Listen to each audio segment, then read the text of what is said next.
The peculiar copper coin. Dong dong qiang. Dong dong chong. Good news. Good news. Lin Jiakin's Lin Huiping has passed the provincial examination and been awarded the title of scholar. The county officials, clanging gongs and beating drums, hurried towards Lin Jiatsun. The entire village, along with the surrounding areas, erupted in jubilation. Countless villagers flocked to Lin Jiatsun to witness the festivities. Alas, that young lad from the Lin family is merely 15, yet he has become a distinguished scholar. When will my dogwa ever achieve greatness? Lin Ping'an, Linda Laoi, is a natural genius, blessed by the literary star, and has a good uncle. Your dogwa has no hope in this lifetime. Finally, Lin's wife will enjoy the fruits of her labor. Excuse me, is that the house of Linda Laoi indeed? That's the one. The door is wide open. The officials hurried to the small courtyard, where the outer door stood ajar. Linda Laoi, come out quickly. You have been awarded the title of scholar. Yet, no matter how they called, there was no response from within the courtyard. Stop shouting. There's no one home. The Linda Laoi you seek has vanished, rumored to have gone to seek immortality. Why abandon the title of scholar to pursue immortality? He's been missing for 3 days and nights in the eastern Thunder Marsh. Lin's wife and his children's uncle have already gone up the mountain. The officials were left bewildered, uncertain of what to do next.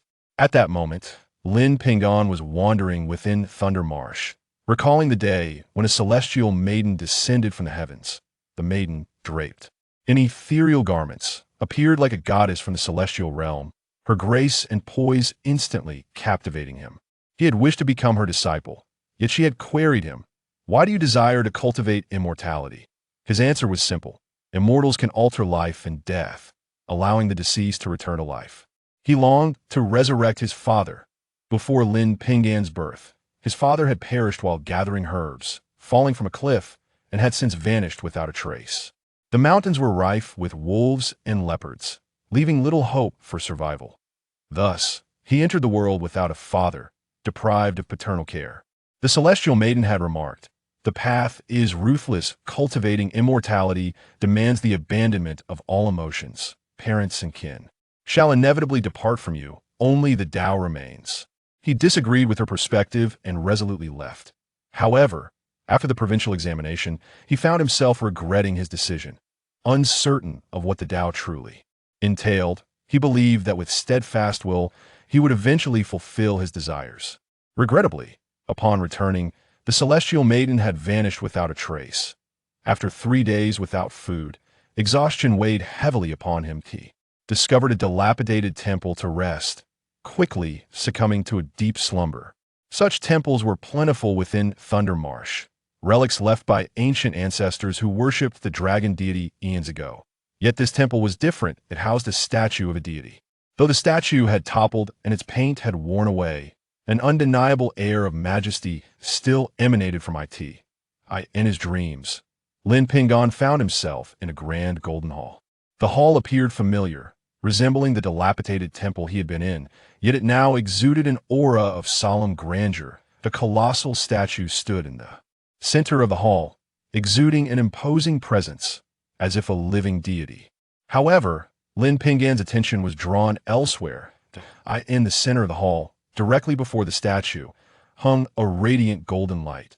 The brilliance was blinding, and he squinted to discern the source: a peculiar copper coin. The coin bore resemblance to the coins in use, but the square hole at its center seemed to plunge into an abyss of darkness, ensnaring Lin Ping'an's gaze. He felt as though he were being drawn into the abyss, enveloped by infinite void and darkness, plunging him into profound terror. Lin Ping'an screamed, jolting, awake to find himself still within the dilapidated temple, the sky outside gradually darkening. Unconsciously, he raised his gaze to the spot above him, precisely where the coin had been in his dream. What is that? His pupils constricted in disbelief. A small copper coin dangled from a red string that was certainly absent before. Lin Ping'an murmured, "Could this be the fateful encounter spoken of in tales?" His eyes sparkled with excitement as he climbed the temple's pillars and effortlessly retrieved the coin. The coin was tethered by the red string, and aside from the strange characters inscribed upon it, he discerned no further anomalies. Peering into the square hole at the coin's center, he found no sign of the dreams unfolding. Could it truly have been merely a dream? Lin Ping'an scratched his head. Ping'an, little Ping'an, Lin Ping'an. Outside, urgent calls rang out, filled with anxiety. Oh no. Lin Ping'an's expression shifted, realizing the gravity of the situation. He swiftly concealed the coin within his garments and dashed out of the temple, eye in the distance. Torches flickered as they approached the temple. Uncle, I am here, Lin Ping'an called out, responding eagerly to his uncle's voice. You scoundrel, you nearly gave your mother a heart attack. His uncle rushed over, delivering a light smack to his backside. Though the strike was firm, it lacked the strength it might have carried. Uncle, I was wrong. Lin Ping'an recalled his mother's weary visage, reflecting on her sacrifices in raising him, and felt a pang of guilt for causing her worry, bowing his head in shame. Fortunately, several officials had not abandoned their posts, and upon Lin Ping'an's return, despite the late hour, they paraded through the village with flowers and drums. The villagers awoke, their eyes filled with envy and their voices offering congratulations, bringing a smile to Lin Ping'an's mother. In the days that followed, Lin Ping'an stayed home, dutifully accompanying his mother. He pondered the copper coin, trying every method to evoke its mysterious powers. He had heard from storytellers that treasures possess spirits, but perhaps the timing was not right. Reluctantly, he decided to wear it around his neck as a mere ornament. During this time, villagers from far and wide came to offer their congratulations, bearing countless gifts. Matchmakers nearly trampled their doorstep, all from the county, presenting daughters of noble families, merchant heiresses, and even the county magistrate's daughter among them. While his mother reveled in the attention, Lin Ping'an felt like a spectacle. Each matchmaker, adorned in vibrant attire, seemed to cast hooks with their eyes, eager to ensnare Lin Ping'an. Mother, I wish to stay with Uncle for a few days, Lin Ping'an finally implored. Go ahead, my child. I know you cannot sit still. Visit your uncle. Just send word back when you arrive. His mother, understanding his restless nature, nodded in agreement. As Lin Ping'an journeyed to the county, the region underwent a monumental transformation. Overnight, centered around Thunder Marsh villages, within a radius of several dozen miles, shifted hundreds of miles away. The site of Thunder Marsh transformed into a range of mountains, shrouded in mist. People reported hearing thunderous echoes emanating from the mountains, reminiscent of roaring storms. Curious souls attempted to approach the mountains, only to feel as though the earth spun beneath them, whisked away dozens of miles in the blink of an eye. At that moment, the court issued a decree designating the mountains as a forbidden zone, prohibiting anyone from approaching. Uncle, I wish to become an immortal, Lin Ping'an declared upon meeting his uncle for the first time. You still wish to become an immortal? Uncle, taken aback, soon managed a wry smile. Is there ever a day when your mind is in a normal state? You are a scholar. You are destined to enter the court and serve as an official. Uncle, I truly wish to become an immortal. I have heard that immortals possess the power to revive the dead, to bring my father back to life. I have never seen him. Could you possibly help me devise a plan? As Lin Ping'an spoke, his eyes began to redden with unshed tears. Very well, I shall go and inquire. Upon hearing Lin Ping'an's words, Uncle felt a pang in his heart. The child had never met his father, and now, with such a glimmer of hope, how could he extinguish it? Ping'an, come here, I have something to discuss with you. After their meal, Uncle beckoned him, and the two retreated to a private room. Uncle, could it be that you have news of the Immortals? Lin Ping'an entered the room, his anxiety palpable. I have gathered information from a friend in the service.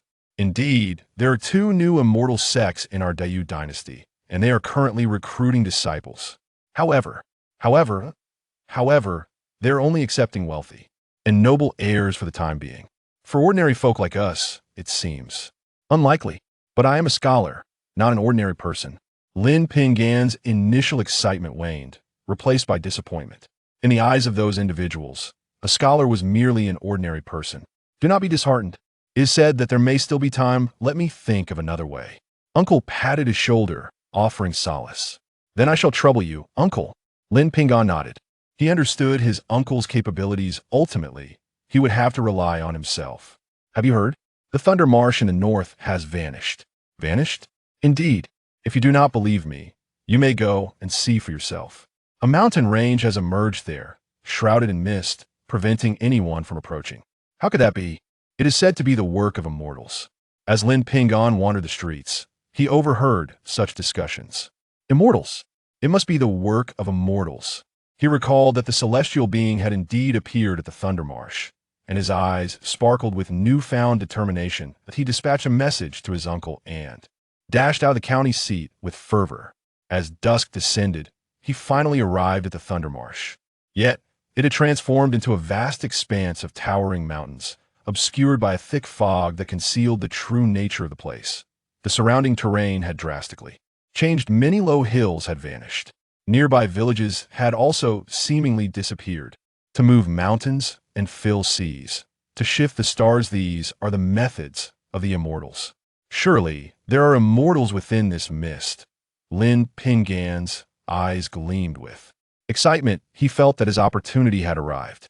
With the spirit of youth, driven by insatiable curiosity, he resolutely stepped into the fog. In the midst of the ethereal fog, he could not discern the cardinal directions. He clenched his teeth and pressed onward in a singular direction. After traversing through the mist for several hours, he still saw no end in sight. Exhausted and famished, his legs felt as heavy as lead. He longed to return, yet an unwavering determination within him urged him not to surrender. Just as his mind grew hazy and his feet felt as if they could move no longer, he suddenly sensed a gentle warmth radiating from his chest, a comforting flow coursing through his body, reinvigorating him. A faint golden light emanated from his chest, pointing toward a specific direction. To his astonishment, it was the copper coin he had possessed. At that moment, the coin revealed its extraordinary nature. Indeed, it was a treasure. Are you guiding me? Lin Ping'an rejoiced, striding confidently in the indicated direction. Before long, he emerged from the fog. What lay before him rendered him momentarily speechless. This was no longer the Thunder Marsh. A grand archway stood before him, inscribed with three ancient, vigorous characters, Xin Yuan Zong. Beyond the archway loomed a towering peak, with a winding path leading to its summit, adorned with countless magnificent structures nestled within lush forests. Who dares intrude upon my Xin Yuan Zong? As he stood in astonishment, a golden rainbow streaked across the heavens, descending before him. Upon this golden arc stood a youth clad in a blue Taoist robe. The young man appeared to be around 18 or 19, tall and striking, with clear features, a prominent nose, and eyes that sparkled like stars. It was then Lin Ping'an realized that the golden rainbow was, in fact, a golden sword. The youth stood atop the sword, exuding an otherworldly aura, as if a celestial being had descended into the mortal realm. Ah, a mere mortal? The youth furrowed his brow upon noticing Lin Ping'an. How could a mortal possibly traverse the misty immortal formation? Curious, Lin Ping'an, feeling the necessity to show respect, quickly approached and bowed. Never mind. Let us just send him away for now. The youth disregarded Lin Ping'an and gestured into the void. Lin Ping'an felt an invisible force envelop him, lifting him into the air. No, I do not wish to leave. I want to become a disciple and learn to be an immortal. Lin Ping'an screamed, flailing his arms and legs in desperation. It is not yet time for accepting disciples. You should depart for now. The youth pointed, and a force propelled Lin Ping'an back toward the mist. No, please, no. Lin Ping'an cried out in despair, unwilling to re-enter the fog. Sun Shidi. Wait. At that moment, a voice echoed. A brilliant beam of sword light descended from the sky, revealing a breathtakingly beautiful woman. She was clad in a form-fitting blue robe that accentuated her exquisite figure, though her demeanor was icy, reminiscent of an everlasting glacier, evoking a sense of aloofness. Sister Luo? The youth halted abruptly, bowing respectfully to the woman. This mortal has stumbled into our sect. I was about to escort him out. Sister Immortal, we met last time in the Thunder Marsh. Lin Ping'an exclaimed, his heart soaring with joy. I have made up my mind. I want to become an immortal. Is it you? Luo Susu was taken aback upon seeing Lin Ping'an, recalling his pure, clear eyes, now that he had sought her out. She felt this was a fateful encounter. Leave him to me. Luo Susu nodded gently to the youth, then seized Lin Ping'an and soared into the sky. Lin Ping'an felt a buzzing in his ears as the scenery below rushed past, a wave of dizziness washing over him. Is this the sensation of flight? It seems rather uncomfortable. His eyes widened in awe as he beheld the endless mountains below, where people flew on swords amidst the valleys. A colossal giant was lifting a massive mountain from the horizon. Powerful beings painted the skies, golden light streaming from their hands. A magnificent golden bird soared overhead, showering flames upon the peaks, which shrank and spun in midair. Countless fantastical and splendid sights unfolded before him, leaving him at a loss for words. Despite his extensive knowledge, I too wished to be that formidable. His small heart, after being shaken, solidified his resolve to become an immortal. You shall reside here for now. In 3 days, there will be a disciple assessment. Should you pass, you may remain. If not, do not blame me for not giving you a chance. Luo Susu unceremoniously deposited him in front of a palace overrun with weeds, coldly adding that, for the next 3 days, he must clear the area. Certainly. Lin Ping'an eagerly nodded, his excitement palpable as he gazed about. However, the wondrous sights he had just witnessed were now out of reach. Luo Susu departed without casting him another glance. Lin Ping'an set to work diligently, using his hands to pull the weeds. After half a day, he finally cleared the overgrown grass at the entrance. You have worked hard, Shitty. Come, let us eat. Just as he was catching his breath, a boy clad in gray appeared at the palace entrance, carrying a food box from which the aroma of delicious dishes wafted. Thank you. Lin Ping'an devoured the meal swiftly, patting his belly as he turned to the gray-clad boy, who seemed quite interested in him. Are you an immortal? Lin Ping'an inquired curiously. An immortal? My name is Lu Ming, merely an outer disciple of Xian Yuanzong. I am only at the 2nd level of qi cultivation, hardly worthy of the title of immortal. Lu Ming replied with a wry smile. Xian Yuanzong? 2nd level of qi? Outer disciple? Cultivator? What are these terms? Can you explain them to me? Lin Ping'an's excitement grew at the new and intriguing vocabulary. Our Xian Yuanzong is a grand sect of the central continent, established for over 10,000 years. A calamity caused the depletion of the ley lines vital for our survival. At the moment of crisis, Sister Luo discovered the ley lines beneath the Thunder Marsh, allowing us to relocate at great cost. Lu Shixiang. Earlier I witnessed a giant moving mountains and a divine bird breathing fire. Was that real? Indeed. It was true. The giant who moved mountains is a venerable elder of our sect, practicing the great strength demon method, capable of shifting mountains and filling seas. As for the fire-breathing bird, it is our sect's sacred beast, a divine creature with the bloodline of the vermilion bird. And what of outer disciples and qi cultivation? The two exchanged questions and answers, and Lin Ping'an gradually grasped the world of cultivation and the meaning behind being a cultivator. The term immortal was merely a mortal's reference for cultivators. Lu Ming's demeanor was warm and patient, as if he had come specifically to enlighten Lin Ping'an. After their meal, Lu Ming departed, leaving behind a shovel for Lin Ping'an. Unwilling to slack off, he embarked on an intensive weeding campaign. In the palace of the Dayu dynasty, the emperor wore a troubled expression. My ministers, what shall we do? The arrival of an immortal sect is a blessing for our Dayu. Yet the simultaneous arrival of 2 immortal sects is a grave calamity. Your Majesty, since both sects wish to recruit disciples, it may not be such a bad thing. You have over 30 princes. Why not send 1 prince to each sect to learn? The Prime Minister's words resonate profoundly. We shall divide our forces into 2. 3 days swiftly passed, and hundreds of young men and women were ushered into the Xianyuan sect, arriving at a vast plaza. Lin Ping'an was also brought to the square by Lu Ming. Having gone 3 days without washing, he appeared somewhat disheveled, with dirt smudged across his face. As he beheld the multitude of young men and women in the square, he couldn't help but be momentarily taken aback. Each individual was adorned in splendid garments, clearly hailing from distinguished backgrounds. In stark contrast, his disarray became glaringly apparent. Who was this person, and how dare he stand among us? Keep him at a distance. A voice rang out from the crowd, and a young man clad in a yellow robe, crowned with a purple gold diadem, stepped forward, casting a disdainful glance at Lin Ping'an. He exuded an air of regal superiority, his tone imperious and commanding. Your Highness the 9th Prince, if you find him displeasing, I shall have him removed immediately. A youth beside him, fair-skinned and with a shrill voice, bent slightly in reverence. Did you hear that? The 9th Prince has commanded you to leave. Why don't you go far away? As the boy approached Lin Ping'an, his demeanor shifted, becoming haughty and arrogant. Are you a eunuch? Lin Ping'an glanced at the boy and replied coolly. Scholars possess an abundance of integrity. What authority does a eunuch wield? You, how dare you? The young man's pale visage flushed crimson. Lin Ping'an. At that moment, a youth burst forth from the crowd, his face alight with joy as he approached Lin Ping'an, scrutinizing him from head to toe. This youth, dressed in white, was strikingly handsome, exuding an aura of scholarly refinement. The eunuch fell silent upon seeing the young man in white. He is the legitimate son of the Duke of Zhou, exceptionally gifted, favored by His Majesty since childhood. Studying alongside the princes, he is not one to provoke. Even the 9th prince seeks to befriend him.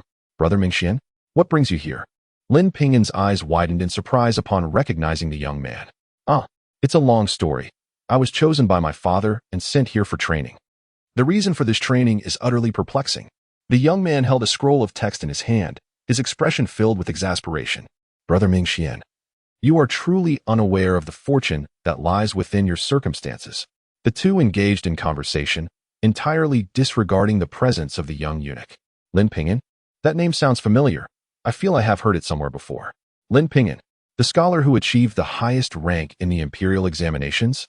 Oh, so it is true that Zhou Mingxian would take the initiative to greet him. I did not expect him to arrive here as well. The youths were well aware of Lin Ping'an's reputation, the foremost talent since the establishment of the Great Yu dynasty, their ears nearly worn from hearing his name. You are Lin Ping'an. A young woman emerged from the crowd, her face radiant with admiration as she approached Lin Ping'an, her expressive eyes fixed upon him without blinking. The girl was as beautiful as a blooming flower, captivatingly enchanting, standing before Lin Ping'an, leaving him momentarily awestruck. Euro. Indeed, he is Lin Ping'an, without a doubt. Zhou Mingxian smiled gently at her, warmth evident in his gaze. I have heard so much about you upon confirming his identity. The girl excitedly began to pepper him with questions.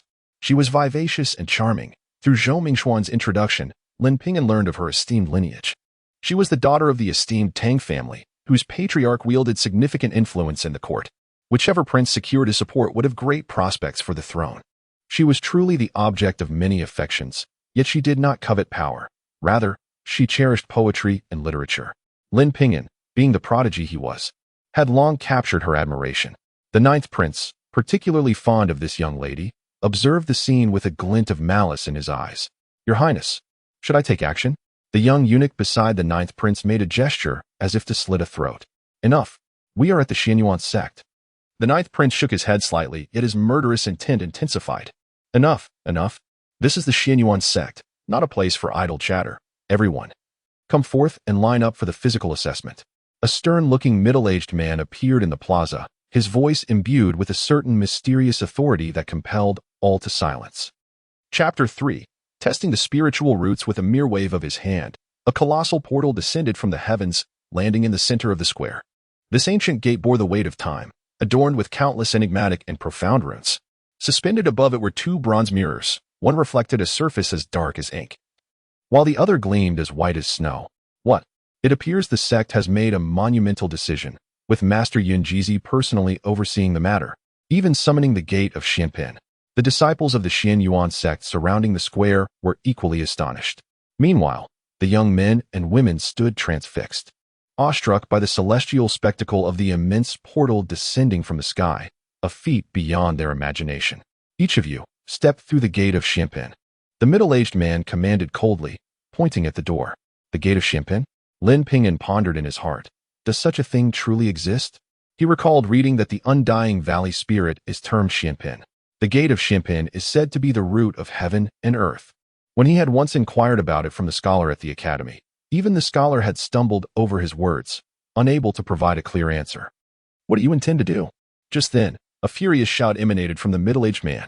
He transformed into a streak of golden light, appearing before a young boy whose face was now pale with fear, retreating in panic.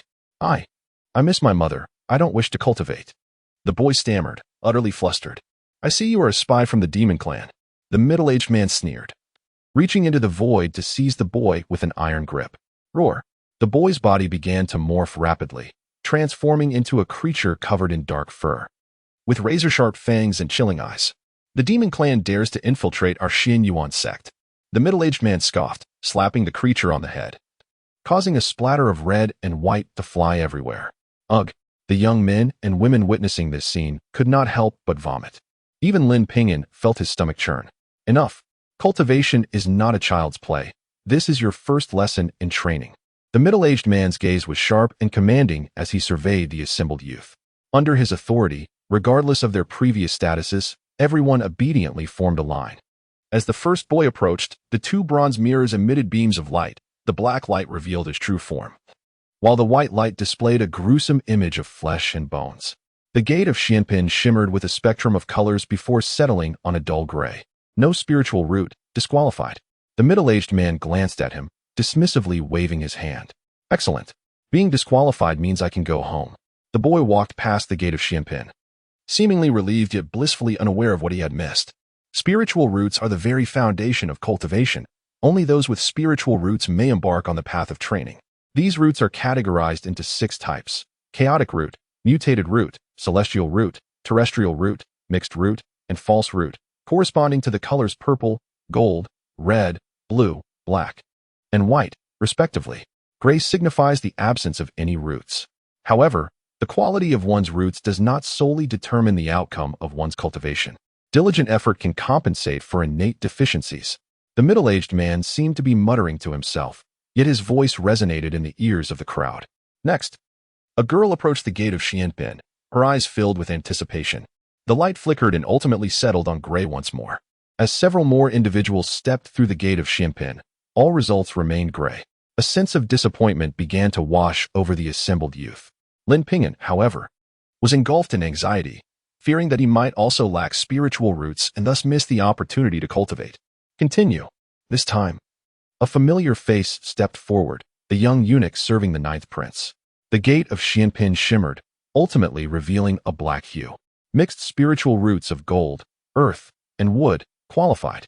The eunuch was initially taken aback, but soon elated. No one wishes to remain a mere servant.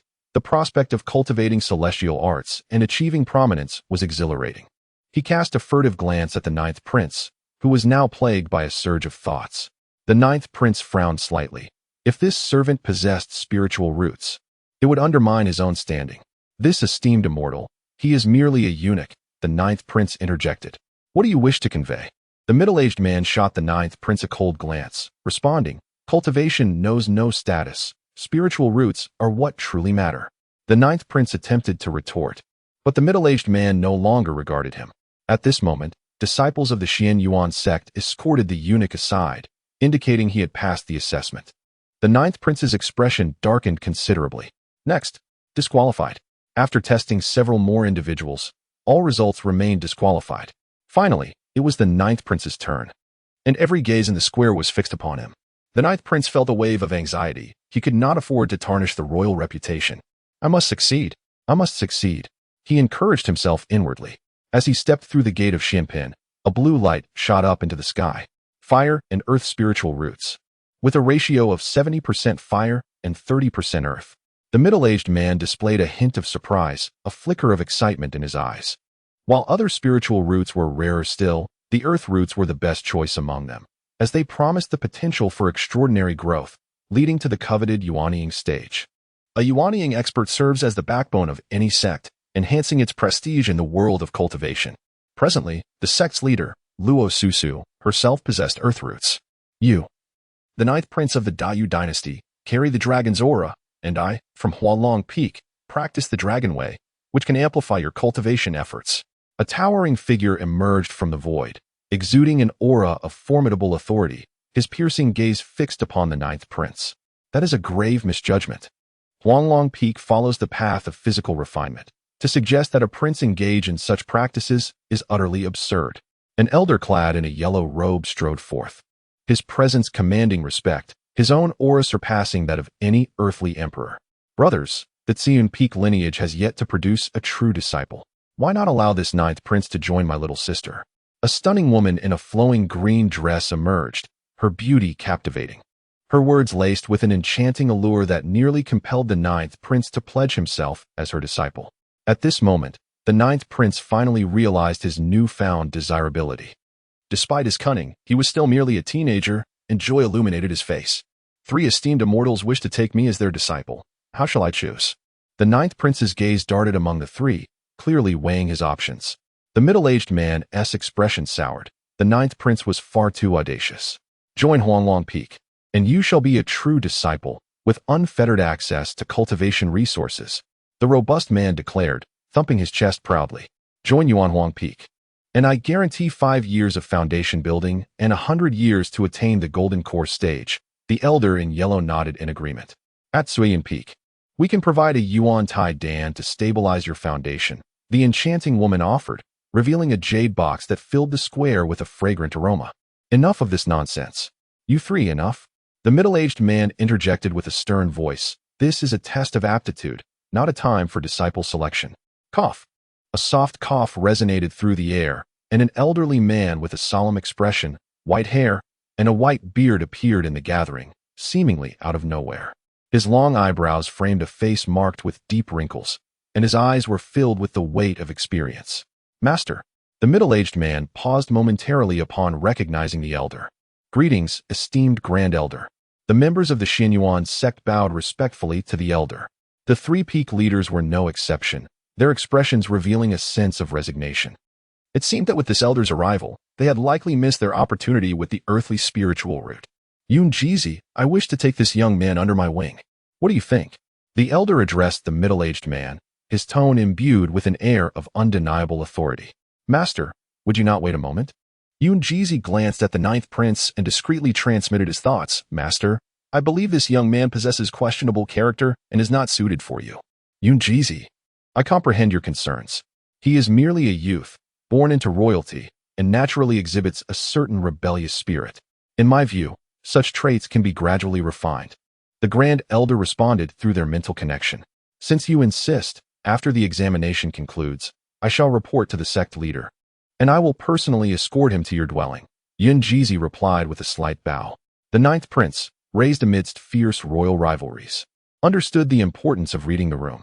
Recognizing the elder's extraordinary status, he realized that becoming the elder's disciple would yield considerable advantages. Thus, he maintained an unusually obedient demeanor. Standing quietly, the Grand Elder nodded slightly, his form gradually becoming insubstantial until he ultimately vanished into the ether. Many of the youths present gasped in astonishment at such a display of power. While it was expected that immortals could fly, this phenomenon was entirely unforeseen. You might assume that cultivators are merely capable of flight, but even those at the chi refinement stage can command flying swords, traveling thousands of miles in a single day. Those at the foundation establishment stage can live for 3 centuries, retaining their youth and vigor, wielding power akin to the ocean, with one individual capable of opposing an entire nation. At the golden core stage, one may live for 5 centuries, capable of soaring through the heavens or traversing the earth, manipulating clouds and mist with ease. When you reach such heights, the Diyu dynasty will appear as nothing more than feeble ants in your eyes, the middle-aged man remarked, observing their expressions, which were now filled with astonishment and excitement. Particularly, the ninth prince's gaze burned with fervor. Chapter 4. Seizing disciples next. Next, the greater the expectation, the deeper the disappointment. Subsequently, over a dozen candidates were ruthlessly eliminated. A young girl stepped through the Xianping gate, the entrance shimmering with a radiant white light.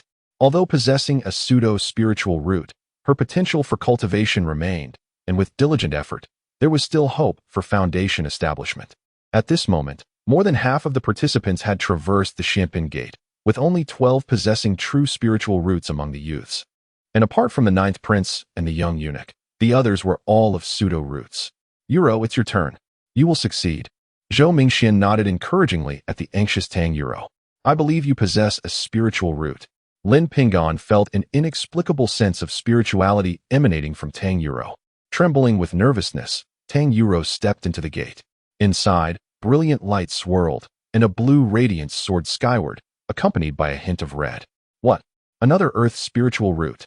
With water and wood attributes, and water nearly reaching perfection.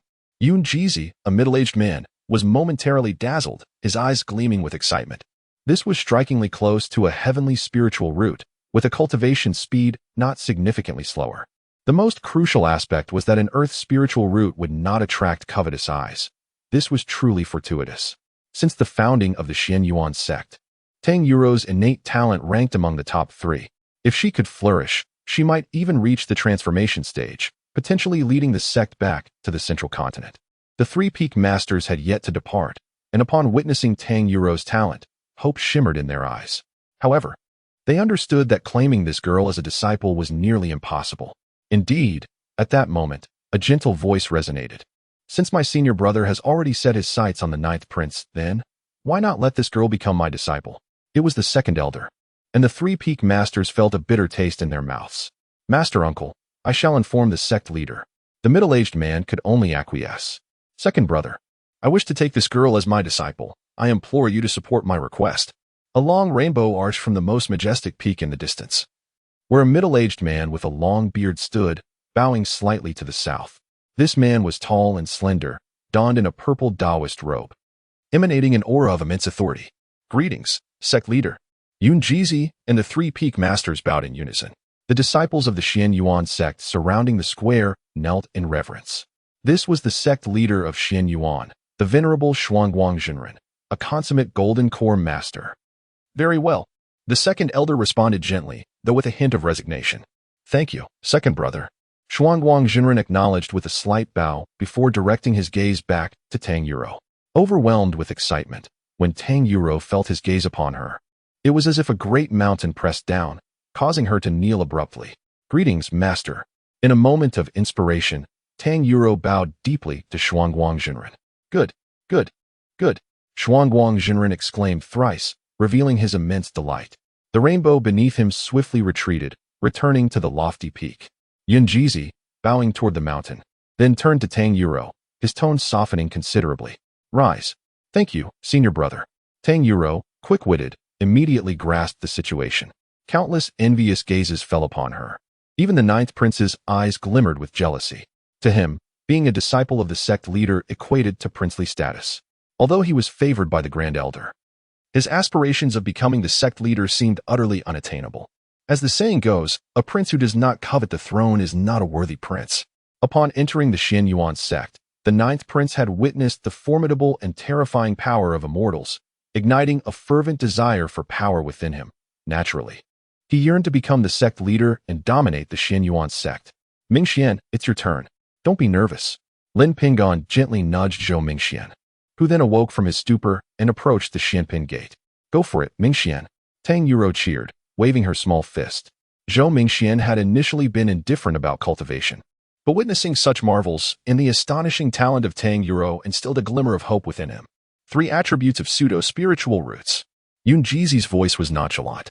Upon hearing this, Zhou Mingxian felt a flicker of disappointment, yet soon a smile brightened his face. He was an easygoing individual, lacking a strong competitive spirit. Merely being able to remain alongside Tang Yuro was already a considerable fortune. Congratulations, Brother Zhou. Lin Ping'an clasped his hands in salute. Congratulations to you as well, Lin brother. You will surely pass. Zhou Mingxian smiled, feeling his tension dissipate significantly. Is it truly worth such joy for merely a mixed spiritual root? The ninth prince remarked with indifference from a distance. I lack the lofty aspirations of your highness. I am just grateful to be able to cultivate. Zhou Mingxian replied politely, offering a faint smile to the ninth prince, showcasing his remarkable composure. Yun Jizi observed this interaction with growing admiration. Though Zhou Mingxian's aptitude was lacking, his character shone brightly. With dedication, he might create miracles. Mind your own business. Tang Yuro retorted sharply, turning to face the ninth prince. His expression darkened. Within the palace, apart from the emperor and a few royal brothers, who dared speak to him in such a manner. Taking a deep breath, Lin Ping'an strode toward the Xianpin gate. At that moment, he suddenly felt a warmth in his chest as a surge of power coursed through him, as if veiling something. Lin Ping'an found it curious. What was the copper coin doing? However, he could not control it and had to allow the coin to act. As he stepped into the Xianpin gate, he felt 2 beams of light descend upon him, as if 2 all-seeing eyes scrutinized his very essence, leaving no detail overlooked. Mixed spiritual root of 5 attributes. With water at 60%, not bad. Yun Jizi remarked flatly. Lin Ping'an rejoiced, bursting forth from the Xianpin gate in exhilaration. Congratulations, Lin brother. Zhou Mingxian and Tang Yuro approached, their faces alight with smiles. We can cultivate together from now on. Lin Ping'an was immensely satisfied.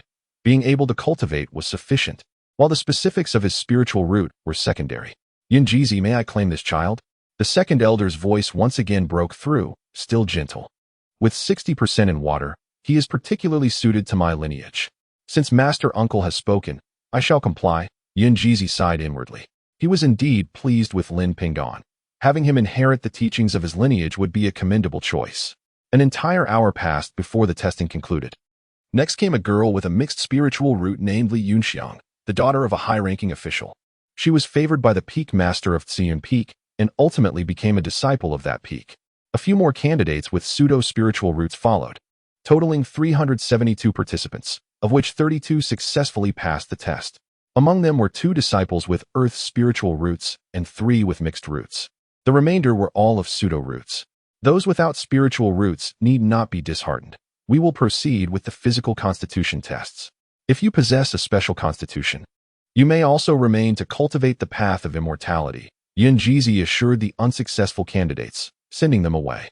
Only 32 individuals remained in the arena, each forming small groups, with Lin Ping'an and his companions standing together. Initially, the young eunuch was brimming with confidence as he returned to his master's side. Surrounding the 9th prince were several individuals with pseudo-spiritual roots, clearly rallying to his leadership. Some among you have already garnered the attention of the sect leader and even the elders, and are destined to become disciples of our Xianyuan sect. Allow me to elaborate on the Xianyuan sect. Yunjizi began to explain. The Xianyuan sect is divided into 6 peaks and 12 caverns, with the 6 peaks representing the sect's 6 branches, each responsible for the transmission of teachings and techniques. The peak masters must attain the golden core stage in their cultivation. The 12 caverns are home to 12 elders, the guardians of the Xianyuan sect, each a formidable presence at the late stage or even the perfected golden core level. As for the Yuanying ancestor, he certainly resides within the sect, but his exact location within the celestial realms remains a mystery. Master, what shall we do now? The 9th prince inquired at this juncture. Do not address me in such a manner. You have gained the favor of the Grand Elder and are to become his disciple. Henceforth, we shall regard each other as peers. In our sect, hierarchy is of utmost importance, and one must refrain from casual address. From now on, you may simply call me senior brother. Yunjizi replied. His tone softened from the frigid demeanor he had exhibited during the aptitude assessment. Senior brother. The 9th prince felt a surge of joy, regaining a sense of superiority. Yet, when he glanced at Lin Ping'an, his eyes still held a deep-seated animosity. When did I provoke this prince? Lin Ping'an mused inwardly, sensing the unfriendly gaze directed at him. It's all due to you, Ro. This prince is exceedingly domineering and possesses a fierce jealousy. He has long harbored feelings for you, Ro. Now that you have grown close to her, he is naturally displeased. Zhou Mingxian explained. How can a person be so? Lin Ping'an found it difficult to comprehend. Such is the nature of royalty. Very well. Our Xianyuan sect has just relocated to this place, and you are the first batch of disciples. To reward you, the sect has decided to grant you access to the spiritual pulse chamber for 10 days of cultivation. After 10 days, those who reach the first level of qi refinement will be admitted as outer disciples, while those who attain the second level will become inner disciples. Should anyone ascend to the 3rd level, they will be directly recognized as true disciples. Remember, 1 day of cultivation here equates to 100 days in the outside world. This is a once-in-a-lifetime opportunity that you must seize. Yunjizi's expression was exceedingly solemn. He too was unaware of why the sect was acting in such a manner. The quality of this batch of disciples was indeed commendable. However, the prospect of entering the earth vein for cultivation was truly astounding. Could it possibly be related to that ancient legend?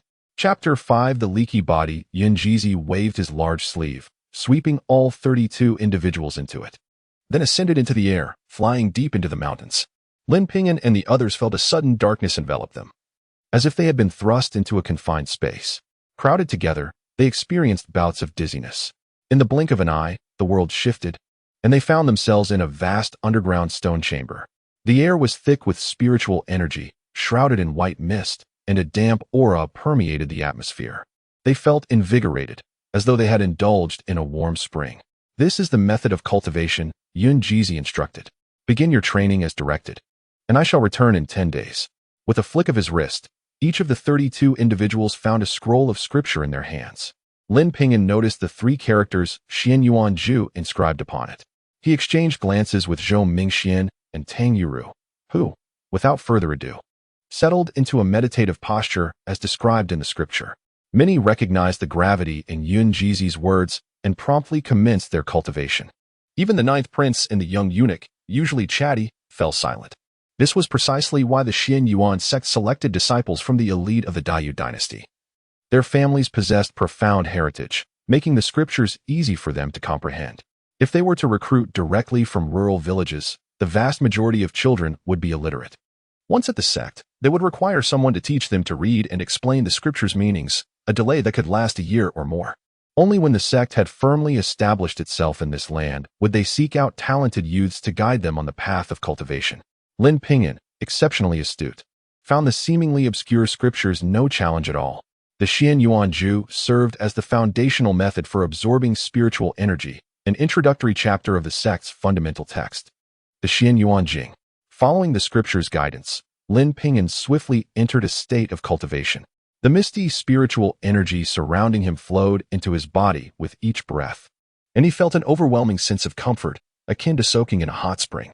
However, as the energy circulated within him, he noticed it gradually diminishing, leaving less than a tenth of what he had absorbed. What is happening? This shouldn't be, Lin Ping'an thought, sensing something amiss, as the scriptures had not indicated such a phenomenon. Time and again, he observed the same occurrence. Each time the energy reached his chest, it began to rapidly deplete. Could it be the copper coin causing this anomaly? He removed the coin from around his neck, holding it in his palm. Indeed, as the energy flowed towards his hand, it dwindled once more. What on earth is going on? How could the coin absorb my spiritual energy? What is its purpose? Could it be an evil artifact? As this realization dawned upon him, Lin Ping'an contemplated discarding the coin. Yet, just as he formed this thought, the coin vanished. How could this be? He nearly gasped in alarm, feeling as if a living entity had suddenly taken residence within him, moving restlessly. The coin circled within him before settling in his lower abdomen. The minuscule amount of spiritual energy he had absorbed began to diminish further. It seemed the coin was warning him in some way. Panic-stricken, Lin Ping'an lamented his earlier thoughts. Had he known, he would have willingly relinquished 90% of the energy. Even retaining a mere 10% would have allowed him to accumulate over time. He had not anticipated that the coin could sense his intentions. What should I do now? I'm sorry, it was my mistake. Please come back, he implored silently. Miraculously, the coin reappeared around his neck, and Lin Ping'an understood the gravity of the situation. He dared not harbor resentment any longer and devoted himself to absorbing spiritual energy with fervor. He labored diligently, akin to a tenant farmer, dutifully collecting energy, with one part belonging to him, while the remaining 9 parts were claimed by the coin. 10 days later, Lin Ping'an's cultivation broke through to the first layer of qi refinement. He felt noticeably taller and stronger, his body brimming with newfound vigor. A strand of energy, as thick as chopsticks, coursed through him, a testament to his 10 days of cultivation. If it weren't for the coin, he mused, he could have at least reached the 4th layer of qi refinement. Alas, so much energy had been siphoned away. Time's up. A voice resonated in everyone's ears, pulling them from their meditative states. The towering figure of Yunjizi materialized within the stone chamber. As they awoke, they glanced at one another, curiosity igniting among the youthful hearts. I am at the 3rd layer of qi refinement. Who among you surpasses me? The 9th prince exclaimed, bursting into laughter. The young eunuch, startled, realized that reaching the 2nd layer was commendable, yet the 9th prince still outshone him. Your Highness, your talents are unparalleled. Who could possibly compare? He quickly bowed and flattered, knowing well that a few kind words could go a long way after 7 years of service in the palace. Well done. You are indeed one of my own, the 9th prince replied, pride swelling within him as he patted the eunuch's shoulder. What of it? I too have reached the 3rd layer, Tang Yiru declared, lifting her chin defiantly toward the 9th prince, a triumphant smile gracing her features. Miss Tang's talent allows for such a feat. Several individuals chimed in, eager to curry favor with her. Why should you quarrel with the 9th prince? Let us unite. With our exceptional gifts, we shall claim the Xian Yuan sect as our dominion. Who would ally with you? This is the Xian Yuan sect, not the Dayu dynasty. Tang Yiru retorted coldly. I see my own talent pales in comparison. Zhou Mingxian sighed, realizing the vast disparity in their abilities. While others had reached the 3rd layer, he barely scraped into the 1st, now understanding the profound impact of inherent talent on their future cultivation. Do not be disheartened. I too am at the 1st layer. We shall be companions moving forward, Lin Ping'an reassured, though he felt a twinge of bitterness. Ultimately, he recognized that his talent surpassed that of his peers, and he refused to succumb to despair. He believed that if the coin ceased to absorb his energy, his cultivation speed would soar. Yunjizi's gaze swept over the assembly, his eyes sparkling with interest. Among the 32, 2 had reached the 3rd layer of qi refinement, 2 the 2nd layer, while the rest had attained the 1st layer. Though somewhat expected, it also surprised him. Lin Ping'an, the one with the mixed spiritual roots. How is it that you remain at the first layer? This is unexpected. Yunjizi mused, his gaze resting on Lin Ping'an with a hint of astonishment. He had monitored the cultivation chamber and noted that Lin Ping'an had been diligently practicing, absorbing a considerable amount of spiritual energy. Yet, why was he still at the first layer? What could be amiss? Nevertheless, he refrained from further comments. The precious cultivation chamber awaited several elders in line. With a sweeping gesture, he led the group to a grand hall. At the hall's entrance, many formidable figures had already gathered. Two elderly men sat before the hall. One exuded warmth with a gentle smile, while the other commanded authority, his face impassive. Their powerful auras were akin to an unfathomable ocean, emanating an indescribable pressure. The sect's leader, donned in a purple robe, was also present, yet he respected the two elders, acknowledging their superior status in both seniority and cultivation. They have arrived. They are here. The benevolent elder, the second elder, beheld the 32 disciples with an expression of eager anticipation. However, upon closer inspection, his countenance shifted drastically. The youth he wished to accept as his disciple was merely at the first level of chi refinement. Yunjizi, the second elder, turned his gaze towards Yunjizi. Master uncle, he has not been idle, perhaps. Perhaps. Yunjizi struggled to articulate his thoughts. The second elder gestured, and Lin Ping'an was involuntarily drawn towards him, grasping Lin Ping'an's wrist. A surge of spiritual energy flowed into his body. This is impossible. The second elder's face was a mask of disbelief. As his energy entered Lin Ping'an, a substantial portion inexplicably dissipated, leaving less than 10% behind. Junior brother, what troubles you? The first elder inquired with a furrowed brow. Elder brother, take a look. The second elder urged, presenting Lin Ping'an. The first elder replicated the action, only for his expression to darken as well. What a pity. A gem of talent. Yet afflicted with a celestial leak physique, he shall not achieve great accomplishments. The first elder released his grip, shaking his head slightly. Celestial leak physique? The master of Xianyuan's sect approached for inspection, ultimately also shaking his head. Lin Ping'an was acutely aware that he did not possess such a physique. Yet he found himself unable to explain. He believed that the copper coin was undoubtedly a remarkable treasure. Its extraordinary nature must remain a secret. Nevertheless, though he may be of the celestial leak constitution, he is akin to a disciple with a pseudo-spiritual root. With diligence, he might still aspire to foundational cultivation. The second elder sighed, having initially intended to make him a true disciple, but now concluded, you shall be a registered disciple instead. Thank you, master. Lin Ping'an expressed his gratitude hurriedly. The second elder, displaying a degree of benevolence, refrained from casting Lin Ping'an aside. Celestial leak physique. The ninth prince grinned, his face betraying a gleeful malice. Indeed, a useless waste. A young eunuch chimed in eagerly. Mind your own affairs. Tang Yuru shot a fierce glare at the two before approaching Lin Ping'an, offering encouragement. Do not be disheartened, Lin Ping'an. I believe in your potential. Haha, thank you. Miss Tang, Lin Ping'an responded with a smile. Brother Chun, let us strive together. Zhou Mingxian patted Lin Ping'an on the shoulder. As each master took their disciples away, Lin Ping'an followed the second elder to his residence, the Water Cloud Cave. Though referred to as a cave, it was, in fact, a realm of celestial beauty. Mist swirled around, clouds billowed, fragrant spiritual herbs blossomed, ancient trees took root, and mystical creatures roamed. Lin Ping'an had never encountered such a scene and was momentarily entranced. Lin Ping'an, I shall impart to you a few techniques. You are to oversee my 3 acres of spiritual fields at Little Cloud Peak. Though you are of the celestial leak constitution, do not become complacent. If you can reach the 3rd level of chi refinement within 3 years, I shall formally accept you as my disciple. If not, you shall continue your cultivation at Little Cloud Peak. A slim booklet and a small pouch landed in his hands. The second elder, evidently disappointed in Lin Ping'an, showed no intention of keeping him close for guidance. Yes, master, Lin Ping'an replied, stealing a glance at the booklet, whereupon he noticed several robust characters inscribed, Water Dragon Technique. As for the small pouch, its material was unknown, smooth to the touch. He attempted to open it, only to discover it was as sturdy as iron. That is a storage pouch. It requires the infusion of spiritual energy to unlock, the second elder advised. Thank you, master. Go now. The second elder waved his hand, and a tempest arose. Chapter 6. The longevity pill. Lin Ping'an felt himself ensnared by a tempest, whisked away from the water cloud cave, soaring over towering mountains until he landed at the foot of a spiritual mountain.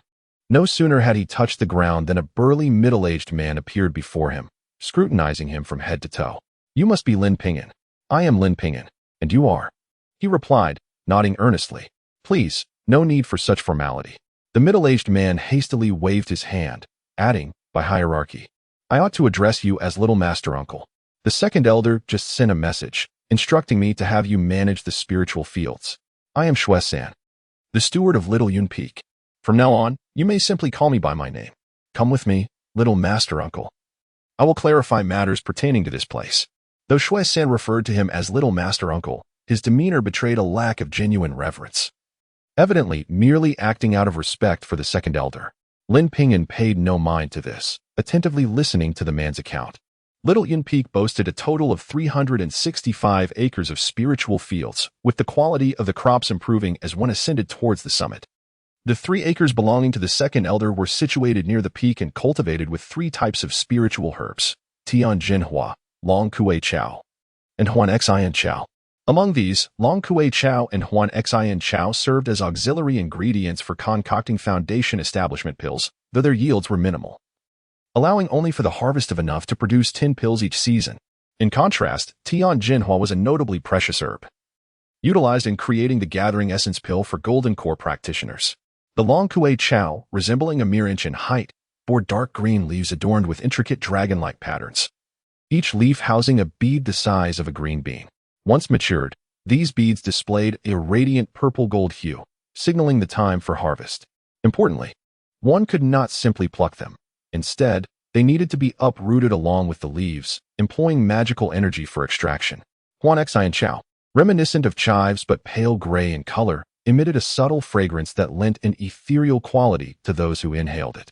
Meanwhile, Tian Jin Hua grew as small, cage-like trees, each producing blossoms thrice annually, with only 3 flowers blooming at each occasion. These 3 acres of spiritual fields guaranteed a steady yield each year, with proper care. Lin Ping'an could amass considerable wealth. Neglect, however, could lead to personal loss. You will be responsible for irrigation, pest control, tilling, harvesting, and gathering. The second elder will likely assign someone to instruct you. Shuesan guided him to the 3 acres of spiritual fields. Adjacent to the fields stood a modest wooden cabin, encircled by a minor protective formation. Shuesan handed Lin Ping'an a token, explaining that by infusing it with spiritual energy, one could command the formation to activate or deactivate. A straightforward task. The formation, while lacking in formidable power, served primarily as a deterrent against theft and the inadvertent entry of beasts. "Thank you." Lin Ping'an nodded appreciatively. As Shuesan observed the young man beside him, he could not suppress a sigh. The vicissitudes of life aptly described this youth, recently accepted as a disciple by the second elder, only to be assigned to oversee spiritual fields. Contrary to Shuesan's expectations, Lin Ping'an exhibited no signs of despondency. He understood his circumstances. "Is it not merely farming? I am quite adept at this." Though scholarly in appearance, Lin Ping'an had toiled in the fields during harvest seasons, frolicking in the wild with companions. Despite his youth, his physique was lithe and strong, akin to a young leopard. Once Shuesan departed, Lin Ping'an eagerly activated the formation. The cabin was remarkably clean and tidy. He sat upon the wooden bed, excitement illuminating his face. Carefully, he held a small pouch in his hands, channeling his spiritual energy into it. Instantaneously, he sensed the pouch's interior was roughly the size of a person, containing a token: a sheathless longsword, a gray robe, 3 small white jade stones the size of a thumb, a delicate jade vial, and a book with the cover inscribed with the cultivation realm. With a mere thought, the book appeared in his grasp. How astonishing! Lin Ping'an marveled, treating it as a treasure, experimenting with it from every angle. Only when fatigue began to set in did he realize that both depositing and retrieving items consumed his energy. Finally, he opened the cultivation realm. Upon doing so, a series of directories emerged: cultivation realms, immortal and demon paths, the North Sea Demon Court, the 3 great forbidden lands, the 5 great abysses, the 9 layers of hell. Lin Ping'an eagerly delved into this magnificent realm of cultivation. How vast the world truly is. I had been so naive, thinking that becoming an immortal would allow me to save my father. Now it seems that was but a delusion. Yet, hope remained. If he could cultivate to the true realm of immortality, perhaps he could indeed reverse time and bring his father back to life. However, this would undoubtedly require countless years. and by then, his mother would likely have aged significantly. Ah, is it not said that when one attains the Tao, even their chickens and dogs ascend? Though I have yet to achieve enlightenment, I can still have my mother practice cultivation alongside me, ensuring longevity for her and my uncle's family. Lin Ping'an's gaze grew increasingly fervent. But wait, I have been away for over 10 days. My mother must be frantic with worry. The thought of his mother ignited a sense of urgency within him. With a resolute bite of his lip, he dashed down Little Yun Peak. Little Master Uncle, what has transpired? Shuesan inquired, noticing his hurried demeanor. Shuesan, I wish to know where I might obtain longevity pills, Lin Ping'an responded. The alchemy hall possesses the longevity pill, which can extend a mortal's lifespan by 30 years. One spirit stone can be exchanged for 5. However, trading with spirit stones is somewhat impractical. You can use contribution points instead. 1 point can secure a single pill, while a single spirit jade is worth 10 contribution points. Shuesan explained with a smile. But I have no contribution points. Lin Ping'an revealed his token, an outer sect disciple's emblem, displaying a balance of 0 contribution points. If you provide me with 1 spirit stone, I can exchange it for 8 contribution points. Shuesan's true intentions began to surface. Agreed. Lin Ping'an did not hesitate, fully committed to his cause. He was unaware of the true value of the spirit stone, yet even if he had known, his resolve for his mother and uncle would remain unshaken. Following Shuesan's directions, Lin Ping'an sprinted, traversing numerous peaks until he finally arrived at the alchemy hall. This hall was situated upon an intensely fiery mountain, resembling a colossal torch, with no trees surviving in a radius of several miles. The alchemy hall lay nestled at the mountain's base. Upon entering, Lin Ping'an encountered a familiar face. Junior Lin, what brings you here? Luo Susu inquired, furrowing her brow slightly upon seeing him. Though he possessed a mixed spiritual root, he was also a celestial defect body, which stirred a twinge of regret within her. Otherwise, in years to come, the Xianyuan sect might have gained another golden core powerhouse, with even the slightest hope for Yuaning. Senior sister, I wish to exchange for a few longevity pills, so I may cultivate with peace of mind, Lin Ping'an replied candidly. Alas, very well, I shan't say more. Take care of yourself. Luo Susu sighed, resigned. A celestial defect body would achieve no great success. What more could she expect? Let nature take its course. Yes. Lin Ping'an nodded. A bitter smile crossed his lips. He sensed he had disappointed her. Yet, he believed it would not be long before she regarded him with newfound respect. After exchanging for 4 longevity pills, he suddenly found himself at a loss as to how to return home. Turning around, he noticed Luo Susu had not left, and mustering his courage, he approached her. Senior sister, he said, a hint of awkwardness in his demeanor. What is it? Luo Susu turned to face him. I wish to ask my senior sister for a favor. It is to allow me to escort you out of the sect, right? Upon seeing the elixir in his hand, Russell immediately understood. I beg you, senior sister. Lin Ping'an lowered his head. Very well, I shall grant this request just this once. After pondering for a moment, Russell ultimately nodded. Thank you, senior sister. Lin Ping'an's spirits soared with joy. The disciples of the alchemy pavilion were momentarily taken aback. This individual was a direct disciple of the sect leader, known for her icy demeanor and indifference toward others. Why then was she treating this young man with such kindness? Russell grasped Lin Ping'an's shoulder and soared into the sky. In mere breaths, they appeared outside the sect. Go now. I will speak to the outer sect elder on your behalf. When you return, your token will guide you through the maze of illusion. However, I hope you understand that cultivation is no trifling matter. With your current talent, if you put in the effort, it is not impossible for you to advance to the foundation establishment stage. Perhaps you may even encounter some miraculous spiritual herb that could transform your physique. Russell gazed at Lin Ping'an, unsure why such words slipped from her lips. She felt that she had been somewhat lax lately, her resolve wavering, leading her to utter such superfluous statements. I will remember your words, senior sister. Rest assured. Lin Ping'an nodded fervently. He felt the warmth behind her cold exterior. She genuinely cared for him. Upon returning to the sect, Lin Ping'an set out toward Lin Family Village, his heart heavy with apprehension. At this moment, Lin Family Village lay over 100 miles from the sect, and thoughts of his mother compelled him to run with all his might. Before he reached the village, he spotted a solitary figure standing at the entrance. That silhouette was so familiar that Lin Ping'an could not help but tremble. Mother! He dashed forward. Ping'an, Ping'an, you have finally returned. Oh, my child, you always make me worry. It is good that you are back, it is good. The weary woman wept freely. What emotion is the most sincere? It is the bond of family, with the mother-child relationship being the most profound. A child is a piece of their mother's flesh. The thought of them leaving home or even facing minor injuries is heart-wrenching. Mother, please do not cry. I realize my mistakes. I truly understand now. Lin Ping'an continuously wiped away his mother's tears. He could sense her frail body, as delicate as a candle flickering in the wind, seemingly on the verge of extinguishing. In that moment, he truly regretted his actions. If he did not return soon, his mother might genuinely come to harm, and he would bear the weight of his sins. You child, you truly bring me no peace.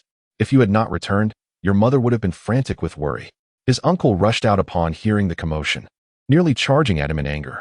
It is enough that he has returned. Do not strike him. His mother clutched her brother's arm. Sister, you have spoiled this child. His uncle lamented.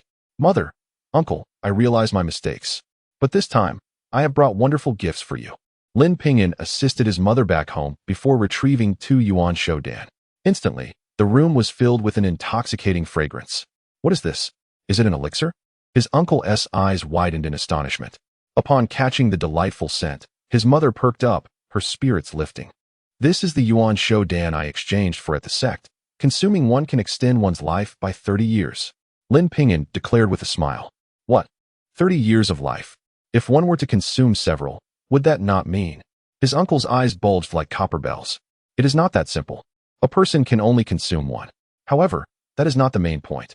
I have now become a disciple of the Xian Yuan sect and have taken an elder as my mentor. Once I grow stronger, I can assist both you and uncle in your cultivation, and then our entire family may ascend to become immortals. Furthermore, I have heard that immortals can even reverse time and bring others back to life, which means that father. Is that true? His mother trembled at this revelation, tears streaming down her cheeks once more. Truly, truly, mother, look at this book. He produced the volume titled Cultivation World and presented it to her. His mother hailed from a scholarly lineage but had married into Lin family village following a decline in her family's fortunes. She accepted the book and began to read it carefully, her eyes growing brighter with each passing moment. I wish to cultivate as well, not for any other reason, but to see your father once more. His mother's body trembled with emotion, her voice choked, yet this time it was with joy. Can uncle also cultivate? His uncle's wide eyes sparkled with anticipation. Yes, certainly. I will find cultivation techniques for both mother and uncle. Lin Ping'an nodded earnestly. Excellent, excellent. My child. Lin Ping'an stayed at home for half a day, using his limited spiritual energy to help his mother and uncle regain their strength and to have them consume the yuan shodan. He also handed over the remaining 2 yuan shodan to his uncle, which were meant for his aunt and younger sister, Xiao Yuan. However, Xiao Yuan was still too young for such elixirs, but he prepared them nonetheless.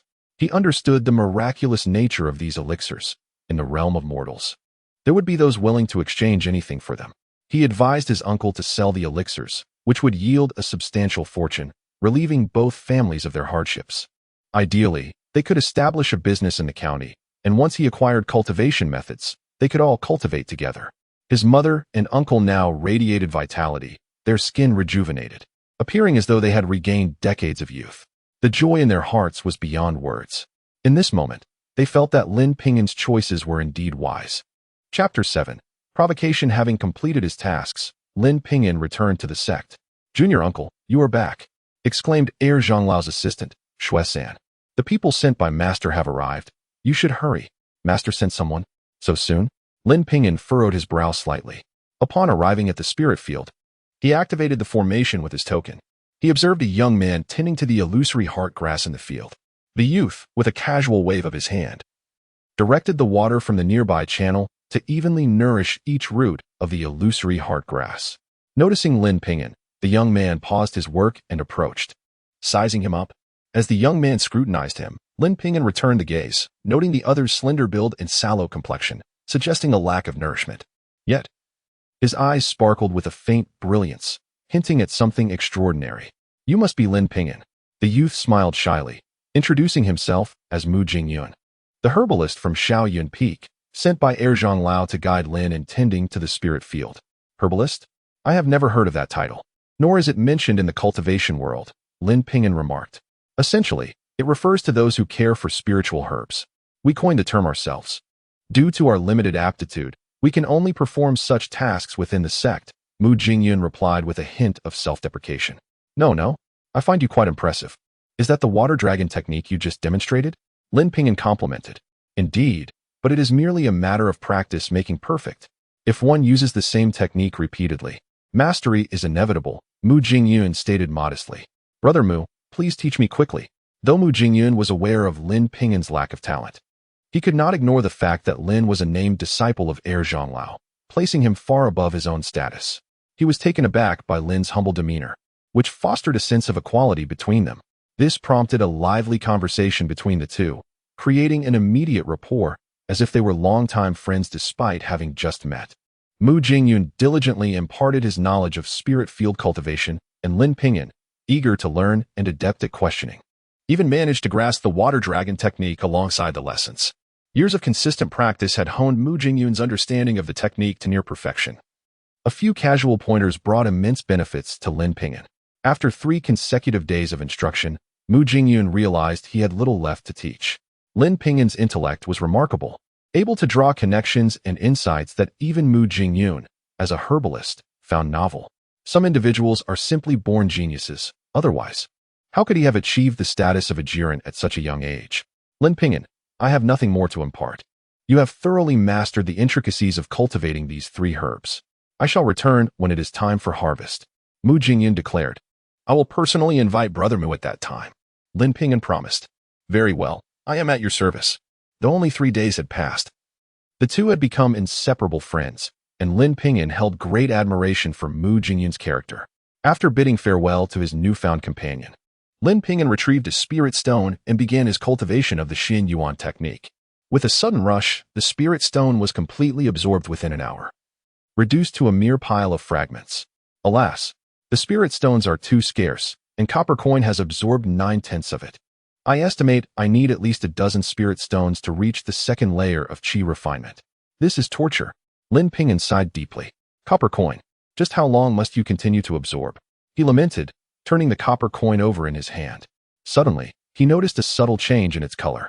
Once appearing somewhat antiquated, it now glimmered faintly as if newly minted. An idea sparked in his mind as he aligned his gaze with the square hole in the coin. He recalled vividly the events of his dream. A wave of dizziness washed over him as he felt himself being drawn by an unseen force, plunging into an abyss of darkness. Ouch! My head hurts, he exclaimed involuntarily. Moments later, a blur of light erupted from his forehead, soaring directly into the square hole of the copper coin. Lin Ping'an felt as though he had re-entered the dream, engulfed by endless darkness. Time became an enigma as he floated in a small, aqueous realm, weightless upon the water's surface. Could this be a hidden realm? He pondered. No, my body feels ethereal. Is this my spiritual world? Having read the cultivation realm, he had gained some understanding of cultivators.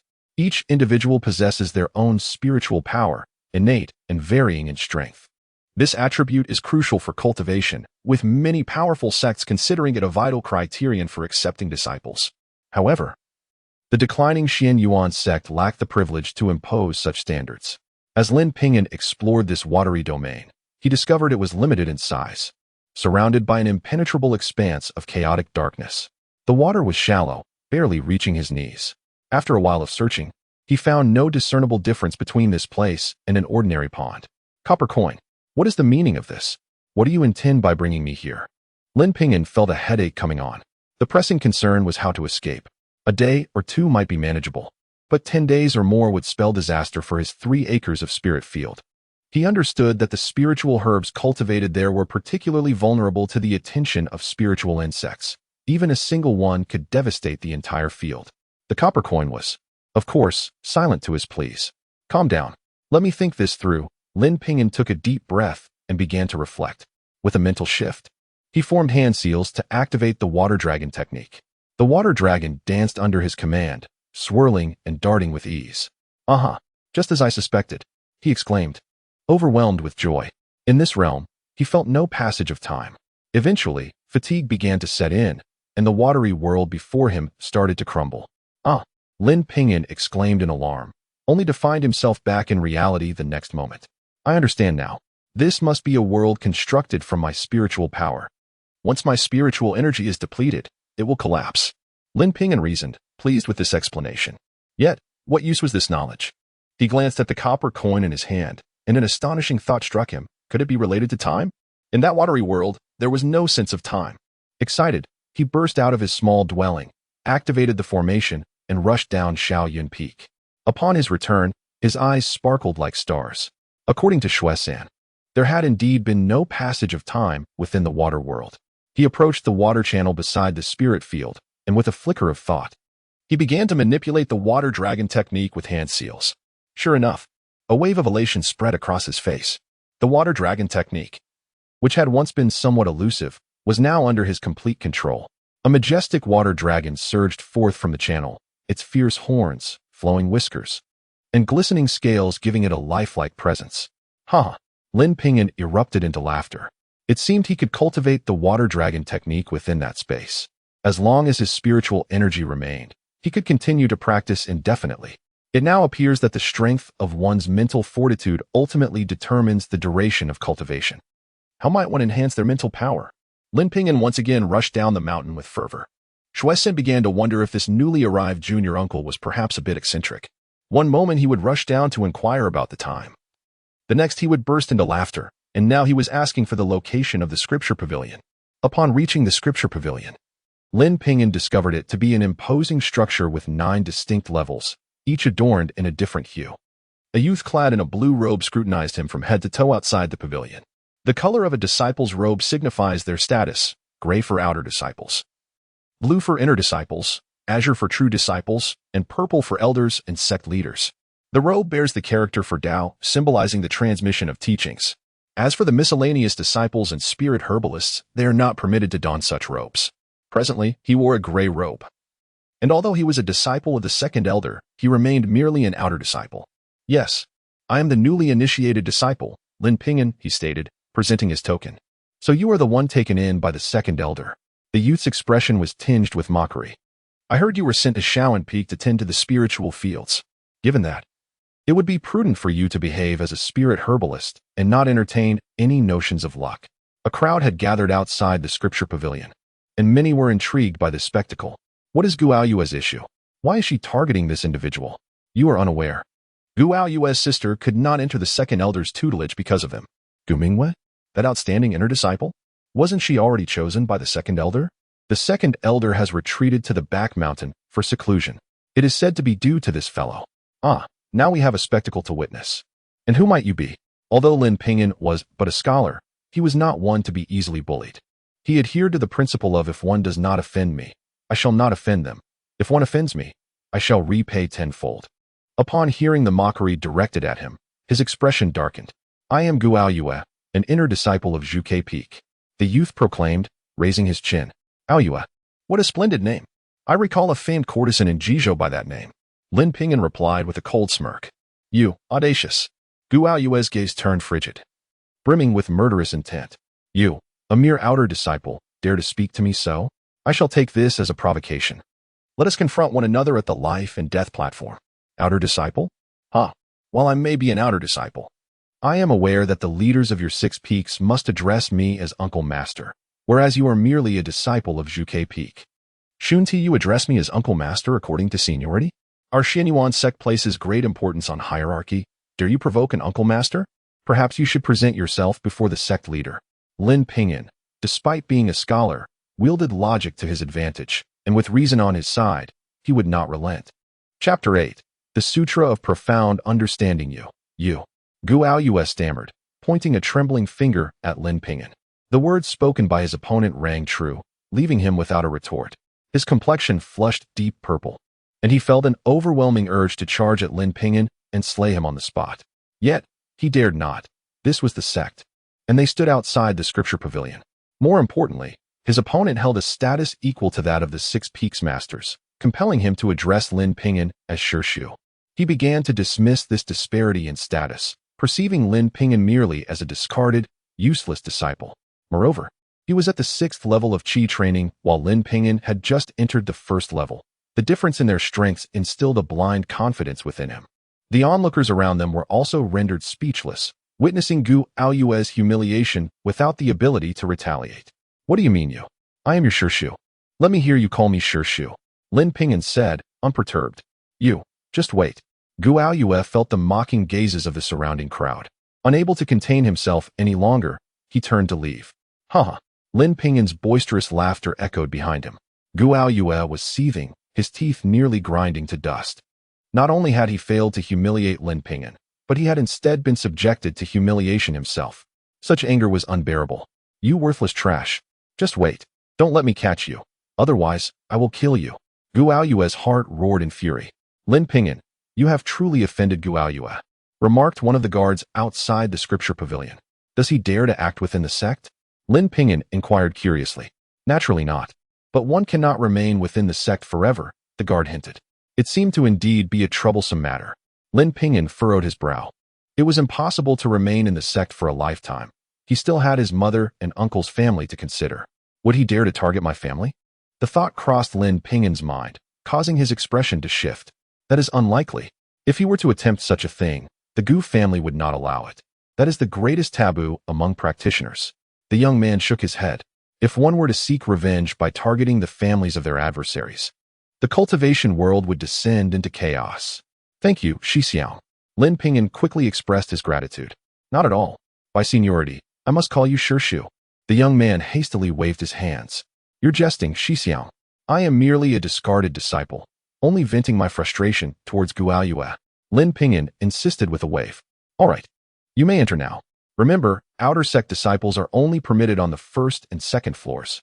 You have 1 hour of free time as a new disciple, after which you will need to spend contribution points every half hour. The young man returned the token to Lin Ping'an, granting him access to the scripture pavilion. From the outside, the pavilion appeared as a tall building, yet within, it was vast and spacious. Countless bookshelves adorned the interior, each brimming with a myriad of texts.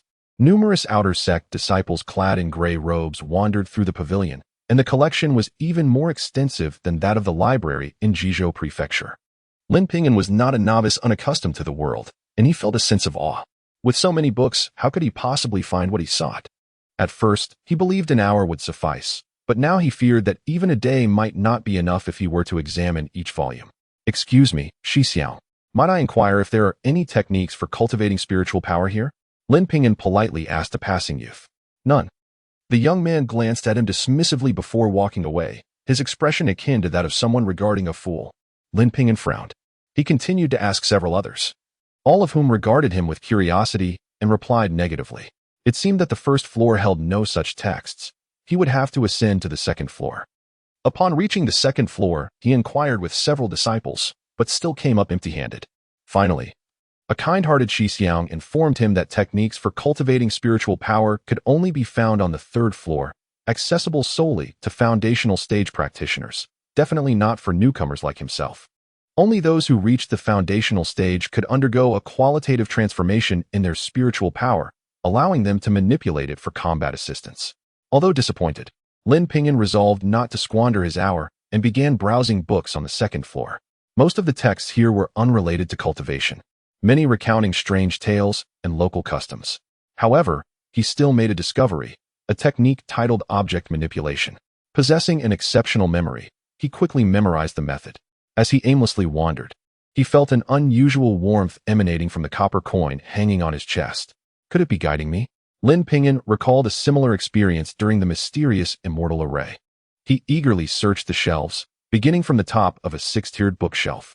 Each book he opened with great care. Finally, at the bottom layer, in a corner, he picked up a slightly yellowed ancient tome. The copper coin grew warm once more, confirming his intuition. The tome appeared incomplete, with signs of having been torn and damaged. The cover bore the title The Sutra of Profound Understanding. Profound understanding, profound principles, enlightening methods, and revealing true meanings. As he opened the pages, he was instantly captivated by the verses, becoming engrossed in their depths, unable to extricate himself. Time slipped by unnoticed until the text abruptly ceased, leaving him longing for more.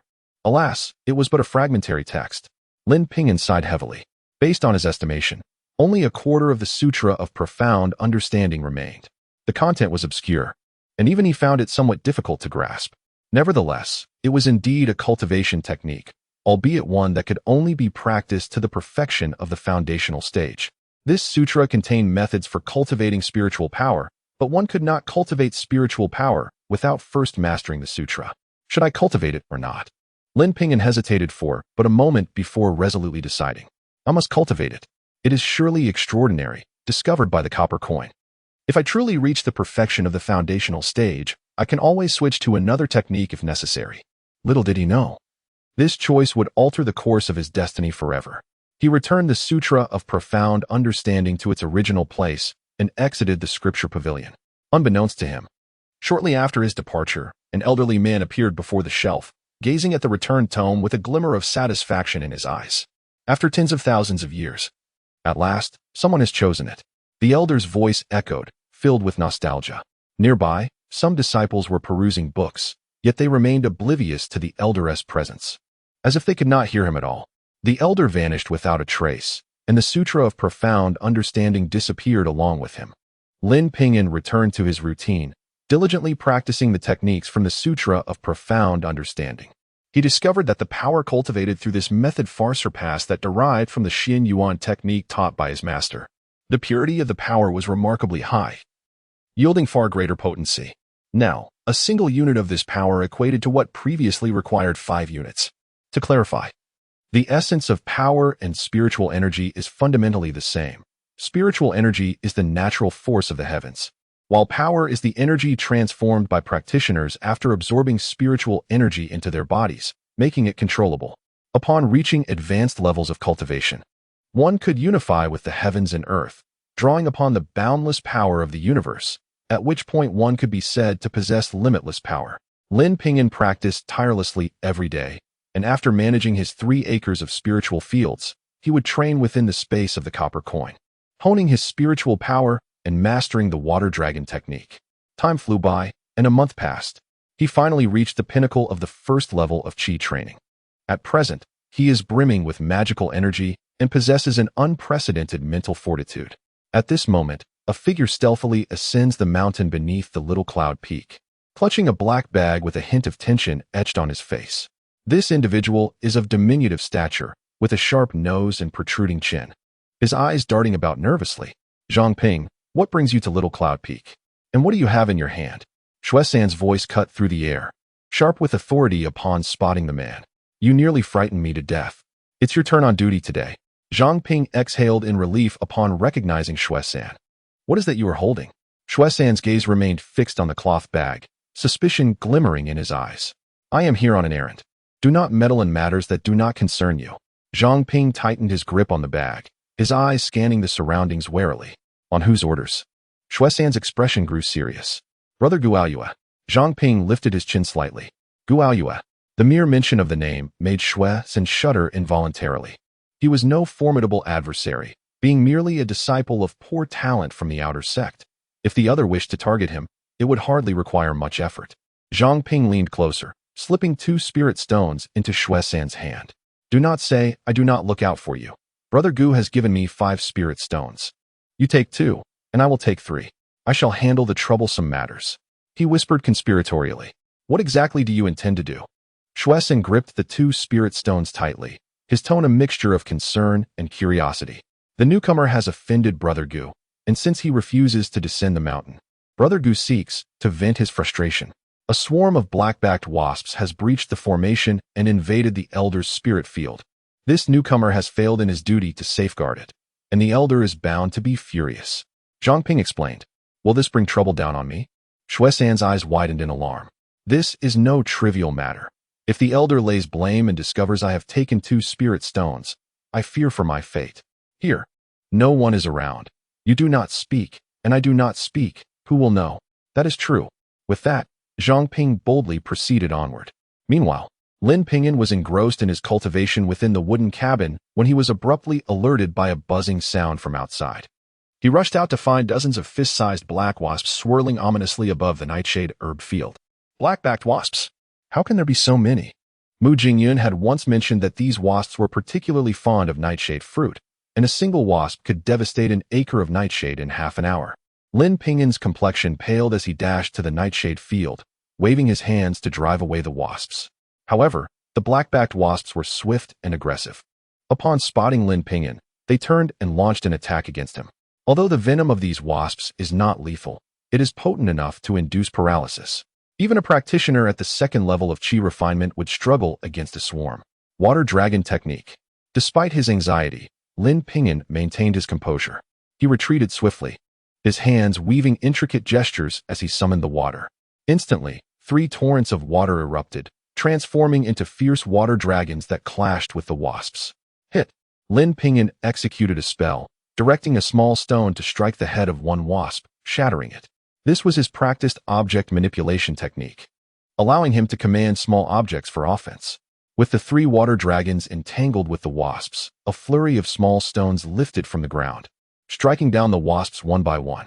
Within moments, the swarm was decimated, leaving Lin Ping'an exhausted and seated on the ground, his face pale.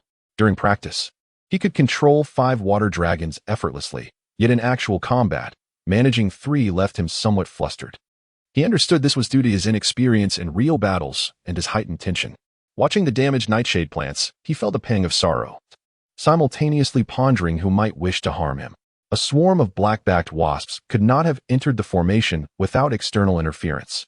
After resting for a moment, he circled the formation and discovered a black bag, within which lay the remains of a wasp. Nearby, he noted signs of the formation having been tampered with. Indeed, someone is targeting me. Lin Ping'an's expression darkened. Who could it be? The 9th Prince or Guoyue? The 9th Prince harbored resentment due to jealousy over his relationship with Tang Yuru. However, he was currently in seclusion under the Grand Elder's tutelage and likely lacked the time for such schemes. That left only Guoyue. This person might prove troublesome. Even with knowledge of his adversary, Lin Ping'an felt powerless to confront him. He gazed mournfully at the nightshade he had painstakingly tended to, gingerly uprooting the damaged plants and replanting seeds. After much toil, he finally felt a sense of relief. Fortunately, only a few plants were harmed. Otherwise, he would struggle to meet his quota and would have to dig into his own pockets. Outer sect disciples received a meager 3 low-grade spirit stones a month, while each damaged nightshade plant was worth 1 stone. How long would it take to replenish this loss? The thought left him feeling despondent. This adversary aims to wear me down. With this in mind, Lin Ping'an gritted his teeth in frustration. They say a gentleman's vengeance is never too late. One day, I, Lin Ping'an, shall make you aware of your folly. Yet, before that, I cannot let Shuai-san off the hook. Without his assistance, or rather, his tacit approval, it would have been impossible for the adversary to so easily bring a swarm of black-backed wasps up the mountain. Shuai-san. Lin Ping'an strode down the mountain, tossing the damaged nightshade plants before Shuai-san. Chapter 9. You extort me, Junior Master. What do you mean by this? Shuai-san's eyelids twitched, realizing that something had gone awry. He had long awaited this moment, preparing countless justifications and excuses in his mind. Shuai-san, do you understand the gravity of your collusion with outsiders to harm Cheyenne Peak? Lin Ping'an's expression was icy, his voice sharp. Junior Master, what are you talking about? I don't understand. Shuai-san feigned innocence, though anxiety brewed within him. Very well. If you refuse to confess, I shall deliver the evidence to Master. A dozen black-backed bees are sufficient to expel you from Xianyuan's sect. Lin Ping'an dismissed further conversation, brandishing a black leather pouch as he descended the mountain, his tone laced with mockery. Do not blame me for not giving you a chance. Shuai-san's countenance shifted dramatically. All his prepared arguments were rendered useless. If this matter reached the second elder, it would be irreparable. Even without evidence, he could be accused of negligence, and expulsion from the sect was a real possibility. Should the second elder become enraged and conduct a thorough investigation, his life would be in jeopardy. Zhang Ping, you have betrayed me. No, such a thing must not come to pass. In that moment, he felt an urge to silence Lin Ping'an permanently, but that thought vanished as quickly as it came. Failing in his duties would only bring punishment, but murder would surely lead to his own demise. Junior Master, let us discuss this calmly. I admit my negligence. Please show mercy. Shuai-san blocked Lin Ping'an's path, a look of desperation etched on his face. Oh, negligence, is it? How do you intend to compensate me? Lin Ping'an replied with a cold smile. I shall compensate you at market value. 13 dragon's bane herbs. I will pay you 13 inferior spirit stones. Shuai-san felt as though his heart was bleeding. He had saved those spirit stones for so long, only to squander them today. Alas, Shuai-san truly felt like smashing his head against the ground. 13. Humph. I refuse. I will have Guoyue compensate me. Lin Ping'an scoffed repeatedly. You. Upon hearing Guoyue's name, Shuai-san's expression changed yet again. If Guoyue were involved, his situation would worsen. I was wrong. Zhang Ping gave me 2 inferior spirit stones, claiming that you had offended Guaoyue. I am willing to double the compensation. That is my utmost limit. Xuesan's face was now more pitiable than tears. Double is acceptable. Hand them over. Lin Ping'an extended his hand. Here you are. Xuesan exchanged 26 inferior spirit stones for the pouch containing the blackback bee corpses. Returning to his humble abode, he nearly fainted from the pain. One must not be greedy and suffer great losses, he lamented, having sacrificed an entire year's worth of cultivation resources for merely 2 inferior spirit stones. The prospect of advancing to the 4th layer of qi refinement now seemed distant. On Zhuke Peak, within Guaoyue's abode. Rest assured, senior brother, that mere qi refinement 1st layer brat cannot possibly handle so many black-backed bees. If he merely observes, it would be one thing. But if he foolishly attempts to drive them away, he may find himself half dead. Zhang Ping grinned, brimming with pride. Well done. Did you leave any traces? Guaoyue's lips curled into a sinister smile. Senior brother, if I cannot handle such a trivial matter, how could I ever face you again? Zhang Ping replied confidently. Good. Here is a bottle of qi gathering pills. Take it and cultivate. Guaoyue tossed a pill bottle casually, waving him off. After Zhang Ping departed, Guaoyue could no longer restrain himself and made his way to Shaoyan Peak. Xuesan. Xuesan. Guaoyue knocked on Xuesan's door. Senior brother. Xuesan emerged. Listless, and a wave of resentment surged within him upon seeing Guaoyue. If it weren't for you, I would not be in such dire straits. Has anything happened on the mountain? Guaoyue glanced towards the peak, his tone suggestive. Senior brother, if you wish to see the commotion, you may go yourself. However, I suspect you will be quite disappointed. Xuesan's words dripped with bitterness. Xuesan, are you courting death? Guaoyue was no fool. He immediately detected the dissatisfaction in Xuesan's words. I dare not. Xuesan recalled the gravity of the situation and quickly bowed in explanation. Lin Ping'an somehow managed to kill all the black-backed bees, suffering only minor losses to the dragon's bane herbs. He used the bee corpses to threaten me, extorting 26 inferior spirit stones from me, which is all my cultivation resources accumulated over several years. How pitiful it is for a small fry. Unable to offend this one or that one, he found himself ensnared in this vortex, lamenting his own weakness. What? All the black-backed bees killed, with only minor losses to the dragon's bane herbs? Guaoyue's expression darkened, his eyes flashing with a fierce light. It seemed this fellow was rather troublesome. Guaoyue composed himself. It was likely that the second elder had bestowed some treasure upon him. Otherwise, with his abilities, it would be impossible to slay so many black-backed bees. This matter required careful consideration. Very well. Is it merely 26 inferior spirit stones? I will compensate you. Guaoyue tossed out a storage bag, sneering. However, remember this. From today onward, you are my dog, Guaoyue. Keep a close watch on that brat. And at the slightest hint of trouble, inform me immediately. Yes, senior brother, I will remember. Be wise. Should I discover any treachery, you shall simply vanish. After Guaoyue left, Xuesan eagerly opened the storage bag, his body trembling with excitement upon seeing the inferior spirit stones within. What does it matter if I must be a dog? As long as I can obtain spirit stones, I will do anything. Unbeknownst to Lin Ping'an, who was blissfully unaware of the shamelessness of others, he had now acquired 26 inferior spirit stones and excitedly began his cultivation. 10 days later, all 26 inferior spirit stones had turned to dust. The magical power within him surged once more, and he finally advanced to the 2nd layer of qi refinement. He withdrew a long sword without a sheath, measuring 4 feet in length, its cold gleam flickering. Clearly forged from high-quality iron, in the realm of mortals. This sword would be considered a divine weapon, yet, in the realm of the sect, it merely served as standard fare for outer disciples. Having seen many people flying on swords, Lin Ping'an, though lacking the magical power to fly himself, realized from his previous battle that he could likely manipulate this sword using his telekinesis. He extended his hand towards the sword, grasping at the void. The sword floated effortlessly, gradually landing in his grasp. He was overjoyed. Though the sword was heavier than a stone, its potential was immeasurable. If he could wield the sword to slay enemies, those black-backed bees would hardly pose a threat. He attempted to control the sword in the air using telekinesis, yet the technique felt rudimentary. It seemed he needed to seek a sword technique in the scripture pavilion. Having glimpsed a few sword techniques previously, he regretted not paying attention at the time. realizing now that combining the telekinesis with a sword technique would maximize its effectiveness. With purpose in mind, Lin Ping'an hurried down the mountain towards the scripture pavilion. The brat is coming down. Guoyue soon received the news. Let us go meet this boy. Guoyue strode down the mountain with Zhang Ping. Upon reaching the second floor of the scripture pavilion, Lin Ping'an discovered a sword technique titled Water Moon Sword. This technique suited his physique perfectly. Exiting the pavilion, he encountered two figures approaching him. It was none other than Guoyue and Zhang Ping. Lin Ping'an, with your meager talent, what use do you have in the scripture pavilion? You are entirely wasting contribution points. You would be better off exchanging for a few yuan show pills to take home. Zhang Ping's voice was somewhat shrill, immediately capturing the attention of several disciples. Guoyue, why haven't you come to pay your respects to your senior uncle? Lin Ping'an did not even glance at Zhang Ping. Instead, he wore a faint, mocking smile as he looked towards Guoyue. Guoyue nearly turned on his heel to leave. It turned out to be the discarded disciple of the second elder. Nephew, I pay my respects, he said.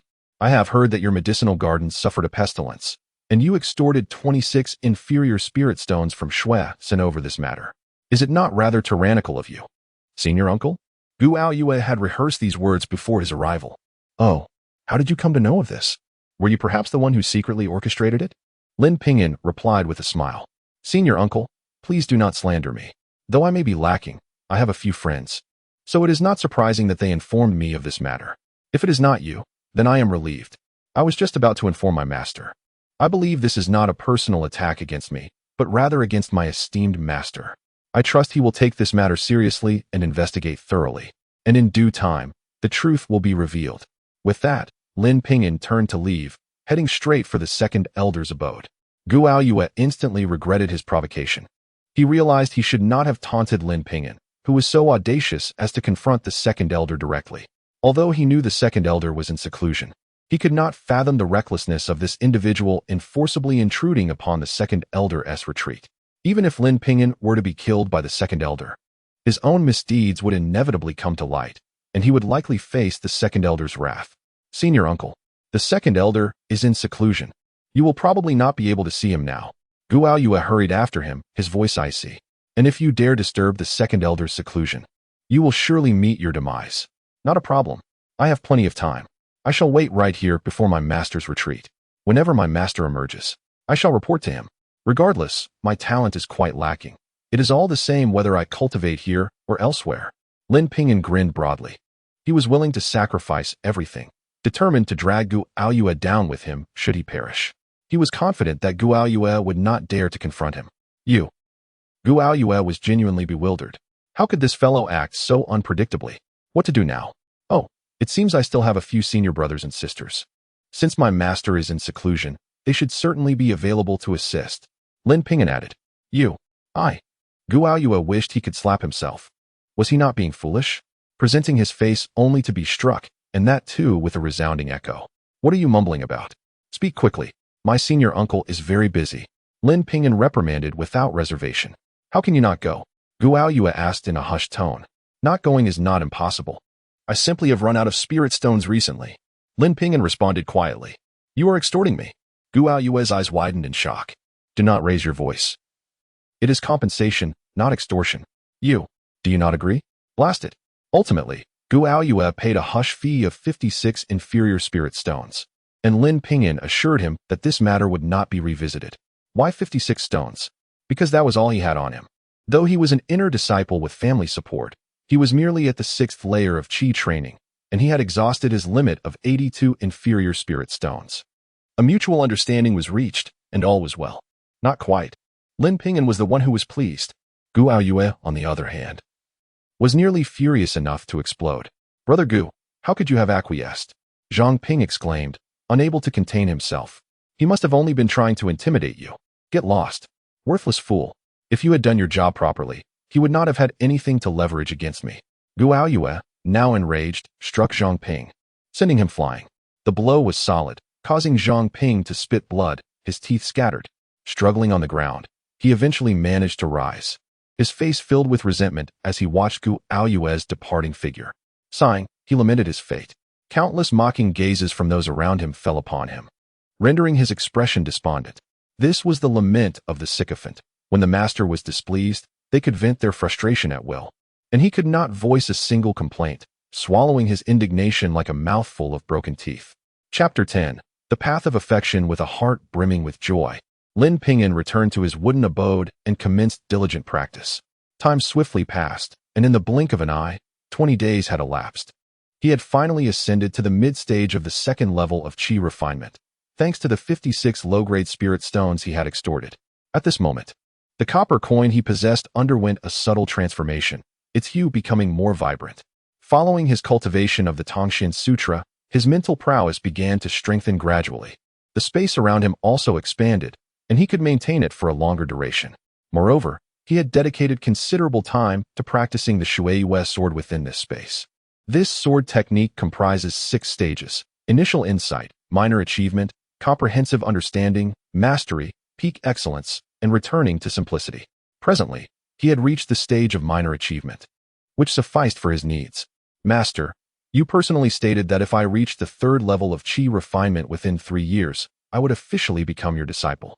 I wonder how you would feel if I appeared before you now? Lin Ping'an mused with a hint of pride. However, at this moment, the second elder was in seclusion, striving to break through to the nascent soul stage. There were no significant matters within the sect, and it was certain he would not emerge for 3 to 5 years. Lin Ping'an, a melodious voice rang out from outside the formation. It was Tang Yuru, but what brought her here? Lin Ping'an opened the wooden door and retrieved the token to deactivate the formation. Indeed, Tang Yuru's figure appeared, accompanied by Zhou Mingxian. They were engaged in lively conversation, seemingly delighted by some news. You've emerged from seclusion. To what level have you ascended? Lin Ping'an inquired, noticing the rich aura surrounding Tang Yuru, her breath long and steady, igniting his curiosity. I have reached the 4th level. Cultivation is tiresome. The further I go, the slower the pace. It has taken me 2 months to break through just 1 level. Tang Yuru complained. I, too, have reached the 2nd level, thanks to my master's generous guidance. A smile adorned Zhou Mingxuan's face. Just a month prior, he had been accepted as a disciple by Yun Jizi, who recognized his potential due to his stable mindset. Ah, Lin Ping'an, you've reached the 2nd level? Tang Yuru exclaimed, her eyes wide with disbelief. 2nd level, Zhou Mingxian echoed, astonished. He had expended substantial spirit jade with Yun Jizi's assistance to attain the 2nd level of Qi refinement. Given his responsibilities managing the spirit fields and cultivating alone, how could Lin Ping'an have reached such a level? There must be a secret behind it. How did you discern that? Lin Ping'an queried, puzzled. Qi observation technique. A minor spell. If you wish to learn, I can teach you. Tang Yuru, a vivacious girl, bounced into Lin Ping'an's wooden cabin. Of course, I would love to learn. By the way, what brings you such joy? The sect plans to establish a teleportation array in the royal capital. Henceforth, we can return home directly via the array. Tang Yuru exclaimed excitedly as she sat on the wooden bed. Isn't it said that the Tao is devoid of emotion, that one must set aside all feelings during cultivation? With only the Tao remaining? Lin Ping'an recalled what Luo Susu had once told him. My master said that cultivation can be divided into the path of affection and the path of detachment. The path of affection emphasizes familial bonds, using them as motivation. The deeper the connection, the faster the cultivation. However, it has a weakness, the very affection it relies upon. In contrast, the path of detachment focuses on self-cultivation, honing oneself to become unwavering, walking the path alone, unafraid of adversity. This path bears no weaknesses and grows ever stronger. Tang Yuru explained. Ah, I see. It seems senior sister Luo practices the path of detachment, while I shall cultivate the path of affection. Lin Ping'an realized, his resolve solidifying within. I, too, wish to cultivate the path of affection. Tang Yuru smiled. Alas, I do not yet comprehend the philosophies of the Tao, but I know that my parents raised me for over a decade. How could I simply abandon them? Zhou Mingxian stated. Now that we can return home directly, my parents will surely be delighted. You did not come here merely to inform me of this, did you? Lin Ping'an probed. Of course not. We have something more important to discuss. Tang Yuru smiled mysteriously. Let us go hunt some demonic beasts. Hunt demonic beasts. Lin Ping'an exclaimed in surprise. With our current abilities, wouldn't we be devoured? You see, the sect has specially nurtured some low-tier demonic beasts within a mountain range for us novice disciples to hunt. My master granted me a token to give it a try. Oh, Lin Ping'an's eyes sparkled. Having cultivated diligently, and with a prior successful experience in exterminating pests, he was eager to face a demonic beast. What do you think, Zhou? Lin Ping'an turned to Zhou Mingxian. My master said that our lineage values practical combat. However, due to my low cultivation, I was not allowed to venture out. Now that Miss Tang is here as a bodyguard, I naturally wish to experience it. Zhou Mingxian grinned. Humph. I am your master uncle. Remember not to misaddress me next time. Tang Yuru placed her hands on her hips, striking a pose befitting a master uncle. Then I shall rely on you, little master uncle. Zhou Mingxian replied with a smile. That is more like it. My master imparted to me a set of Xian Yuan sword techniques, but as it is a secret of the sect, I cannot share it with you. However, I will use this technique to protect you. The trio shared a harmonious bond, exchanging laughter and conversation as time passed swiftly. Go back and prepare. I will finish watering the spirit fields, and we shall meet at a designated place. 2 hours later, beneath the Giant Wood Peak, let us not be late. Giant Wood Peak, a spirit field peak, derived its name from a millennia-old giant tree atop it. This peak was home to rare spirit herbs, making it a crucial site within the sect. After gathering at this location, the trio set off toward the distant mountain range, their laughter echoing far and wide. What did you say? That brat has descended the mountain and entered the hunting range? On Zhuke Peak, Guaoyue leapt to his feet upon hearing this news. His eyes gleamed with a ferocious light, reminiscent of a starving wolf spotting its prey. Very well. This time, I shall ensure you learn the dire consequences of provoking Guaoyue. Let us go and deal with this brat. Senior brother, I have heard that Tang Yuru and Zhou Mingxian are accompanying him. Although their cultivation is not high, their status remains significant. Should you slay Lin Ping'an in their presence, it could lead to... Zhang Ping cautioned. Them? Huh. Fear not. I possess methods to keep them occupied. Guaoyue's lips curled into a cruel, icy smile. After exiting Guaoyue's dwelling, they borrowed a spirit magpie from a senior brother on Zhuke Peak. The two swiftly mounted the broad back of the magpie, soaring into the sky in an instant. Meanwhile, within the cave of the Grand Elder. Master, I have reached the 4th level of Qi refinement. I have heard that our Xian Yuan sect has a hunting range, and I wish to test my cultivation progress. The 9th prince knelt respectfully before the Grand Elder. Ah, your ambition is commendable. I shall bestow upon you the Jinlan sword and a set of Jin Yuan ropes. The Grand Elder nodded in satisfaction, and with a wave of his hand, 2 beams of golden light descended before the 9th prince. Thank you for your generous gifts, master. I shall exert my utmost efforts. The 9th prince quickly stored the treasures, expressing his gratitude before departing. Upon leaving the cave, a cold expression emerged on the 9th prince's face. Lin Ping'an, Zhou Mingxian, even Tang Yuru is not someone you can meddle with. Prepare yourselves. I shall ensure you face dire consequences this time. Your Highness, what shall we do this time? A small eunuch, who had been waiting outside the cave, approached and whispered inquiringly. Enough. Wei Xian, we are both disciples of the Xianyuan sect. And since you have joined the Taiyin Peak and acquired a master, let us proceed according to our seniority. The 9th prince raised his head, his tone calm. Sure, Shu. I pay my respects. The young eunuch Wei Xian bowed respectfully to the 9th prince. Come, I shall first take you to meet someone. The 9th prince flashed a mysterious smile and strode forward. Wei Xian was quite familiar with this 9th prince. From that smile, he sensed that something unsavory was bound to unfold. However, in this lifetime, it seemed he could not escape the reality of becoming the 9th prince's servant. So he gritted his teeth and followed. After presenting the token bestowed by the sect master to the mountain-guarding disciple for inspection, they were allowed entry into the mountainous region.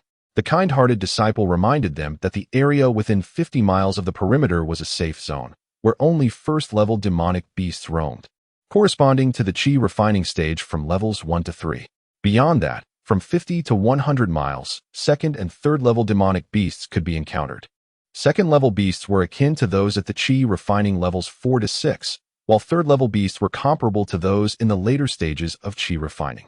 Upon entering the hunting mountains, the trio distinctly sensed a palpable tension in the air, laced with a faint scent of blood, which made them involuntarily uneasy. Particularly, Tang Yuru and Zhou Mingxian felt their bodies tense, trembling slightly. They were once pampered young masters and mistresses, accustomed to the protection of guards on their daily outings, and had never truly faced the fabled man-eating demonic beasts. At this moment, Lin Ping'an appeared more composed than the two. Although he was a scholar, he had grown up in the mountains and had encountered tigers, wolves, and leopards. Furthermore, He had previously slain a dozen black-backed bees, having experienced that kind of thrilling tension. After advancing for 7 or 8 miles, a sudden crack of breaking branches echoed from the depths of the forest ahead. The three halted, their eyes widening with vigilance. Chapter 11. The First Adventure. Fear not. I am here. Tang Yuro summoned her courage, producing a talisman paper in her hand. With a gentle touch of her fingertip, a surge of magical energy ignited the paper, transforming it into a hazy white light that shielded the trio. What is this? Lin Ping'an inquired, his curiosity piqued. It is a first-level light shield talisman given to me by my senior brother. It can withstand the attacks of level 1 beasts, Tang Yuro explained. Emboldened by the protective aura of the talisman, she began to step cautiously towards the woods. Such a remarkable item. Lin Ping'an had never seen anything like it before, his eyes gleaming with intrigue. There are places within our sect that teach the art of talisman making, known as the Spirit Talisman Hall. However, creating talismans is highly energy-consuming, and my master advises new disciples like us to refrain from learning it until we reach a certain level of cultivation. Only then might we find inspiration, Zhou Mingxian added. I see. Lin Ping'an nodded in understanding. With the light shield talisman bolstering them, the three ventured into the forest. Soon, they encountered a cluster of toppled trees and a formidable black wild boar, measuring 2 yards in length, with menacingly curved tusks. The beast was diligently rooting through the soil beneath a fallen tree, seemingly in search of something. This is a level 1 beast, the tusked wild boar. Its favorite food is the roots of trees, and its weakness lies in its neck, Zhou Mingxian remarked, clearly having done his homework. This shall be our first prey. Allow me to take the lead. Tang Yuro's voice trembled, betraying her nervousness. Go ahead, Lin Ping'an encouraged, pulling Zhou Mingxian to a halt. Feeling the absence of her companions behind her only intensified Tang Yuro's anxiety, causing her legs to quiver uncontrollably. The tusked wild boar sensed the impending danger, turning its gaze towards her. Roar! The beast's eyes blazed crimson as it let out a furious roar and charged towards her. Its head lowered and its lengthy tusks resembling 2 sharp spears. The glistening white tusks bore dark red stains, instilling a profound sense of dread. At that moment, Tang Yuro's mind was consumed by a singular thought. This is terrifying. I must flee. Yet her trembling legs betrayed her, refusing to obey her command. It's over. I'm doomed. Panic surged within her. Bang! The tusked wild boar collided with the light shield, its tusks thrusting violently against the protective barrier.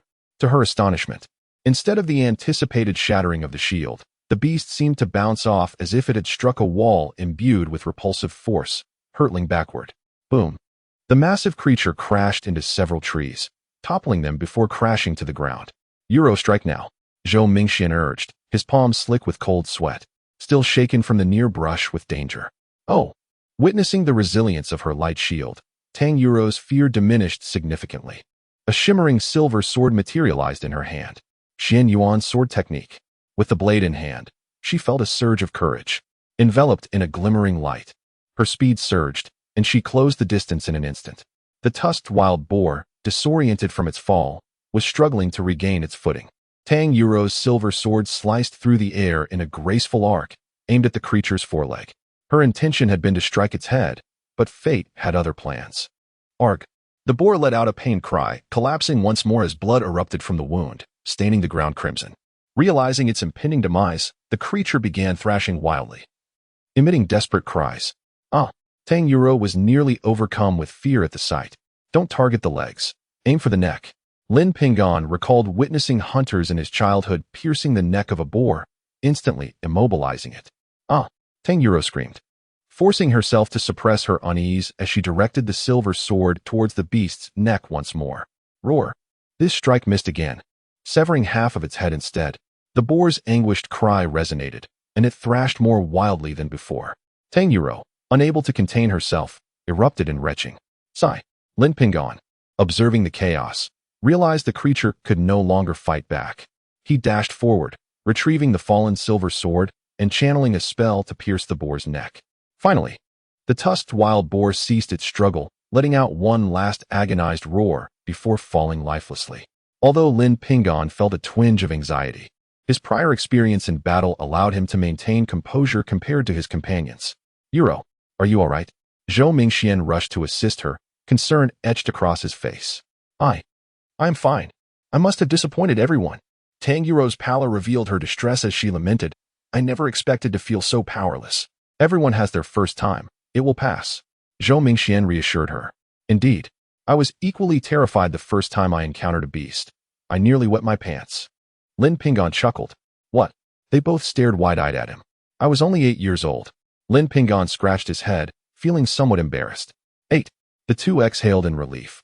After resting for a while, they prepared to continue their journey. The tusks of the tusked wild boar can be used for crafting. We shouldn't let them go to waste. Zhou Mingxian pointed towards the corpse. Tusks? How revolting. Tang Yuro hesitated. My master once said that cultivation is not solely about seclusion. Hunting, gathering materials, crafting treasures, and even trading are all integral parts of our growth.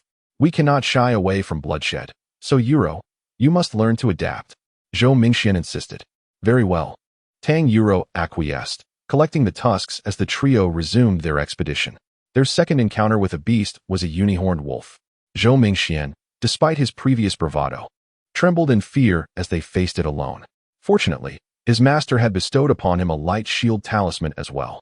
After vanquishing the unihorned wolf, Zhou Mingxian collapsed onto the ground, panting heavily, his face drained of color. Haha. Seeing Zhou Mingxian in such a pitiful state lightened Tang Yuro's spirits considerably. What a trio of novices they were. Meanwhile, in the sky above, a gray-white bird soared, carrying Gu Aoyue and Zhang Ping, who were observing the scene below with disdain. Senior brother, what are your plans? Zhang Ping inquired curiously. Hee, you'll find out soon enough. I want to witness him perish at the hands of a beast. Gu Aoyue's lips curled into a cold smirk. Simultaneously, the ninth prince and Wei Xian entered the hunting mountains, following a different path than Lin Ping'an and his companions, making their way deeper into the wilderness. Uncle Master, we are nearing a dangerous zone, Wei Xian remarked nervously, glancing at the increasingly dense foliage surrounding them. What is there to fear? I possess a treasure bestowed by my master. Even if a level 2 beast appears, I can slay it. The ninth prince brandished his golden sword confidently. Wei Xian could not help but grumble inwardly. You may be at ease, but I certainly lack such treasures. Who knows? That beast might prey upon the weak and attempt to devour me. I would thus ask for your guidance, dear uncle. Wei Xian hastily remarked.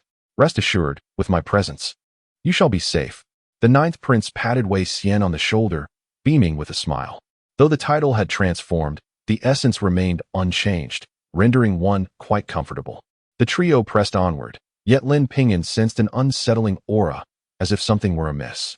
Do you not feel that something is off? Lin Ping'an inquired, glancing at the two. Lin, are you feeling anxious? It is your turn to take action next. Zhou Mingxian teased with a grin. I feel nothing amiss. You cannot truly be affected by Brother Mingxian's jest, can you? Tang Yuru's large eyes were fixed on Lin Ping'an. No, something is definitely wrong. Lin Ping'an scanned the surroundings and suddenly spotted a small black dot in the sky. Look, what is that? The two raised their heads, indeed spotting the dot. Is that a bird? It shouldn't be anything of significance. Tang Yuru commented. No, there is certainly an issue. I have seen it before. Though I did not pay heed at the time. Zhou Mingxuan's expression grew grave. I believe I know who it is. Lin Ping'an's countenance darkened. I must return immediately to avoid implicating you. No way. Tang Yuru shook her head vigorously. We came out together, and we cannot leave you behind. Indeed, Lin, your words are unwarranted. We are friends, as well as teammates.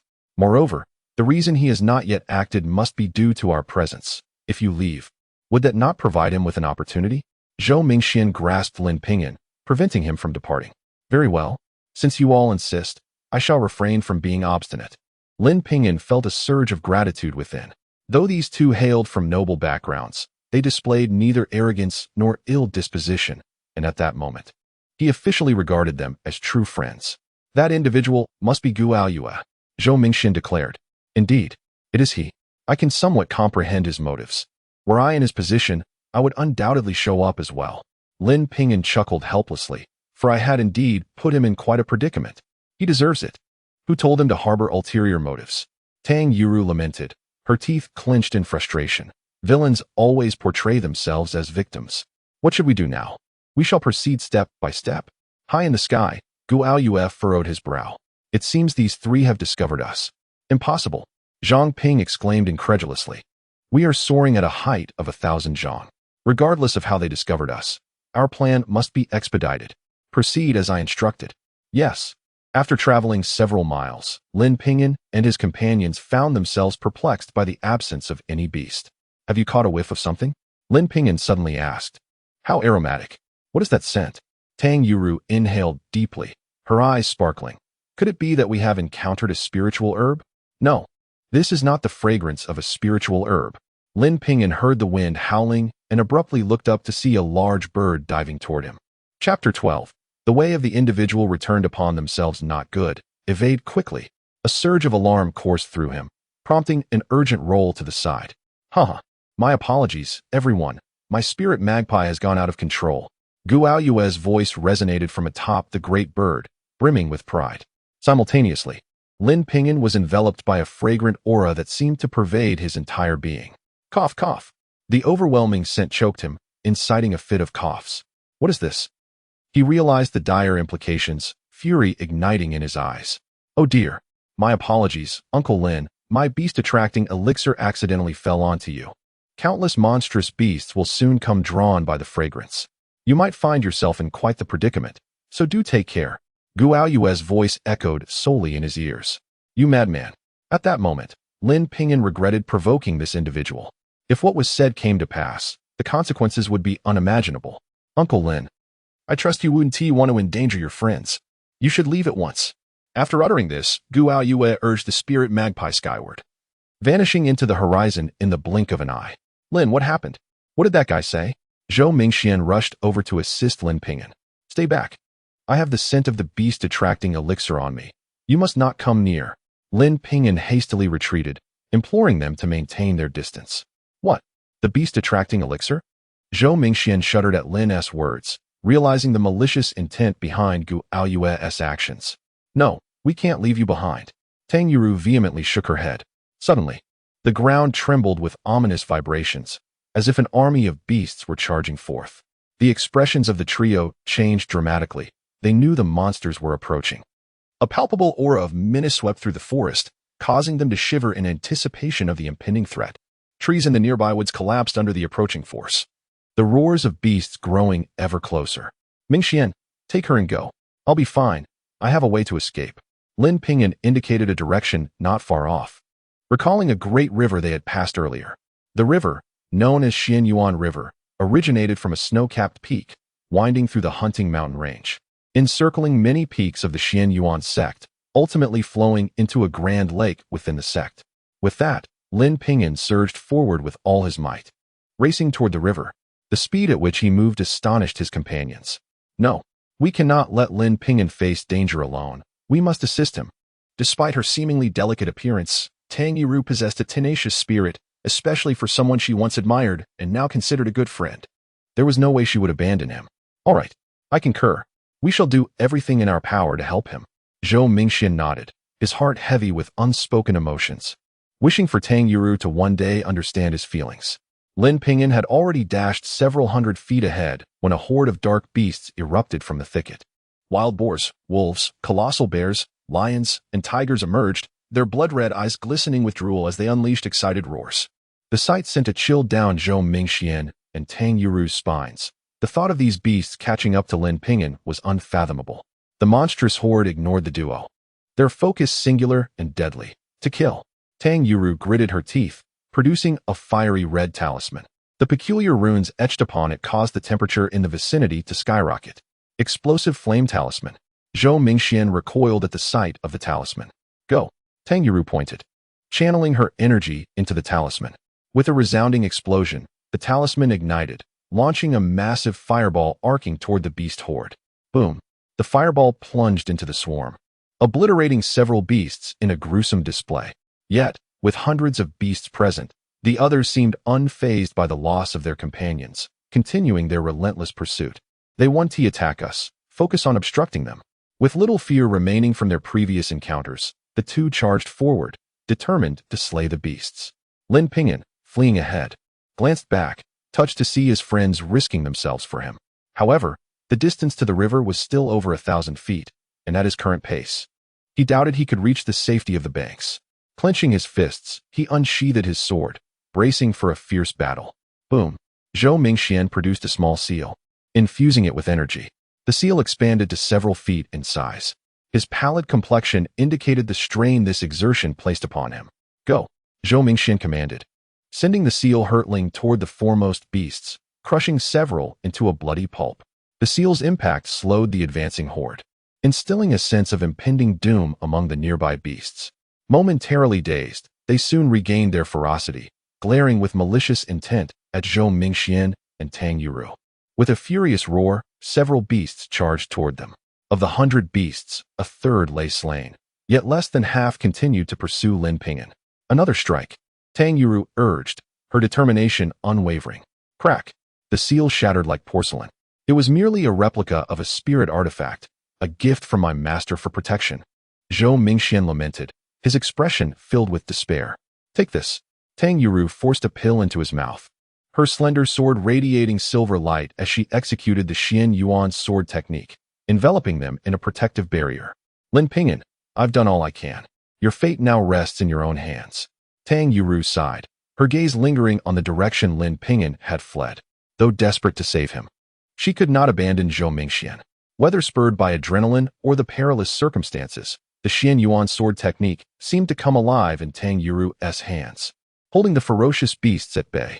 Despite being merely at the 4th layer of Qi cultivation, she could contend with second-tier beasts, easily defeating 10 first-tier ones. This was simply her natural prowess in action. As Lin Ping'an felt the number of pursuing beasts dwindle, he sensed a significant reduction in their speed. Above, Guoyue seethed with fury. Damn it, those two are utterly insane. Is it truly worth it to risk everything for a worthless individual? He failed to comprehend why cultivators should not be rivals instead. Had they lost their senses? No, I cannot allow this fool to escape. Otherwise, I shall face dire consequences. And even my master may not be able to safeguard me. Guoyue resolved to take matters into his own hands if necessary. Lin Ping'an sprinted onward, soon spotting the roaring river. However, the beasts were closing in behind him, invigorated by the scent of his presence, howling with excitement. Lin Ping'an shuddered, channeling all his inner energy to propel himself forward. A piercing cry echoed from the heavens above. Lin Ping'an sensed the ominous approach of danger. He was acutely aware that Guoyue had arrived, and there was no chance that the latter would allow him to escape so easily. At this moment, he was less than 10 paces away from the great river, while the monstrous beasts behind him were merely a few dozen paces away. A thick mist of water vapor swirled in the air, causing a smile to unconsciously grace Lin Ping'an's face. Heh, Lin Ping'an, you shall perish.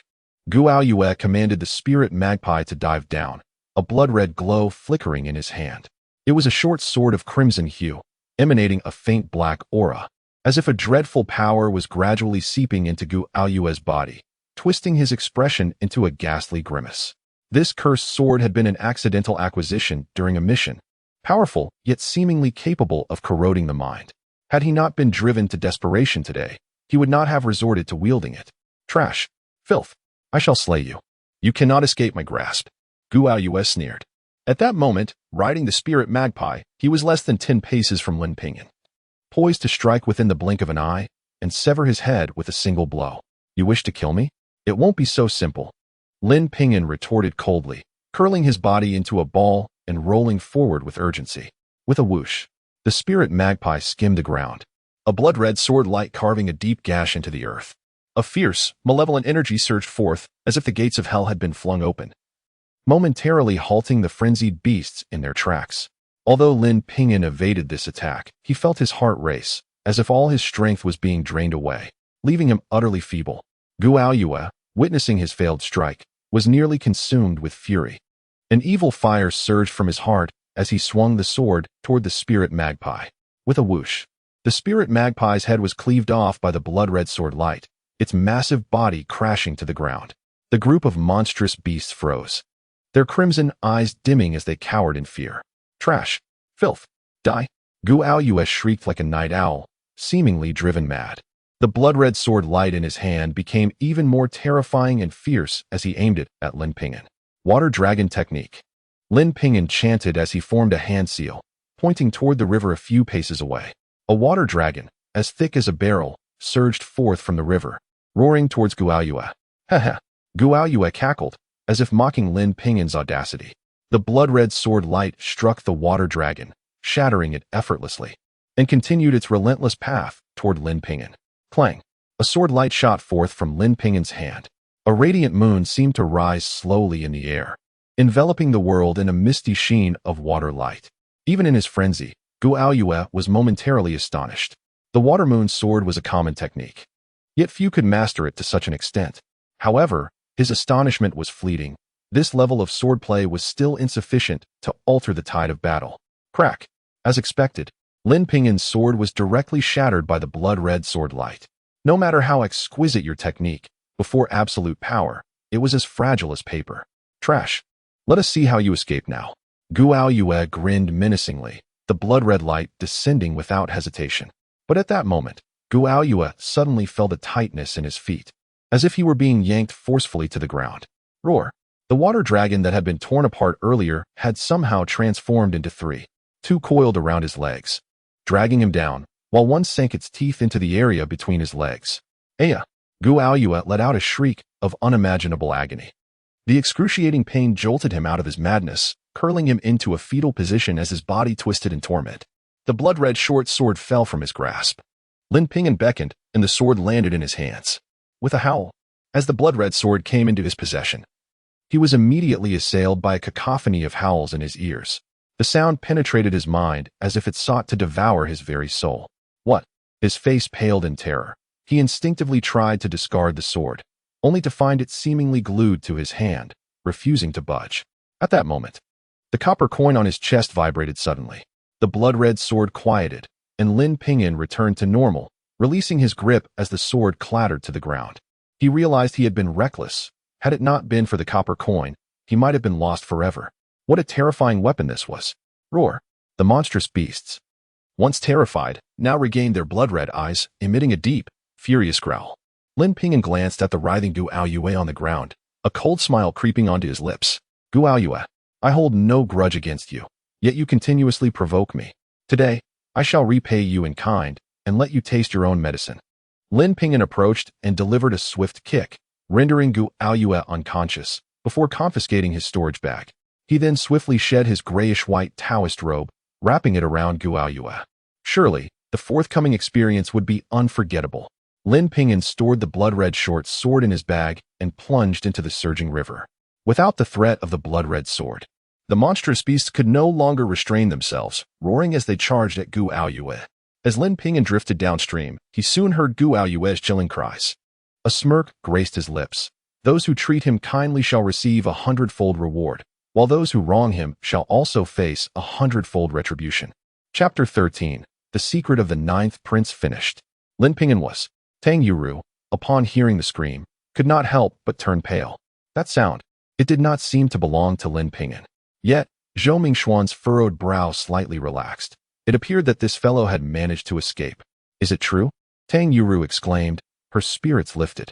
Indeed, although he appears to be a mere scholar, he possesses a cunning mind, and he undoubtedly harbors secrets that enabled his escape. Zhou Mingxian replied. Then let us withdraw and follow the river to find him. Agreed. As Lin Ping'an drifted downstream, he felt a long-lost sense of refreshment. Having grown up by the riverside, he was adept at fishing and swimming. At this moment, he began to cultivate, feeling an innate affinity with the water. The current cradled him as he floated downstream, reminiscent of lying in his mother's embrace, an indescribable comfort enveloping him. In this soothing environment, fatigue overtook Lin Ping'an, and he fell into a slumber. Half awake, he heard voices nearby. Ninth Prince, your price is too steep. We cannot alter the sex rules for you. No. You can definitely do it. You know my worth. And beside me is he. His aptitude is also remarkable. My master has spoken wisely. This transaction is beneficial for you regardless. If you cannot muster this little sincerity, then there is no need for further discussion. This matter I must consult my superiors. However, you are correct. Your value is indeed acknowledged, and I believe they will acquiesce, realizing the choice at hand. You shall be proud of this decision, my master. At this, Lin Ping'an abruptly opened his eyes and saw three figures on the riverbank. Simultaneously, the three individuals spotted Lin Ping'an. Lin Ping'an, it's him. Kill him. We must not let him escape. The ninth prince bellowed. If our connection is revealed, it will be disastrous. Your plans will be in jeopardy. Damn it. How could anyone appear? One of the figures roared. transforming into an eagle as he lunged towards Lin Ping'an in the water. The speed and force of his attack startled Lin Ping'an. He sensed that this individual was likely a formidable practitioner at the late stage of the Qi refinement realm, possibly even stronger than Guoyue. A dreadful aura enveloped him, imparting a sense of being locked in place, as if escape from the oncoming assault was impossible. Fortunately, this was in water.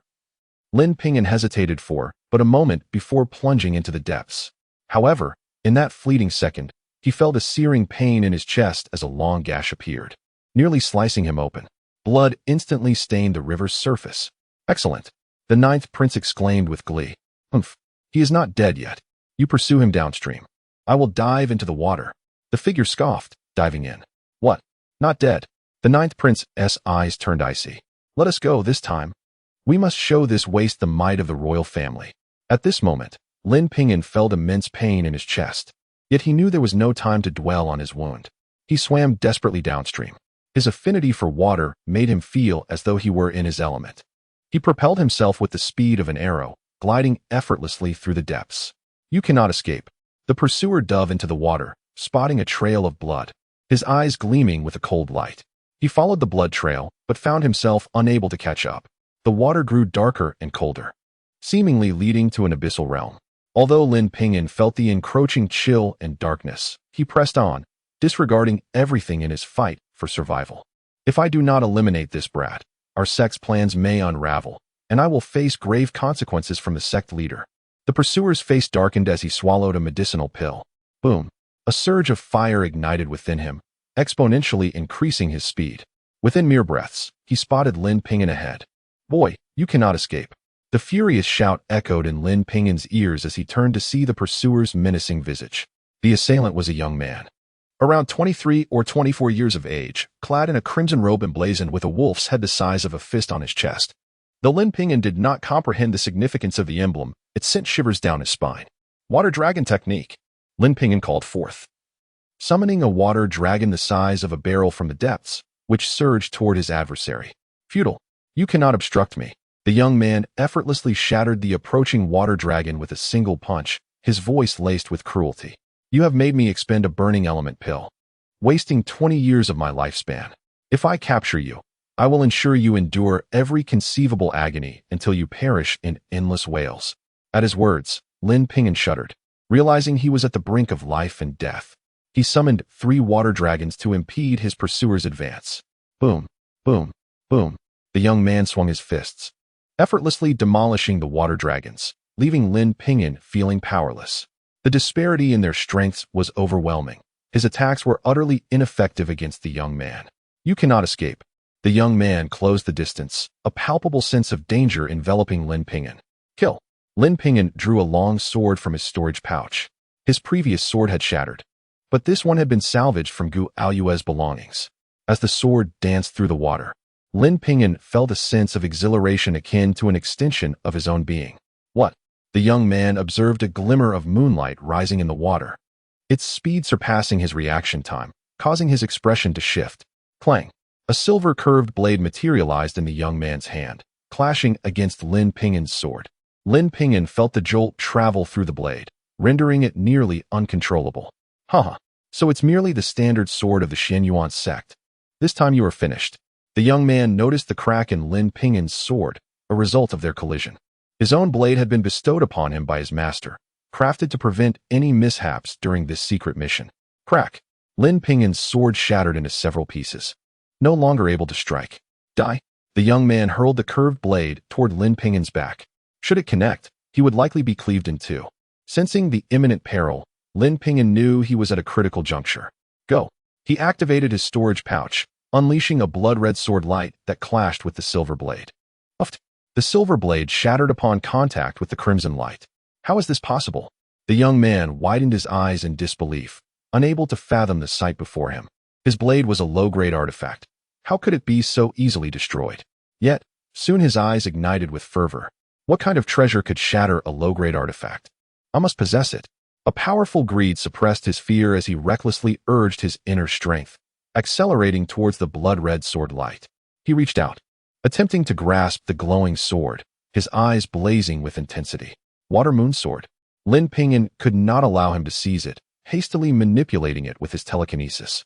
The crimson sword light etched a crescent trail in the water as it lunged toward its quarry. This was none other than the most formidable technique of the water moon sword style, submerged crescent moon.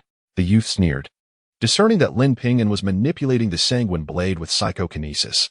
Confident in his own mastery of this art, he believed his abilities would undoubtedly surpass his opponents. Your paltry cultivation is simply— The youth's words were cut short as he sensed something amiss. His own psychokinetic powers were unable to impede the other's control. Instead, the scarlet sword's velocity increased exponentially, closing the distance with alarming speed. He instantly realized that his adversary likely possessed a unique constitution attuned to water, amplifying his spell's potency in the aquatic environment. Thwack! By the time this revelation dawned on him, the crescent-shaped arc had already struck his body. With a heart-wrenching scream, one of his arms was severed clean off. The dismembered limb was immediately swept away by the treacherous underwater currents, disappearing in the blink of an eye. No, the youth roared in despair. Had the arm remained, he could have reattached it. However, he knew it was irretrievably lost, and even if he managed to slay his opponent, he would be left a cripple. The youth shuddered at the thought of his sect's merciless nature. His sect was one that revered strength above all else. Any member with the mettle to kill the sect leader could take his place, and all resources were earned through ruthless competition. Their method of nurturing disciples was akin to breeding venomous creatures in a jar. Kill! Lin Ping'an once again spurred the water moon sword into action, launching another assault. I'll fight you to the death. The youth bellowed, spewing forth a dark ray of light, a black talisman emblazoned with the image of a miniature cauldron. Upon exiting his mouth, the talisman burst into flames underwater. A small cauldron materialized before the youth, who promptly spat a mouthful of vital essence onto it. The cauldron spun wildly in the water, creating a chaotic vortex around it. Clang!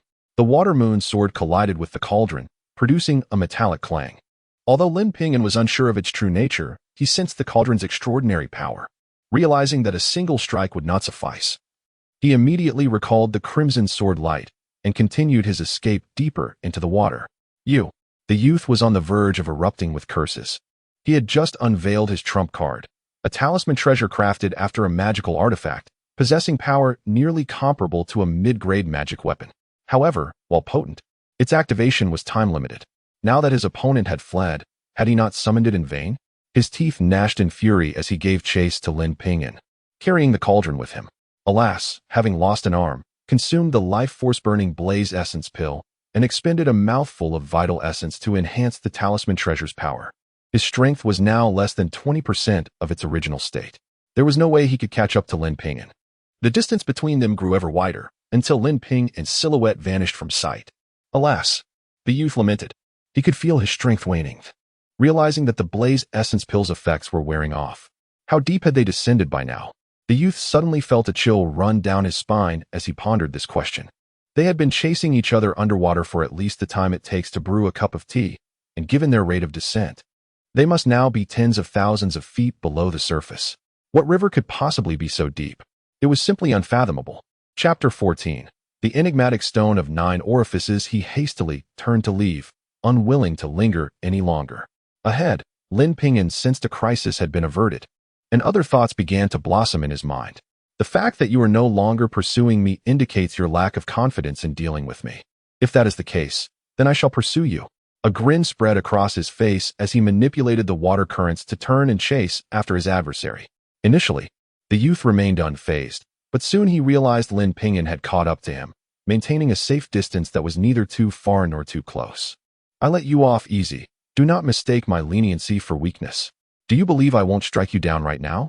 The youth was nearly apoplectic with rage, turning to unleash the power of his small cauldron against Lin Ping'an. Lin Ping'an merely smirked. He had no intention of taking the opponent's words seriously. The age-old adage of the enemy pursues, I flee. The enemy flees, I pursue played out in this relentless chase, leaving the youth utterly exhausted in a matter of moments. He soon began to question the very essence of his existence. It's over. The youth felt his internal strength dissipate like air escaping a punctured balloon. Realizing the effects of the yuan-burning pill had worn off, he dared not delay any further and fled with all his might. Clang! Clang! The sanguine sword light clashed with the small cauldron, producing a cacophony of metallic reverberations. Yet ultimately, The cauldron burst into a shower of golden light and vanished. The youth's desperate roar echoed in the air, but it was too late. The blood-red sword light pierced through his chest, shattering his heart into oblivion. Lin Ping'an exhaled deeply, finally feeling a sense of relief. He stored the youth's lifeless body in his storage pouch, only then becoming acutely aware of the overwhelming fatigue that washed over him. The wound on his chest was deep enough to expose bone, and it continued to bleed profusely. He found it strange that, logically, such blood would attract river monsters or fish, yet this area was devoid of any life, not even a single fish.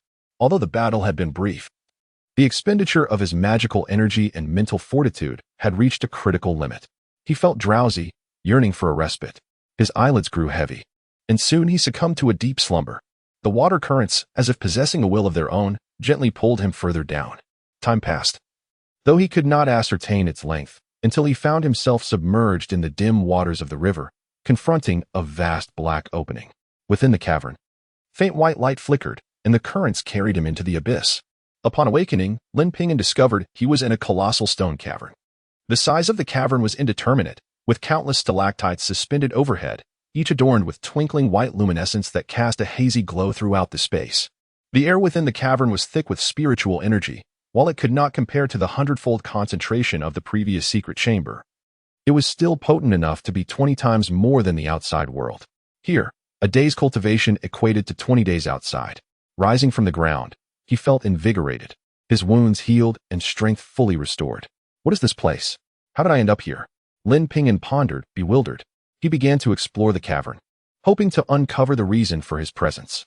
He noticed a deep pool where he must have emerged, and, in the center of the cavern, another pool of milky white water bubbled vigorously.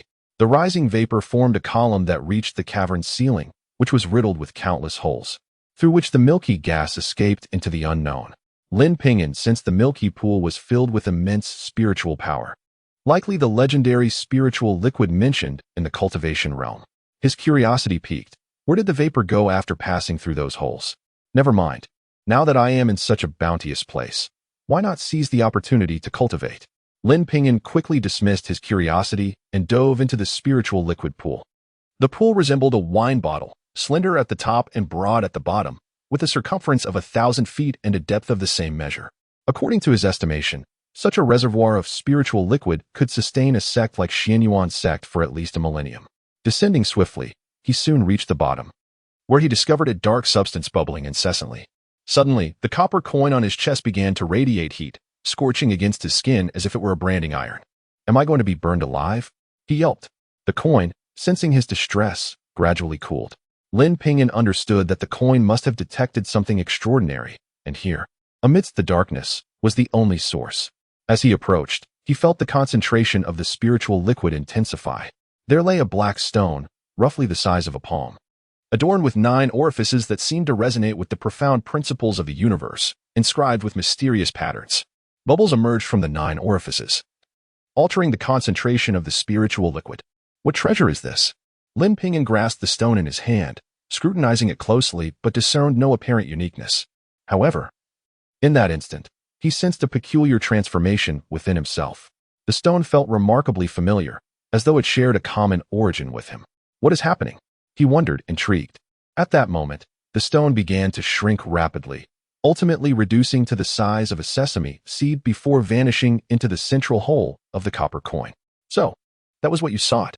Lin Ping'an shook his head in resignation. Though the 9 orifices stone was extraordinary, its disappearance into the coin meant he would likely never see it again. Thus, he resolved to absorb the spiritual liquid and cultivate. Emerging from the pool, he gulped down the liquid, replenishing himself before commencing his practice. 3 days swiftly passed, and he finally ascended to the 3rd layer of qi refinement. In essence, the first 3 layers of qi refinement involved drawing spiritual energy into the body and continuously refining the meridians and flesh. Upon reaching the 4th layer, one could establish a dantian and accumulate magical power within. Only upon achieving the 4th layer of qi refinement could one sustain prolonged combat. The journey from the 4th to the 6th layer was a process of continuous accumulation, filling one's dantian with power. If he could elevate his cultivation to the 4th layer here, reaching the 6th layer would merely be a matter of time. Regrettably, despite his efforts, he could not break through to the 4th layer. Meanwhile, the copper coin underwent a remarkable transformation. Its ancient visage vanished, replaced by a lustrous golden sheen. The four peculiar characters now seemed to exude a mysterious power. Whenever Lin Ping'an gazed upon the characters, he felt a unique resonance, as if they contained some potent and enigmatic force. Yet, his current level was too low to comprehend their essence. The realm sustained by his mental energy persisted longer than before. As long as he refrained from depleting his mental power through practicing spells, that realm would endure. 3 months slipped by, yet he remained at the pinnacle of the third layer of qi refinement. It appeared that breaking into the fourth layer required techniques or experiences he was unaware of. I should return, given my prolonged absence. Tang Yuru and Zhou Mingxian must think I am dead. As for the spiritual field, upon learning of my demise, someone will undoubtedly come to claim it. I wonder about my mother and uncle. Lin Ping'an cast a reluctant glance at the pool of spiritual liquid, wishing he could take it with him. Regrettably, he currently possessed only 3 storage bags. He consolidated all the contents from these bags and filled the remaining 2 with spiritual liquid, before reluctantly setting out in search of an exit. Among the 2 storage bags he had seized, there were no less than 127 inferior spirit stones, a dozen or so refining pills, several sheets of unknown talismans, a finely crafted long sword, and an assortment of mysterious materials and spiritual herbs. After searching for an extended period, Lin Ping'an found no exit in sight. With no other recourse, he resorted to the most rudimentary method of retracing his steps. Descending from the deep pool, he traversed a lengthy underground passage and eventually resurfaced in the great river. It took him a full hour to emerge from the water. Where was he? Zhuke Peak. He beheld a majestic mountain at the riverbank, its slopes adorned with lush greenery, where a golden firebird soared gracefully at its summit. Are you Lin Ping'an? You're not dead? While Lin Ping'an was momentarily taken aback, a chilling voice pierced the air. He saw a woman clad in red descending slowly from the mountaintop. Her gaze towards Lin Ping'an was laced with disdain and animosity. Although this woman possessed breathtaking beauty and an ethereal grace reminiscent of a secluded orchid, Lin Ping'an harbored no illusions of admiration for her. She seemed to embody his eternal nemesis. You must be Gu Mingyue's disciple. Lin Ping'an surmised her identity in an instant. It was this woman who had repeatedly entangled him in Gu Aoyue's troubles. The fury in Gu Mingyue's eyes ignited at the mention of disciple. What? Is that not correct? I am a disciple of the second elder, and you are merely a disciple of Zhuke Peak. It is only fitting that I address you as disciple, she retorted. Noting the fire in her eyes, Lin Ping'an could not help but smirk coldly. You are nothing more than a waste of a heavenly defect, flaunting your prowess before others, yet daring to act so impudently in my presence. Do you believe I would hesitate to end your life right now? Gu Mingyue's voice was frigid, her eyes glinting with lethal intent. Her brother had recently suffered a grave shock and, upon being rescued, incessantly called Lin Ping'an's name. This incident was undoubtedly linked to Lin Ping'an, and she sought to capture him to uncover the truth. I do not believe it. Lin Ping'an scoffed, and then he shouted. Gu Mingyue of Zhuke Peak intends to slay her master uncle within the sect, committing heinous acts against her own kin. Does no one care to intervene? His voice, filled with vigor, echoed for miles. Chapter 15. Self-inflicted misery in the blink of an eye. Several cultivators soared through the air on their swords from the surrounding peaks. You. Gu Mingyue's eyes widened in fury, on the verge of losing control.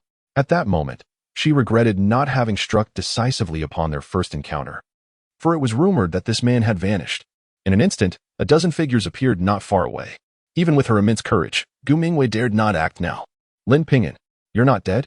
A tall man recognized Lin Ping'an and exclaimed, why have you only returned now? Do you realize your spirit field was on the verge of becoming desolate? If it weren't for that spirit medicine master taking care of it, your transgressions would be grave.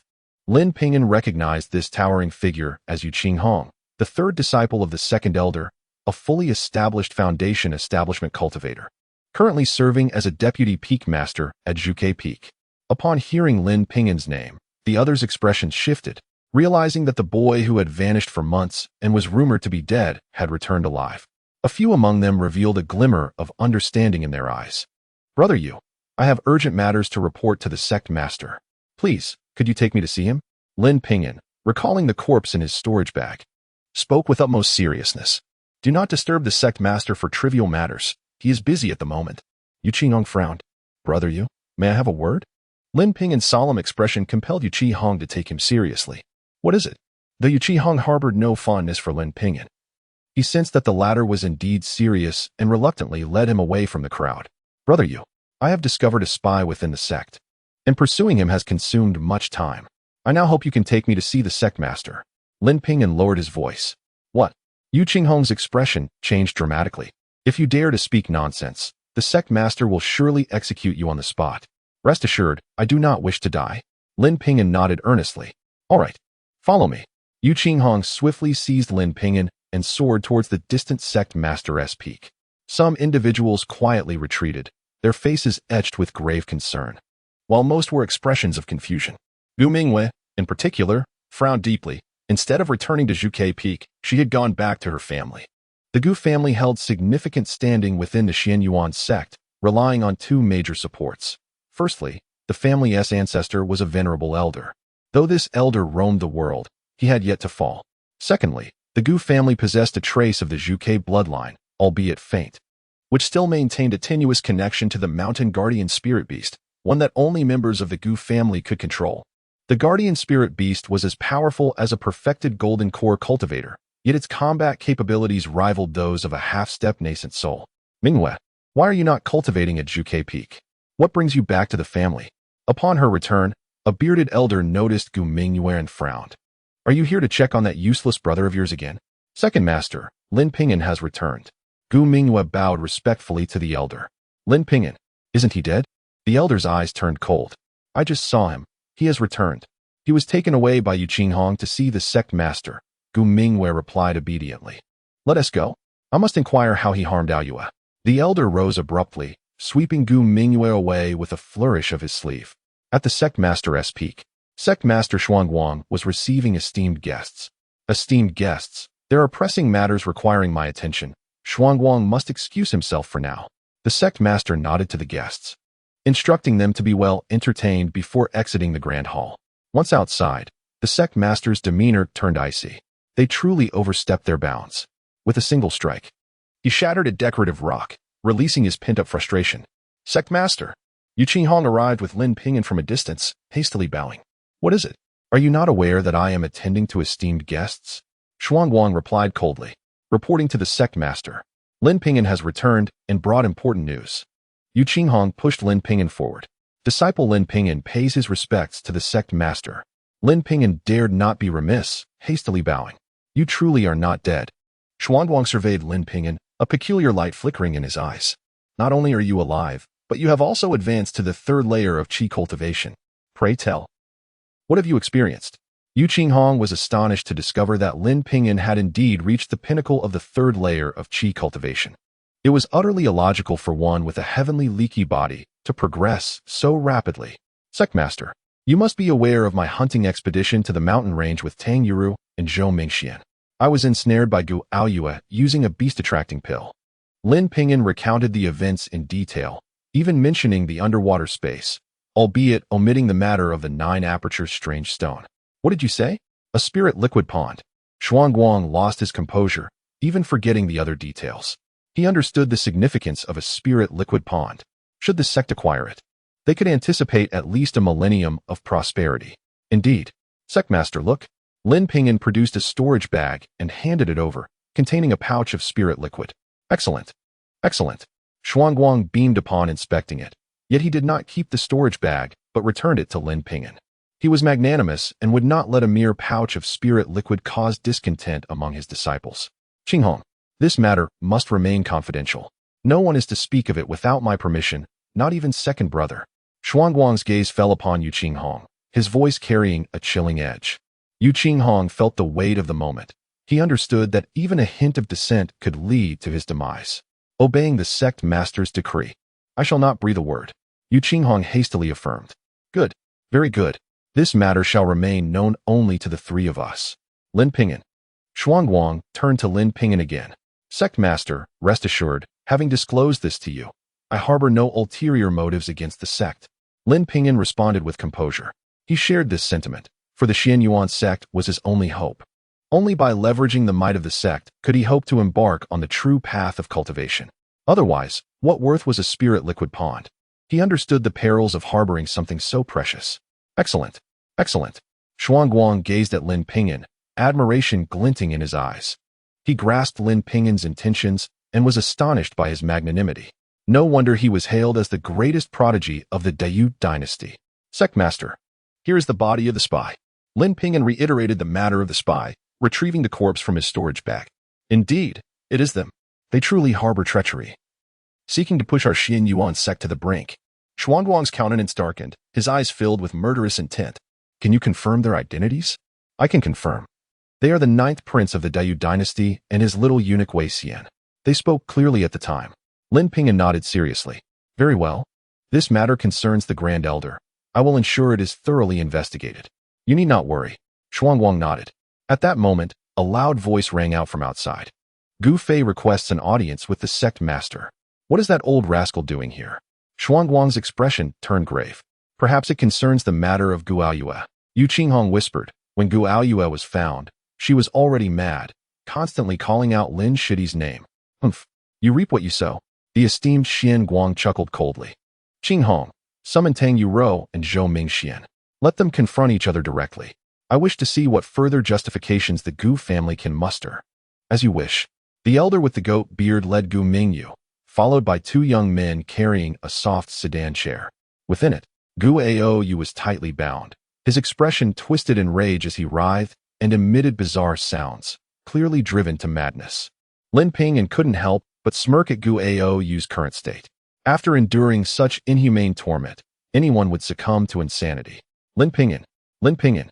Upon spotting Lin Ping'an, Gu Aoyu's eyes instantly turned crimson as he began thrashing violently, seemingly intent on tearing him apart. 7th Elder, what does this mean? Xian Guang glanced at Gu Aoyu's frenzy, a hint of disdain creeping onto his lips. We implore the sect master to take a stand, deliver the culprit, and avenge our Gu family disciple. The elder with the goat beard fixed a deadly gaze on Lin Ping'an, his eyes brimming with murderous intent. We request the sect master to uphold justice. Gu Mingyu also bowed and spoke earnestly. Humph. Justice? What do you define as justice? Xian Guang snorted coldly. Lin Ping'an has repeatedly humiliated my Aou, and even resorted to vile tactics in the hunting mountains that drove him to madness. Does this not warrant justice? The voice of 7th Elder Gu Fei was laced with fury, realizing that the sect master seemed inclined to shield Lin Ping'an. Lin Ping'an, you are still alive. A voice filled with joy pierced through, as Tang Yuro came rushing from a distance. Behind her, Zhou Mingxian wore a beaming smile. Lin Ping'an waved to them with a smile. Ahem. Xian Guang cleared his throat. Disciples, I greet my master. Only then did Tang Yuro notice Xian Guang's presence. Hastily bowing respectfully, I greet the sect master. Zhou Mingxian also hurried to pay his respects. Enough. Let us set aside pleasantries for now. Speak of the events that transpired that day. Xian Guang gestured for them to continue. Understood. The two quickly recounted the entire sequence of events. 7th Elder and Gu Mingyu wore expressions of deep discontent. They could discern that the accounts were genuine, aligning with their own investigations. Yet, how could they accept that while Lin Ping'an faced no repercussions, Gu Aoyu had transformed from a prodigy into a madman? What further words do you have? Xian Guang had heard of this incident from his disciples. However, at the time of Lin Ping'an's disappearance, he had hesitated to offend the formidable Gu family over a presumed death. Now that Lin Ping'an had returned, bringing news of the spirit liquid pool, it represented a monumental achievement for the sect. Even if he were at fault, his merits could easily outweigh any transgressions. He clearly defeated Aoyu. Why resort to such means against him? Gu Mingyu gritted his teeth. You are truly amusing. It was Gu Aoyu who initially employed the beast-attracting pill. I merely returned the favor. Is that truly wrong? Lin Ping'an couldn't help but retort with sarcasm. You are utterly vile. Gu Mingyu glared at Lin Ping'an, his eyes nearly ablaze with fury. Humph. Begone. Xian Guang coldly snorted, sweeping his sleeve. A tempest arose, sweeping the Gu family members off the master's peak. Chapter 16. Quota of the Linglong Realm Great Uncle. This matter cannot simply end like this. I want Lin Ping'an dead. Gu Mingyue glared at the peak of the sect leader, her eyes blazing with fury. Remember, we must not violate the sect's rules. Elder Gu Fei's expression was equally frigid. He had not anticipated that the sect leader would show him no regard, and today had truly been a significant embarrassment. After dismissing the members of the Gu family, The sect leader turned his attention to Yu Hong. Qi Hong quickly informed the second senior brother that I have urgent matters to discuss with him. The gaze of Xian Guangjinren was imbued with wisdom. After careful consideration, he believed it was imperative to inform the second elder. Otherwise, should the second elder learn of this later, he would likely harbor discontent. Yes, Yu Hong's eyes lit up. Since he was to notify his master, there would surely be a division of benefits. It seemed this time, he would not be left empty-handed. I will go to Master and inform the second senior brother to come immediately to Master's cave.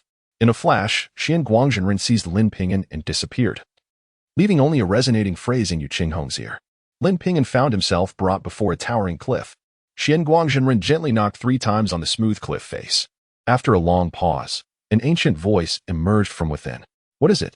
Xian Guangjinren secretly transmitted his voice into the cliff. With a rumble, a grand door opened, revealing a tall, emaciated elder clad in a robe adorned with celestial patterns. The old man's stature was remarkable, his face a map of wrinkles, exuding an aura of age, with only his eyes gleaming with a golden light. Is this the one? The elder's gaze fell upon Lin Ping'an. Lin Ping'an felt as though his very essence was laid bare before this formidable presence, devoid of any secrets. The elder resembled a slumbering lion, while he felt like a mere insignificant ant. Is this the power of a Yuanying-level being? Lin Ping'an marveled at the elder's might. Master, this is Lin Ping'an, disciple of the second senior brother. Xian Guangjinren slightly bowed his head in respect. What are you still dawdling for? Hurry and pay your respects to the ancestor. Paying respect to the ancestor. Lin Ping'an knelt immediately, bowing earnestly. This being had lived for over 1,000 years, able to traverse the heavens and roam the void, transcending human limitations, truly a divine figure. A fine child. The elder nodded slightly, seemingly pleased with Lin Ping'an. Greetings, master. Just then, a flash of purple light appeared before the elder, revealing the second elder, who bowed deeply. Greetings, ancestor. Yu Hong, standing behind the second elder, quickly knelt as well. With a wave of his hand, the elder summoned an irresistible force that lifted them all to their feet. Good. Second, you have taken a fine disciple. This is the true legacy of our Xianyuan sect. The elder appeared exceedingly satisfied with Lin Ping'an, also praising the second elder. Alas, his talents are remarkable. Although he possesses a mixed spiritual root of 5 elements, his water affinity has reached 60%. What a pity. He has a celestial leak body. He will never achieve great accomplishments. The second elder cast a complex glance at Lin Ping'an, sighing. Humph. What of the celestial leak body? So long as we find the Yunji immortal root, it can be mended. I have high hopes for this child. Grant him a chance to enter the Linglong realm. Perhaps he possesses the fortune for it. The elder scoffed. The quota for the Linglong realm. Our Xianyuan sect only has 3 slots, and the candidates have long been decided. Xian Guangjinren's face was filled with bitterness. Naturally, just eliminate one of them. Is that so difficult? Must I teach you this? The elder's eyes widened, as if ready to erupt in anger. Yes. Xian Guangjinren recoiled slightly, nodding repeatedly. He genuinely feared this master, who would not hesitate to take action if displeased. Thank you, ancestor. Lin Ping'an realized he had struck a great fortune and hurriedly expressed his gratitude once more. Enough. This shall be your reward. Now take me there. I wish to see the Ling liquid pool with my own eyes. The elder waved his large sleeve, enveloping the group entirely. Lin Ping'an felt time fleeting in an instant. The next moment, they appeared at the riverbank. Lin Ping'an saw the Zhuke peak in the distance and quickly oriented himself. Go down and find it. Once you locate it, simply speak to the jade pendant. The elder handed a jade pendant to Lin Ping'an. He plunged into the water, diving in the direction of his memories. After an hour, he finally found the passage again. All right. Just as he spoke, he sensed rippling water behind him, and 4 figures appeared out of thin air.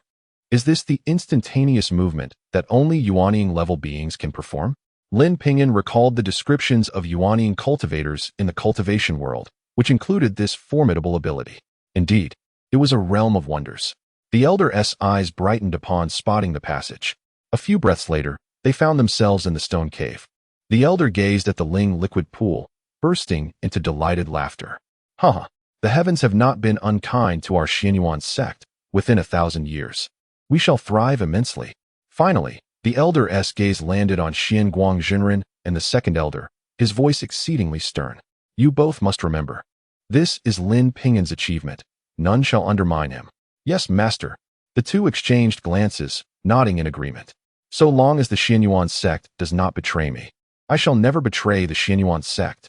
Lin Ping'an promptly bowed deeply to the elder. Good. That is precisely what I wish to hear. I now declare that if you can emerge from the Linglong realm and resolve your celestial leak body, you shall be eligible to compete for the position of sect leader. The elder proclaimed. Disciple harbors no such ambition. I only wish to cultivate alongside my family. I ask for the ancestors' understanding. Lin Ping'an, inspired, quickly made his plea.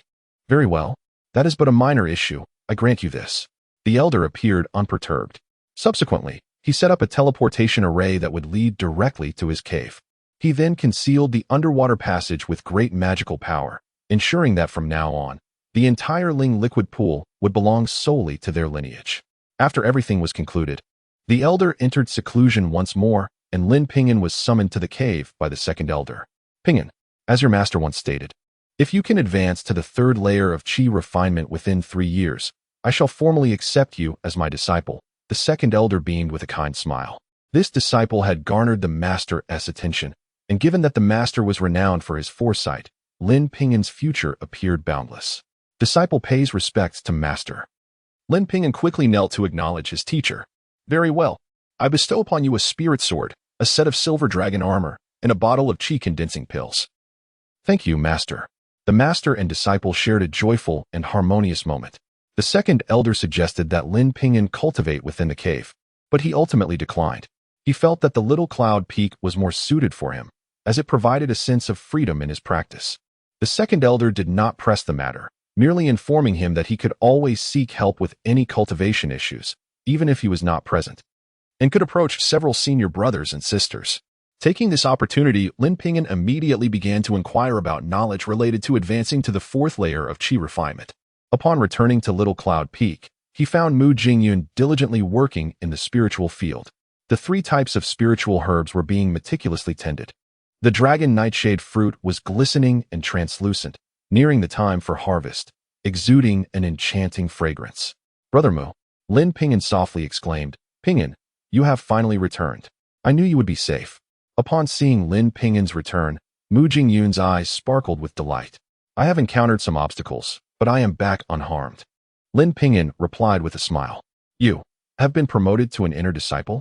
Mu Jingyun finally noticed that Lin Ping'an's robe had changed to a shade of blue. I stumbled upon a few fortunate opportunities and managed to advance to the 3rd level of Qi refinement, thus becoming an inner disciple. Lin Ping'an explained. Congratulations, congratulations. Mu Jingyun's face was filled with envy. Brother Mu, this is a small token of my appreciation, a reward for your care of the spiritual field these past days.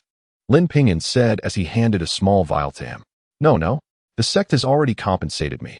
How could I accept your gift?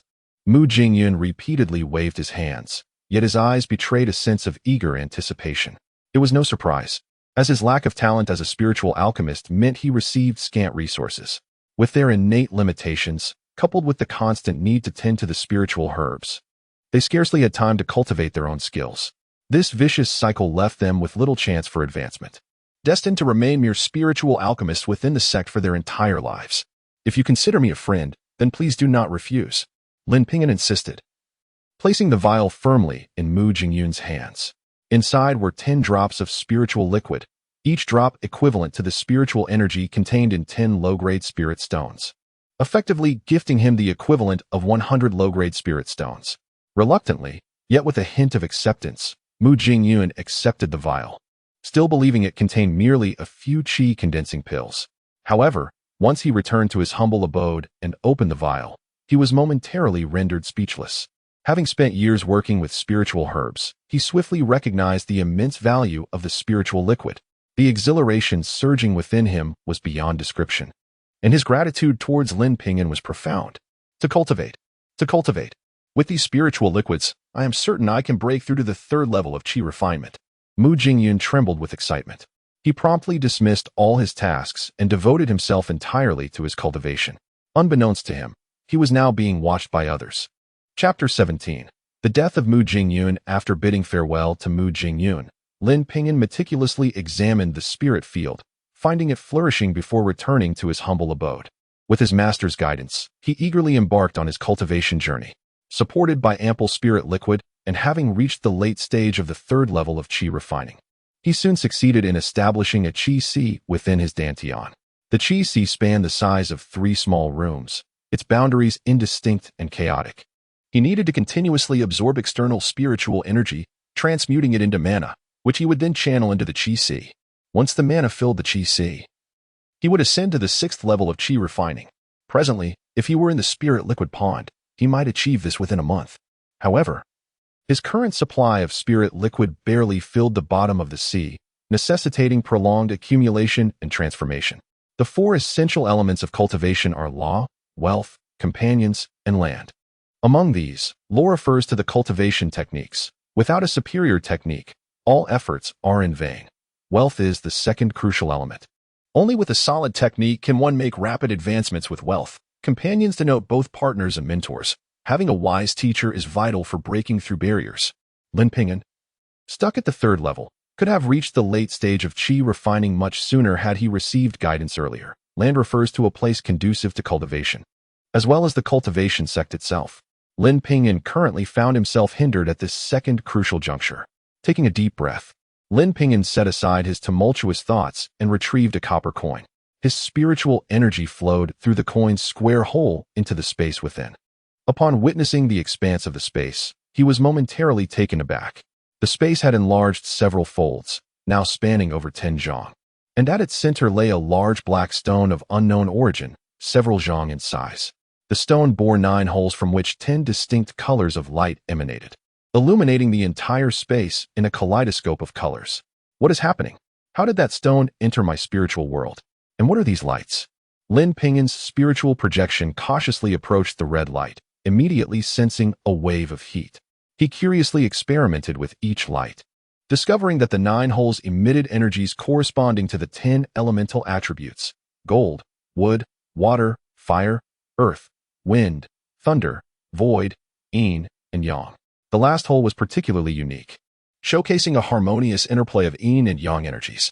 However, it was evident that these attributes lacked potency and posed no threat. What use are they? Lin Ping'an scratched his head, deciding to practice the newly learned spells instead.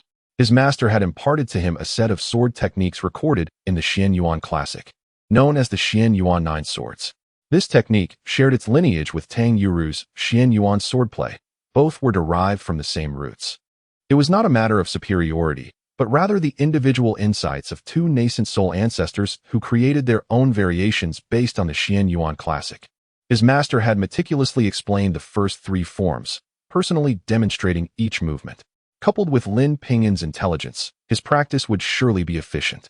Time slipped by, and Lin Ping'an soon felt an overwhelming fatigue. Yet, he noticed that the world around him remained steadfast, seemingly devoid of any signs of collapse.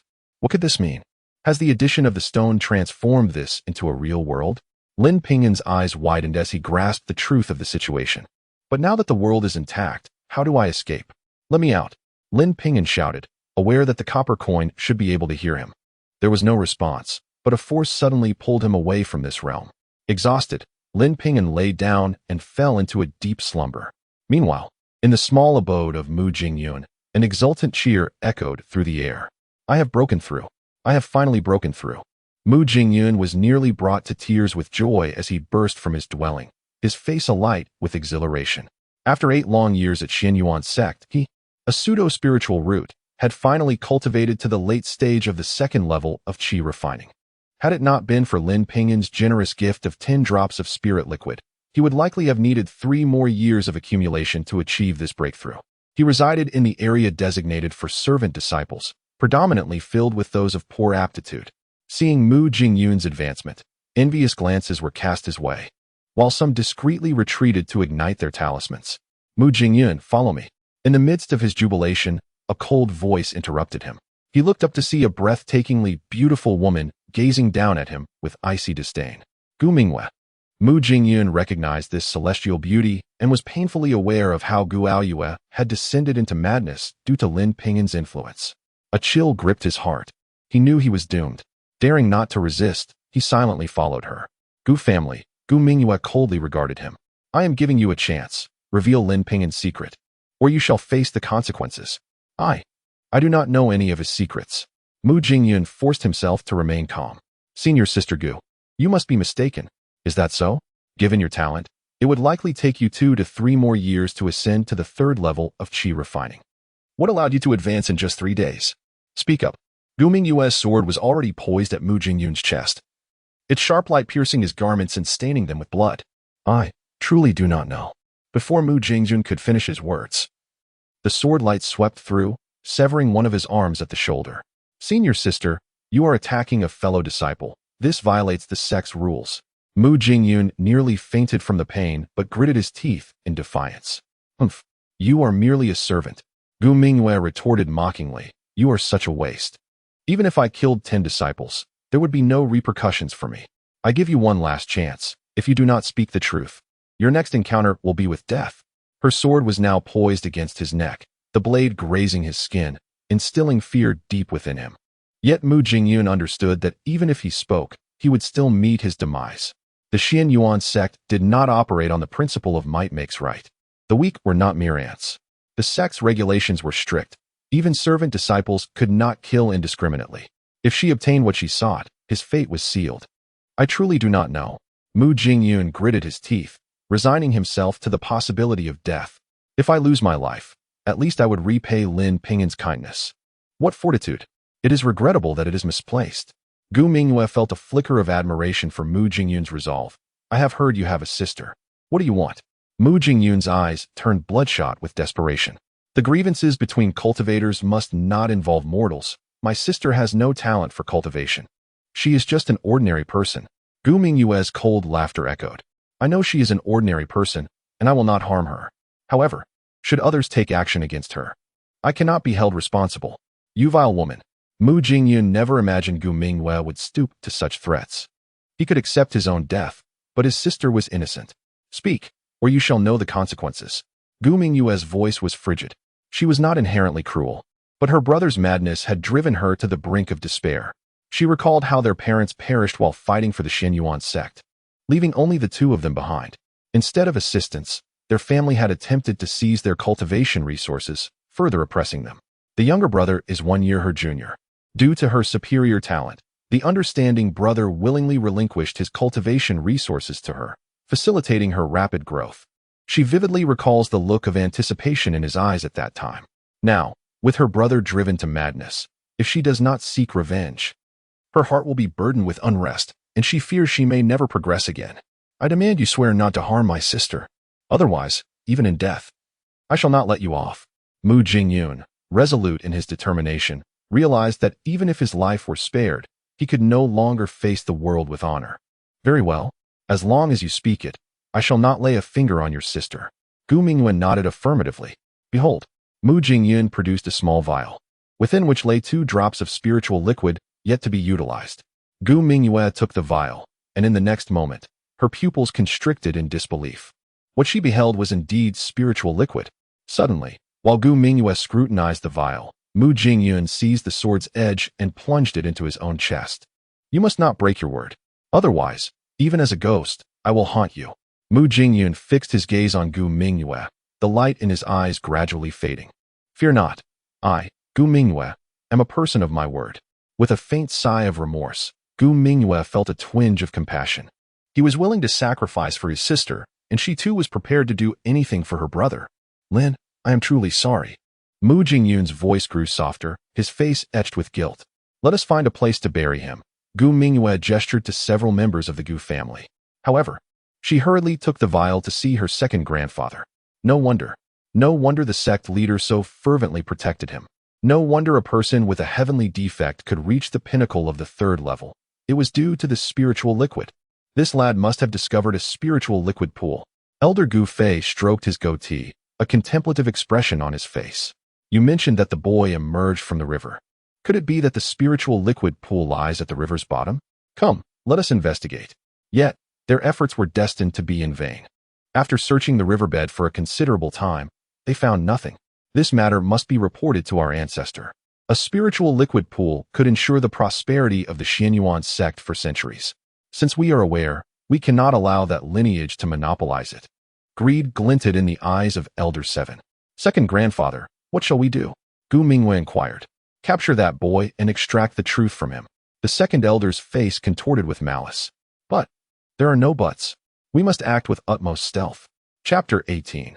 The 3-year pact. Upon awakening from his slumber, Lin Ping'an found that his spiritual energy had been restored. Alas, he could not rely solely on sleep for recuperation. He had heard tales of various elixirs capable of revitalizing one's spiritual strength.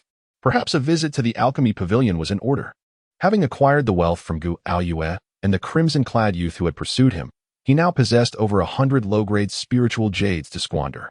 Wait, a thought struck him. That blood-red short sword seemed exceedingly malevolent, harboring something dreadful that could affect one's psyche. Had it not been for the copper coin, Gu Aoyue likely would not have met such a fate. Without the coin, he too would have been on the brink of succumbing to the sword's control. He pondered where Gu Aoyue might have obtained such a sinister artifact. Retrieving the blood-red short sword from his storage pouch, he observed the intricate and bizarre patterns etched upon its surface, as if blood coursed through them, releasing a strong, metallic scent. Suddenly, a furious roar echoed in his ears, causing his body to tremble uncontrollably, as if something sought to invade his mind and seize his body. Just then, the copper coin upon his chest radiated a brilliant light, illuminating the entire wooden cabin. A piercing scream erupted from the blood-red sword, which then began to lose its hue, the strange patterns fading away until it appeared as a mere ordinary weapon. Is this truly the end? Lin Ping'an, puzzled, grasped the short sword and exited the cabin. He wandered around until he found a large, green stone by the waterway, worn smooth by the relentless flow of time and covered in dark green moss, glistening with moisture. He thrust the short sword into the stone, and to his astonishment, it pierced through effortlessly, as though it were slicing through tofu. Not one to be easily deterred, he drew forth the spiritual sword bestowed upon him by his master and attempted to strike the stone once more. This time, a resounding clang echoed as a white mark appeared on the stone's surface. What a treasure! Lin Ping'an was elated.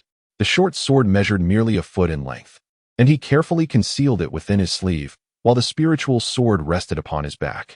With his striking features, keen eyes, and clad in a blue robe, he exuded an aura of ethereal grace as he descended from Little Cloud Peak. Now, the guard at Little Cloud Peak was no longer Shuesan.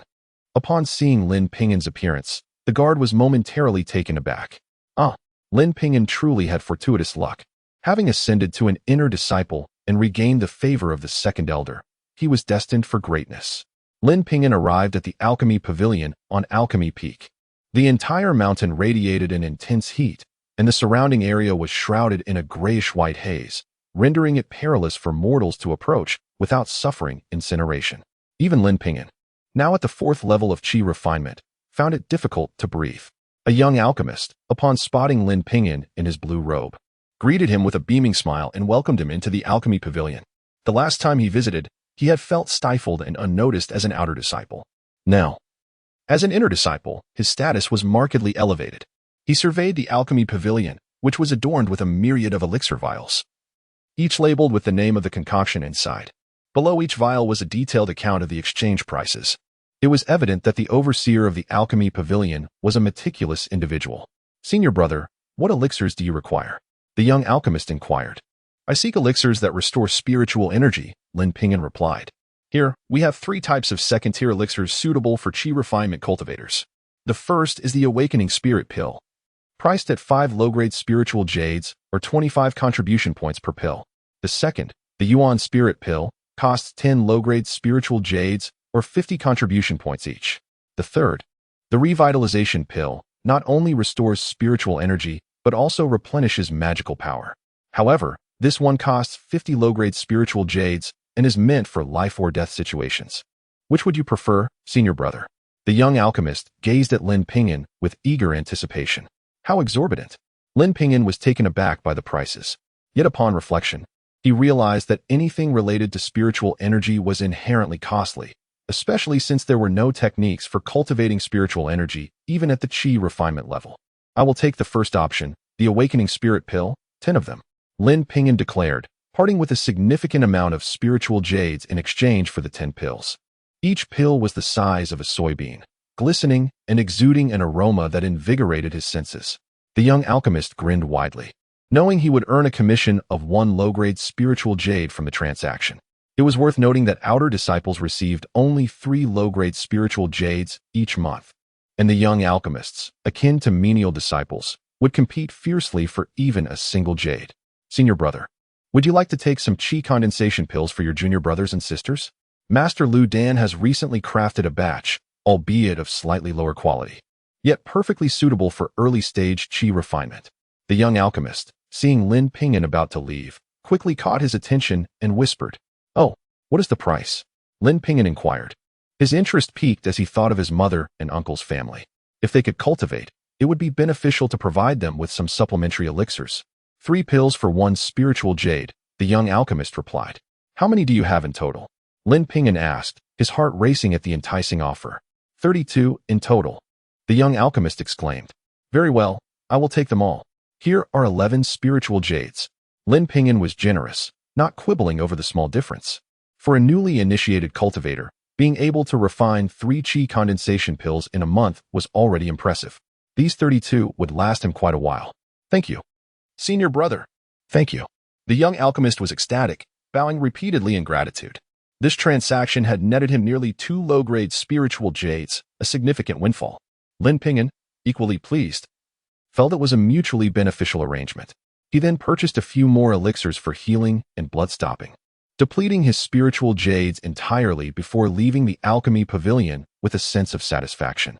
As he passed a majestic mountain peak, he noticed a group of disciples gathered at its base, peering curiously up the mountain. This peak was the pride of their sect, towering 10,000 feet high. Often above the clouds, known as Cloud Sea Peak. Could something significant have transpired within the sect? He hurriedly approached the gathering. Hey, senior brother, what is happening? What are you all looking at? Lin Ping'an asked, grasping the arm of a young man out of curiosity. Don't you know? A major incident has occurred. The Grand Elder's new disciple has betrayed the sect, nearly driving the Grand Elder to the brink of death. This scoundrel left with 3 promising disciples, acting quite arrogantly. The young man glanced at Lin Ping'an, noting his status as an inner disciple and distinguished demeanor, and without concern for his impudence, lowered his voice to explain. What? The 9th prince has defected from the sect? Did the sect not attempt to stop him? Why was he allowed to leave? Lin Ping'an was perplexed. Ah, you are unaware. That rascal colluded with the Shangqing sect, and a Grand Elder from Shangqing has personally come. He is a formidable cultivator at the out-of-body realm, far beyond what our Xianyuan sect can contend with. The young man's face was filled with helplessness. What? A cultivator at the out-of-body realm? Lin Ping'an's eyes widened in disbelief, unable to fathom what he had just heard. What manner of existence is this out-of-body realm?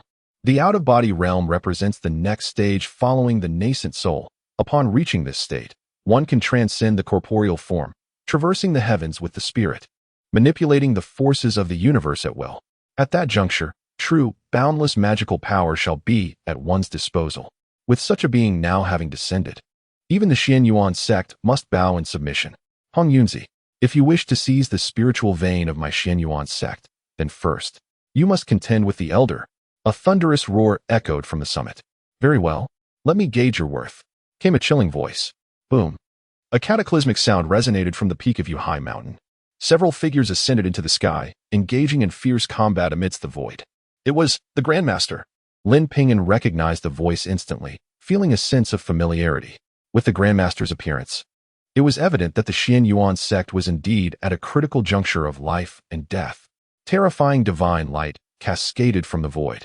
And just as these dreadful rays were about to descend upon the mountains, a golden net materialized above the Xianyuan sect, shielding them from harm. This was the sect's protective formation, the Qianyuan Lihua Great Array. Above, blood-red radiance fell like rain, interspersed with flecks of gold. This was the blood of nascent soul experts. Clearly, some had sustained injuries. Upper Qing sect, do not overstep your bounds. My Xianyuan sect also boasts 6 nascent soul ancestors. If pushed to the brink, we shall fight to the bitter end. A furious roar echoed from the mountaintop, the reverberations shaking the very mountains, leaving the disciples below with ringing ears and a dizzying sensation. Several figures surged upwards from Yunhai Peak, joining the fray. These were several of our Xianyuan sect's nascent soul ancestors. They had all appeared. Disciples clenched their fists in righteous indignation. The Upper Qing sect has bullied us since we were in Zhongzhou. Now that we have arrived here, they still pursue us. This is truly intolerable. Damn it. My Xianyuan sect is not easily trifled with. We must prevail. We must prevail. Lin Ping'an gritted his teeth. The Xianyuan sect is his beacon of hope. Should it fall, it would spell disaster for him. The cataclysm of battle altered the very hues of the sky, with vibrant displays visible even from tens of thousands of miles away. The conflict raged on for what felt like an eternity, until suddenly, silence enveloped the void. A few figures descended from the heavens, landing back upon the peaks. Xianyuan sect, very well. I shall remember you. The powerful figure known as Hong Yunzi spoke, his voice tinged with reluctance. However, do not become complacent. 3 years hence, I shall return. Should you lose in the battle of talents between our two sects, then you must relinquish this spiritual vein. Humph, Hong Yunzi, then let us settle this in 3 years, and fare thee well. 3 years. Hee hee. Chapter 19. Together on the path of immortality, Lin Ping'an felt a sense of relief within. With the genius competition 3 years away, the sect would have ample time for development and preparation, an opportunity seized in the wake of a great battle. Soon, the sect leader personally issued an edict. The 9th prince, Wei Xian, and 2 newly admitted disciples had betrayed the sect. A generous reward would be granted to anyone who could slay them. Within 3 years, disciples at the 6th level of Qi training and below the foundation establishment stage could receive a necessary breakthrough elixir from the sect, while those with exceptional talent might even gain the chance to enter the secret chamber for profound cultivation.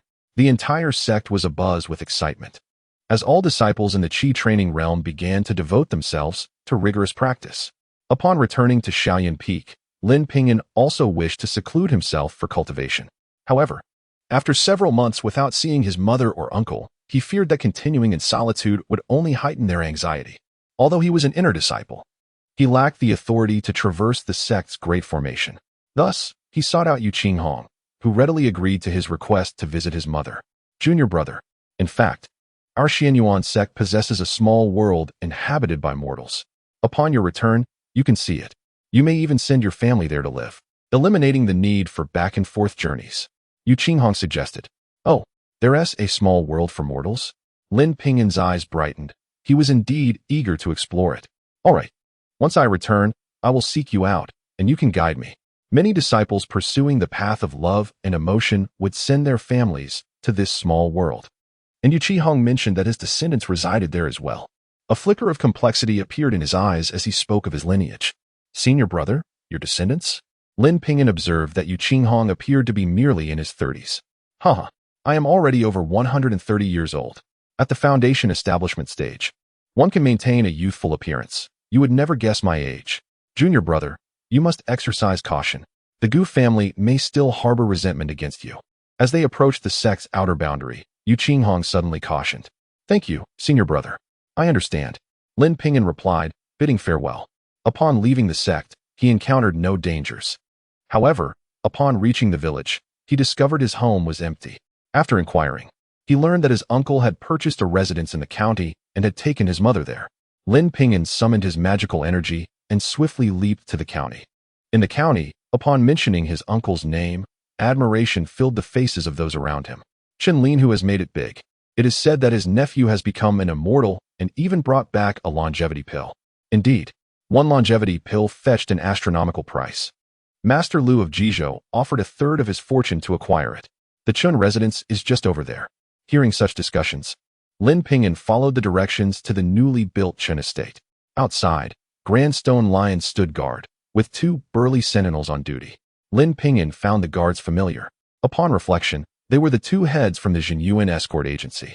The chief of the escort agency shared a close relationship with his uncle, having merged their operations. Greetings, brothers. Lin Ping'an approached with a beaming smile. You, Lin Ping'an. No, Lin the little immortal. You have returned. The 2 guards' eyes lit up at the sight of him, and they hurriedly bowed in respect. All right, no need for such formality. Are my uncle and aunt at home? Lin Ping'an waved his hand, lifting the 2 with his magical energy. They are. Lin the little immortal has returned. One guard exclaimed, causing a stir throughout the Chun estate. Ping'an, Ping'an. As Lin Ping'an stepped through the entrance, a beautiful woman adorned in luxurious robes rushed forward, momentarily leaving him in a daze. Mother? Before him stood an enchanting figure, her grace and beauty akin to a celestial being emerging from a painting. Is my mother truly this beautiful? Ping'an, mother missed you dearly. The woman enveloped Lin Ping'an in her embrace, tears streaming down her cheeks. Mother, it is really you. You are so beautiful. I can hardly believe it. Lin Ping'an felt as though he were in a dream. Little rascal, how dare you jest about your mother? The woman wiped her tears and began to scrutinize Lin Ping'an, noting his leaner frame but greater height. Haha, Ping'an, you have finally returned. If you had delayed any longer, your mother would have set out to find you. His uncle emerged, laughter illuminating his face, while his aunt and little Yuan also wore cheerful smiles.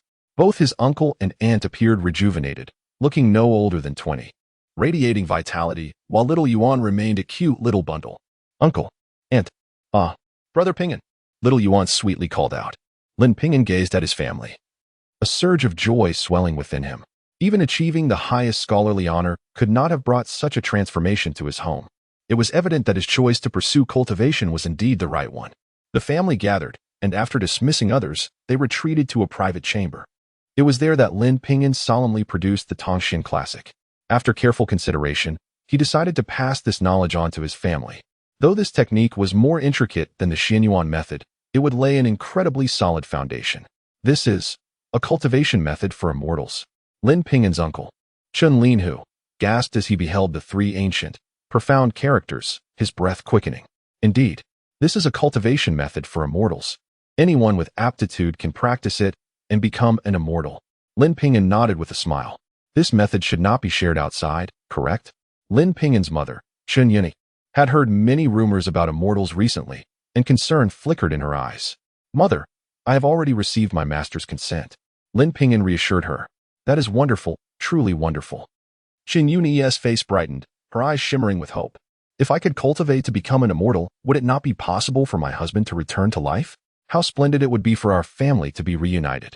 Cultivation proved to be a tedious endeavor, yet Lin Ping'an patiently explained its intricacies to his family, assisting them in sensing the spiritual energy within the spirit stones. After 2 days of diligent practice, his mother and uncle finally began to perceive a faint connection. Yet his aunt struggled for 5 days without success. As for little Yuan, being too young, she lacked the patience and gave up on the first day. Lin Ping'an discerned that his aunt likely lacked a spiritual root, while his mother and uncle possessed one. His aunt, filled with disappointment, watched anxiously as her husband made progress. The notion of the divide between mortals and immortals weighed heavily on her heart. If her husband ascended to become an immortal, would he still want her? Aunt, do not fret. Even without a spiritual root, there are elixirs that can transform one's constitution, allowing you to embark on the path of cultivation. Lin Ping'an comforted her. However, my own cultivation is still at a low level, but I promise to bring you such an elixir within 10 years. By then, you and little Yuan can cultivate together without any hindrance. Is that true? His aunt's face lit up with hope. Indeed. Do you doubt my words? Lin Ping'an chuckled. Good. Good child. Aunt believes in you. His aunt nodded vigorously. His uncle's family treated him exceptionally well. His uncle provided financial support for his studies, and his aunt was ever so encouraging. His uncle's actions stemmed from familial bonds and gratitude towards his mother, while his aunt's unwavering support deeply moved Lin Ping'an. Thus, he silently vowed to find such elixirs to help his aunt transform her constitution. Lin Ping'an spent 10 days at home, and with his assistance, both his mother and uncle successfully embarked on the path of cultivation. With generous supplies of elixirs and spirit pills, they both entered the first level of Qi training. Mother, uncle, aunt, I've been away for 10 days. It is time for me to return. You must remember to cultivate without haste, taking it step by step. Moreover, never disclose the matters of your cultivation to anyone, for it may invite calamity.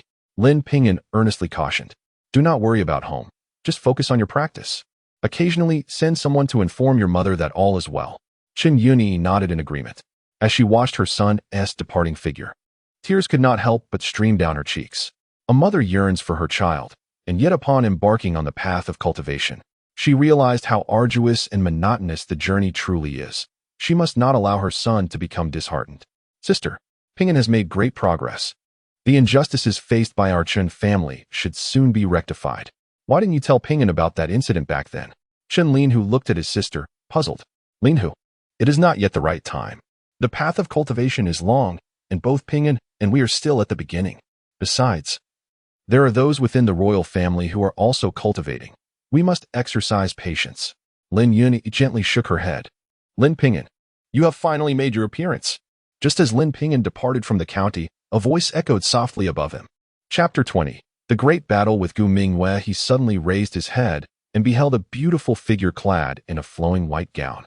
An aura of terror emanated from her, ensnaring him in its grasp. The overwhelming force left Lin Ping'an nearly breathless. Her cultivation level was likely at the late stage of qi refinement, though he could not ascertain the exact tier at the moment. Gu Mingwei. Upon seeing her, Lin Ping'an's pupils constricted. What do you intend to do? We are not far from the sect. Are you not afraid of being discovered?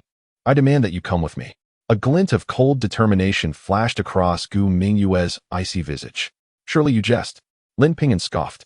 If you refuse to accompany me, I will annihilate your entire family.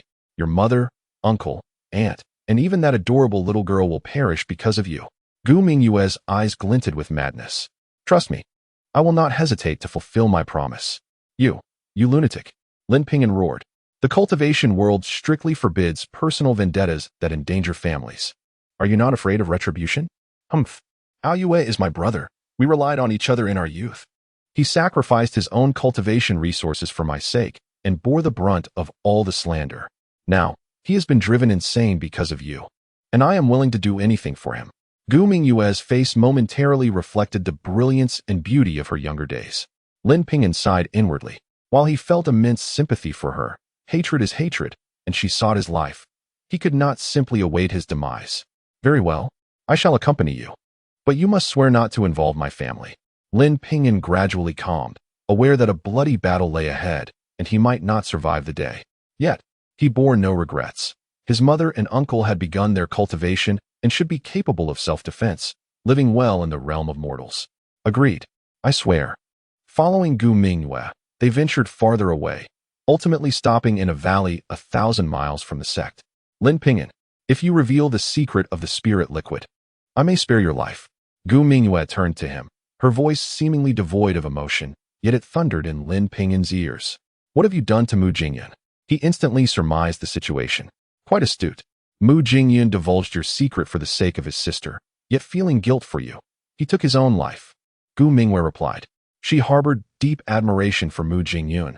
They were kindred spirits, willing to die for their loved ones. Alas, fate had turned them into adversaries. You have gone too far. Lin Ping'an gritted his teeth. He could imagine the despair and helplessness Mu Jingyan felt. It was he who had brought about his downfall. It is all your fault. Had it not been for you, none of this would have transpired. Gu Mingwei's face contorted with rage. Reveal your secret now, or I shall make you wish for death. You will experience the terror that Yue once endured. Haha. Come then. If you seek revenge, kill me. As for the secret, you shall never uncover it. Lin Ping'an turned and fled. Futile. You cannot escape. Gu Mingwei commanded the sword's light, instantly appearing behind Lin Ping'an, her delicate hand pressing downwards. Boom. A colossal palm print manifested in the air, enveloping Lin Ping'an entirely. This was the Gu family's secret technique, the cloud-pushing palm, capable of dispersing even the clouds above, let alone a mere mortal. Were it to strike Lin Ping'an, the terrifying force would tear him apart. Sensing the impending doom, Lin Ping'an's body erupted in a silvery radiance. A vivid specter of a silver dragon surged towards the gigantic palm print. Boom. With a resounding crash, the silver dragon's illusion shattered, and Lin Ping'an felt his blood surge violently. Yet, propelled by the force of the impact, he shot forward several dozen feet. The silver dragon armor? Elder brother actually bestowed this treasure upon you. Gu Mingwei's eyes widened in astonishment, quickly morphing into unrestrained excitement. The silver dragon armor was a low-tier magical artifact. Should she acquire it, her power would significantly increase, possibly securing a place in the top 10 during the next intersect competition. Lin Ping'an remained silent, channeling his energy into his legs, reaching the pinnacle of speed. But what was the silver dragon armor? Merely an inanimate object. In the face of absolute power, it could be easily crushed. Gu Mingwei waved her hand, and a beam of silver-white sword light shot forth, illuminating the sky like a radiant moon. Lin Ping'an felt a chill run down his spine, his body quaking with fear. The overwhelming sense of danger nearly caused him to collapse. He forced himself to regain composure and unleashed the first form of the Xianyuan 9 swords bestowed by his master. The horizontal spear that defeats thousands. This technique, when employed against a mundane army, could slay 10 foes in a single stroke. It was both a fearsome offensive swordplay and a formidable defensive maneuver. Clang! The clash of metal echoed as Lin Ping'an was sent flying at an angle, crashing against a stone wall. He felt the terrifying magical force in her strike, causing his bones to crack painfully. His sword arm throbbed with excruciating pain, rendering him incapable of further combat. Yet, he persevered, scrambling to escape with frenzied determination. Ahead, he sensed the presence of water. There must be a water source nearby. If he could utilize his magic to conjure a water dragon, it would not last long. But finding a water source would amplify the power of his water dragon technique while conserving his magical energy. To his dismay, it was merely a small river that flowed through the valley. He felt a tinge of disappointment had it been a grand river or a deep pool. He could have submerged himself to leverage his strengths. Instead, he could only summon the water dragon. Attack! Lin Ping'an gestured, and 3 water dragons surged forth from the river, their claws bared as they lunged toward Gu Mingwei. The spectacle was magnificent and fierce. Against mere mortals, it could contend with an army of 100. Yet, it faced Gu Mingwei, who was at the 8th stage of chi refinement. Is this your reliance? Gu Mingwei sneered coldly, her beauty overshadowed by a chilling aura. Then allow me to send you on your way. Vermilion bird calamity. Suddenly, an inferno erupted from her being, transforming her into a colossal fiery phoenix, radiating an overwhelming heat as she charged at Lin Ping'an. The 3 water dragons disintegrated into vapor before even reaching her. Lin Ping'an felt like an ant before a mighty deity, acutely aware of the insurmountable chasm between the mortal and divine realms. In the next moment, he would be consumed by the flames, reduced to ashes. Am I to die? Lin Ping'an felt despair and helplessness wash over him, a mournful sentiment blossoming in his heart. Mother, uncle, take care. I can no longer protect you. At that moment, the copper coin on his chest began to tremble gently, emanating a tremendous force that absorbed the approaching inferno entirely. Lin Ping'an was overwhelmed with joy. At this moment, a refreshing sensation enveloped the body, and the imminent threat of death vanished into thin air. With a decisive cry, the blood-red short sword hidden in the sleeve erupted forth, transforming into a brilliant arc of crimson light soaring skyward. This was none other than the second sword of the Xian Yuan 9 swords, the Jade Rainbow, piercing the sun. What? Gu Mingwei was taken aback, astonished that her opponent could strike back under such overwhelming pressure, and the blood-red sword light evoked an instinctive sense of danger within her. Possessing unparalleled combat experience, Gu Mingwei unleashed a torrent of fiery brilliance from her mouth, colliding fiercely with the blood-red sword light. Simultaneously, her hands performed intricate gestures, conjuring profound spells, as the spiritual energy of heaven and earth surged toward her like a raging tide. Boom! The clash between the blood-red sword light and the fiery brilliance erupted with a terrifying roar. The blood-red sword light was sent hurtling back, while the fiery brilliance shattered into fragments. Lin Ping'an's complexion turned pale, and he again coughed forth a spurt of blood. His face was drained of color, one arm hanging limply at his side, his chest heaving, emitting a sound reminiscent of a wheezing bellows. You are finished. Allow me to send you off. Gu Mingwei sneered, as the gathered forces of heaven and earth around her ignited with the flames within her, transforming her into a colossal fireball that descended violently upon Lin Ping'an. I must block it. I must block it. Lin Ping'an produced a yellow talisman adorned with mountains and rivers, which ignited to manifest an illusory landscape that shielded him from harm. Oh, it is indeed a river and mountain talisman. Alas, your cultivation is too weak to unleash its true potential. What a pity. Upon sighting the talisman, Gu Mingwei felt a pang of regret. Had she slain Lin Ping'an earlier, this talisman would have belonged to her. This was a low-tier talisman treasure, a replica of one of the 3 great treasures of the Xian Yuan sect, the river and mountain map. If wielded by a cultivator of the Foundation establishment stage, it could potentially crush a small city. Regrettably, Lin Ping'an, being only at the 4th level of chi refinement, could not harness even a fraction of its power. Rumble! The immense fireball collided with the illusory landscape, erupting into a cacophony of sound. After enduring for a few breaths, the landscape finally succumbed with a resounding crack, shattering into oblivion. Gu Mingwei let out a cold laugh as the fireball crashed into Lin Ping'an, sending him hurtling dozens of feet away to land heavily in the river. His chest was charred, and he lay helplessly in the water, blood gushing from his mouth, staining the entire river a deep crimson. Lin Ping'an, you are still alive. Gu Mingwei strode forward, placing a foot upon his chest. A series of crackling sounds echoed as several ribs broke beneath her weight.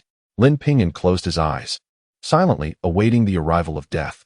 Yet, Gu Mingyue remained vigilant, channeling her power to seal Lin Ping'an's energy center.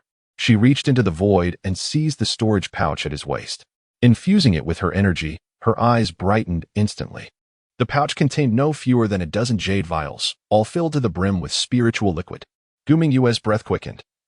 These liquids were worth thousands of low-grade spirit stones, sufficient to elevate her cultivation to the 9th level of qi refinement. I shall grant you one final opportunity. Reveal the secret of the spiritual liquid, and I assure your safety. Gu Mingyue sensed the moment was ripe. In the face of imminent death, one yearns for survival. This might compel him to divulge the truth. I will tell you. Lin Ping'an opened his eyes, filled with a desperate longing for life. See, if you had spoken sooner, you would not have had to endure such torment. Gu Mingyue smirked, a hint of mockery lacing her tone, as she held a medicinal pill in her hand. Speak now. If you do, this rejuvenating pill shall be yours. The spiritual liquid pool is located at. Lin Ping'an's voice dwindled, his life flickering like a candle in the wind, on the brink of extinguishment. It is there. Gu Mingyue realized that if she did not save him now, he might truly perish. She stepped forward, directly tossing the pill into Lin Ping'an's mouth. The spiritual liquid pool is at the river, bottom, east. Lin Ping'an's body, nourished by the pill, seemed to regain a modicum of vitality. His lips moved, but his voice remained faint. Be clearer. Gu Mingyue's eyes lit up at the mention of the river bottom. They had long suspected the spiritual liquid pool lay submerged beneath the river. Wait, what did he just say? Spiritual liquid pool. Gu Mingyue's heart raced uncontrollably. The distinction between a pool and a pond was vast. A single pool of spiritual liquid was beyond imagination. At that moment, Gu Mingyue suddenly felt a surge of danger rising within her. Chapter 21. Defeating a powerful adversary, a scarlet sword beam shot forth from Lin Ping'an's sleeve, directly cleaving towards Gu Mingyue's leg. Gu Mingyue responded with remarkable speed, instantly channeling her mana until it enveloped her legs. In a fit of rage, she stomped down, aiming to crush Lin Ping'an's heart and bring about his untimely demise.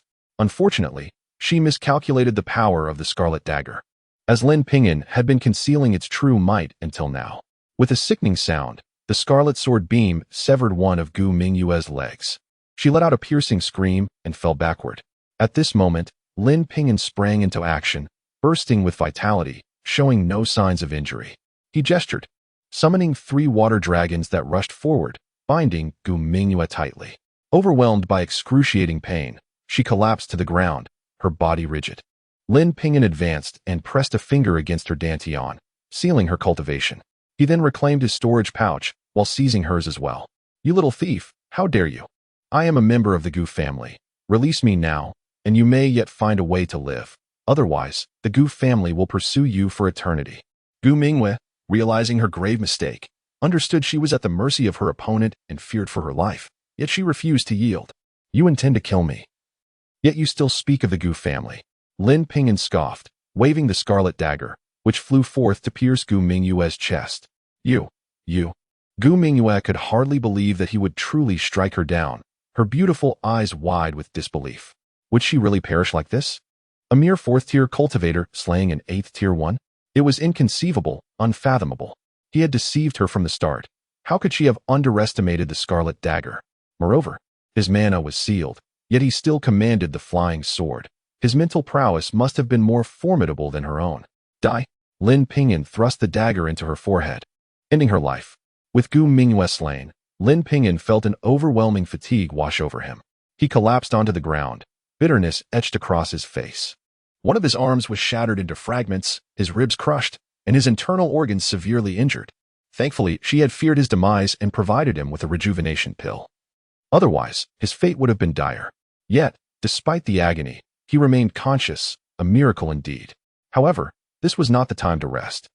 The Gu family would surely have heard of Gu Mingyue's death by now, and powerful reinforcements were likely en route. If he did not flee, he would undoubtedly lose his life here. The cultivation realm recorded the method for crafting soul lamps, which prominent families would leave for their members. These lamps could not only reveal a person's life or death, but also guide others to their location. This was a means of protection as well as an intangible deterrent for noble families. He unsealed his dantian and placed Gu Mingyue's corpse into his storage pouch, directing the river's waters to wash away the blood on the ground. Finally, he lay in the river, allowing the current to carry him downstream. Shortly after Lin Ping'an's departure, a sword beam pierced the horizon. A middle-aged man, his face etched with murderous intent, descended slowly on a golden longsword. He scrutinized the battlefield where the two had fought. How could that brat possibly have killed Mingwei? There must have been a powerful figure involved, at least a Foundation establishment level. Otherwise, it would have been impossible to dispatch her so swiftly. The middle-aged man pondered, his expression growing grave. The chasm between a 4th tier and an 8th tier cultivator was insurmountable. By the late stages of the 4th tier, one could barely fly on a sword, and even in defeat, escape would be easy.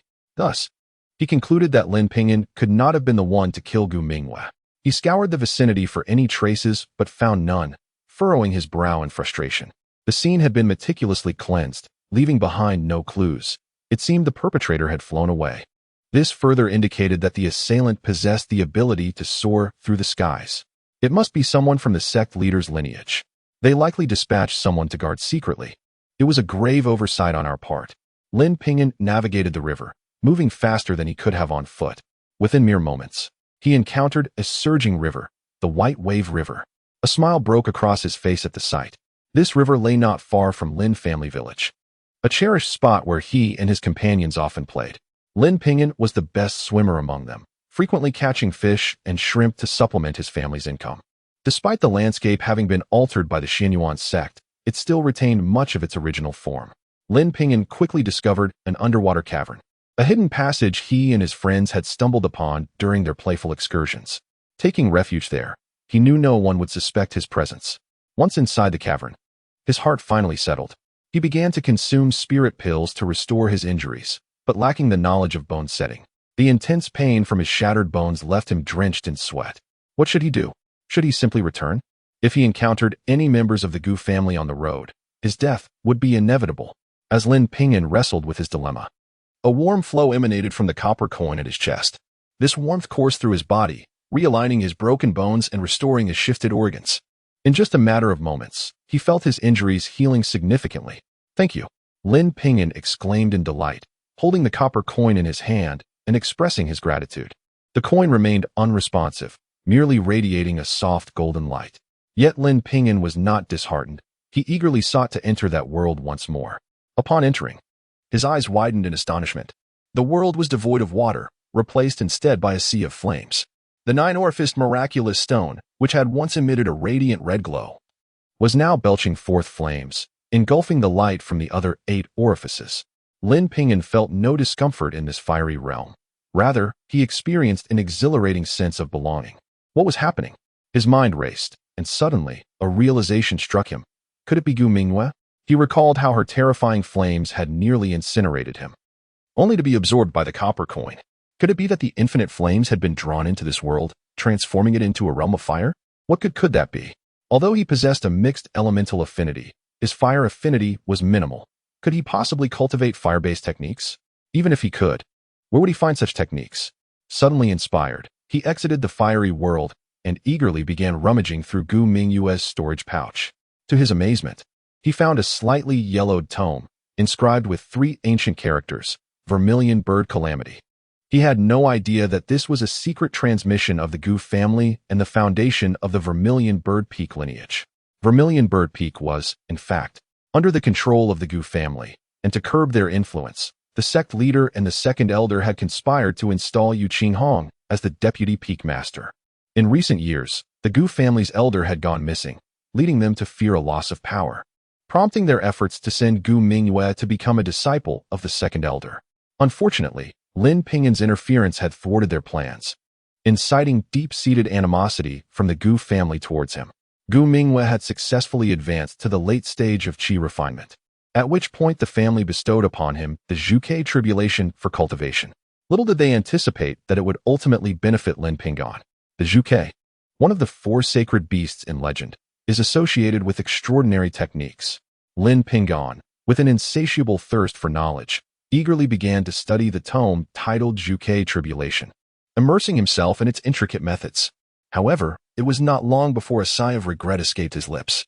The Zhuge tribulation contained powerful techniques, yet the methods were incomplete, allowing cultivation only up to the Yuaning realm, and it lacked many formidable spells and divine abilities. Nevertheless, even in its incomplete state, the Zhuge tribulation represented a formidable heritage. Should one master it to a profound level, they could undoubtedly surpass their peers and even engage in battles across realms. Clearly, Gu Mingwei had only just begun his cultivation of the Zhuge tribulation, otherwise, it would have been Lin Ping'an meeting his demise. After committing all the knowledge contained within the Zhuge tribulation to memory, Lin Ping'an ventured into the fiery realm to practice its techniques. He discovered that his manipulation of the spells from the Zhuge tribulation was remarkably fluid, akin to controlling the flow of water, as he felt an innate affinity toward the flames. As time passed, Lin Ping'an mastered several fiery techniques. He also observed that the flames within the fiery realm were gradually diminishing, with the radiance emitted from the 9 peculiar stones restoring balance with the flames. Having remained in the underwater cavern for a full month, Lin Ping'an felt rejuvenated and adept in various fire techniques, his spirits soaring. Moreover, a month had elapsed, surely. The Gu family had abandoned their search by now. He surged forth from the riverbed, orienting himself towards the entrance of Xin Yuan's sect. Lin Ping'an, at last, you have reappeared. Before he could approach the Xin Yuan sect's gate, a middle-aged man descended from the heavens, his gaze filled with murderous intent. Who are you? What do you want from me? Lin Ping'an forced himself to remain calm. Did you kill Mingwei? The middle-aged man advanced step by step, his spirit sword aimed at Lin Ping'an's throat. Speak, and I shall grant you a swift death. Otherwise, I will dismember you piece by piece. What exactly are you? Lin Ping'an stammered. Among the disciples of Xin Yuan's sect, mutual harm is forbidden. Do you intend to defy the sect's rules? He could not confess. He feigned innocence while contemplating an escape. Humph. You dare to speak to me of Xin Yuan's sect's rules? Then allow me to show you what it means to suffer worse than death. The middle-aged man scoffed, his hand reaching into the void, whereupon an invisible force seized Lin Ping'an, rendering him utterly powerless to resist. Chapter 22. The Master's attitude. The ability to instantly control the vital energy of the world and bind the void signifies a formidable power at the late stage of the Foundation establishment realm. Gu Lingyun, what do you intend to do? Just as Lin Ping'an felt a wave of despair wash over him, a familiar voice resonated in the air. Lin Ping'an's heart leaped with joy. It was his senior brother, Yu Qinghong, who had arrived. Yu Qinghong ambled through the void, casting a contemptuous glance at the middle-aged man. It's you, Yu Qinghong. When did you arrive? The middle-aged man's expression shifted dramatically upon seeing Yu Qinghong, and his grip on Lin Ping'an slackened immediately.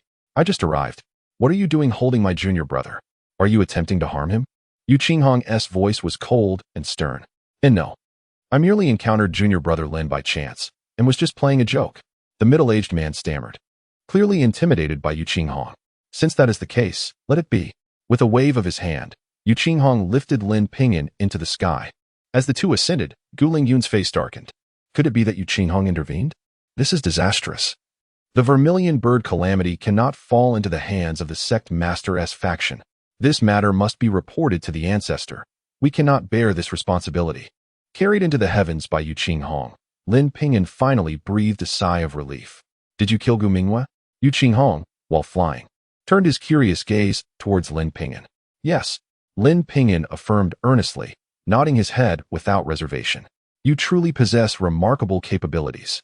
To have slain someone at the 8th level of Qi refinement. This matter must be reported to Master and the sect master immediately. It has escalated into a conflict among the higher echelons, beyond our capacity to resolve. Without further inquiry, Yu Qinghong took him directly to their master's abode. The sect master soon arrived upon receiving the news. Ping'an, did you truly kill Gu Mingwei? The second elder expressed skepticism, having observed Lin Ping'an's abilities and deemed him unlikely to be Gu Mingyue's match. Disciple, please explain. What transpired? The true man Xuanguang appeared not angry but rather amused, evidently pleased with Lin Ping'an's actions. Master, uncle, hear us what happened. Lin Ping'an recounted his journey home, the encounter with Gu Mingyue, her threats, and how he ultimately outsmarted and killed her, detailing every aspect meticulously. He then presented the blood-red short sword and the vermilion bird calamity to the two elders. Of course, he could not divulge the secret of the copper coin, merely stating that he had been recuperating. To use the life of a mortal as leverage is utterly despicable. The second elder's eyes glinted with murderous intent. The Gu family has been increasingly restless lately. I've heard they have established contact with the Li family. The vermilion bird calamity was lost along with the inherited techniques. This time, the Gu family must learn their lesson. Holding the vermilion bird calamity, the true man Shuangguang's eyes sparkled with intrigue. Let us make a copy and return it. Qinghong, this matter shall rest upon your shoulders. Consider this vermilion bird calamity your recompense. The second elder turned to Yu Qinghong. Thank you, master. Thank you, sect master. Yu Qinghong, instead of being alarmed, was overjoyed, kneeling and bowing repeatedly. This was not a punishment, but rather a commendation. Killing Du Mingwei was justified and honorable. At most, he would face 10 years of confinement. Yet acquiring the vermilion bird calamity opened the door to the hope of breaking through to the golden core stage. The golden core stage is where true cultivators are born, able to traverse the skies without relying on any tools, summon winds and rain, conjure soldiers from thin air, and soar through realms. At the golden core stage, one has mastered their own fate, declaring that with a single golden core swallowed, one's destiny is self-determined, not dictated by heaven. Enough. Come with me. The true man Shuangguang smiled gently, sweeping his sleeve and departing with Yu Qinghong. Ping'an, I know you harbor your own secrets. However, I will not pry. You are my disciple, and I will protect you. If anyone dares to strike at you from the shadows, crush this jade talisman. The second elder tossed a jade talisman to Lin Ping'an. Thank you, master. Lin Ping'an hastily accepted it, bowing in gratitude. Go now, cultivate diligently, and strive to bring greater benefits to the sect in 3 years during the talented battle. The second elder waved him off. Yes, Lin Ping'an had anticipated punishment upon returning to the sect, but to his surprise, the matter was resolved so effortlessly. Upon exiting his master's abode, he was greeted by 2 individuals rushing towards him. Lin brother, it's good to see you unharmed. We were worried sick. Zhou Mingxian approached, patting his shoulder, his face beaming with relief. Ah, Lin Ping'an, you've reached the 4th level of qi refinement. Tang Yiru, surprised, scrutinized him from head to toe. She was currently hailed as the sect's foremost prodigy, with great expectations placed upon her for the upcoming competition with the Shangqing sect in 3 years. At this moment, she had just entered the 5th level of qi refinement. How could he, clearly a mortal physique, cultivate so swiftly? Kiki, I encountered a few minor opportunities, Lin Ping'an grinned. By the way, Lin brother, a significant event has recently occurred in the sect, Zhou Mingxian said mysteriously, disregarding Lin Ping'an's cultivation progress. What event? Lin Ping'an's curiosity was piqued. Do you wish to know? Tang Yiru smiled mischievously, resembling a cunning little fox. Yes. Lin Ping'an eagerly nodded in agreement. If you want to know, then treat us. Let us head to the mortal realm for a grand feast. Tang Yiru proposed. Oh, I was just about to go to the mortal realm. Tang Yiru, being the sect master's disciple and a beacon of hope for the sect, naturally enjoyed numerous privileges, including easy access to the mortal realm. Lin Ping'an, do you know?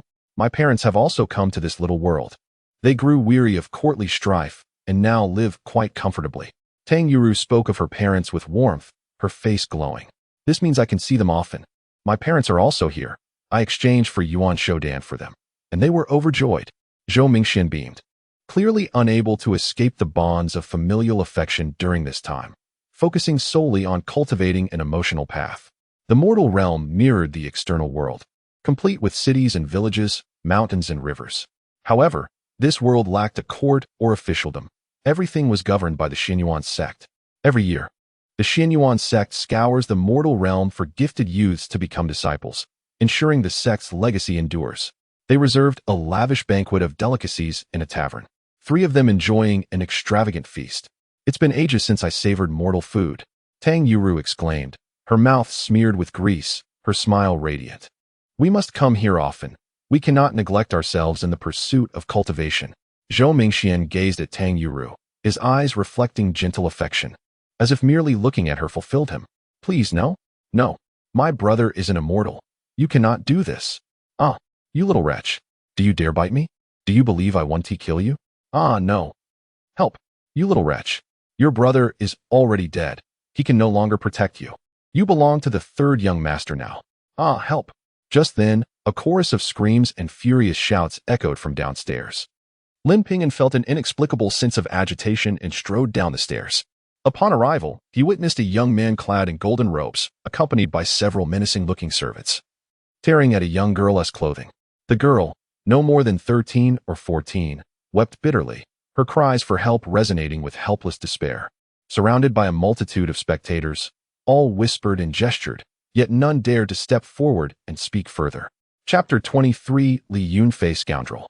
Lin Ping'an roared, striding forward to confront the youth clad in golden robes, delivering a powerful kick that sent him hurtling through the air. The golden-robed youth crashed against the wall of the tavern, blood streaming down his face. Yet, Lin Ping'an did not strike him down. The youth managed to rise again. "Kill him! Kill him!" The golden-robed youth screamed in fury. Upon receiving the order, several malicious servants lunged towards Lin Ping'an. "How dare you attack young Master Gu? Do you not realize that his family hails from an immortal lineage? Immortal, do you comprehend? How foolish of you to be so blind." The Gu family. The mere mention of the Gu family ignited a fiery rage within Lin Ping'an. He showed no mercy, delivering several resounding slaps that sent the vile servants sprawling to the ground, writhing in pain. At that moment, Tang Yuru and Zhou Mingxian descended, aiding the young girl in donning her clothing. "Little sister, what is your name? Why do these people torment you?" Tang Yuru, seeing the girl's plight, gently embraced her in comfort. "My name is Mu Xiaoyu," the girl replied, her voice trembling with fear. Mu Xiaoyu. Upon hearing the name, Lin Ping'an's body quaked involuntarily. He turned to the girl, his voice quivering with emotion. "Is your brother Mu Jingyan? You know my brother. Is he truly dead?" The mention of Mu Jingzun stirred the girl's emotions, yet tears soon cascaded down her cheeks, her voice a fragile whisper. "Damn it!" Lin Ping'an confirmed her identity. Unable to contain his fury any longer, he raised his hand, flames surging forth, engulfing the malevolent servants on the ground. Heart-wrenching screams pierced the air as the flames consumed them. "And you shall perish as well." Lin Ping'an seized the quaking golden-robed youth, hurling him into the inferno. "No. Immortal. It is indeed an immortal." Young Master Gu had truly met his misfortune, being caught in the act by an immortal. Many onlookers recoiled in fear, anxious not to provoke this fearsome immortal and share the same fate. Not only the common folk, but even Tang Yuru and Zhou Mingxian stood in stunned silence. What had caused Lin Ping'an to become so frenzied? Who was Mu Jingyan? "Let us find a place where I can recount the tale of Mu Jingyun," Lin Ping'an suggested as they made their way outside the city. "I am sorry. Mu Jingyun was harmed because of me." Lin Ping'an recounted the series of events. Guilt etched across his face. "No, you are my brother's friend, my benefactor." Mu Xiaoyu, possessing a keen sense of right and wrong, shook her head vigorously upon hearing Lin Ping'an's narrative. "Indeed, Brother Lin, you need not blame yourself. This is all the fault of the Gu family. They covet what you possess, and thus this calamity befell us," Zhou Mingxian asserted. "The Gu family is truly despicable." Tang Yuru clenched her fists in anger. "It matters not. I have avenged Mu Jingyan. Gu Mingwei has perished at my hands." Lin Ping'an's proclamation resonated like thunder in the ears of the two, leaving them agape in astonishment. "Thank you, Brother Ping'an. If you do not mind, I wish to serve you. Just to escape this wretched place," Mu Xiaoyu implored, kneeling before Lin Ping'an with a tone of earnest supplication. But Lin Ping'an hesitated to refuse, yet found it difficult to deny her. "Please, Lin Ping'an, just agree. Many of our senior brothers and sisters have attendants to manage their affairs. This will save you considerable time for cultivation," Tang Yuru interjected, her heart softening. "Very well. Since this predicament arose from me, I bear the responsibility to care for you. However, you shall not be merely a servant. Rather, you shall be my sister," Lin Ping'an declared, lifting Mu Xiaoyu to her feet. "You shall stay by my side for now, and in time, I shall send you to my mother, that you may honor her properly." "All right." Mu Xiaoyu's eyes sparkled with joy, a smile gracing her delicate face. "Let us return." After this incident, Lin Ping'an's desire to bring his family to the small world instantly dissipated. The Gu family ruled with an iron fist within this realm, and should his mother enter, the chances of retaliation were exceedingly high. They lost all desire to explore the mortal realm and returned directly to their sect. Gaining permission for a mortal to enter the sect required the approval of their master. Lin Ping'an brought Mu Xiaoyu to meet their master, explaining the situation in detail. Their master consented to allow Mu Xiaoyu to stay with Lin Ping'an, but cautioned him to remain vigilant against the allure of beauty. Lin Ping'an felt his face flush with embarrassment, yet found himself unable to clarify the matter with his master. Mu Xiaoyu was taken to the small Yin Peak, where Lin Ping'an constructed a wooden house beside the spiritual field for her. From that day forth, Mu Xiaoyu remained by Lin Ping'an's side, attending to his daily needs. Mu Xiaoyu was remarkably intelligent and diligent, soon learning that her brother had once labored in this very spiritual field, developing a deep affection for it. Under Lin Ping'an's tutelage, she mastered the art of watering and tilling the land. Regrettably, Mu Xiaoyu lacked spiritual roots and could not cultivate. Otherwise, Lin Ping'an would have entrusted the field entirely to her care. However, lacking spiritual roots was not a hindrance, for he found several martial arts techniques suitable for mortals in the scripture repository, allowing Mu Xiaoyu to practice. He also procured some foundational elixirs for her to consume. Although she could not ascend to immortality, she could aspire to become a valiant heroine in the mortal realm. Lin Ping'an, Lin Ping'an. Tangiru's voice echoed from outside the formation. What is the matter in such haste? Lin Ping'an opened the formation to find Tangiru, her face etched with concern. Lin Ping'an noted with curiosity that Zhou Mingxian was not by her side. Brother Mingxian has been injured. Tangiru's eyes were red, as if she had recently wept. What? Who dares to act so audaciously? Let us speak as we walk. Lin Ping'an's expression shifted, sensing the gravity of the situation. Though he had not ventured outside recently, he had heard many rumors. The illustrious Li family from the Central Plains had sent a prodigious youth with a heavenly spiritual root. It was said that this young man, named Li Yunfei, was a direct descendant of the Li family, having reached the 8th level of qi refinement by the age of 15. On his first day, he effortlessly defeated the top 10 geniuses of the inner sect of the Xianyuan sect, even holding a draw against the newly established cultivator, Luo Susu. Countless young women of the Xianyuan sect admired Li Yunfei, idolizing him as if he were a celestial being. It is one of Li Yunfei's entourage. Tang Yuru's expression grew grave. Could this be connected to you? Lin Ping'an keenly grasped the crux of the issue. It is. It turned out that upon encountering Tang Yuru, Li Yunfei, taken by her commendable talents and charming appearance, sought to recruit her as a maid. Zhou Mingxian, who cherished Tang Yuru, could not endure such humiliation and promptly intervened. Unfortunately, his strength was insufficient, and he was severely injured by one of Li Yunfei's companions. He now lay at Yunjizi's abode, recuperating. Who was it that struck Brother Zhou? Lin Ping'an inquired. It was Gu Hanyue from the Gu family, a practitioner at the 6th level of qi refinement. He was ruthless, nearly crippling Brother Mingxuan's cultivation. Tang Yuru could no longer contain her tears. Did Brother Yunjizi not intervene? Lin Ping'an asked, concerned. Brother Yunjizi went to seek our master's counsel, but alas, even our master could not assist. Li Yunfei is here to aid us, invited by several nascent soul ancestors. Tang Yuru's face bore a look of helplessness.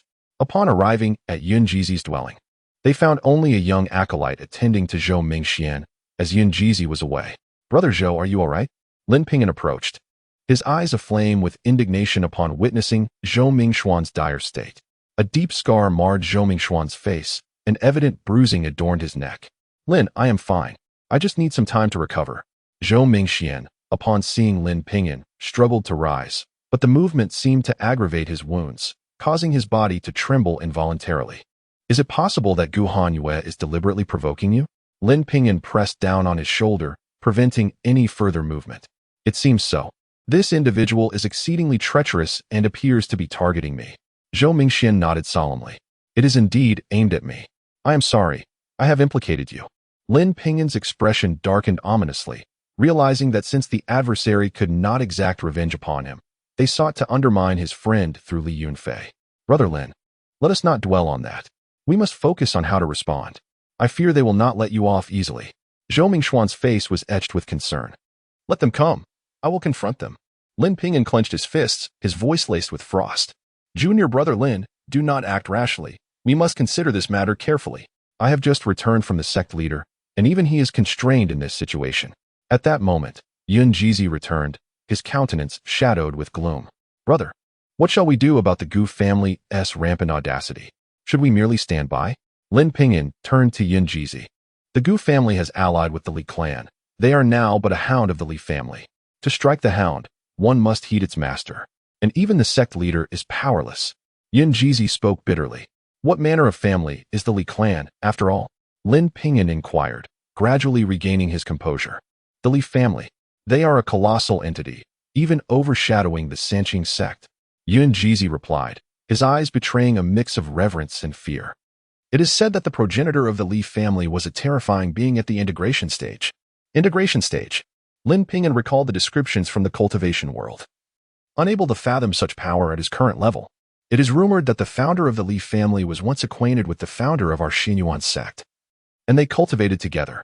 The Li progenitor ascended smoothly, while our founder mysteriously vanished, fading into obscurity. This time, it was several Yuaning ancestors who had to humble themselves to seek the Li family's assistance, as the latter remembered their past ties. Yun Jizi sighed heavily, lamenting, "Our Xingyuan sect is too weak. Otherwise, we would not find ourselves in such a predicament. Our ley lines have been destroyed, and we have been forced to abandon Zhongzhou for this barren land. You must all strive diligently, especially you, Sister Tang. You must reach the transformation stage. With a strong cultivator in that realm, we can return to Zhongzhou and reclaim what is rightfully ours. I will do my utmost," Tang Yuru affirmed earnestly. Chapter 24. Kneeling to apologize, Lin Ping'an chose not to elaborate further.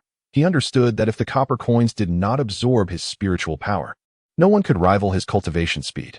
He was certainly not an inferior spirit root. After meeting with Zhou Mingxian, Lin Ping'an returned to Shaoyan Peak, advising Xiaoyu to stay on the mountain and avoid descending, as he feared she might become a target. Xiaoyu, a clever girl, nodded earnestly, committing his words to memory. 3 months later, Lin Ping'an had completely consumed the spiritual liquid he had acquired. At this point, his cultivation had reached the late 4th layer of qi refinement. With sufficient spiritual liquid, he was confident he could advance to the 5th layer within 3 to 5 days. Lacking the spiritual liquid, he had to proceed with his training step by step. During these 3 months, he had not claimed the resources from the sect. As an inner disciple, he was entitled to receive 10 low-grade spiritual jade and 12 qi condensation pills every month. The accumulation over 3 months was sufficient for him to cultivate for a while. Xiaoyu, guard the house well. Do not activate the grand formation unless it's someone familiar. Lin Ping'an entrusted the jade talisman that controlled the formation to Xiaoyu's care. Rest assured, elder brother, I understand. Xiaoyu responded with a nod. Over the months, the young girl had enjoyed ample nourishment and diligently practiced martial arts. Her physique considerably stronger than before, she was no longer the frail girl she once was. Only then did Lin Ping'an feel at ease to leave Shaoyan Peak. As soon as he stepped out, news of his departure was relayed in secret. The conspiracies against him began to unfold. Upon arriving at the inner elder's quarters, he collected his supplies for the past 3 months. However, before he could walk far, he noticed many disciples rushing towards a certain direction. Another conflict had erupted. This time, Tang Yurua was likely in jeopardy. Sigh. It had been months since Tang Yurua had suffered several consecutive defeats. Rumor had it that she was even wagering her own fate this time. What a pity, she was so close to becoming a servant to someone. Hearing such discussions, Lin Ping'an instinctively sensed the brewing conspiracy.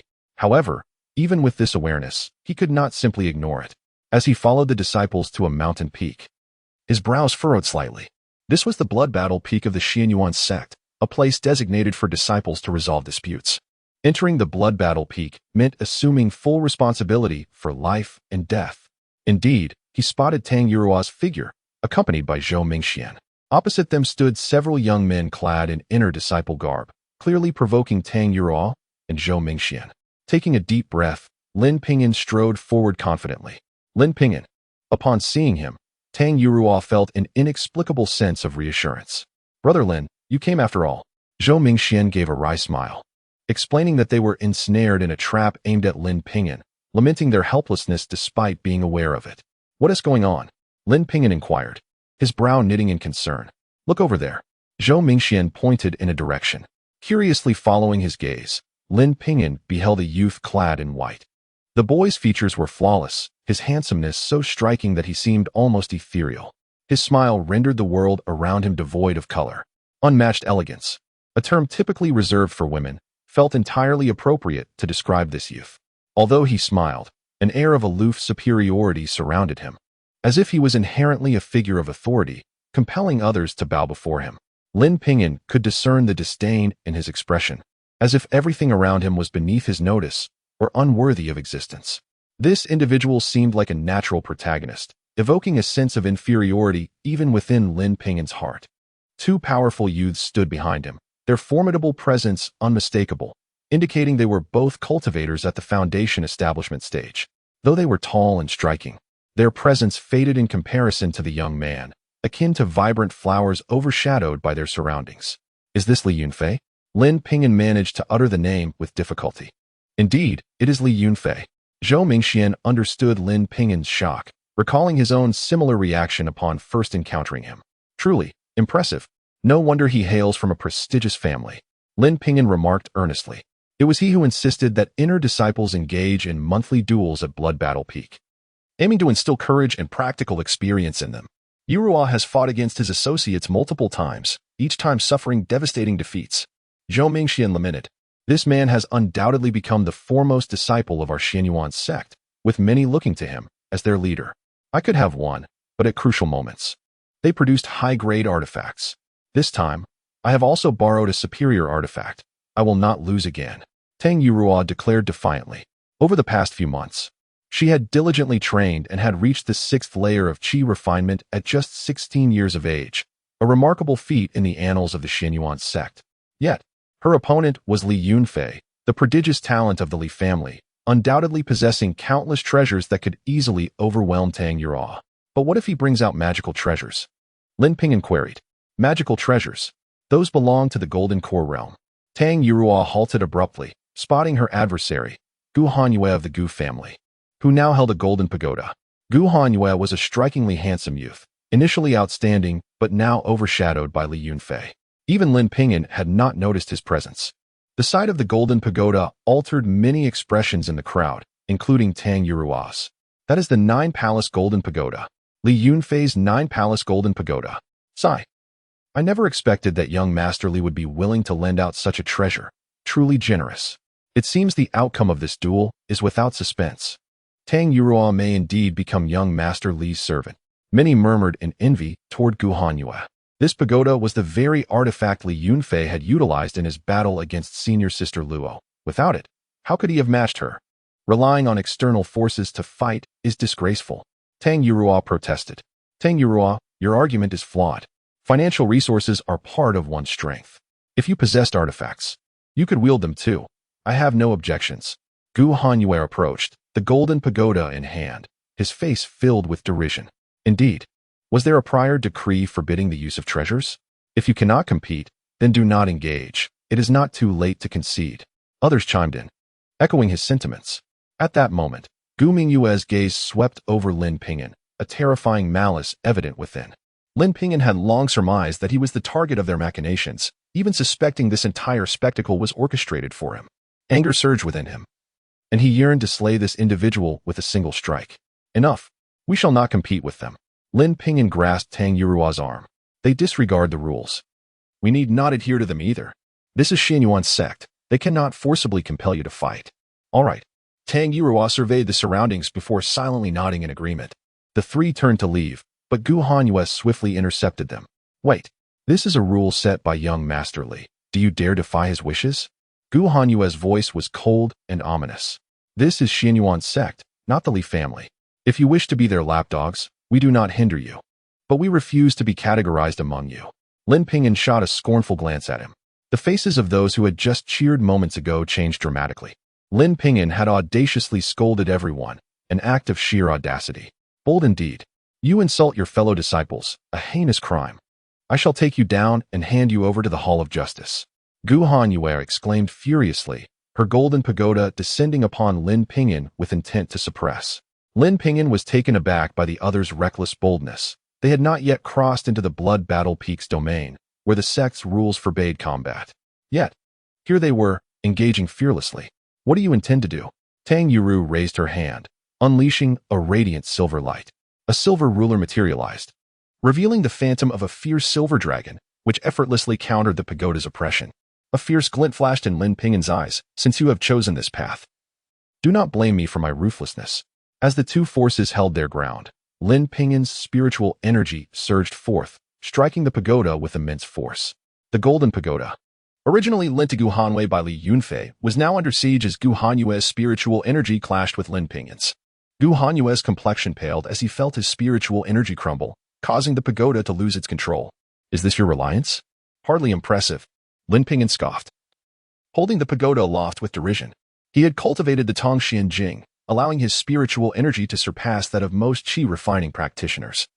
Reaching the point of external projection, with a resounding crash, the now uncontrollable pagoda struck Gu Hanyue, sending him flying several meters, blood spurting from his mouth.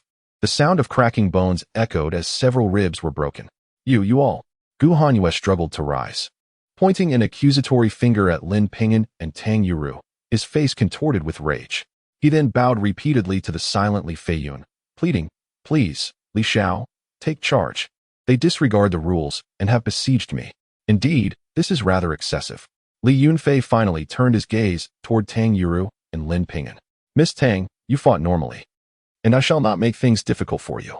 However, he directed his attention to Lin Ping'an.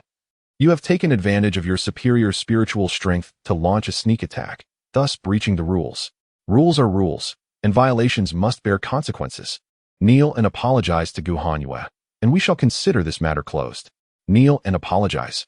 Gu Hanyue glared at Lin Ping'an with malice. "Did you not hear what Li Xiao said? Kneel, this instant. If you do not kneel, and Li Xiao becomes enraged, you will have no opportunity left. You go too far." It was he who struck first. Tang Yuru began, but was abruptly silenced by an overwhelming pressure that descended upon her. A youth had approached Li Yunfei, releasing the oppressive aura of the foundation establishment stage. Not only she, but Zhou Mingxian also felt as if crushed by an immense weight. Unable to move, beads of cold sweat forming on their foreheads. "To make me kneel is impossible, unless you kill me," Lin Ping'an retorted with a cold smile. He possessed the pride of a scholar. While you may kill him, you cannot humiliate him. Life, to him, was worth living for the sake of dignity. He maintained this attitude towards anyone. His self-respect could not be sacrificed for mere survival. The onlookers cast scornful glances at Lin Ping'an, relishing his plight. "I command you to kneel, and you shall kneel. There are no other reasons, merely that I am stronger." Li Yunfei's voice, though gentle, carried an unspoken tyranny, akin to the decree of an earthly sovereign, heralding death and destruction. Initially indifferent to Lin Ping'an, he finally regarded him with a single glance. In that moment, Lin Ping'an felt an indescribable terror surge through him. The eyes of Li Yunfei seemed to hold an overwhelming authority that shook his very spirit. A mere gesture directed at Lin Ping'an caused the pagoda to slip from his control, soaring above him like a mountain, preparing to crush him. With a thunderous roar, the entire space quaked, the terrifying pressure forcing Lin Ping'an's feet into the ground. Time seemed to freeze as his body became immobilized. Entirely bound by the might of the pagoda, he trembled involuntarily, his legs feeling as if they were being forcibly compelled to kneel. Suddenly, a burst of silver light erupted from beneath his robe as the silver dragon armor manifested, swirling around him. Yet, in an instant, the dragon shattered, the armor and robe disintegrating into fragments that scattered in all directions. Tang Yuru and Zhou Mingxian, unable to speak or move, displayed expressions of anger and anxiety. "Still not kneeling?" Li Yunfei spoke again, his voice soft yet imbued with an uncanny charm, shaking Lin Ping'an's spirit, aiming to break his resolve. Chapter 25. I want to grow stronger. Crack. Lin Ping'an heard the sound of his bones fracturing, yet he resolutely gritted his teeth and persevered, choosing to stand and face death rather than kneel to survive. At that moment, an unexpected calm enveloped his heart. "Although you may be stronger and can crush me at will, there will come a day when I shall surpass you, and then I will return the favor tenfold. 100-fold. Ah, indeed, you possess a modicum of backbone, but alas, you have misjudged your opponent." The smile on Li Yunfei's lips widened. Boom. A terrifying force struck again, pinning him down as if he were a nail, his knees sinking into the earth. He felt as though he might be crushed at any moment, teetering on the brink of becoming a mere pool of blood and flesh. Despite the dire circumstances, Lin Ping'an, instead of succumbing to hysteria, raised his gaze toward his opponent. Blood trickled from the corner of his mouth, yet a smile emerged. This expression sparked an inexplicable annoyance in Li Yunfei, igniting a sense of irritation within him. "Since you are so obstinate, do not blame me. For someone like you, our Li family typically strips away your cultivation and casts you out." Li Yunfei's voice grew increasingly cold, though a smile lingered on his face. Lin Ping'an sensed the murderous intent and understood that if this continued, he might truly face the obliteration of his cultivation. With a sigh, he crushed a jade talisman in his hand. "Li Xiao, grant me a favor."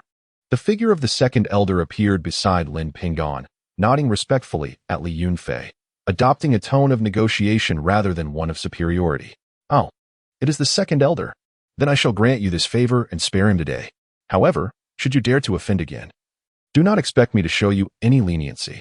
Li Yunfei cast a glance at the second elder, his voice casual, as if discussing a trivial matter. Even in the presence of a formidable golden core expert, Li Yunfei remained unfazed. He nodded slightly to the second elder before turning and striding away. His white robes billowed like snow, and Lin Ping'an seemed no more significant than an ant to him. This entire affair was merely a passing whim, hardly worth his concern. Even should he have killed Lin Ping'an today, he would have merely regarded it as stepping on a bug. Does one ponder over the death of an ant? With a smile, Li Yunfei exited the crowd, departing from Blood Battle Peak. "Senior Brother Li, how imposing you are. Li Xiao, I adore you." The sounds of admiration from young maidens reached Lin Ping'an and his companions, echoing like a cruel mockery. "Ping'an, remember, never provoke him again. He is far too formidable and is protected by a powerful family. We are not from the same world." The second elder sighed, seizing Lin Ping'an before soaring away. Lin Ping'an silently gritted his teeth. He would not forget the humiliation of today. "Lin Ping'an, I'm sorry." Tang Yuru looked at the spot where Lin Ping'an had stood, now stained with blood, tears streaming down her cheeks uncontrollably. "Alas, Yuru, I told you before. You just would not listen. Now do you understand? They came specifically for Lin Ping'an. We must not add to his troubles in the future." Zhou Mingxian spoke gently. "Will he hate us?" Tang Yuru asked, a look of despair on her face. "No, Lin Ping'an is not that kind of person. However, I sense this matter is far from over. Lin Ping'an will rise again." Zhou Mingxian replied. The second elder brought Lin Ping'an back to the cave dwelling, where Lin Ping'an finally felt the immense pain surging within him. Unable to contain himself, he coughed up a mouthful of blood, his internal organs roiling, and his leg bones cracked in multiple places, the pain piercing to his very marrow. The second elder sighed softly, placing a medicinal pill into Lin Ping'an's mouth. "Rest well." The second elder said little else before quietly departing. He too felt frustrated. His disciple was bullied, yet he could only meet the aggressor with a smile. The opponent was merely a junior, a nascent chi practitioner. He could extinguish him with a mere finger. Yet he could not, nor dared he. For behind that individual stood the Li family, a terrifying force represented by a harmonization realm expert. Should the Li family unleash their wrath, the Xian Yuan sect would be annihilated in an instant. After enduring 3 days in his master's cave, Lin Ping'an finally sat cross-legged to refine the medicinal power within. As his injuries began to heal, a fervent desire surged within him. At that moment, one thought consumed him. I must grow strong. Strong enough that no one would dare to humiliate me. Strong enough that none would underestimate me. "Master, I shall return to my cultivation." Lin Ping'an bowed to his master's cave before turning to leave. Meanwhile, in a lavish hall, Li Yunfei sat cross-legged. A young man stood respectfully before him. "Young master, we have ascertained that the spirit liquid pool is likely within the Xian Yuan River, but it is sealed by the ancestral elder of the Xian Yuan sect. We fear that we cannot break the seal?" Li Yunfei smiled faintly, stating, "Do not worry. My father has bestowed upon me the measuring rod of heaven. No ceiling formation can escape its measurement. If that is the case, then there is no problem. The Gu family has already pledged allegiance to you, young master. We can have them lead the way. Once the time is right, you can drain the spirit liquid pool." The young man replied with a smile. "Do you think I would cross countless miles for a mere spirit liquid pool? If that were the case, why would I venture to this remote place?" Li Yunfei scoffed disdainfully. "Is the spirit liquid pool in my palace not ample enough?" Yes. The young man hurriedly bowed, nodding repeatedly. "Go notify the Gu family. Once the time is right, we shall act directly." Li Yunfei waved his hand, signaling the young man to leave. "What I seek are the rare treasures nurtured within that spirit liquid pool.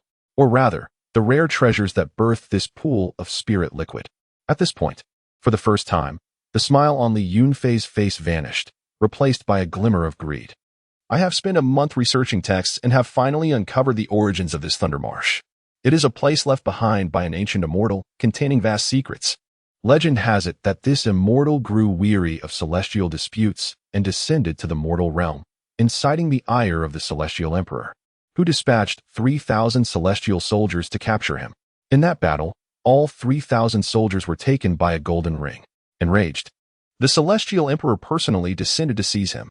It is said that the ancient immortal left behind his teachings in this Thunder Marsh for a fated individual. Yet countless ages have passed, and no one has discovered it. Thus, it has gradually been forgotten. And I am that fated individual. Lin Ping'an returned to Little Cloud Peak and silently began his cultivation.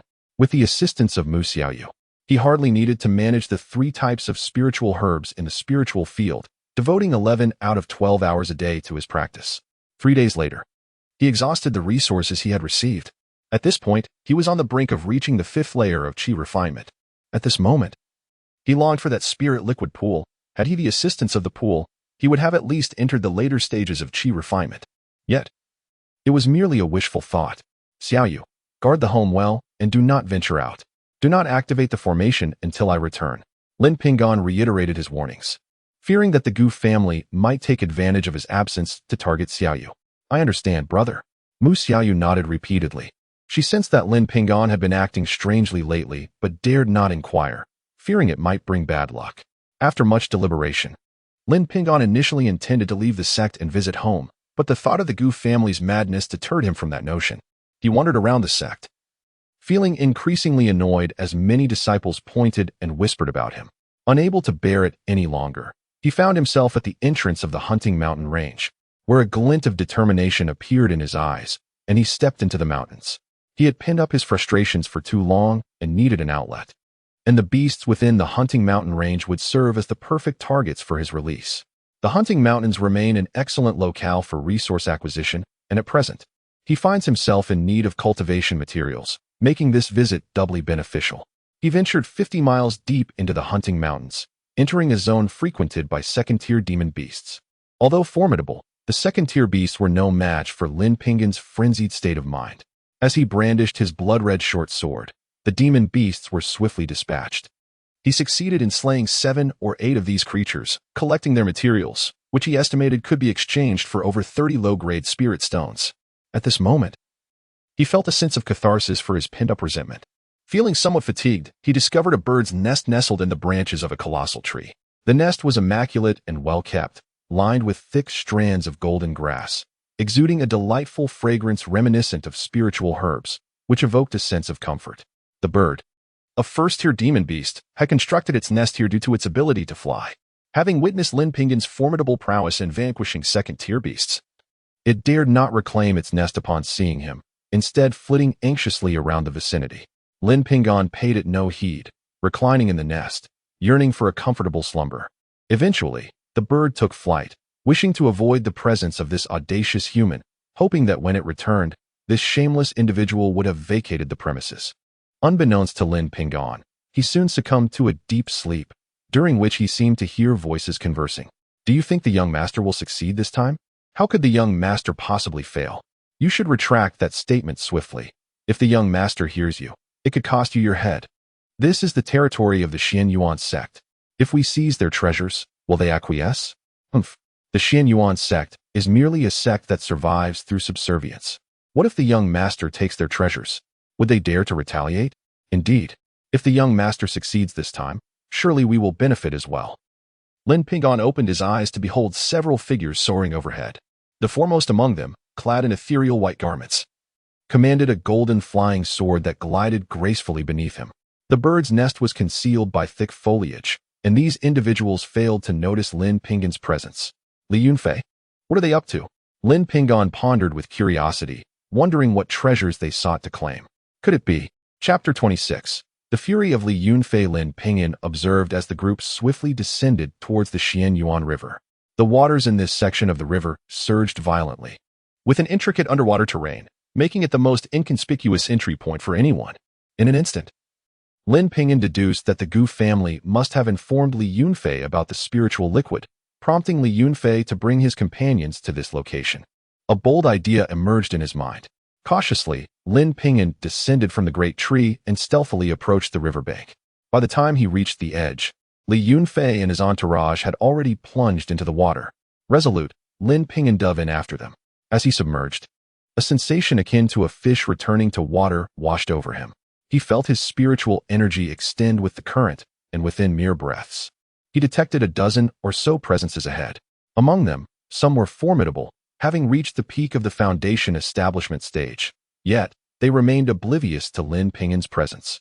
A wondrous feeling enveloped Lin Ping'an. The water seemed to meld with his being, allowing him to mask his aura at will. Why do I sense that my water spiritual root resembles the legendary heavenly spiritual root? Could it even surpass the heavenly root? Might it be a mythical mutated spiritual root? Lin Ping'an pondered, his form vanishing within the depths of the water. Had anyone been observing closely, they would have noted that the area surrounding him appeared to be enveloped by a thin membrane of water. The depths were shrouded in darkness. Without a powerful spiritual probing, it would be nearly impossible to detect his existence. He accelerated, drawing within 30 meters of the group, who remained unaware of his presence. Li Yunfei and his companions lingered underwater for a full hour before halting. Lin Ping'an recognized the riverbed, a location he had previously discovered, the area of the Black Cave entrance. How did these individuals acquire such intelligence to locate this spot? Lin Ping'an was astounded. Only his master, grandmaster, sect leader, and Yu Qinghong were privy to this information. Could one of them have leaked it? Unthinkable. As Lin Ping'an contemplated, Li Yunfei produced a golden ruler. The golden ruler shimmered brilliantly in the river, illuminating a vast expanse. Thanks to the ruler of heaven's measurements, they had located this area. The formation below should be a Qinglong water gathering array. When I break the formation, it will manifest a water dragon. You all need only to restrain the water dragon. Li Yunfei spoke calmly, his voice steady even beneath the surface, a gentle smile gracing his face. Rest assured, young master, we shall take care of it. The dozen or so Foundation establishment cultivators declared. United, they could easily contend with the water dragon, dismissing it as a minor threat. Do not underestimate it, Li Yunfei cautioned, with a flick of his hand. The golden ruler expanded in the water, eventually growing to a length of 100 feet, plunging forcefully into the riverbed. Roar. At the moment the golden ruler breached the riverbed, a dragon's roar echoed in their ears. A massive azure dragon, measuring 100 feet in length, erupted from the depths, lunging fiercely at Li Yunfei. Attack! The group of Foundation establishment cultivators surged forth, confronting the azure dragon. They seemed to have formed a united front, successfully ensnaring the dragon within the formation, rendering its attempts to break free futile. Meanwhile, Li Yunfei was engaged in a series of intricate hand seals. As the golden ruler continued to measure the riverbed, seeking its dimensions, Lin Ping'an observed a crack forming in the area measured by the golden ruler, which widened progressively. He sensed a rich aura of spiritual energy escaping, saturating the entire river. Indeed, it is here. Hold your ground.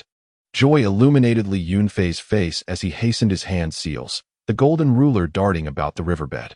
At that moment, Lin Ping'an steeled his resolve and propelled himself towards the crack. The dozen or so Foundation establishment cultivators were engrossed in their battle with the azure dragon, leaving them no time to notice anything else. Li Yunfei was likewise preoccupied with manipulating the ruler of heaven's measurements to dismantle the formation, oblivious to Lin Ping'an's audacious pursuit of the opportunity. Lin Ping'an felt his heart race as he swiftly navigated the passage, achieving near maximum speed. In just 2 or 3 breaths, he broke the surface, once again gazing upon the spiritual liquid pool that haunted his dreams. Without a moment's hesitation, he activated his small world and fervently began extracting the spiritual liquid from the pool. At this moment, the small world spanned a radius of several tens of feet, with spiritual liquid flooding in, submerging the 9 apertures spirit stone. The other 8 apertures were sealed by the spiritual liquid, while the one representing the water attribute bubbled incessantly. The small world filled rapidly, and Lin Ping'an suppressed his elation as he retraced his steps, surging through the widening crack. He was aware that this act could be seen as pilfering sect resources, but with Li Yunfei serving as a distraction, any deficit in spiritual liquid would surely be attributed to him. Cultivation was inherently a rebellious endeavor, necessitating various means to seize resources. With this thought, he felt no pangs of guilt. Li Yunfei seemed to notice something amiss, but, after careful scrutiny, found nothing. Crack. At that moment, the ruler of heaven's measurements finally widened the fissure enough for a person to pass through. Li Yunfei cast a glance at his companions, who were fiercely battling the azure dragon. They had gained the upper hand, employing a strategy of containment, seeking to delay the dragon without risking its destruction. Killing the dragon could potentially collapse the entire formation, thereby alerting the one who set it, rendering their efforts futile. Li Yunfei nodded, striding towards the breach in the formation. Even in such a moment, he maintained an air of composure, neither rushed nor hasty. In fact, he could have entered through the gap earlier, given his cultivation level, But as the scion of the Li family, he could not deign to squeeze through such an opening, as it would tarnish his image. Thus, he allowed Lin Ping'an to seize the opportunity, unwittingly facilitating the theft of an entire space of spiritual liquid. As Li Yunfei traversed the formation, he indeed discovered a dark cave entrance. Following the passage, he descended into the cavern. To his astonishment, it was not merely a pool of spiritual liquid, it was a veritable lake. Even Li Yunfei was taken aback, albeit slightly, for he possessed a similar spiritual liquid pool in his palace, albeit smaller in volume. He surmised that this lake of spiritual liquid might have originated from the lair of an ancient immortal, as records suggested that the inheritance could very well lie at the bottom of the lake. Why had it remained undiscovered until now, even after the Xian Yuan sect occupied this space? The answer was simple. The time had come for opportunity, and Li Yunfei considered himself the fortunate recipient. Stepping into the spiritual liquid lake, he dove to the depths. His expression soon shifted as he found the bottom completely barren. Nothing was there. Of course, if the inheritance had been left exposed, it would have been claimed long ago. It must be concealed somewhere within the depths. Lin Ping'an thought, realizing the truth. He withdrew the ruler of heaven's measurements, pointing it towards the lake bed as it soared forth, measuring incessantly. As long as there was a formation barrier, the ruler would surely detect it. However, despite his efforts, he found nothing. This is not right. Li Yunfei, his countenance clouded with fury, sheathed the celestial measuring ruler, convinced that someone had absconded with his inheritance. Who could it be? His expression twisted into a snarl as he realized that what rightfully belonged to him had been taken in advance. How could he not be enraged? It must be that Lin Ping'an. Memories of Gu Hanyue whispering in his ear resurfaced. It was Lin Ping'an who had discovered this spiritual liquid pond. It had to be him. To dare seize what is mine is tantamount to courting death. A cruel smirk curled at the corners of Li Yunfei's lips. Young Master Li, what brings you to our Xian Yuan sect spiritual liquid pond? An elderly voice echoed from outside the pond, interrupting his thoughts. Caught. Rather than exhibit the fear of a thief, Li Yunfei merely shrugged. Since you have discovered me, so be it. However, your formation requires modification. Do not be left in the dark when it is emptied. Leave this matter to me, young Master Li. The old man's voice remained calm. Yet the temperature of the space plummeted, betraying his simmering rage. With that, Li Yunfei plunged into the water, vanishing in the blink of an eye. Once he departed, a frail, elderly figure emerged within the cavern. His face, a tapestry of wrinkles, first revealed anger before morphing into deep resignation. This was a decision made collectively by several nascent soul experts, only to find that they had summoned a troublesome ancestor, one who could neither be reprimanded nor punished, and whose antics had thrown the Xian Yuan sect into disarray. Now, he had even set his sights on the spiritual liquid pond, having already depleted a significant quantity of liquid before the elder arrived. The situation was dire. Summoning deities was far easier than sending them away, and all they could do was hope for the 3-year period to arrive swiftly. Lin Ping'an swiftly returned to Shaoyan Peak, now equipped with resources for cultivation. He estimated that the spiritual liquid would support him to at least the 7th layer of qi refinement. Copper coin, be merciful. Do not continue to drain me. If this persists, Li Yunfei will surely kill me. Surely, you do not wish for my demise. Let us negotiate. Once I advance to the foundation establishment stage, we can resume the absorption, shall we? Lin Ping'an mused, knowing Copper Coin could fathom his intentions. He began his cultivation, noticing that Copper Coin continued to absorb energy, albeit at a diminished rate, taking approximately 1/3 of his spiritual power. This was far beyond his expectations. Thank you, he exclaimed, bowing deeply in gratitude. Energized, he resumed his practice, and a month slipped by without incident. The Gu family appeared subdued, refraining from any outrageous acts. After a month of relentless training, Lin Ping'an's cultivation soared, finally reaching the late stage of the 6th layer of qi refinement, with only 1/3 of the spiritual liquid utilized. He sensed his rapid progress might raise suspicions, so he sought out a water concealment technique on the 3rd floor of the scripture pavilion to mask his cultivation level. With his adept control over water, he found it easy to execute, ensuring that no practitioner below the foundation establishment stage could discern his true capabilities. Of course, he did not neglect the spells recorded in the Vermilion Bird Calamity, but in his confined world filled with spiritual liquid, he could only silently circulate various methods. Junior brother, YQNJH Ng's voice called from outside the formation. Senior brother, you are a distinguished guest. Come in and offer guidance on my cultivation. Lin Ping'an activated the formation and welcomed Yqngh with a smile. Junior brother, I am not as leisurely as you. The Linglong realm is about to open, and your spot has been secured. You can enter to seek the Yunge immortal route. Should you find it, your cultivation speed will multiply several times. By then, the 3-year agreement may yield surprising results for you. Chapter 27. The Cloud and Water sect. Yu Qinghong casually scanned Lin Ping'an's cultivation level, and he was instantly taken aback. He discovered that this junior brother had already reached the 6th level of qi refinement. How could this be possible? Were you not a body with a heavenly leak? How could you have cultivated to the 6th level of qi refinement? Yu Qinghong's eyes widened, his voice trembling slightly. Could it be that your heavenly leak body has recovered? Senior brother, please lower your voice. I merely brought back some spirit liquid from the spirit liquid pool. Neither master nor our ancestor wanted any, so I used it all myself, and I've just run out now. Lin Ping'an replied in a hushed tone. Oh, what a waste. Had I known you brought back so much, I would have shamelessly asked you for some. Junior brother, that wasn't my intention. It's just that you are a heavenly leak body. It truly feels like a waste now. Yu Qinghong, sensing the inappropriateness of his words, hurriedly explained. Senior brother, I understand all that, but I'm anxious too. Lin Ping'an sighed. All right, since you've used it, let it be. I will certainly keep it a secret for you. By the way, you must be cautious when entering the Linglong realm. The Gu family may take action against you. With your current cultivation level, you can continue to hide it. I have a concealment talisman for you. As long as you carry it, combined with your own concealment techniques, no one below the nascent soul stage will be able to see through it. Yu Qinghong handed Lin Ping'an a jade talisman, clearly showing genuine concern for him. Thank you, senior brother. I will remember your kindness. Lin Ping'an was a person who repaid kindness tenfold.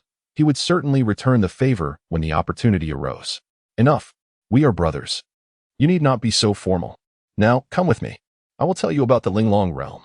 Lin Ping'an quickly received information about the Linglong realm from Yu Qinghong. The Linglong realm was a small world left behind by an ancient powerful figure, the Linglong sage, and served as a place for this sage's cultivation. The term sage is a respectful title in the cultivation world for those at the integration stage. Since its discovery, over 10,000 years had passed, and several powerful sages from the central continent had ventured into explore, only to find that the Linglong sage's legacy had not been left behind. This suggested that the sage had not perished but had ascended to the immortal realm after transcending the heavenly tribulation. Consequently, these sages dared not act recklessly. They preserved the Linglong realm as a training ground for disciples. It opened every 100 years, allowing qi refinement disciples to enter and compete for opportunities and fortunes. The spiritual energy within the Linglong realm was far denser than that of the outside world, and after a century of nurturing, numerous heavenly materials and earthly treasures would emerge. Each cultivation sect was qualified to enter, but stronger sects received more quotas. The Xianyuan sect, originally guarded by an out-of-body stage expert, was classified as a second-tier cultivation sect, possessing 10 quotas for entering the Linglong realm. However, after a recent calamity that saw their out-of-body ancestor perish, they had fallen to a 3rd tier, now holding only 3 quotas. Currently, Lin Ping'an held 1 quota, while the other 2 had been claimed by the Gu family as compensation for Gu Mingyue's death, and by Li Yunfei, who disdainfully passed his quota to a follower. The Linglong realm was indeed a promising place, but the competition was exceedingly fierce, particularly among superpowers, leading to life-and-death confrontations. Conversely, disciples from smaller sects like Xianyuan sect enjoyed a relatively safer experience, provided they did not seek out rare heavenly materials and earthly treasures. At the peak of the sect, before the main hall, Lin Ping'an encountered 2 unfamiliar faces, their gazes directed at him with evident hostility. Both were at the late stage of qi refinement, one at the 7th level and the other at the 8th. I must reiterate, upon entering the Linglong realm, unity is paramount. Only then can we secure more cultivation resources. Upon seeing Lin Ping'an arrive, the Grandmaster Shuangguang could not help but sigh softly. He knew his words were likely futile, as these 2 had come solely to deal with Lin Ping'an. Here are 3 escape talismans. You can teleport randomly in an instant. Use them during emergencies. The Grandmaster waved his hand, distributing the 3 jade talismans to the trio. Lin Ping'an sensed a subtle power within the talismans, reminiscent of the void energy expelled from the 9 aperture miracle stone. The other 2 exchanged glances, their expressions shifting slightly upon seeing the escape talismans. They were on a mission, and should Lin Ping'an escape, that would likely face Li Yunfei's wrath upon their return. Lin Ping'an stored the escape talisman in his storage bag, feeling little trepidation towards the two. He had heard that the spiritual energy in the Linglong realm was exceptionally abundant, and he planned to find a place to break through to the late stage of qi refinement. Once he reached that level, he was confident he could defeat these two. Very well.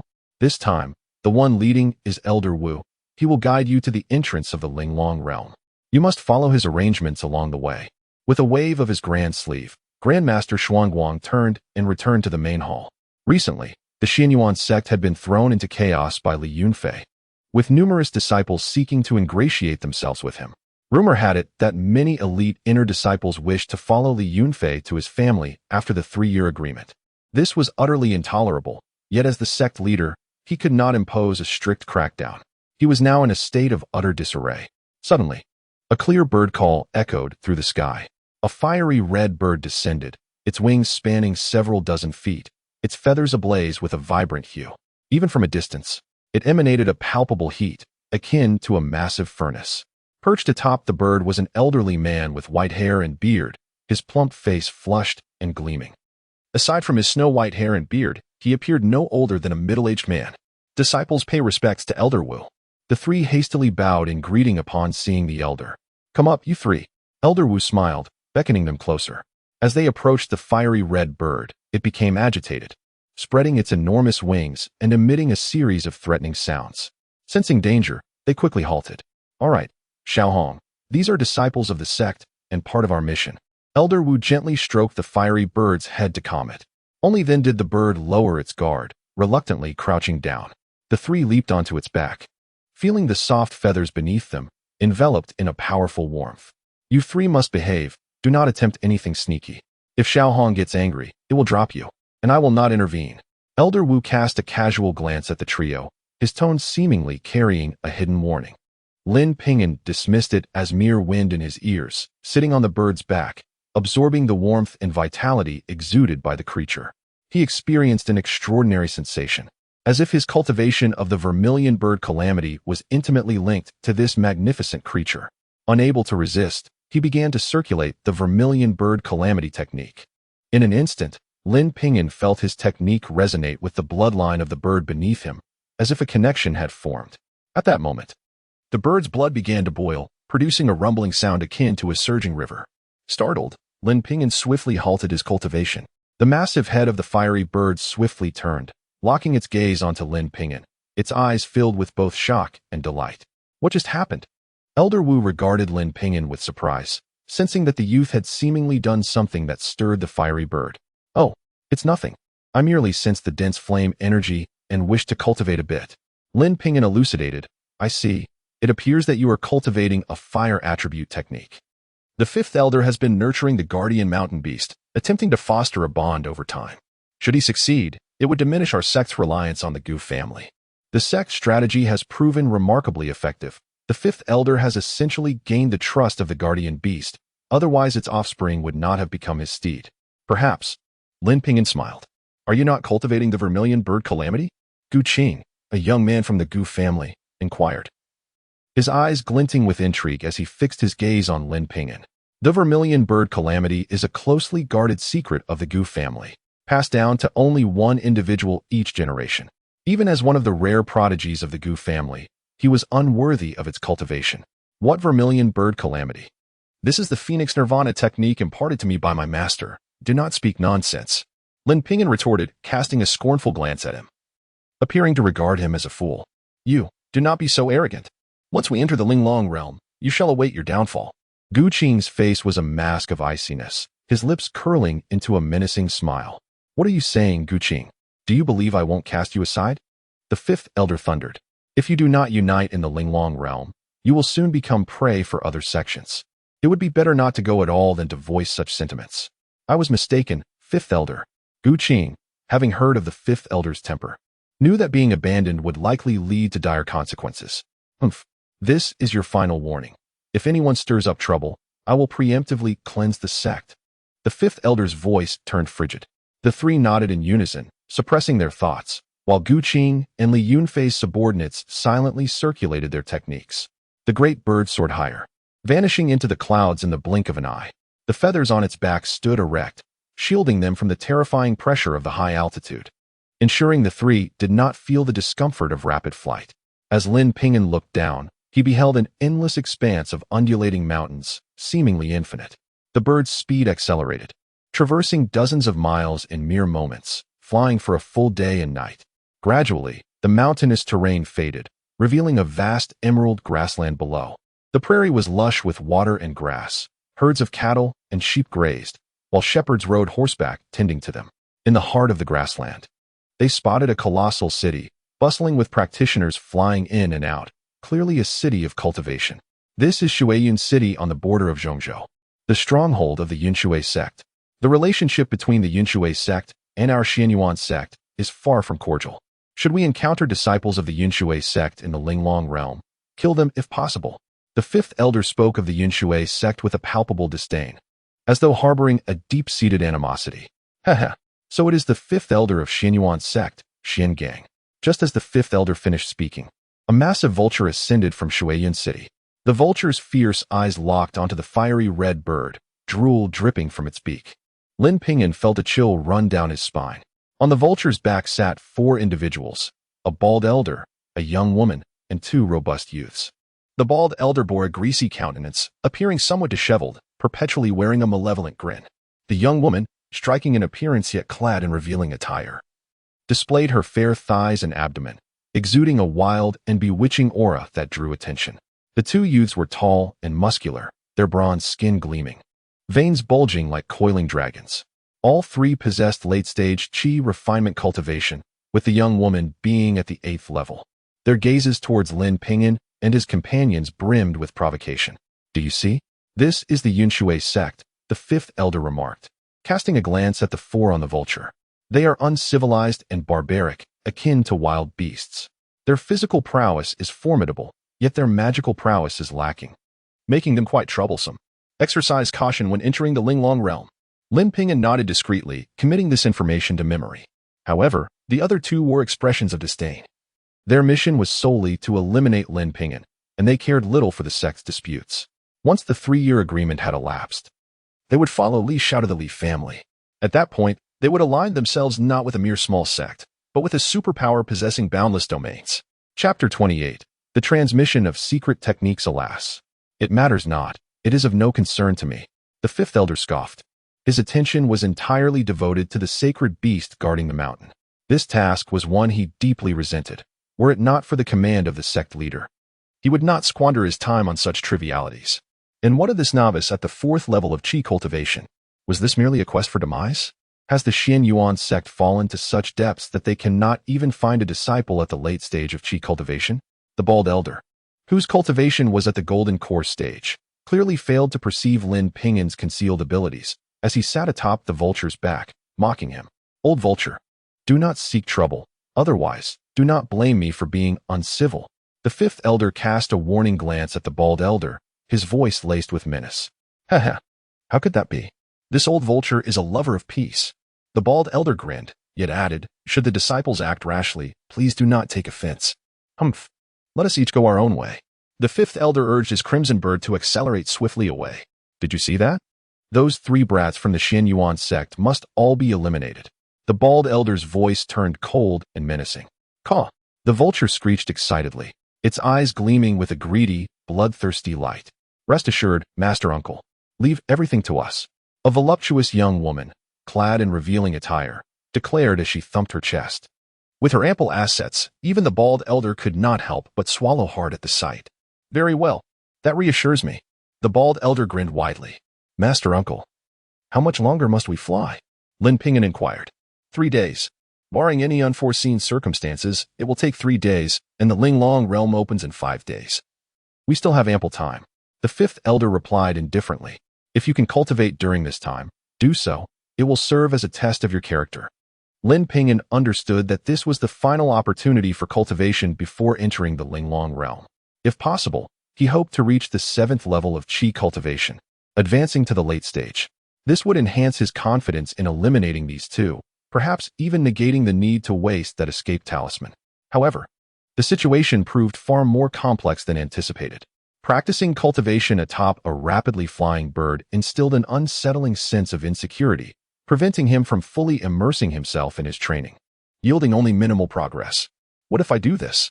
Rather than channeling the Tongxian Jing, Lin Ping'an began practicing the techniques from Zhu Keijie.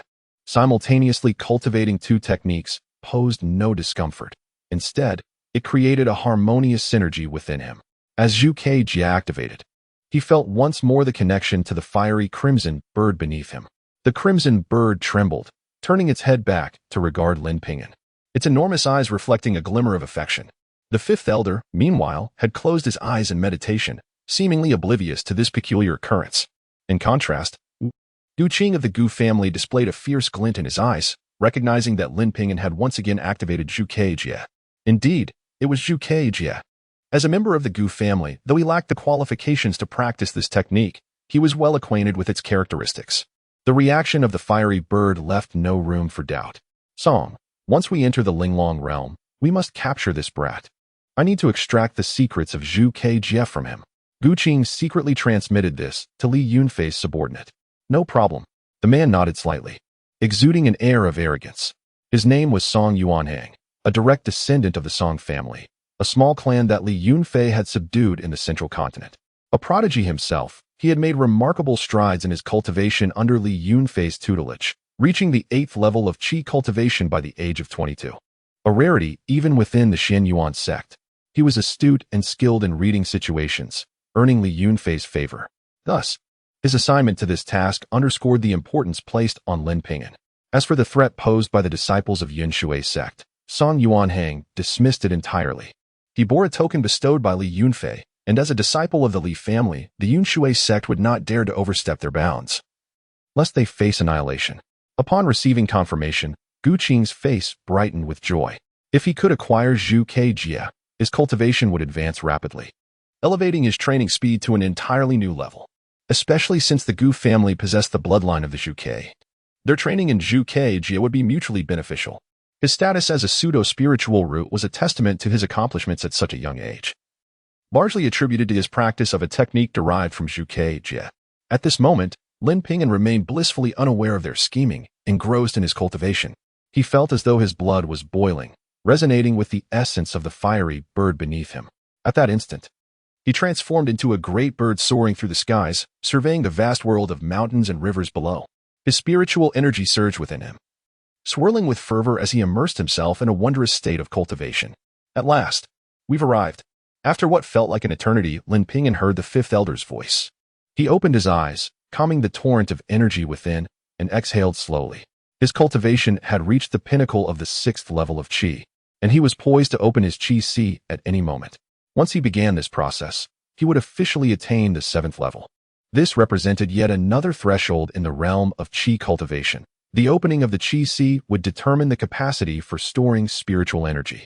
A larger qi si allowed for greater reserves of spiritual energy, thus prolonging combat endurance.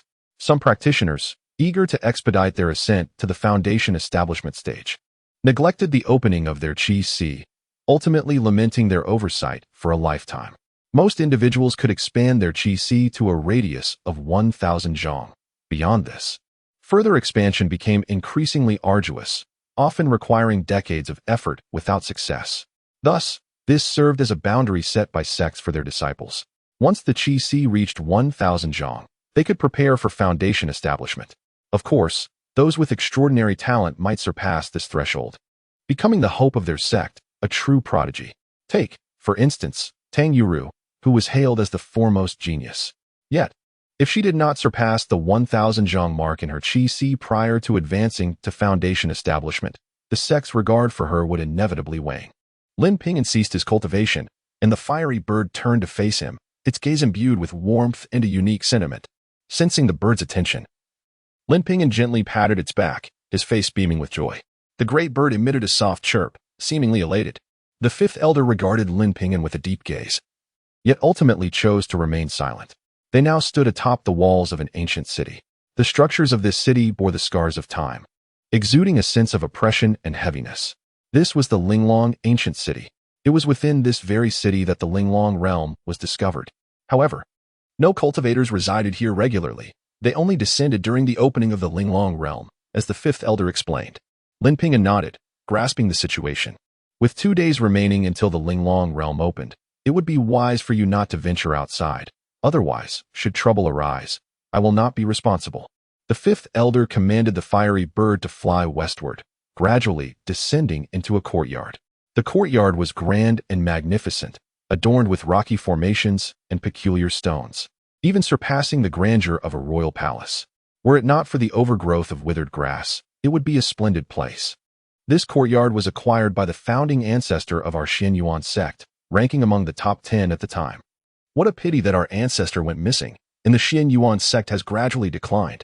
The fifth elder sighed with a sense of nostalgia as he landed in the courtyard.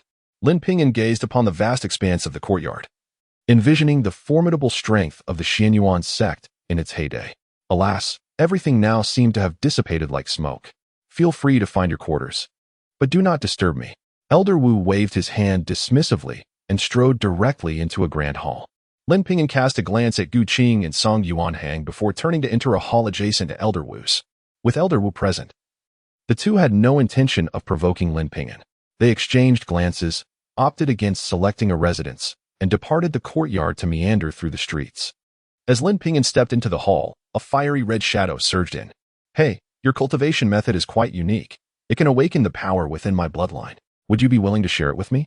A youthful voice, tinged with innocence, resonated in Lin Ping'an's mind. It was the fiery red bird. You can speak? Lin Ping'an was taken aback. Fool. This isn't speaking. It's a mental exchange. The voice carried a playful tone, reminiscent of a naive little girl. Can you also cultivate human techniques? Lin Ping'an inquired. Of course not. However, there are 2 paths for beast cultivation. One is to cultivate in beast form, and the other is to transform into a human. Once transformed, one can naturally practice. The bird continued, I would not be opposed to sharing my method with you, but you cannot simply take it without compensation. After all, I have carried you for so long. What more do you desire? How about you become my mount in return? Lin Ping'an felt a flicker of anticipation at the thought of soaring through the skies, though his current abilities were lacking. If he had the fiery red bird as a steed, he could experience flight ahead of time and allow his loved ones to share in that joy. It's not that I am unwilling, but the Xianyuan sect has too many rules. Unless you joined that old man's beast master cave, the sect would never permit it. The fiery red bird showed no aversion to becoming someone's mount, for it had been trained for that purpose from birth. Is that so? Then, if I obtained the sect's permission, would you agree? Lin Ping'an queried eagerly. Indeed. However, once I transform, I will be human and no longer your mount. It's a deal. Lin Ping'an replied, by the way, do you have a name?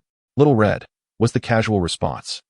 Lin Ping'an did not withhold his knowledge and imparted the Zhuke tribulation to the bird. Currently at the 4th level of beast cultivation, it was akin to a human in the foundation building stage. Only upon reaching the 5th level could it attempt transformation, which would involve facing a terrifying heavenly tribulation. Should it fail, all would be lost, but if successful, the Xianyuan sect would gain a transformed beast cultivator. Beasts possess long lifespans and formidable physiques.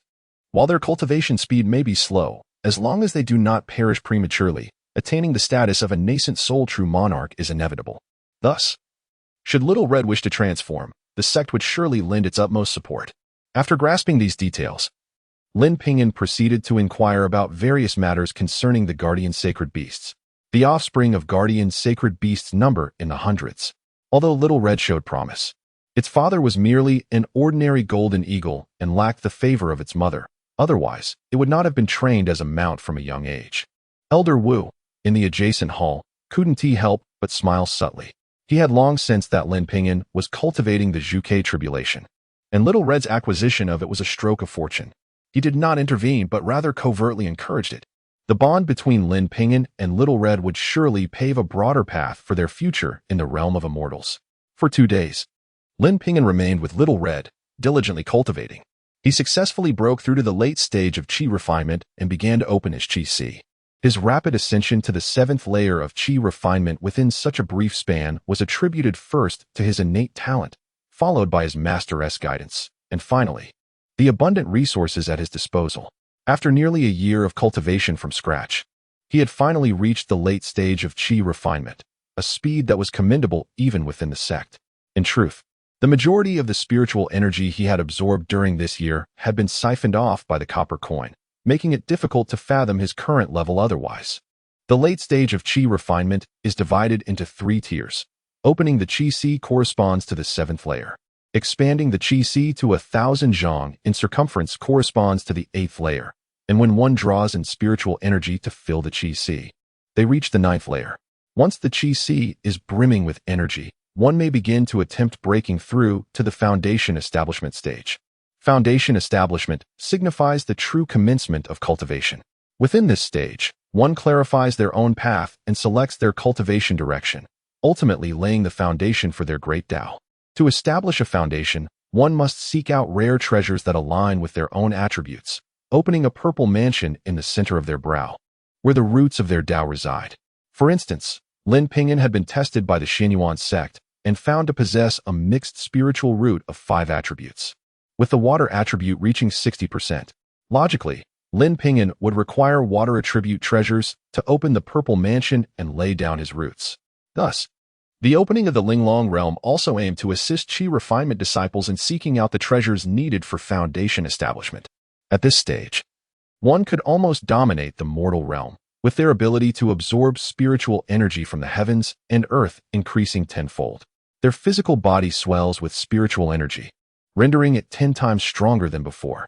At any moment, they could manifest protective barriers, allowing complete control over their corporeal form and unleash formidable spells at will.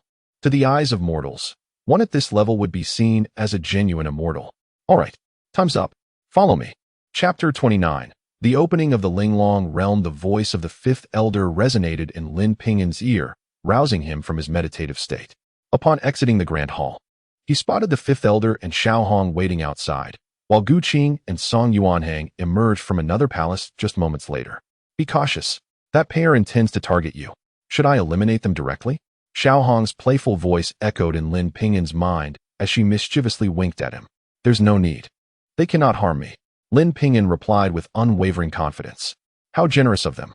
Xiao Hong's disdainful gaze swept over the two, betraying her contempt. The duo shuddered, sensing a chilling aura of death enveloping them. Terrified by Xiao Hong's fierce stare, they hastily sought refuge beside the 5th elder. Enough. Xiao Hong, remain here for the moment. You 3, follow me. With a sweeping motion of his sleeve, the 5th elder propelled the group skyward, swiftly arriving before the most magnificent edifice in the heart of the city. This towering structure soared 1,000 zhang, sprawling across thousands of acres. The colossal tower, consisting of 9 levels, each resembling a miniature world. At that moment, the entrance of the tower swung open, revealing a shimmering void gate within. Countless cultivators had already gathered before the tower, the majority of whom were youths, each exuding an extraordinary presence. Lin Ping'an even spotted a child of 7 or 8 years, his spirited demeanor belying an impressive cultivation level of the 7th stage of qi refinement. Noticing Lin Ping'an's gaze, the youth cast a scornful glance in his direction. A country bumpkin, clearly inexperienced. I wonder from which remote corner he crawled out. The child scoffed dismissively. Flanking the boy were a man and a woman. They followed his gaze until their eyes settled upon Lin Ping'an. The man appeared to be in his late 20s, possessing thick eyebrows and bright eyes, with a face chiseled like a statue, radiating a robust masculine charm. The woman, while not as striking, was of a captivating figure that stirred primal instincts with just a glance. Much like the child, the woman displayed evident disdain. Yet, the man's silver gaze glimmered with intrigue, as if he discerned something unusual about Lin Ping'an. Under the scrutiny of his penetrating stare, Lin Ping'an felt as if layers of his clothing were being stripped away, as though the man could see through to his very essence. Alarmed, Lin Ping'an hastily employed the water concealment technique to shield himself. The man furrowed his brow, and despite Lin Ping'an's swift concealment, he perceived hints of something amiss. Junior sister, who are those individuals? He inquired of the woman. The woman waved her hand, summoning an elderly crone with a haggard appearance. What is it, my girl? The old woman asked, bowing slightly in respect. Which sect do those individuals belong to? The woman pointed towards Lin Ping'an's direction. The crone's gaze followed, ultimately landing on the 5th elder. In that instant, the 5th elder felt a surge of danger, and their eyes clashed, his expression shifting slightly. I understand now. They are disciples of the Xianyuan sect. That man is the true master, Xiangang, the old woman revealed, her momentary display of power indicating she was a formidable golden core cultivator. The fact that a golden core master would refer to herself as old servant underscored the terrifying influence behind the woman. The Xianyuan sect. Ah, I recall. The minor sect expelled by the Three Pure sect? The woman nodded knowingly. Now it makes sense. In that case, I feel reassured. The man offered a slight nod. Senior brother, what do you intend to do? The child, having overheard, wore a mischievous grin. Could it be you've taken a fancy to that fellow? He is rather handsome. Children should speak less nonsense. The man retorted without anger, affectionately ruffling the child's hair. I know nothing. Your affairs have become quite the talk within the sect. The child attempted to continue, only to have his mouth covered by the man. Speak no more, lest your brother takes an interest in you too. He grinned mischievously, sending a shiver down the child's spine, silencing him completely. Senior brother, don't frighten the child. The woman shot the man a disapproving glance, her eyes glimmering with affection. Meanwhile, the fifth elder wore a grave expression. Those three are disciples of the Shenxiao sect. You must not provoke them. The pair may appear youthful, yet they practice the Shenxiao sect's Nine Heavens Thunder method, which has stringent requirements for foundation establishment. They require 9 types of thunder attribute treasures to commence their foundation. Once you enter the Linglong realm, maintain your distance from areas with thunder. The fifth elder's evident trepidation towards the Shenxiao sect carried a warning undertone. Yet, the Shenxiao sect is but a trifling entity compared to our Li family, Song Yuanhang interjected dismissively. You know nothing. Do you think the Li family stands alone as a superpower? The Shenxiao sect is a significant force in the Jingyi alliance, which boasts 5 saints. The Li family pales in comparison. The fifth elder, having grown weary of the Li family's arrogance, seized the opportunity to humiliate them further. Should they dare to confront me, I would not hesitate to end them. Do you truly believe the Li family would risk antagonizing our Xianyuan sect for your sake? Song Yuanhang's expression shifted, and he promptly fell silent, understanding that while he could use the Li family's name to intimidate lesser cultivators, it would be folly to provoke a golden core master, who could easily crush him like an ant. At this moment, Lin Ping'an committed the fifth elder's words to memory, for the glimmer in the man's eyes sent chills down his spine. Commence. A voice echoed from within the tower. Golden light surged forth, activating the void gate, which emanated a powerful pulling force. All cultivators above foundation establishments swiftly retreated or risked being torn apart by the void's light. Leave now, and heed my words. Should you encounter danger, activate the escape light talisman. If faced with life-threatening peril, shatter the Linglong Jade talisman. The fifth elder's voice lingered in Lin Ping'an's ears as he whisked Xiaohong away with him, vanishing from sight.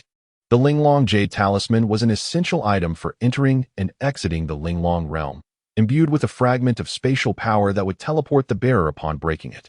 Taking a deep breath to calm his racing heart, Lin Ping'an surrendered to the alluring force pulling him into the tower's void gate.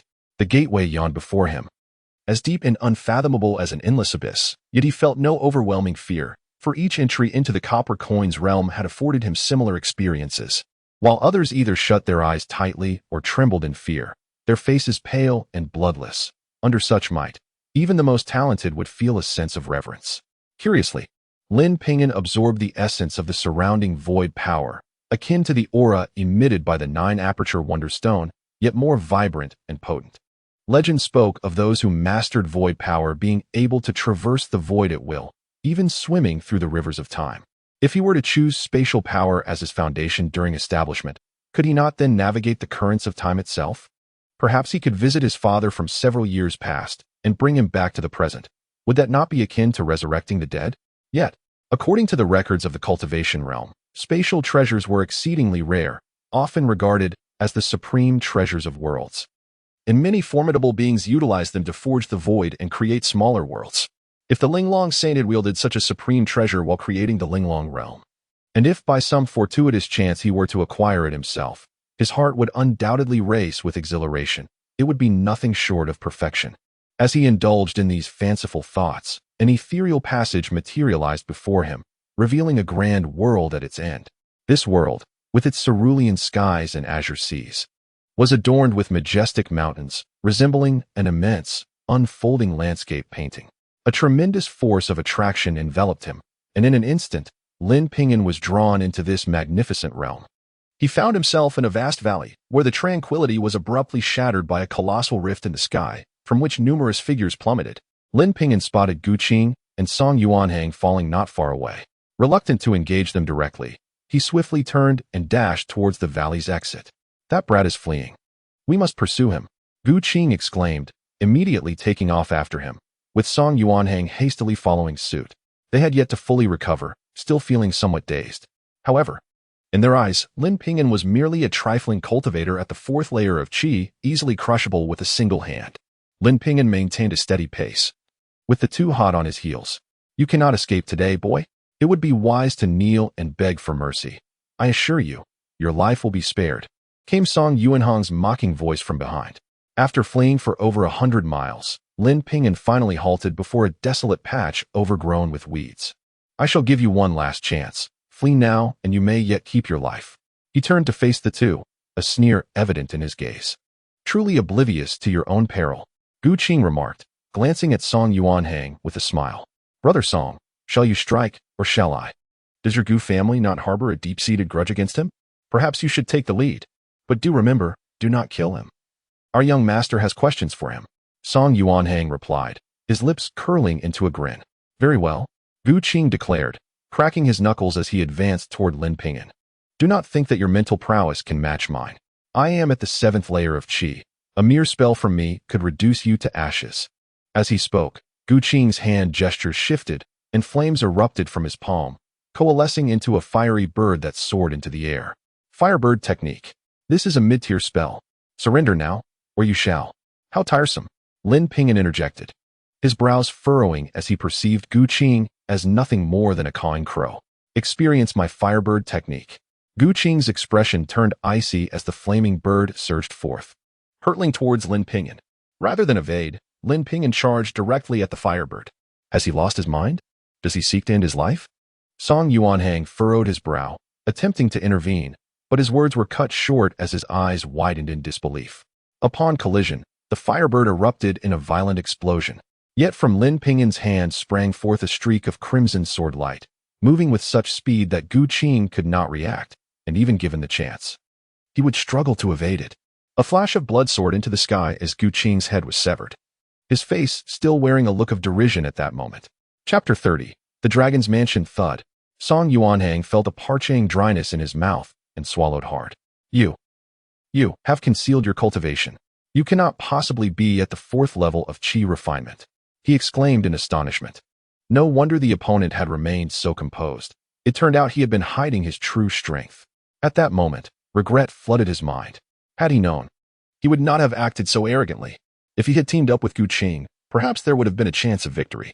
But now, a sense of impending doom loomed over him, and he realized he might very well perish here today. No, this is merely an illusion. I am at the 8th level of qi refinement, and I possess treasures bestowed upon me by my master. He reminded himself that the opponent had only been at the 4th level a few months ago, even with rapid advancement. He would have merely just transitioned to the later stages of qi refinement. The earlier defeat of Gu Qing was simply due to surprise. Yes, it must be so. Continuously self-soothing, Song Yuanhang swiftly regained the confidence he had lost. A golden glow flickered in his hand, and he conjured forth a golden pagoda. Li Yunfei had lent him the 9 Palaces golden pagoda for absolute certainty. The 9 Palaces golden pagoda was a magical artifact. What could you use to contend against a magical artifact? Holding the 9 Palaces golden pagoda aloft, Song Yuanhang wore a sinister smile. Lin Ping'an, I advise you to surrender obediently. A magical artifact, you say? You are merely at the qi refinement stage. Wielding a magical artifact is akin to a child swinging a heavy hammer. How much power can it truly unleash? Lin Ping'an, upon seeing the 9 Palaces golden pagoda, couldn't help but feel a twinge of surprise. He had once been nearly crushed under the weight of the pagoda. Its reappearance sent a chill down his spine. However, he quickly realized that Li Yunfei would never allow the opponent to refine the 9 Palaces golden pagoda, so the true power of the artifact could not be unleashed. Let me show you the might of a magical artifact. Song Yuanhang sneered, and the 9 Palaces golden pagoda soared forth, growing to several dozen feet in size as it descended upon Lin Ping'an. The very space beneath the pagoda creaked under the immense pressure, and Lin Ping'an felt as though an enormous mountain was crashing down upon him. What Lin Ping'an did not anticipate was that Li Yunfei, to ensure absolute safety, had indeed allowed Song Yuanhang to refine the 9 Palaces golden pagoda. Li Yunfei's regard for that treasure had transcended its status as a mere magical artifact. Moreover, A single magical artifact held little significance for him. Lin Ping'an fled for his life, narrowly escaping the onslaught of the Nine Palaces' golden pagoda. Aha!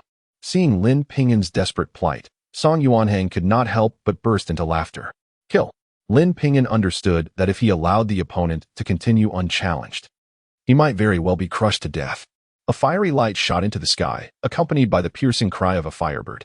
Lin Ping'an's firebird technique was exponentially stronger than Gu Qing's. The firebird was vividly animated, and the oppressive heat it radiated made Song Yuanhang shudder in dread before it even drew near. Indeed, he has concealed his cultivation.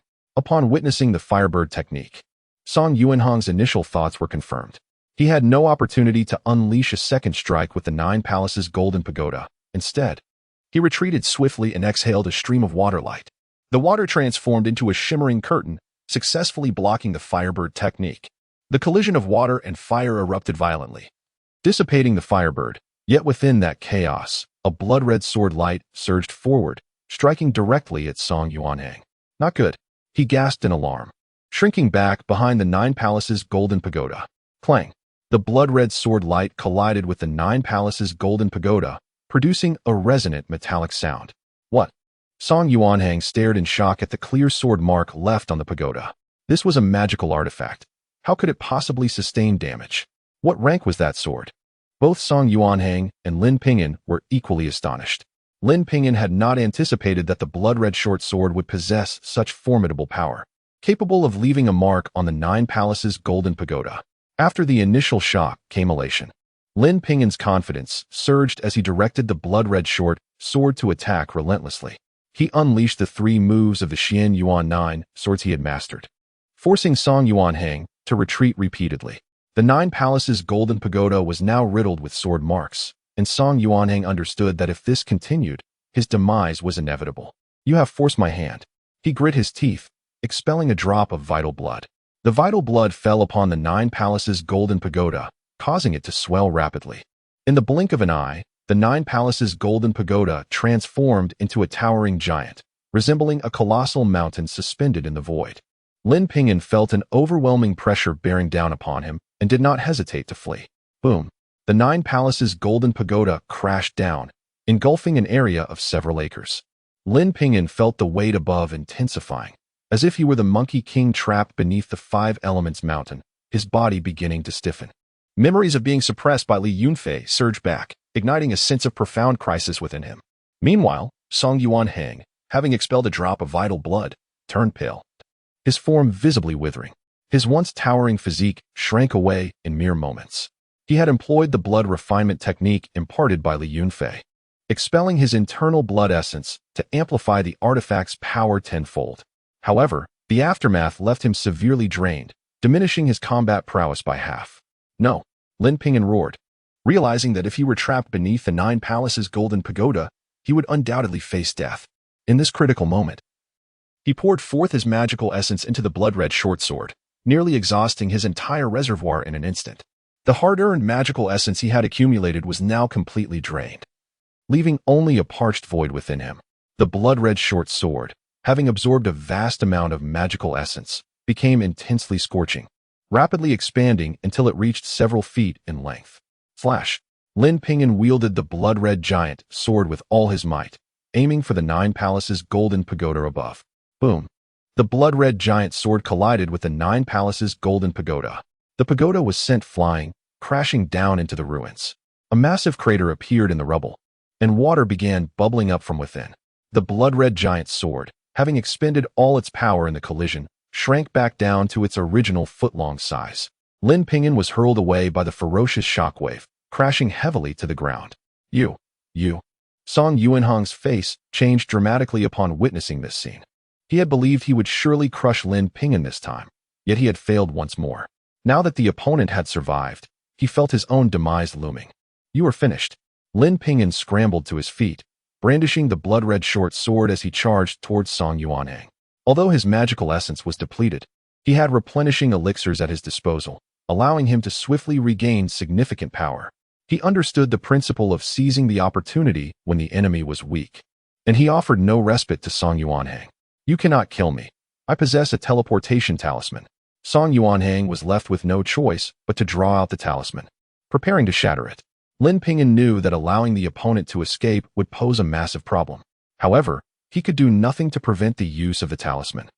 Are you willing to abandon the Nine Palaces Golden Pagoda? If you lose it, Li Yunfei will surely end you. Lin Ping'an's intuition kicked in as he pointed toward the Nine Palaces Golden Pagoda, which lay among the ruins. Song Yuanhang's gaze shifted to the pagoda. If Li Yunfei discovered he had lost it, he would undoubtedly be punished severely. In that fleeting moment of hesitation, the blood-red sword light was upon him, dazzling and blinding. He strained to crush the teleportation talisman, but the sword light had already severed his head from his body. Is this how it ends? Song Yuanhang gazed at his lifeless body sprawled on the ground, blood gushing from his neck, as the final thought flickered in his mind. Lin Ping'an exhaled deeply, rushing forward to collect Song Yuanhang's storage bag. After swiftly clearing the battlefield, he approached the Nine Palaces Golden Pagoda. At that moment, the pagoda, now bereft of its master, had shrunk to the size of a palm. Lin Ping'an grasped the pagoda in his hand, observing the mottled sword marks upon it, and couldn't help but sigh inwardly. It was nearly ruined. Had he known, he would have been gentler. Truly, a remarkable technique, my friend. Just then, a round of applause echoed from a distance as a young man clad in red leisurely approached. The boy's gaze settled on the Nine Palaces Golden Pagoda, his eyes betraying a covetous glimmer. Why not gift this treasure to me? Surely, we can coexist peacefully. The red-clad youth was cautious, keeping his distance. His eyes warily fixed on Lin Ping'an's sleeve, aware that the blood-red dagger was concealed within. Who are you to demand such a gift? Lin Ping'an replied, his voice laced with coldness. After the recent battle, you must have very little magic left within you. You now face two choices, flee or surrender the pagoda. Yet, with such a grand opportunity before you, would you truly be content to flee? Hand over the pagoda, and we can collaborate to explore this hidden realm. Hidden realm? Lin Ping'an had not previously realized, but upon the red-clad youth's suggestion, he sensed something amiss. In the large pit created by the Nine Palaces Golden Pagoda, water was still bubbling up. Peering closely at the source of the water, he noticed a massive crack, with faint glimmers of light flickering below. A rich aura of spiritual energy emanated from the water, and he felt his own magic rapidly rejuvenating. A submerged realm? Lin Ping'an's heart surged with excitement. The underwater was indeed his domain. Without hesitation, he stored the Nine Palaces Golden Pagoda and plunged directly into the water. This fellow is truly greedy, but so be it. The pagoda is mine, and the hidden realm is mine as well. The red-clad youth's eyes gleamed with avarice. However, he needed to set up some measures to prevent others from discovering this place and to ensnare unsuspecting intruders. Silver threads flew from the youth's hands, encircling the perimeter of the pit created by the pagoda. As soon as the silver threads touched the ground, they melded into the earth. In the blink of an eye, the pit vanished without a trace. The surrounding scenery remained unchanged, showing no signs of disruption. Satisfied, the red-clad youth nodded and leapt into the water. As Lin Ping'an submerged, he immediately sensed the abundant spiritual energy in the water, yet he did not let his guard down. He swam towards the crack, while keeping a watchful eye on the red-clad youth's movements. To his surprise, the youth did not dive in after him. With no time to ponder, Lin Ping'an slipped into the crack and descended. He discovered what appeared to be a well, its walls adorned with precious jade. The water within was crystal clear, allowing a clear view of the bottom, where faint lights flickered, revealing a path paved with white jade. He swam down to the well's base and found a hidden world beneath. The white jade path extended onward, leading to a magnificent underwater palace. This palace was of peculiar design, with grayish-white dopping statues perched at each corner of its eaves, their wings outstretched as if soaring, yet bound by chains. Below the eaves hung 4 large fish, also ensnared by chains. Lin Ping'an, well-read and experienced, could not discern the significance of this scene. Above the grand entrance of the palace hung a plaque bearing 4 ancient, weathered characters. Although these characters were old, Lin Ping'an recognized them. Dragon God Mansion. Chapter 31. Hidden Space, the Dragon Palace? The dragon in the well? Lin Ping'an couldn't help but reveal a strange expression. His spiritual energy flowed along the water into the palace, and upon discovering no imminent danger, he decided to proceed without hesitation, pushing open the grand doors. Inside the palace, an invisible membrane kept the water at bay, revealing an opulent interior adorned with exquisite decorations.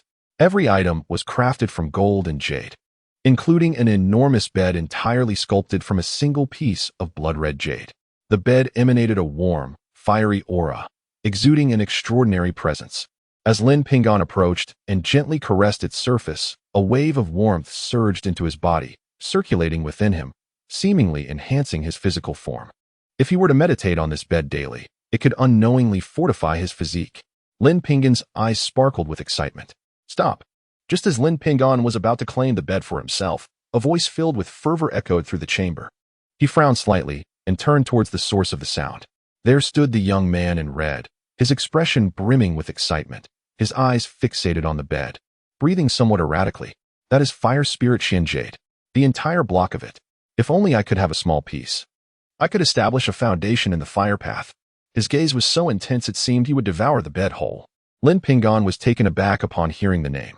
He had encountered descriptions of such treasures in the cultivation realm. Not only was it a heavenly material for foundation establishment, but it could also be used to forge fire-attributed magical artifacts. Even the powder of this fire spirit Xianjade was a key ingredient for crafting 4th-grade spiritual medicine. The Ruanhuidan. Spiritual medicines were categorized into 9 grades, with the 1st grade corresponding to mortals, such as the Yuan Shoudan Lin Ping'an once brought home, which was a 1st-grade pill. The 2nd grade corresponded to Qi refinement, exemplified by the distributed bisections. The 3rd grade was for foundation establishment, followed by golden core, and then nascent soul. Those in the golden core stage were referred to as true people, and each spiritual pill they consumed was worth thousands of low-grade spirit stones. The entire bed made of fire spirit Xianjade was simply priceless. Even a nascent soul true monarch would be tempted. Without a moment's hesitation, Lin Ping'an stored the bed away. What he seized was rightfully his. Hand it over. Give it to me. The young man in red's eyes glinted with greed, his voice laced with desperation. Come on. If you have the ability, take it. Lin Ping'an did not linger, swiftly gathering the treasures within the palace. Each item here, if placed in the realm of mortals, would be worth a fortune. Even if he had no use for them, he could offer them to his mother and uncle, improving their lives. You seek death. The young man in red finally lost his temper, unleashing strands of silver thread from his hands. The threads intertwined in the air, rapidly forming a large net that descended upon Lin Ping'an. At that moment, Lin Ping'an felt the air around him solidify, as if he were a small insect trapped in amber, gradually losing the ability to move. Panic surged within him as he channeled his magical energy throughout his limbs. Yet, it proved futile. He sensed his very thoughts beginning to freeze, his form resembling a lifeless statue. Hiki, experience my 1,000 Hearts illusion array. The young man in red grinned as he observed Lin Ping'an's stiffened form. A formation. The 1,000 Hearts illusion array? Lin Ping'an's mind raced as he grasped a sudden realization. This is an illusion. It must be false. With the young man's cultivation level, it was impossible for him to easily render Lin Ping'an defenseless. This was merely a trick of perception. Clarity washed over Lin Ping'an's mind in an instant. He abruptly opened his eyes, unleashing a powerful wave of spiritual energy. Crack! He heard a sound akin to a breaking eggshell. Suddenly, he felt freedom return. He executed a spell, causing the blood-red short sword in his hand to shoot forth, aiming directly for the young man's throat. How is this possible? The young man was taken aback. His 1,000 Hearts illusion array had claimed the lives of countless Qi refinement practitioners, earning him the moniker of Illusion Demon, though it had been overcome before. That had only been by Foundation Establishment cultivators. He never anticipated being outmatched by this younger opponent. Yet, with danger looming, he had no time for contemplation. The silver threads that formed a net morphed into a long sword that clashed against Lin Ping'an's blood-red short sword. There was no sound of collision. Lin Ping'an felt as if his sword was mired in a quagmire, rendering him powerless. This is another illusion. Lin Ping'an realized, his eyes wide open. Witnessing the blood-red sword slow down dramatically. Crack! Another sound of a breaking eggshell echoed, and Lin Ping'an sensed the sword's speed surge once more. The young man was astonished. How could the opponent's spiritual energy be so astute and powerful? His entire cultivation revolved around the concept of illusion. Now, faced with Lin Ping'an, he was utterly restrained. Completely at a disadvantage. How could he continue to fight? Just wait. The young man in red made a decisive choice, shattering a jade talisman in his hand. His form was enveloped in a brilliant light, vanishing in an instant. Lin Ping'an sensed a disturbance in the spatial forces. Realizing the young man had likely employed an escape talisman, swiftly retreating from the scene. With his departure, Lin Ping'an no longer felt urgency. Upon entering this space with the 9-aperture Wonder Stone, it had transformed into a tangible realm. Though the space contained vast amounts of spiritual liquid, the items within the palace had no impact when placed inside. Wait a moment. Lin Ping'an pondered. Aside from the jade bed, there were no other valuable items in the palace, just gilded decorations. Something felt amiss. No matter how thoroughly he searched, he found nothing of worth. This is definitely suspicious. Lin Ping'an's suspicions deepened as he realized the palace's dimensions were quite small compared to its external appearance. There had to be a hidden space. He scoured the palace once more, but found nothing. Clang! The blood-red short sword flew from his sleeve, striking the wall, producing a sound akin to metal clashing against metal. The point of impact left behind a faint white mark. What? Lin Ping'an was instantly astonished, though he was unaware of the short sword's origins. It could leave a mark on the 9 Palaces' golden pagoda, a true magical artifact. Was the material of this palace even harder than that of a magical artifact? It was utterly incomprehensible, defying explanation. Poverty had indeed limited his imagination. Lin Ping'an sat within the palace, lost in thought. How could he leave empty-handed when a treasure mountain lay before him? Suddenly, he recalled the palace's peculiarities. He dashed out of the palace, swimming to the top, halting beside the eaves. The statue was lifelike, resembling a soaring rock, yet it was shackled to the eaves by a chain.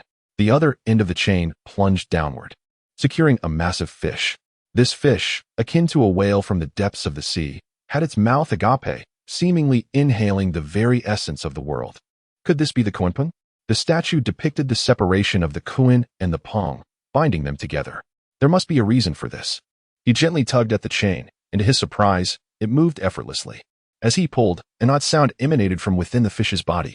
Lin Ping'an was filled with joy and hurriedly activated the other 3 statues. With a series of mechanical clicks resonating from the hall below, he rushed into the grand chamber. To his astonishment, he discovered that one of the walls had opened a portal.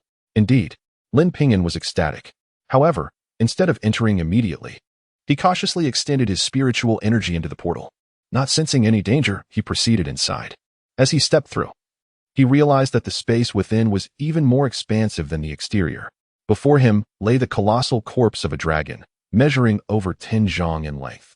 It appeared to have struggled in agony before its demise, leaving destruction in its wake throughout the entire area. Scattered around were shattered jade vessels, fragmented black gourds, a dilapidated oil lamp, and a pool of still wet crimson blood on the ground. The dragon's body had withered over what seemed like an eternity. Yet this blood remained an anomaly that defied logic. What kind of blood was this? Why did it linger here? As he approached the pool of blood, he felt an intense heat radiating from a distance of over 10 zhang. It seemed less like a mere puddle of blood and more like a blazing inferno. This was a treasure, an undeniable treasure. Lin Ping'an rejoiced. The closer he drew to the blood, the more the heat intensified, reaching a point where he could barely endure it from 3 zhang away. Copper coin, assist me quickly. If you do not act, I shall be scorched. Lin Ping'an cried out. Alas, there was no response. It seemed Copper Coin had not heard him. Suddenly, an idea sparked in Lin Ping'an's mind. He began to channel the technique of Zhuke Jie from a distance of 3 zhang from the blood. Instantly, flames erupted around him, transforming him into a human torch radiating terrifying heat. At that moment, the searing sensation from the blood began to wane. Just as he had suspected, he continued to practice Zhuke Jie, drawing closer step by step. Whenever the heat became unbearable, he would pause to cultivate for a while. Time passed, and it took a full 3 days for him to finally approach the pool of blood. During this period, Zhuke Jie had brought about transformative changes. His energy expanded significantly with each cycle of practice. Astonishingly, he had developed his energy to 999 zhang, merely a step away from the 8th level. If he were to share this news, no one would likely believe him. Yet, Lin Ping'an sensed that his energy might exceed 1,000 zhang, as if it could continue to expand. However, now that he stood before the pool of blood, he ceased his cultivation and began to perform a technique to draw the blood into his spatial realm. To his dismay, he encountered unexpected resistance. The blood felt extraordinarily heavy, and his technique could barely shift it an inch. How could a mere puddle of blood, no larger than a palm, be so immensely heavy? Lin Ping'an found it hard to believe. With his current spiritual power, he could easily hurl a 1,000-pound boulder over 10 zhang. Surely this blood could not weigh more than 1,000 pounds. This time, he refrained from activating his technique and instead retrieved a blood-red dagger, plunging it into the blood. Hiss. As the dagger's tip made contact, a strange sizzling sound erupted, and Lin Ping'an was horrified to see the blood-red dagger beginning to corrode and melt away. What?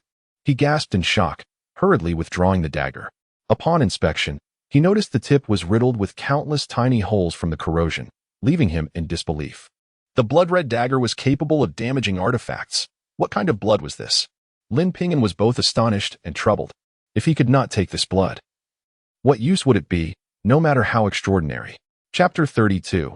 The Saint's Method. He surveyed the space around him and soon spotted 3 battered artifacts. He presumed that since these items were placed here, they were likely not of ordinary quality. Perhaps they could contain the pool of blood. He first attempted to interact with the shattered jade vessel, but upon contact with the blood, it instantaneously melted into liquid. The black gourd fared no better. Appearing extremely fragile due to the passage of time, shattering into countless fragments before he could even grasp it. Ultimately, it was the broken oil lamp that withstood the blood's corrosive influence, astonishingly collecting the blood within. Evidently, this oil lamp must have been a remarkable treasure before its degradation, certainly surpassing the level of ordinary magical artifacts. Although the blood was referred to as a pool, it consisted of merely 8 droplets, swirling within the oil lamp as though animated by their own vitality. Using his mental energy to observe, Lin Ping'an discerned that each droplet seemed to harbor a miniature dragon spirit swimming within. This, he surmised, was the blood left behind by the deceased dragon. Having acquired the dragon's blood, Lin Ping'an began to wander about, gathering any items he deemed valuable.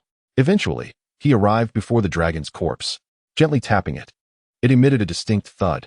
Clearly, the flesh and blood of the dragon had withered, yet its skin and bones remained intact. The dragon was a treasure in itself. If only he could transport the corpse back. Lin Ping'an mused, his eyes sparkling with excitement. However, at that moment, the grand hall suddenly reverberated with deafening roars. He felt unsteady, as if the very earth were trembling. Simultaneously, the large door through which he had entered began to close slowly. Regret washed over him. His greed had gotten the better of him. Lin Ping'an realized it was rather ungracious of him to take the blood and now wished to carry away the corpse. He hurriedly bowed slightly to the dragon's remains and hastened toward the door. Upon bursting through, he noticed the entire hall beginning to shake. As he accelerated towards the well's opening, it too began to collapse. Had he delayed even a moment longer, he might have been buried alive. The pool of blood was likely the catalyst for this collapse, he thought, turning to flee the area, only to find himself ensnared. No matter how he moved, it felt as though he were merely circling in place. It must be some sort of formation. Recalling his earlier encounter at the Xianyuan sect's gate, where he had been trapped in a formation for several hours, he realized that without the guidance of a copper coin, he would never have escaped the illusory immortal formation. Although there was no fog now, he still felt utterly lost.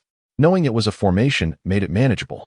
He closed his eyes, releasing his mental energy to explore a path.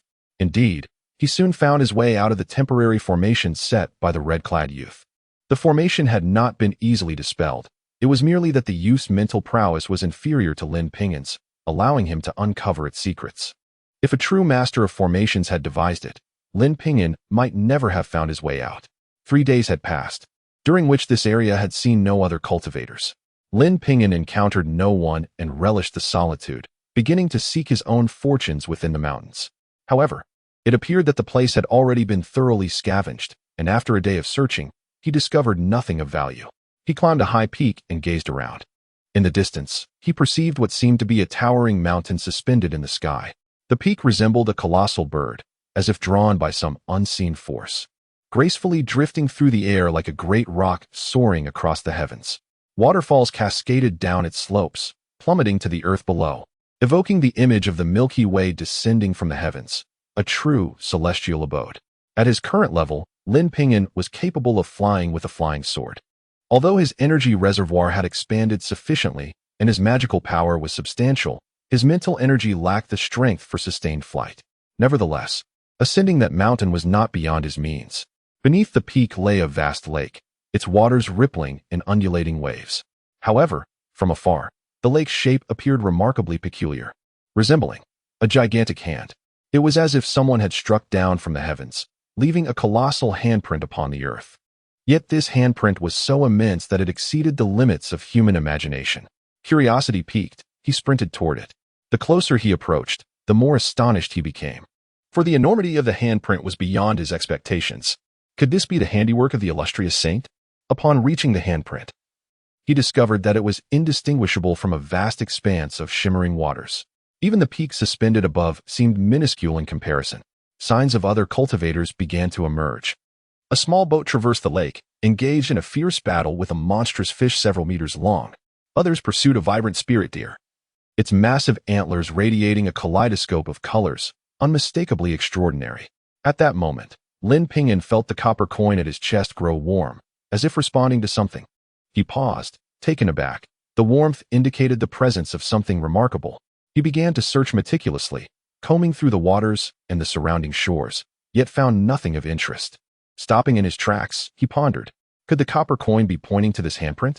Lin Ping'an, possessing a keen intellect, often entertained unusual thoughts. Once this notion crossed his mind, he felt the heat from the copper coin dissipate. Indeed, it was as he suspected. Elated yet somewhat disheartened, he realized the handprint was far too vast for him to explore thoroughly.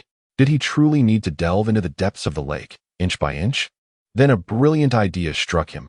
He gestured with his hand, summoning a blood-red short sword from his sleeve, which began to orbit around him. Enlarge, Lin Ping'an commanded, and the short sword swiftly expanded to a length of 10 feet. Taking a deep breath, he leapt onto the sword's surface. Let us depart. He executed the spell once more, and the blood-red sword shot skyward, racing towards the lofty peak. Slow down, slow down. Plop. Lin Ping'an's inaugural attempt at sword flight culminated in a rather bruised experience. This contraption was indeed difficult to control, yet he would not be deterred. His stubborn nature emerged. He recognized that his previous haste had led to the sword's excessive speed, which he had yet to acclimatize to. During his second attempt, he channeled his energy from his feet, firmly anchoring himself to the sword's surface. Success! His laughter echoed through the sky. Wasn't this simply sword flight? Why the exhilaration? Not far away, other cultivators scoffed at his antics. Isn't that the little fellow from Xin Yuan's sect? Realizing who it was, they wondered where his two companions had gone. 3 practitioners, disciples of the Yun Shui sect, regarded him with fierce glares. Among them was a wild and enchanting young woman, clad in revealing attire, exposing ample skin. 2 tall, muscular youths flanked her, their bronze skin and intimidating demeanor suggesting formidable strength. As they observed Lin Ping'an soaring towards the mountain, all 3 exchanged wary glances. The ability to fly with a sword indicated that he was at least in the later stages of chi refinement, though they too were in the same realm. The young woman boasted a cultivation level of the 8th stage. Regrettably, the disciples of the Yun Shui sect, focusing on body refinement, are unable to soar before reaching the foundation establishment stage. Although they have now discovered Lin Ping'an, they cannot catch up with him. I refuse to believe he won't descend. Let us fix our gaze upon that mountain peak. The young girl, wielding a crescent moon blade still stained with remnants of blood, fixates her piercing gaze on Lin Ping'an as he ascends the peak, a chilling smile gracing her lips. Very well, we shall wait. Should he dare to come down, we will eliminate him without hesitation. One young man, marked with a fierce tiger tattoo on his forehead, emanates an aura reminiscent of a fearsome beast. However, what if he sees us and takes flight? Another young man, bare-chested and adorned with a menacing serpent tattoo, though imposing in stature, exudes a sinister vibe. Fear not. The master has bestowed upon me this. I assure you, once he descends, he shall not escape. The girl produces a silver net, a cruel expression illuminating her face. The net is lined with countless barbs, and being ensnared within it would lead to unimaginable consequences. The 2 young men, upon seeing the silver net, cannot help but display sinister grins. Unbeknownst to Lin Ping'an, he has become the target of these 3 individuals from the Yun Shui sect. He soars through the sky, reveling in the sheer joy of flight. Yet, he soon senses a significant depletion of his mental energy. Continuing to fly would likely prove unsustainable. With a soft sigh, he gradually descends onto the floating mountain peak. Upon arriving, he discovers a multitude of people already present. They all gaze downward, seemingly captivated by a colossal palm print. Some, after observing, quietly sit cross-legged, seemingly in deep contemplation. Others, however, appear utterly baffled, their brows furrowed in confusion. The arrival of Lin Ping'an does not attract their attention. He is regarded as inconsequential. Relishing this indifference, Lin Ping'an seeks a vantage point to observe the palm print below. From a distance, the palm print appears overwhelmingly vast, evoking a sense of awe. However, now, from directly above, he perceives a different reality. The 5 fingers of the immense palm print exhibit distinct colors. The thumb's lakeshore is flanked by rolling low hills, resembling massive stones piled together, devoid of vegetation, presenting a dusty yellow hue from afar. In contrast, the index finger is adorned with lush greenery, a vibrant shade of emerald. Surrounding the middle finger are fiery red trees, casting a sanguine glow upon the lake's surface. Beneath the ring finger, golden light flickers underwater, seemingly concealing some metallic treasures. The little finger, however, reveals no peculiarities, seamlessly blending with the lake's tranquil azure waves. The 5 fingers correspond to the 5 elements: earth, wood, fire, metal, and water. The center of the palm, half as dark as ink and half a pale gray, swirls in a mesmerizing dance, resembling an enormous vortex in slow rotation. Chapter 33. The chaotic 5 elements great hand seal. Lin Ping'an appeared to be enlightened, silently sitting cross-legged as he began to contemplate all that he had just witnessed. As an individual possessing a 5-element spiritual root, he had now mastered both the Tongxin scripture and the Zhuke calamity cultivation techniques. These 2 methods did not conflict within his body. Rather, they complemented each other harmoniously. He quietly operated the Tongxin scripture, transforming his internal magical energy into water attributes, directing this energy towards his little finger, while simultaneously channeling the fire attribute energy from the Zhuke calamity into his middle finger. When the 2 energies converged within his palm, he guided them to mimic the dynamic interplay of yin and yang, akin to the movements of Tai Chi. Suddenly, a brilliant display of blue and red light surged forth from his little and middle fingers, extending a full foot in length, resembling 2 divine swords cleaving through the void, producing a sizzling sound. Instinctively, he swung his hand toward a large rock beside him, which shattered with a thunderous crash. A wave of emptiness washed over him. This one strike had consumed a third of his magical energy. This realization left Lin Ping'an both ecstatic and astounded. The surrounding crowd turned their gazes toward him, most eyes filled with envy. Clearly, Lin Ping'an had garnered insights and gains through his observation of the hand seals. "May I inquire your esteemed name, brother?" A youth clad in white asked, smiling and nodding in Lin Ping'an's direction. He was one of the few without a hint of jealousy, scrutinizing Lin Ping'an with keen interest. Ever since he had slain Gu Qing and Song Yuanhang, Lin Ping'an had ceased to conceal his cultivation level. What now lay before the crowd was his prowess at the late stage of the 7th level of Qi training. This transparency would save him much trouble, otherwise. In this lawless realm, many would have been compelled to strike upon seeing him at merely the 4th level. "Lin Ping'an," he replied to the white-clad youth with a nod and a smile. The youth exuded a gentle aura, evoking a sense of warmth that naturally endeared him to others. "Oh, it is Brother Lin. I am Jiang Li of the Jiang family." The youth's voice was soft, but the name he uttered caused many around them to change color. The Jiang family was a colossal clan, dominating a region in the central continent, even surpassing the Li family in power and prosperity. Although Jiang Li was not the most renowned genius of his family, he was nonetheless famous in his own right. Legend spoke of his ruthless nature. He had single-handedly annihilated a bandit stronghold, a place rife with criminals and wicked cultivators located at the convergence of several states. With a relentless resolve, he had penetrated the stronghold and, in a day and a night, left no soul alive within its confines. Even though these bandits were notorious for their heinous deeds, his merciless slaughter showcased his unyielding ruthlessness. Now, this very figure stood before Lin Ping'an, grinning broadly, stirring a sense of unease in those who beheld him. "Ah, Brother Jiang, it is an honor." Lin Ping'an responded with a courteous bow.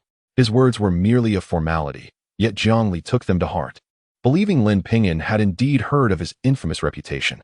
To remain so composed upon learning of his notoriety was a testament to Lin Ping'an's extraordinary character.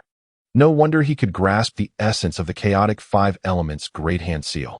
The chaotic 5 elements Great Hand Seal was one of the 33 divine abilities of the Linglong sage. Numerous saints had gathered here to observe, each deriving substantial benefits from the experience. To ensure future generations would gain from this, the saints had made various arrangements around this great lake, and even the floating peak in the sky was a product of their craftsmanship. Only disciples from the forces of these saints were privy to such knowledge. Hence most individuals present were aware of this secret. Jiang Li naturally assumed Lin Ping'an was also among those in the know. "Brother Lin, I shan't disturb your contemplation any longer." Let us share a drink together when next we have the chance, Zhongli said, nodding slightly before returning to his own reflections. His conversation with Lin Ping'an had been driven by ulterior motives. He merely wished to ascertain whether Lin Ping'an was worth his time. Unfazed, Lin Ping'an consumed a restorative pill and resumed his meditative state. However, several hours passed without any further insights. Gradually, he came to understand that possessing only water and fire attributes might limit his ability to delve deeper into his comprehension. If he could master all 5 elemental energies, perhaps he could fully replicate that hand seal. Yet, during the foundational phase of Qi training, few had the luxury to cultivate all 5 elements.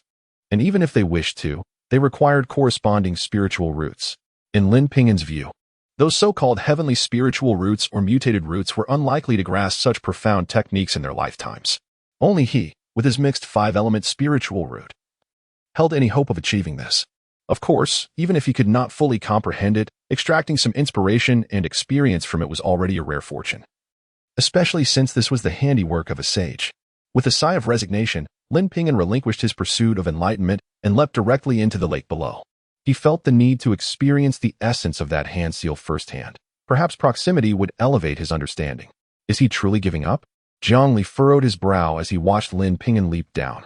Lacking even this modicum of patience, what great achievements can he hope for in the future? However, as he lamented, he noticed Lin Ping'an soaring toward the little finger among the 5. Arriving above the little finger, Lin Ping'an plunged directly into the water below. Could it be he intends to make close contact? Jiang Li was initially stunned, quickly followed by shock. The elders in his family had warned him never to approach the 5 fingers or the palm's center while comprehending the chaotic 5 elements great hand seal, lest he encounter dire consequences. Yet, it was too late to intervene now. He could only fixate on the direction of the little finger, anxiously hoping to see Lin Ping'an surface safely. Meanwhile, as Lin Ping'an descended, 3 individuals from the Yunshui sect spotted him. That fellow is diving down. Let us eliminate him. A wild, enchanting girl exclaimed, leading the charge toward the little finger.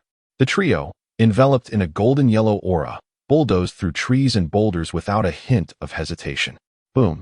The sounds of destruction echoed around them as they barreled forward, uprooting massive trees and shattering stones. However, by the time they reached the little finger, Lin Ping'an had already submerged into the water. Should we dive in and kill him? A youth adorned with a tiger tattoo on his forehead inquired. Of course not. Can you swim? Retorted another youth, marked with a menacing snake tattoo. No. Then wouldn't that be seeking death? Hey, are you looking for trouble? What is it to you? You want to fight? Black tiger, green snake, are you both courting death? The wild girl glared, her eyes icy. And no, little junior sister, we are quite obedient. The 2 boys stammered, resembling mice that had encountered a cat. Humph, we shall wait here. If he dares to emerge, we will strike together. The enchanting girl huffed. The 2 nodded vigorously, falling silent. Unaware of the unfolding drama, Lin Ping'an eagerly plunged into the water, diving deeper. Before long, he beheld the underwater scenery. The waters of this region are remarkably clear, revealing a labyrinth of ravines beneath, likely the fingerprints left by the illustrious Saint Linglong. As Lin Ping'an drew closer to these chasms, an unsettling feeling intensified within him, as though a dreadful entity was fixating upon him. He ventured to explore the depths of those crevices with his mental energy, seeking any lurking aquatic monstrosities. Yet, at the very moment his consciousness approached the ravines, a thunderous cacophony erupted within his mind. The scenery before him transformed abruptly, and he found himself amidst a verdant forest, dense with foliage. What transpired? Lin Ping'an pondered in confusion. He had been submerged in water mere moments ago, so how had he arrived in this place? Just then, the heavens darkened ominously. Upon glancing upward, he beheld a colossal finger descending from the sky. No, it was a hand, a palm that loomed over the expanse of the firmament.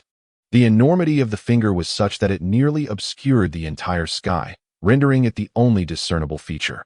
It appeared as though it were forged from an infinite reservoir of water energy, a torrent of overwhelming aquatic force cascading down upon him, rendering Lin Ping'an immobile in an instant. He could only watch helplessly as the finger descended, enveloping mountains and lands alike. In that moment, rather than scream in terror, he observed with an eerie calmness. For he understood that this was not a genuine scene, but rather a manifestation of his spirit's encounter with the remnants of a past imprint, drawing him into this vision. Alas! Even though it was not real, Lin Ping'an found himself unable to withstand the horror of the sight. A searing pain erupted within his skull, and the mental energy he had projected was instantaneously obliterated. He could not suppress a cough, blood spewing forth, its hue a faint golden. With his spirit wounded, Lin Ping'an felt an immediate wave of weakness wash over him. He did not hastily return to the surface. Instead, he retrieved a soul-awakening pill from his possessions and consumed it. As the pill dissolved, a warm current coursed through his mind, alleviating some of his agony. After consuming this one, only 2 such pills remained, remnants of his earlier purchase intended to facilitate his magical training in the space. Having initially procured 10, he now lamented the inadequacy of his purchase, wishing he had acquired more expensive Yuan soul pills or revival pills.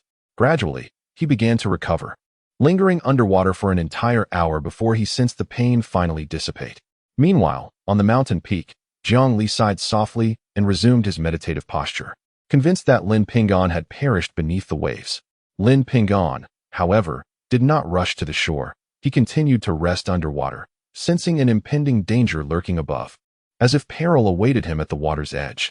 With his mental energy compromised, he was unable to probe further and could only bide his time in quiet anticipation of recovery. As moments passed, the 3 individuals on the shore grew increasingly anxious. "Little junior sister, surely he hasn't died down there," Black Tiger remarked, furrowing his brow as he gazed into the depths. "He must be dead, otherwise he wouldn't linger for so long." "We should leave," Qingxi concurred emphatically. "Qingxi, why don't you go and check?" the wild and enchanting girl suggested, casting a glance at Qingxi. "What if there's danger beneath the water?" I don't want to go," Qingxi protested, shaking his head vigorously. "You can either face my wrath or plunge into the depths. The choice is yours," the wild girl threatened, cracking her knuckles menacingly. "All right, I'll go," Qingxi grimaced, plunging headfirst into the water. Chapter 34. The annihilation of the Yunshui sect. Disciples. Lin Ping'an suddenly sensed the presence of someone entering the water, and he abruptly opened his eyes. Before him, a young man from the Yunshui sect was swimming, his body twisting and undulating through the water like a great serpent. His gaze towards Lin Ping'an filled with cruelty and indifference. "You're not dead. Haha, just perfect." The young man, resembling a green serpent, grinned widely, his speed in the water suddenly increasing, darting towards Lin Ping'an like an arrow. Lin Ping'an did not flinch. He remained calm and awaited the confrontation in the water. "Die!" The green serpent shrieked, his hands moving like the head of a snake, hissing ominously. Lin Ping'an relaxed his body, allowing his internal energy to surge. The Tongxian Sutra and Vermilion Bird Calamity operated in unison, channeling the powers of water and fire into his palms. If one were to closely observe Lin Ping'an's hands at that moment, they would notice a small vortex forming around them. He raised his hand directly towards the serpent's palm. "Haha, you wish to compete in physical strength with me?" The serpent laughed mockingly at this scene. "Is that so?" Lin Ping'an remained utterly composed, regarding the laughing serpent as if he were a fool. The serpent sensed something was amiss. However, at that moment, their palms collided, and Lin Ping'an's pinky and middle fingers emitted a dual-hued brilliance of blue and red. The serpent's hands and arms were struck by this radiant light, severing them instantly, blood gushing from the wounds and dyeing the water red. The serpent let out a piercing scream, attempting to flee. Yet, without his arms, he could hardly swim swiftly in the water. Lin Ping'an swept his hand again, and the serpent's body was cleaved in 2. The serpent's eyes widened in disbelief, unable to fathom the horror of what had just transpired. What kind of terrifying technique was this, possessing such dreadful power? Lin Ping'an felt a sudden emptiness in his energy reservoir. The previously depleted power had diminished by another third. He gulped down a large mouthful of spiritual liquid, feeling his energy gradually replenish. On the shore, a maiden and a black tiger gazed intently at the water. They witnessed the water changing color, crimson blood bubbling to the surface. "The serpent has struck. That young man is far too weak." The black tiger grinned at the sight of the blood-stained water. However, the maiden furrowed her brow, sensing a familiar scent. This blood carried the essence of a unique spiritual herb exclusive to the Yunshui sect, which its disciples consume to enhance their physical cultivation. "The serpent is dead. This is his blood." A terrifying, murderous intent flickered in the maiden's eyes as she screamed in hysteria. "That young man has killed the serpent. He has killed the serpent." "What? The serpent is dead. How could this be?" The black tiger's eyes widened at the maiden's words. The serpent was his brother, possessing a physical form stronger and tougher than his own, even comparable to a mid-grade magical artifact. How could Lin Ping'an have killed him in such a short span of time? This was utterly unfathomable. Could it be that he possessed some powerful treasure? The maiden's face twisted with rage, but gradually settled into calmness. If that is the case, we must not act recklessly. We must leave immediately. Leave? Impossible. He has killed my brother. The black tiger was on the verge of a rampage again. Go. The maiden shot him a fierce glare. The black tiger shrank back, ultimately complying under her intimidation. Meanwhile, on the mountaintop above, Jiang Li observed the unfolding scene, a hint of surprise crossing his features. Soon, a smile crept onto his lips. Clearly, Lin Ping'an had not perished. He had slain one and frightened off two. However, his expression soon shifted to one of intrigue as he noticed that the maiden and the black tiger had not retreated far, but instead sought a place to conceal themselves. They intended to ambush Lin Ping'an. Jiang Li had no intention of intervening. He wished to discern whether Lin Ping'an possessed the capability to confront these two. In Jiang Li's assessment, their strength was considerably lacking, and should he intervene, that would likely last no more than 10 breaths against him. Lin Ping'an rested underwater for an extended period, gradually replenishing his energy and mental acuity. He exhaled, releasing a stream of bubbles that surged to the surface. The concealed pair tightened their grips on their weapons upon seeing the bubbles. Yet, Lin Ping'an did not rush to surface. Instead, he began to savor the insights he had gained from his previous experiences. Buzz. After several breaths, Lin Ping'an's pinky twitched, and a stream of azure light erupted from its tip. The azure light flickered and fluctuated, at times extending to 3 feet, resembling a long azure sword, and at other times shrinking to the length of a sharp nail. Though he operated 2 techniques simultaneously, he restrained the fire energy, allowing only the water energy to shoot forth from his pinky. This approach increased his power by 1/3 and granted him control over its length and form. He then allowed the water energy to remain contained as he directed the fire energy from his middle finger. He practiced this in the water, replenishing his energy as it ran low, until he felt a seamless command over his powers. The young man from the Yunshui sect I killed. His companions have yet to descend into the water to confront me. They are either unfamiliar with swimming and are hiding nearby, waiting for my emergence, or they have fled in fear of my abilities, Lin Ping'an calmly analyzed. However, it was more likely the former. Should he reveal himself, he would surely fall victim to their ambush. Lin Ping'an extended his mental energy out of the water, quietly searching his surroundings. Indeed, he spotted the hidden pair. Typically, practitioners at the Qi refinement stage could not project their mental energy outside their bodies. However, Lin Ping'an was an anomaly. His mental prowess comparable to that of a foundation establishment expert, catching the pair off guard. This was quite simple. Lin Ping'an circled the water, positioning himself behind the two. With a blood-red short sword, he launched a surprise attack, severing the black tiger's head cleanly. You, so treacherous. The maiden gasped upon witnessing this, nearly grinding her silver teeth to dust. Likewise, Lin Ping'an smiled at her. This is merely retribution. Had you not sought to kill me, how could I have slain you? I will kill you. The maiden roared in fury, her silver curved blade forming an arc as it lunged towards Lin Ping'an. Lin Ping'an, wielding the blood-red short sword, executed a horizontal strike from the Xin Yuan 9 swords, deflecting the silver blade with ease. Meanwhile, after throwing her silver curved blade, the maiden turned and fled into the distant woods without a second glance. Humph. Lin Ping'an scoffed. This woman excelled in close combat, but posed no threat to him. He was eager to examine the central finger where he had left his mark, and thus did not pursue her. Casting a glance at the direction of her escape, he dove back into the water. Jiang Li, observing from the mountaintop, wore a satisfied smile as he witnessed the entire episode. This Lin Ping'an is remarkable. His mental energy must have reached a level of external projection. Otherwise, he would not have detected the positions of those two. With such formidable mental prowess alone, he has already earned his place. As Lin Ping'an swam, utilizing his affinity with the water, he moved faster beneath the surface than he would have in flight. Soon, he arrived at the location of his central finger. As he approached, he felt an overwhelming heat emanating from beneath the water. The area below was shrouded in darkness, resembling an unfathomable abyss. However, Lin Ping'an discerned that the profound darkness was not due to the depth of the water, but rather the color of the abyss beneath. Though the heat was intense, it paled in comparison to the previous pool of blood. As he activated the vermilion bird catastrophe, He approached the inky expanse below. Suddenly, a furious roar pierced the air beside him. A colossal crimson fish surged forth from the depths, measuring a full yard in length, its scales as large as a fist. Spiny protrusions of fiery red adorned its back, and a plume of black flames erupted from its maw, charging toward Lin Ping'an. The entire body of water was engulfed in the black inferno, bubbling as if brought to a boil.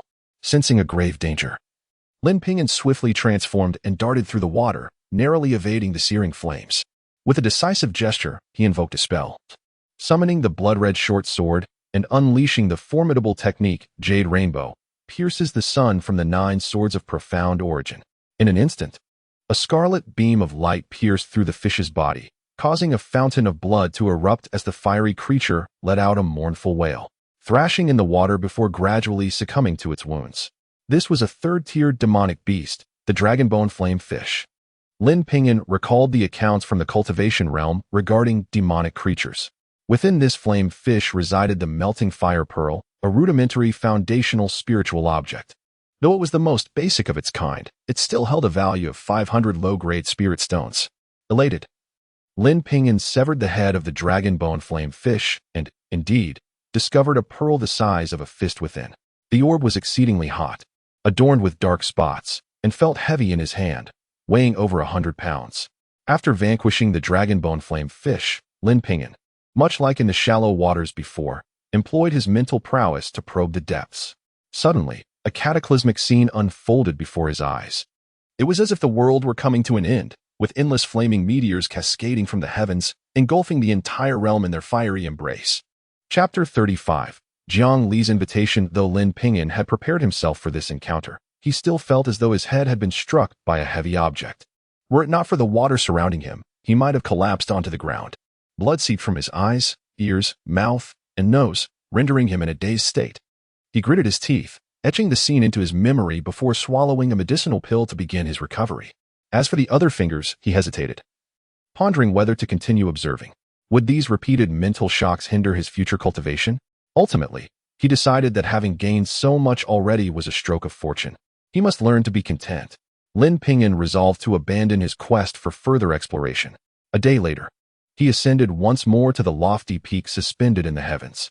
"Congratulations, Lin brother," Jiang Li exclaimed, a smile breaking across his face upon seeing Lin Ping'an's return. The others atop the mountain turned their solemn gazes toward him, their expressions grave. "Jiang brother, you have seen everything," Lin Ping'an remarked, unperturbed. It was clear that the events from earlier had unfolded before the eyes of those on the peak. "I wish to invite you, Lin brother, to join us in exploring a secret location. Would you be interested?" Jiang Li extended his invitation, sincerity evident in his demeanor. "May I ask why you chose me?" Lin Ping'an inquired with curiosity. "Your spiritual strength is exceptionally formidable. You are precisely the kind of individual we need," Jiang Li replied candidly. "Very well." Lin Ping'an nodded after a moment's contemplation. "Let us agree then. We shall meet there in 10 days. Jiang Li gestured toward the horizon. Following the direction of his finger, Lin Ping'an beheld a colossal tower piercing the sky. "No problem. I shall certainly be there," he affirmed with a nod. "I shall take my leave now." Jiang Li said no more, leaping down as a silver light emanated from beneath his feet, carrying him swiftly away.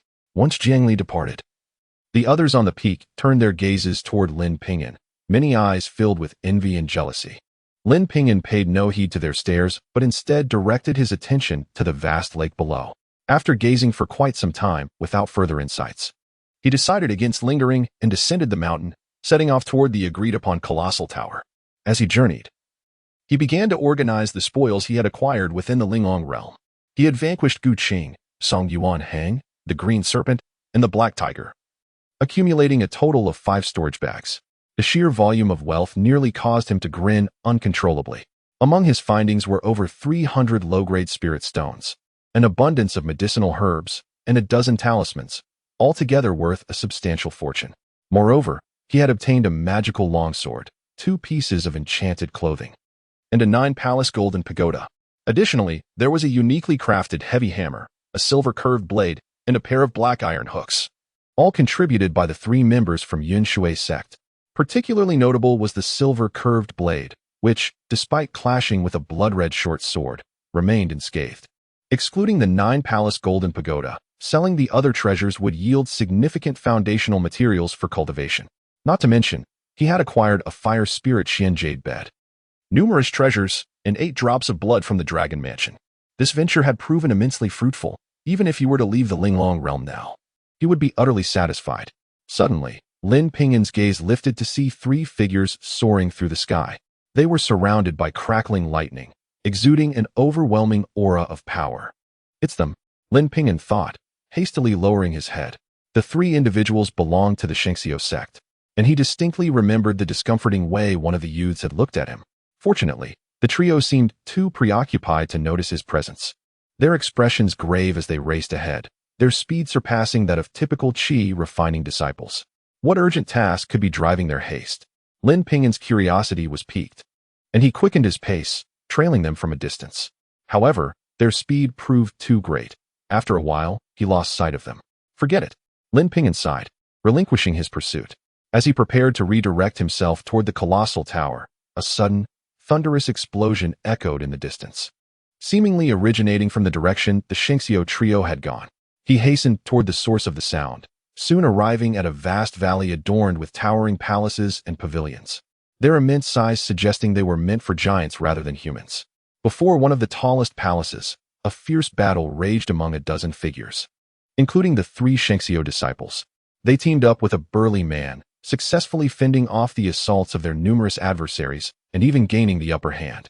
The burly man was astonishingly powerful, capable of withstanding the relentless bombardment of spells from over a dozen foes. The attack struck him without inflicting any damage. Die, he bellowed, delivering a punch that sent one opponent hurtling backward, crashing into the palace wall and exploding into a shower of blood. Scraps of the setting sun palace. If you do not retreat, I shall shatter you all. The burly man laughed triumphantly after dispatching an enemy. The onlookers were visibly shaken, particularly a cold, frosty woman who glanced at the burly man before turning to leave. The others, seemingly granted a reprieve, hurriedly followed her retreat. Haha, the burly man cracked his knuckles, wearing a smug grin. Third brother. The Shengxiu disciples bowed slightly, showing great respect for the man. Well done. Had you not arrived, that woman would have never retreated so easily. The burly man waved his hand dismissively. Third brother, you have indeed discovered. One disciple began, but his words were swiftly silenced by the youth's hand. Shoo, speak softly, the walls have ears, he cautioned, scanning the surroundings. Seventh brother, you are being overly cautious. The burly man replied nonchalantly. We must eliminate all unnecessary troubles. The youth shook his head. If news of this place spreads, we cannot fathom how many would covet the treasures within, and then we would not be able to divide them among ourselves. Agreed. Your reasoning is sound. Let us discuss this inside. The burly man nodded, entering the grand palace. Lin Ping'an, concealed behind one of the structures, furrowed his brow upon witnessing this exchange. The man was far too cautious, should he? Before he could act, a slender figure emerged from behind a distant building. The figure crept cautiously toward the great hall, attempting to eavesdrop through the crack of the door. Suddenly, a deafening crash erupted. The slightly ajar door shattered, sending the slender figure tumbling backward. Haha, seventh brother, you were indeed correct. The burly man stormed out of the hall, a sinister grin plastered across his face. The slender figure fell to the ground but quickly regained composure, darting into a nearby palace. You cannot escape. The burly man roared, pursuing him inside. Boom, boom, boom. A series of thunderous sounds emanated from within the palace. In mere moments, the structure collapsed, and the burly man emerged from the wreckage, dust covering his body. Third brother. What now? The Shengxiu disciples inquired as they arrived. That little thief is quite slippery. He managed to escape. The robust man brushed the dust from his face, expressing his displeasure. Never mind. Let us conclude this swiftly. By the time he returns, we may have already departed, he declared. Indeed. Let us hurry. The brawny man strode purposefully into the grand hall. At this moment, Lin Ping'an found himself in an exceedingly awkward predicament. He had been well hidden, only to have someone fall from the sky into his embrace. The individual was diminutive, their face obscured by a black mask, now soaked with blood. Their eyes were tightly shut, and their breath came in erratic gasps, indicating they had suffered severe injuries. Safe. The person barely uttered a word before losing consciousness. It was a woman. Upon hearing the voice, Lin Ping'an realized that the figure was indeed a lithe young lady, her bosom unmistakably marking her femininity. He pulled down the mask covering her face, revealing a girl of approximately 15 or 16 years, her cheeks round and rosy. Though her eyes were tightly closed and her expression betrayed some pain, she could not conceal her playful charm and sweetness. Lin Ping'an had encountered the ethereal beauty of Luo Susu, the stunning allure of Tang Yuro, yet he had never before witnessed such a delightful and endearing young woman. He reached out, intending to gently pat her face to rouse her, but hesitated as he felt a pang of reluctance. Her delicate visage seemed so tender that it appeared as if a mere pinch would bring forth tears. He did not wish to cause her any harm. "Hey, wake up." Ultimately, Lin Ping'an resorted to shaking her gently, yet she showed no response. He surmised that she had likely sustained grave injuries from the brawny man's fist, possibly even dislocating her internal organs. Glancing at his storage pouch, he discovered only a handful of recuperative pills. "I am truly sorry, young lady." Lin Ping'an apologized as he searched her, eventually discovering a storage pouch nestled within her own. As he retrieved it, his hand inadvertently brushed against something inappropriate, causing his face to flush crimson. At 16, he was already considered of marriageable age in his village, yet he remained rather naive concerning matters of intimacy. It felt as though a door had been flung open, flooding his mind with a torrent of disarrayed thoughts. "I apologize. I did not mean to." Lin Ping'an hastily bowed repeatedly to the young woman. After struggling to suppress his tumultuous emotions, he finally opened her storage pouch. What he beheld nearly caused his jaw to drop in astonishment. The pouch was astonishingly spacious, equivalent to the size of 3 rooms, with 2 substantial piles of spirit stones. One pile, though modest in size, emanated a denser aura of spiritual energy. He surmised they were the legendary mid-grade spirit stones. A plethora of treasures, talismans, and medicinal pills lay within, even including clothing and toiletries. Among the numerous vials of pills, he discovered a vial of resurrection pills, a 3rd-grade healing elixir specifically for foundational cultivators, with each pill worth hundreds of low-grade spirit stones, and this vial contained no fewer than a dozen. Suppressing the urge to plunder the girl's possessions, he placed one resurrection pill into her mouth. It melted upon contact, flowing like a warm current into her body. A fragrant aroma wafted into Lin Ping'an's nostrils, prompting him to swallow hard. "I have saved your life. Surely, taking a few pills is not too much to ask. When you awaken, you can claim they were all consumed by you." However, he quickly chastised himself. "No, taking without asking is theft. Though I am a cultivator, I am also a scholar. In the realm of cultivation, the strong prey upon the weak. Merely sparing her life is already an act of mercy. Taking everything would be justifiable. Yet, I cannot betray my principles." At this moment, Lin Ping'an grappled with immense temptation, enduring a profound internal conflict. Chapter 36. A gaze across time and space. At that moment, the young girl let out a cry of pain, her eyes suddenly widening.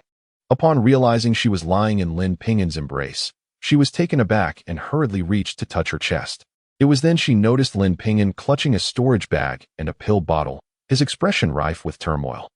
Only then did she recall the immense pain in her abdomen when she had fallen after fleeing from her assailants. It turned out he had saved her life. "It was you who saved me," the girl exclaimed, her voice clear and melodious. "Ah, yes, it was I," Lin Ping'an responded, flustered by the gaze of her large, bright eyes fixed on the storage bag in his hand. He quickly thrust it into her grasp. I don't have any healing pills, so. He could hardly bear to meet her gaze. Her long eyelashes fluttered like stars twinkling in the night sky. "Thank you," the girl said, blushing profusely as she accepted the storage bag. "Could you please put me down?" "Oh, of course." Lin Ping'an suddenly realized he was still holding her. He had not felt anything earlier, but now he noticed her softness, prompting him to release her and allow her to sit on a large stone.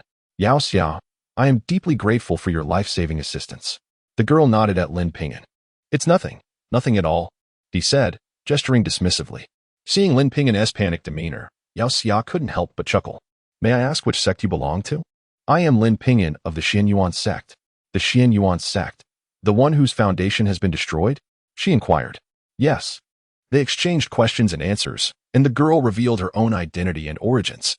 She was a true disciple of the Western Xian sect, and she had been tracking members of the Divine Sky sect after overhearing a burly man inadvertently mention a place of teachings. The so-called secret place was where the Linglong saint imparted wisdom. Countless disciples had emerged from the Linglong Saint's teachings, and this particular valley served as the domain of Yunhai Jinzuan, the third disciple of the Linglong Saint. Yunhai Jinzuan was not human, but a giant of cloud and mist. His lineage comprised various mystical beings and demon beasts, resulting in grandiose palaces. Every century, the Linglong Saint would come to this teaching ground to instruct her disciples, leaving behind traces of her teachings that could potentially activate echoes of her past sermons. The grand hall they had seen earlier was likely this very teaching ground. Then, who were those people earlier? Lin Ping'an recalled the group of over a dozen individuals. Those were disciples of the Qingwei sect, allied with the Divine Sky sect. Yao Xia explained. They are engaging in mutual slaughter. Lin Ping'an exclaimed. If it were outside, they would surely coexist harmoniously, but here in the Linglong realm, there are no rules. As long as one possesses strength. Yao Xia glanced at Lin Ping'an as she spoke. Cough. Yao girl.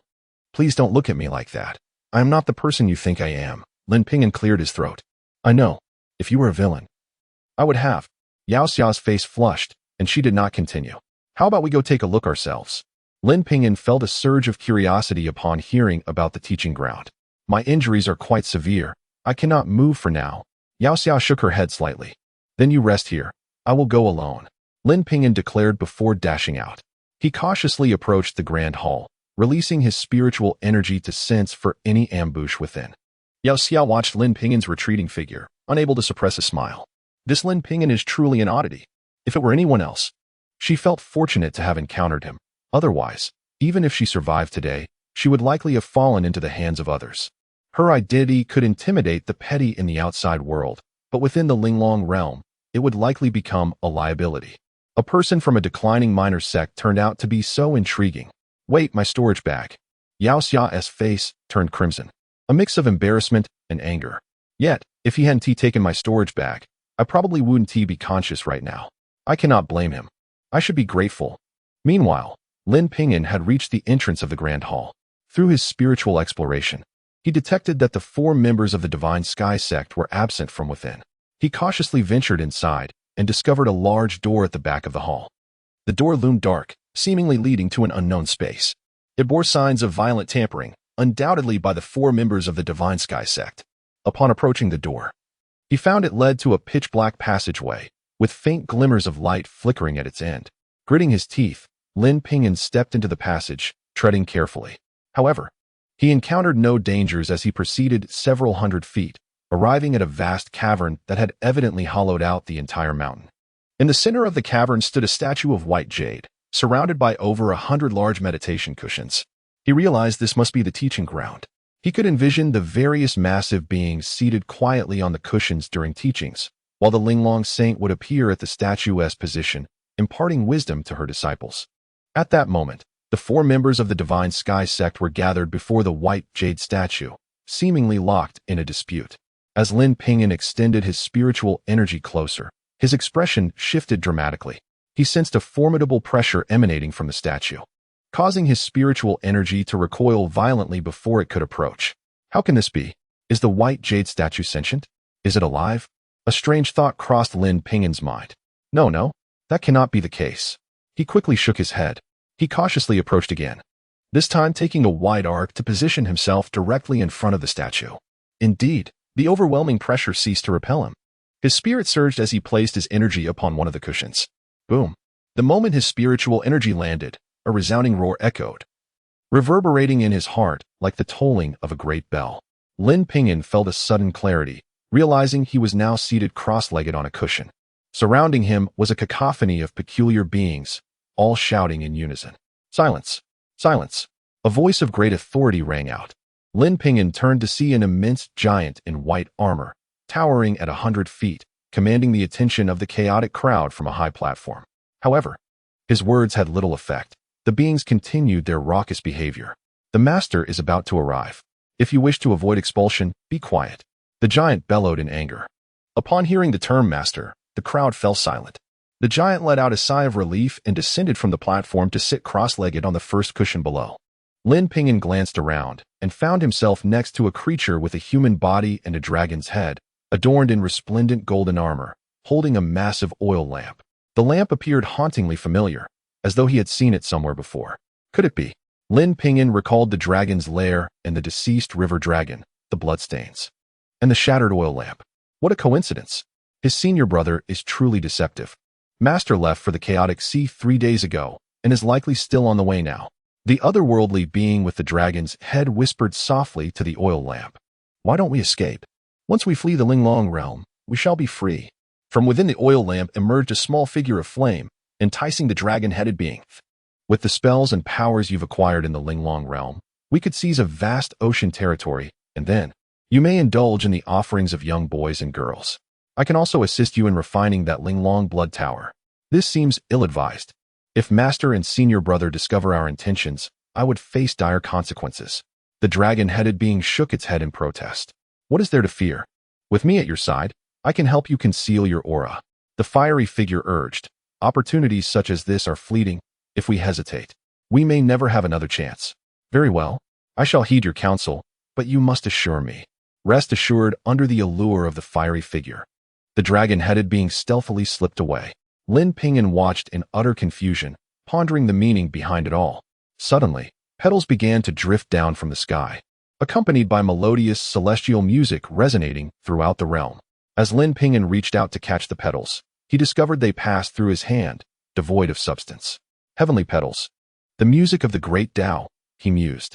Turning his gaze to the high platform, he noticed the presence of an additional figure. The figure was hazy, not particularly tall, yet exuded an aura of unparalleled authority over the universe. This must be the Linglong sage. All the otherworldly beings prostrated themselves upon seeing the Linglong sage. We pay our respects, Master. Lin Ping'an remained motionless, yet as a gaze swept over him, he felt a violent tremor coursing through his body. He hastily knelt, uttering, I pay my respects, Master. The penetrating gaze finally withdrew. Lin Ping'an felt an odd sensation, as if he had genuinely become a disciple of the Linglong sage. Today, I shall impart to you the 9 transformations of the Kunpeng from among the 33 divine abilities. A voice resonated like the very essence of the cosmos. As he listened to the narration, Lin Ping'an envisioned a Kun leaping from the ocean, transforming into a golden pung soaring through the heavens. Though devoid of tangible technique, it carried a profound artistic essence, ensnaring him in its allure. Now, I shall demonstrate. Upon concluding his discourse, the Linglong sage flicked his fingers into the void. The fabric of reality shattered, revealing an expansive and boundless ocean. Within it, a golden dragon wreaked havoc, submerging islands and rendering countless innocent humans homeless. Vile beast. The Linglong sage extended his hand as it morphed into a colossal Kunpeng, descending upon the ocean. The Kunpeng inhaled deeply, causing the terrifying waves to recede instantaneously. With a sweep of its claws, it enveloped the golden dragon. Do you not recognize your transgressions? The Kunpeng's voice thundered. Master, I was wrong. I was wrong. The golden dragon pleaded repeatedly. I must flee. A lamp soared from the golden dragon's grasp, from which the fiery figure erupted, unleashing a torrent of golden flames that engulfed both the Kunpeng and the golden dragon. In an instant, the lamp vanished from sight. Can you truly escape? The Kunpeng flapped its wings, covering vast distances in an instant, reappearing before the lamp and seizing it once more with its enormous claws. I refuse to return. I demand living souls. I require living souls. The fiery figure screamed, spewing flames, yet failing to inflict any damage upon the Kunpeng. The Kunpeng transformed into a hand, grasping the golden dragon and the lamp, and promptly returned. With a resounding crash, the golden dragon was cast down beneath the high platform, its scales shattered, and its horns broken. The lamp was riddled with cracks. Lin Ping'an observed this spectacle, astonished to the point where his jaw nearly dropped. He finally comprehended why the corners of the divine dragon mansion were adorned with Kunpeng statues. It appeared this creature harbored deep-seated resentment towards the Linglong sage. Crack! At that moment, Lin Ping'an heard a series of shattering sounds. The entire world began to collapse and disintegrate, and the scenery before him gradually faded.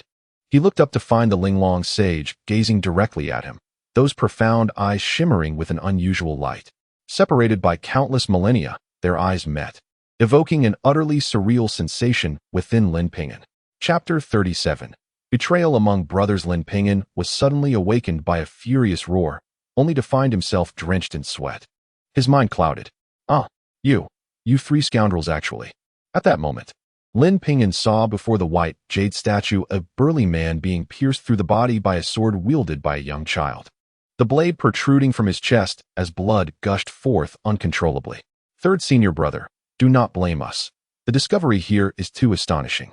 Having an extra person means we would receive far less. Moreover, with your domineering nature, you would likely take the lion's share. A woman chuckled lightly, sending a beam of silver light directly towards the burly man's eyes. Third senior brother, you were not so courteous to us before. You must understand. This is the Linglong realm, not the Shenxiao sect. No one will pursue you once you are dead. The man sneered, unleashing a sword light aimed at the burly man's throat. Do you think you can kill me so easily? All of you shall perish. The burly man roared, his body seemingly igniting with fury, swelling rapidly as dark hair sprouted all over him. In the blink of an eye, he transformed into an enraged gorilla, his hands raised defensively, blocking the woman's silver light and the young man's sword light. A torrent of violent energy erupted from the burly man, sending the child who attempted a sneak attack flying. Die! The burly man bellowed as he counterattacked with a palm strike aimed at the woman. Her expression shifted, and with a flash of lightning beneath her feet, she evaded to a distance of 10 meters. With a resounding crash, the palm struck the ground, creating a massive crater. My heart has been pierced. I cannot hold on much longer. Though the man lamented, he continued to retreat. The woman and child, witnessing his retreat, instinctively backed away as well. Die, die, die. The burly man roared as he pursued the three, obliterating everything in his path with his terrifying strength. Unfortunately, blood continued to flow from his chest, and when it ran dry, so would his life. The three continued to hide, and soon the woman became the target of the burly man's wrath. Filthy woman, today I shall slay you and drag you down to hell with me. His voice grew weaker, the crimson hue in his eyes fading. He was nearing his end. Quickly, let us join forces to kill him, the woman exclaimed with delight, swiftly launching several strands of silver light. These strands were akin to fine needles, crackling with electric power. If a regular cultivator were struck, they would likely be incapacitated instantly. However, the burly man made no attempt to resist, allowing the needles to pierce his body. Roar! The burly man howled in agony as the needles coursed through his bloodstream towards his heart. He opened his mouth, expelling a blood arrow, not mere blood, but his essence. As a practitioner of body cultivation, this blood shot forth like a lethal arrow, too swift for the woman to evade. With a sickening sound, the blood arrow pierced through the woman's back, exiting through her chest and leaving a gaping hole the size of a thumb. She screamed in pain and collapsed to the ground. Aha! Let us die together. After expelling the essence, the burly man swayed before collapsing to the earth. His blood had drained, and he rapidly withered away, lifeless in an instant. The woman struggled to rise, her once proud chest now soaked in blood, a gaping wound oozing crimson. Frantically, she retrieved several pills from her storage bag, crushed them, and pressed them against her wound. Are you all right, senior sister? The child inquired. Concern etched on his face. I'll survive, but I need to recuperate. The woman shook her head, slowly rising. Junior sister. The man approached, wanting to assist her. The woman quickly waved him off, her gaze wary. Let me help, senior sister. The child urged. Stay away from me. The woman retreated once more, refusing contact with either of them. Her distrust was palpable. Why must you be this way? Do you not trust me after all we have been through? The child's face fell, disappointment evident. Junior sister, after all these days of collaboration, do you truly lack faith in us? The man added. I know you too well. The woman grimaced, enduring her chest wound, her lightning aura flickering as she distanced herself by several meters. This is becoming tedious. The man sighed in resignation. Turning to the child. Junior brother, let us join forces. If we kill her, the treasures will be ours to divide. Senior brother, if we slay senior sister, you won't turn against me, will you? The child's expression became blank, his gaze fixed on the man. I would never. I swear. The man insisted, shaking his head with a rueful smile. And even if I wanted to kill you, I wouldn't stand a chance. Then let us unite. The child considered this and nodded. You, truly. The woman clutched her chest, her eyes widening in shock at their intentions. As I predicted, the spoils are far better split between two than three. The man grinned wickedly, his smile exuding malevolence. Very well, junior brother, be cautious. Should you join forces to slay me, he will undoubtedly find a way to kill you as well. Trust me, he will do just that. Lin Ping'an, witnessing this scene, furrowed his brow. What kind of sect is this? Why such treachery? The betrayal among peers and the fierce competition shattered his worldview. Is it not terrifying? A voice spoke from behind him. Lin Ping'an turned to find Yao Xia had appeared silently, without him noticing, causing a cold sweat to break out on his forehead.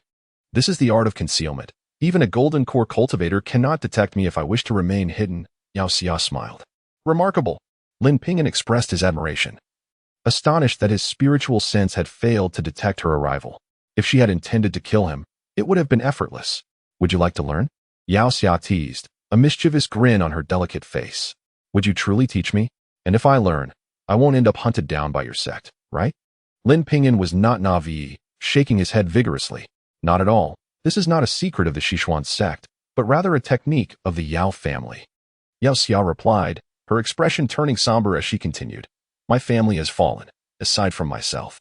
At this moment, they heard a furious roar. They quickly turned to see the man had been pierced through the heart by the young child's sword. Another heart-piercing strike.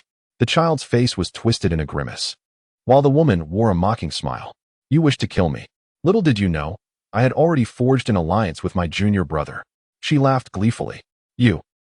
Junior brother. We clearly. The man ignored her, fixated on the child. Enough with your prattle. You grotesque fiend. You think you can team up with me? Take a good look at your repulsive self. The child spat in disgust. You dare to touch me? You have no idea how close I was to vomiting. You all. The man's body fell to the ground, his voice gradually losing strength. Yet his gaze remained fixed on the hidden direction of Lin Ping'an, a cold smile curling at the corners of his mouth. You shall not have a favorable outcome either. Suddenly, the child swung his sword, severing the man's head, then kicked his body, sending it crashing against the wall, a spray of blood erupting upon impact. Enough. Junior brother, do not be angry. You have claimed 80% of the spoils this time. Simply give 20% to the senior sister. The woman looked at the child, her voice tinged with a hint of pleading. Since senior sister has said so, I shall not be polite.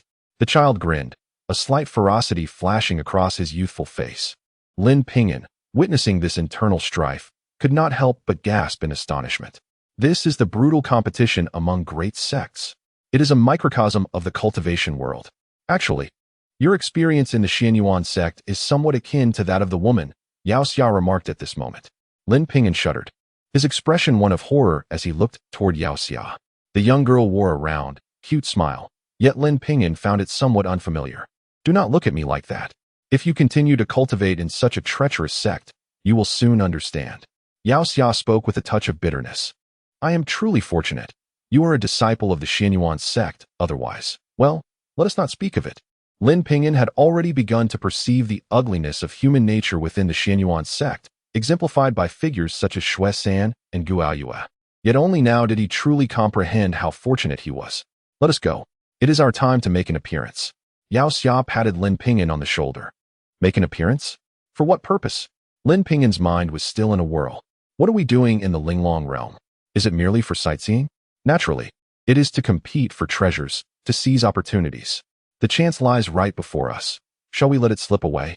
Yao Xia had already taken strides forward. Wait for me. Lin Ping'an hurriedly followed. I am injured, so I will deal with you, Qingyang. The scorpion boy is yours. Yao Xia declared. The scorpion boy. Lin Ping'an gazed at the child, finding the name quite fitting. Who? The scorpion boy suddenly turned, his youthful face contorting into a sinister expression upon seeing the two. You dare covet the treasures of the Xinjiao sect. It is you. Yao Xia of the Sichuan sect. It is indeed you. If it weren't for my third senior brother's restraint, you would have been dead by now. Yu Qingyang's gaze fixated on Yao Xia, her voice laden with gravity. Yu Qingyang, your third senior brother is already dead. Thus, your fate is sealed. Yao Xia, appearing as an adorable girl with a slightly chubby face that invited a pinch, was now utterly ruthless, her voice chilling as if from the depths of an ice cave. Lin Ping'an remained silent, his gaze locked onto the scorpion boy. Senior sister. Yao Xia, you handle this. Leave this bumpkin to me. The scorpion boy wielded a long sword that towered over his small frame, its jagged edge still dripping with blood. Kill. Lin Ping'an harbored immense disdain for the three from the Xinjiao sect, and now he faced them with no intention of holding back. He formed an incantation with his hands, a blood-colored short sword soaring from his sleeve, unleashing the Xianyuan 9 swords. In his hands, several spirit talismans materialized. One talisman was cast, igniting to form a luminous barrier that enveloped Lin Ping'an, while another was affixed to his leg, granting him the sensation of being wrapped in a tempest, his speed multiplying several times. He still held a few talismans, ready to unleash them at any moment. Haha. A bumpkin is merely a bumpkin. What use are your worthless talismans? The scorpion boy sneered disdainfully, bolts of lightning coursing around him, transforming him into a diminutive thunder deity. Be careful. The Xinjiao sect's practitioners refine their bodies with thunder, making them incredibly formidable and resistant to ordinary spells. Yao Xia cautioned Lin Ping'an. Previously, Lin Ping'an had been astonished by the sheer physical prowess of the burly man. Otherwise, he would not have taken the talismans so seriously for battle. Now, the warning seemed belated. The scorpion boy grinned maliciously, brandishing his long sword as he charged forward, opting for a close-quarters brawl rather than spellcasting. Moreover, the scorpion boy's speed was astonishing, resembling a flash of lightning. Before Lin Ping'an's Xianyuan 9 swords could even graze him, he was already within 3 paces. Die! The scorpion boy shrieked, leaping high, bringing his sword down upon Lin Ping'an with ferocity. In that moment, Lin Ping'an felt as if he were facing not a mere child, but a fearsome beast. Chapter 38. A ruthless turn. Lin Ping'an raised his hand, and 3 talismans soared forth, transforming into 3 enormous fireballs that hurtled towards the scorpion boy. Witnessing the fireballs, a hint of disdain curled at the corner of the scorpion boy's mouth. Boom, boom, boom. The 3 fireballs collided against the scorpion boy, yet he did not even flinch. Indeed, Lin Ping'an felt a surge of astonishment within. What formidable flesh! At that moment, he summoned the 9-palace golden tower, imbuing it with his mana, causing it to expand rapidly and shield him completely. He had merely begun to refine the 9-palace golden tower and was still unfamiliar with its capabilities. For now, he utilized it solely as a shield. Clang! The scorpion boy's long sword struck the 9-palace golden tower with a thunderous crash. The tower remained unscathed, but the sheer force sent it flying backwards. Lin Ping'an seized the momentum of the backward motion to retreat swiftly. The 9-palace golden tower. How did it come to be in your possession? The scorpion boy's expression shifted slightly as he recognized the tower, clearly weary of Li Yunfei. Lin Ping'an offered no reply, his fingers weaving intricate gestures. The crimson short sword pivoted around and slashed towards the scorpion boy's back. Humph! What of Li Yunfei? The Li family would not dare to act recklessly before my Xinjiao sect. The scorpion boy sneered, countering the crimson short sword with his own blade, transforming into a streak of lightning that charged towards Lin Ping'an. Left with no choice, Lin Ping'an once again raised the 9-palace golden tower to defend himself. He realized that his speed in wielding the sword through the manipulation technique could not keep pace with the scorpion boy's agility, leaving him at a severe disadvantage. Were it not for the 9-palace golden tower absorbing the brunt of the attacks, he would have already faced defeat. Nearby, a dazzling battle unfolded, with 2 women, both wounded, showcasing their comparable strengths through a dazzling array of spells that illuminated the entire cavern. Lin Ping'an's mind raced as he contemplated how to overcome the scorpion boy. The various techniques he practiced proved utterly ineffective against this formidable foe, dealing no damage whatsoever. The sole weapon capable of inflicting harm was the crimson short sword. Yet his manipulation technique was too rudimentary, failing to match the opponent's pace. If this continued, he would inevitably exhaust his mana, leaving him vulnerable to slaughter. Haha, you cannot harm me. Sooner or later, I shall pierce your heart with my sword.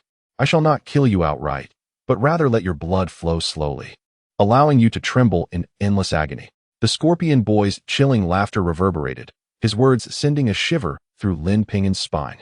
How could a mere child be so malevolent? He found it incomprehensible. Lin Ping'an remained silent, merely maneuvering the 9-palace golden tower to fend off the relentless onslaught, while the crimson short sword rested firmly in his grasp, continuously unleashing the horizontal sword strike from the profound origin 9 swords as his second line of defense. You are controlling 2 treasures simultaneously. Surely your mana is dwindling by now. Soon enough, you shall be drained of your power, and your life and death will lie in my hands. Flee now. There still remains a glimmer of hope. The scorpion boy's voice morphed into a sinister taunt, preying upon Lin Ping'an's fears and uncertainties, attempting to undermine his resolve. Lin Ping'an's expression shifted, revealing a hint of hesitation. As his control over the 9-palace golden tower faltered, a blade of light swept across him, causing a spurt of blood as half of his body went numb from the sword's thunderous might. Die! The scorpion boy seized the opportunity and slashed forward. Bang! Lin Ping'an opened his mouth, unleashing a silver light that materialized into a massive shield before him. It was a silver light shield talisman he had concealed within his mouth. The Scorpion Boy shattered the silver shield with a single strike, granting Lin Ping'an a moment to recover as he swiftly retreated. Haha, the Scorpion Boy grinned wickedly. Showing no urgency, he intended to torment his prey slowly, allowing him to perish in fear. Before long, Lin Ping'an was struck once more. The blow tore away a considerable portion of flesh, leaving him on the verge of unconsciousness. The serrated sword, stained with his blood, gleamed ominously. Haha. The Scorpion Boy did not press the attack, but instead stood opposite him, waiting for Lin Ping'an's numbed body to recover. You monster! Lin Ping'an gritted his teeth in fury. He recognized that the Scorpion Boy sought to torture him to death. Regret washed over him. He should have chosen a more agile technique to practice. Otherwise, he would not be in such a dire situation today. He could neither catch up to nor wound his adversary. Footwork. Lin Ping'an recalled the scene of the Linglong sage imparting teachings. At that time, the Linglong sage had demonstrated one of the 33 divine arts, Kunping's 9 transformations. The Kunping sword, tearing through the heavens, crossing endless voids to descend upon the ocean. Within that transformation lay an unfathomable essence of footwork, did it not? He silently recalled the mental techniques imparted by the Linglong sage, envisioning himself as a Kunping soaring through the night sky. He felt a dormant power within himself awaken in an instant. His body transformed into a streak of golden light, appearing before the Scorpion Boy in a heartbeat. What? This? The Scorpion Boy could scarcely believe his eyes as his long sword swung toward Lin Ping'an. Clang! Lin Ping'an seemed to enter a wondrous realm. Perceiving the Scorpion Boy's sword strikes as excruciatingly slow, he gently twisted his body, evading the blow, and with the crimson short sword, he carved a long gash across his opponent's form. Ah, how could this be? The Scorpion Boy screamed in disbelief. The events transpired too swiftly for him to react, and he suffered a grievous blow. Haha! Lin Ping'an roared with laughter, his voice brimming with exhilaration and delight. Though he had previously listened to the Linglong sage's teachings, he had understood not a single word. Yet, in this moment of peril, inspiration struck, awakening a latent power within him, allowing him to enter this extraordinary state. His form became a golden light, darting around the Scorpion Boy, leaving a myriad of ghastly wounds in its wake. The Scorpion Boy shrieked in terror, utterly unable to evade the onslaught. In the blink of an eye, the tide of battle shifted, leaving the two combatants nearby momentarily stunned. However, at that very moment, Lin Ping'an suddenly wavered, nearly collapsing to the ground. A piercing headache assailed him, as if his skull might explode. Oh, haha. So, you cannot maintain this speed indefinitely. If you cannot kill me, do not blame me for slaying you. Despite his numerous wounds, the Scorpion Boy continued to sneer. No, Lin Ping'an realized that if he could not persist, his demise was imminent. With a fierce roar, he gritted his teeth and transformed once more into golden light. Reappearing before the Scorpion Boy, this time, he did not wield the crimson short sword. Instead, he extended his fingers towards the Scorpion Boy's chest. Seeing Lin Ping'an abandon his sword for hand strikes, the Scorpion Boy's expression morphed into one of mockery. Yet, in that instant, a surge of azure and crimson light erupted between Lin Ping'an's middle and little fingers. These beams of light, indomitable and piercing, penetrated the Scorpion Boy's chest. Emerging from his back, Lin Ping'an twisted his hand violently, the two beams of light whirling and cutting, instantly shredding the Scorpion Boy's heart, creating a gaping wound the size of a fist in his chest. What is this? The Scorpion Boy stared at his own chest in disbelief, his mouth agape.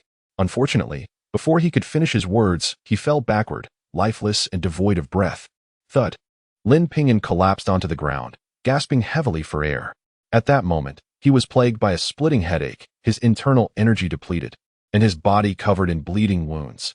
Even a mere practitioner at the first level of chi refinement could easily extinguish his life. Impossible.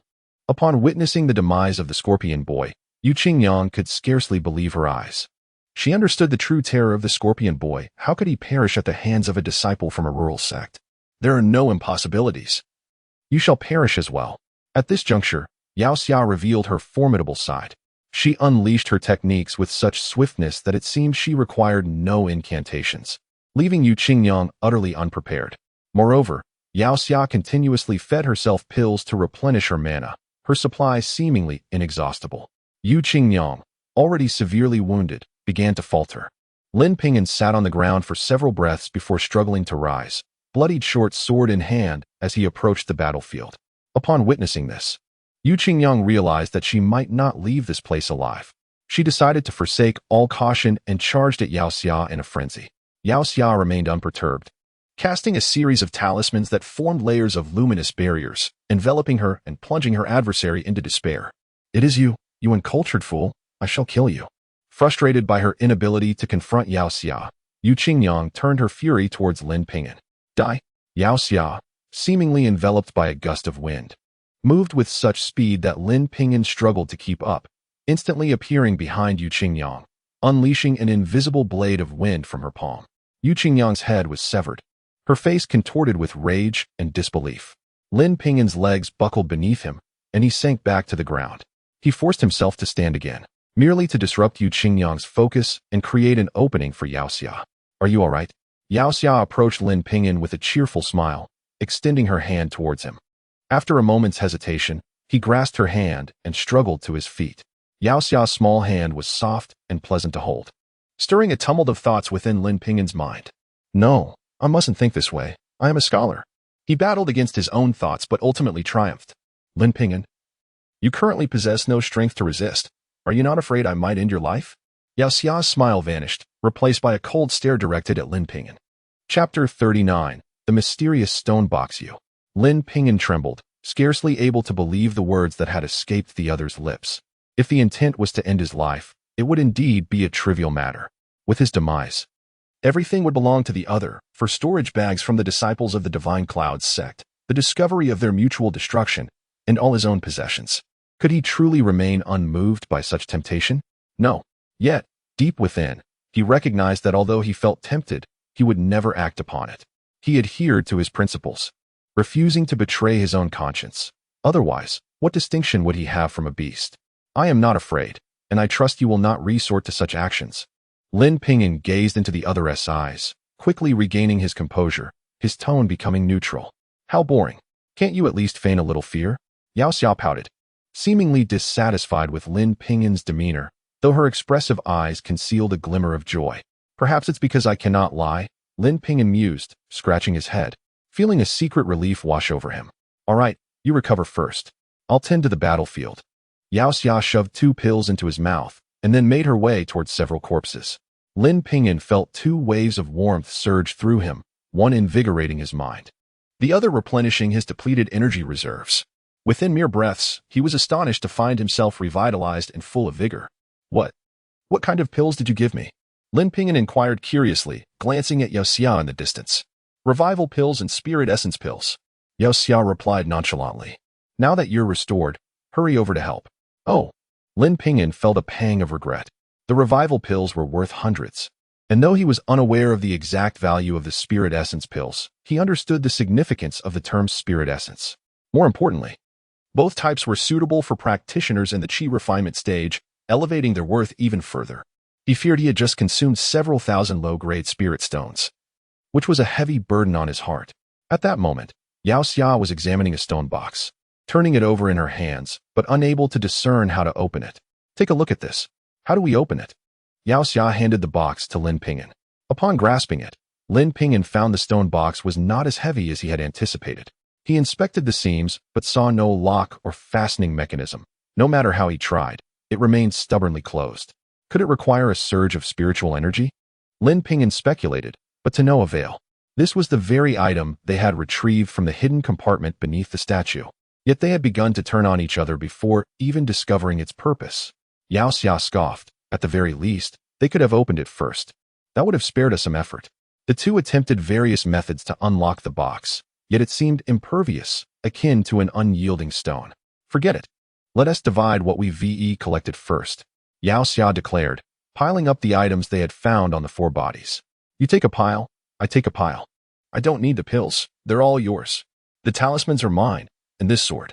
Yao Xia began her meticulous allocation, and Lin Ping'an couldn't help but chuckle inwardly at her seriousness. He felt a twinge of gratitude, recognizing that her distribution was indeed favorable to him. Once the distribution was complete, Lin Ping'an received 6 vials of pills, 2 of Qi consolidation pills, 2 of qi-gathering pills, 1 blood-stanching pill, and 1 detoxification pill. While these were all common, they were a boon for him, as his own supply was nearly exhausted. He also acquired a serrated sword, a pair of wind-chasing boots, 300 low-grade spirit stones, and 12 mid-grade spirit stones. Conversely, Yao Xia claimed dozens of talismans, various spiritual herbs, some unknown metallic ores, a golden hairpin, and a golden silkworm rope. At last, only the stone box remained, and the two exchanged glances. "Why don't you take the stone box?" Lin Ping'an offered, feeling that he had benefited enough from the distribution. "Fool, do you truly think you've come out ahead?" Yao Xia looked at him with a twinkle in her eye. "You have no idea of its worth. This ore is called radiant gold, or a material for crafting magical treasures. Though it's only the size of a fist, it's worth 3,000 low-grade spirit stones." "What?" Lin Ping'an gasped at the sight of the ore in Yao Xia's hand, astonished. "So, just this ore alone means I've gained a significant advantage. You should keep the stone box." Yao Xia pushed the box back into Lin Ping'an's hands and turned, striding away. "Hey." Lin Ping'an held the box, feeling a twinge of guilt. "Stop dawdling. Are we still going to collaborate or not?" Yao Xia's voice echoed back, urging him to follow. "All right." Just as they exited the Great Hall, the entire valley began to tremble violently. Their expressions shifted, and they hurried their pace. Upon escaping the valley, they beheld the complete collapse of all structures within, as the earth began to sink, gradually engulfing everything. "Why is this happening?" Lin Ping'an wondered, a sense of dread creeping in. Had this occurred moments earlier, they might have been trapped within. This had happened before, when a legacy was claimed by someone. "It seems you must have obtained a legacy just now," Yao Xia remarked, looking at Lin Ping'an. "What you exhibited must have been the 9 transformations of the Kunpeng." "How? How did you know?" Lin Ping'an asked, astonished. "It's recorded in the sect's texts. It appears one of the 33 divine abilities has now been lost. Only 3 remain." Yao Xia sighed. "Do you not desire such a divine ability?" Lin Ping'an inquired, testing the waters. "Of course I wish to possess it. However, this legacy is etched deep within your consciousness. To seize it, I would need to reach the nascent soul stage at the very least. You should be cautious. It would be best to cultivate quickly. Otherwise, once I attain the nascent soul stage, I will personally strip you of your imprint." Yao Xia's expression turned grave once more. "You." Lin Ping'an felt a chill run down his spine under her piercing gaze, instinctively taking a step back. "Haha, just teasing you. You should see how frightened you are."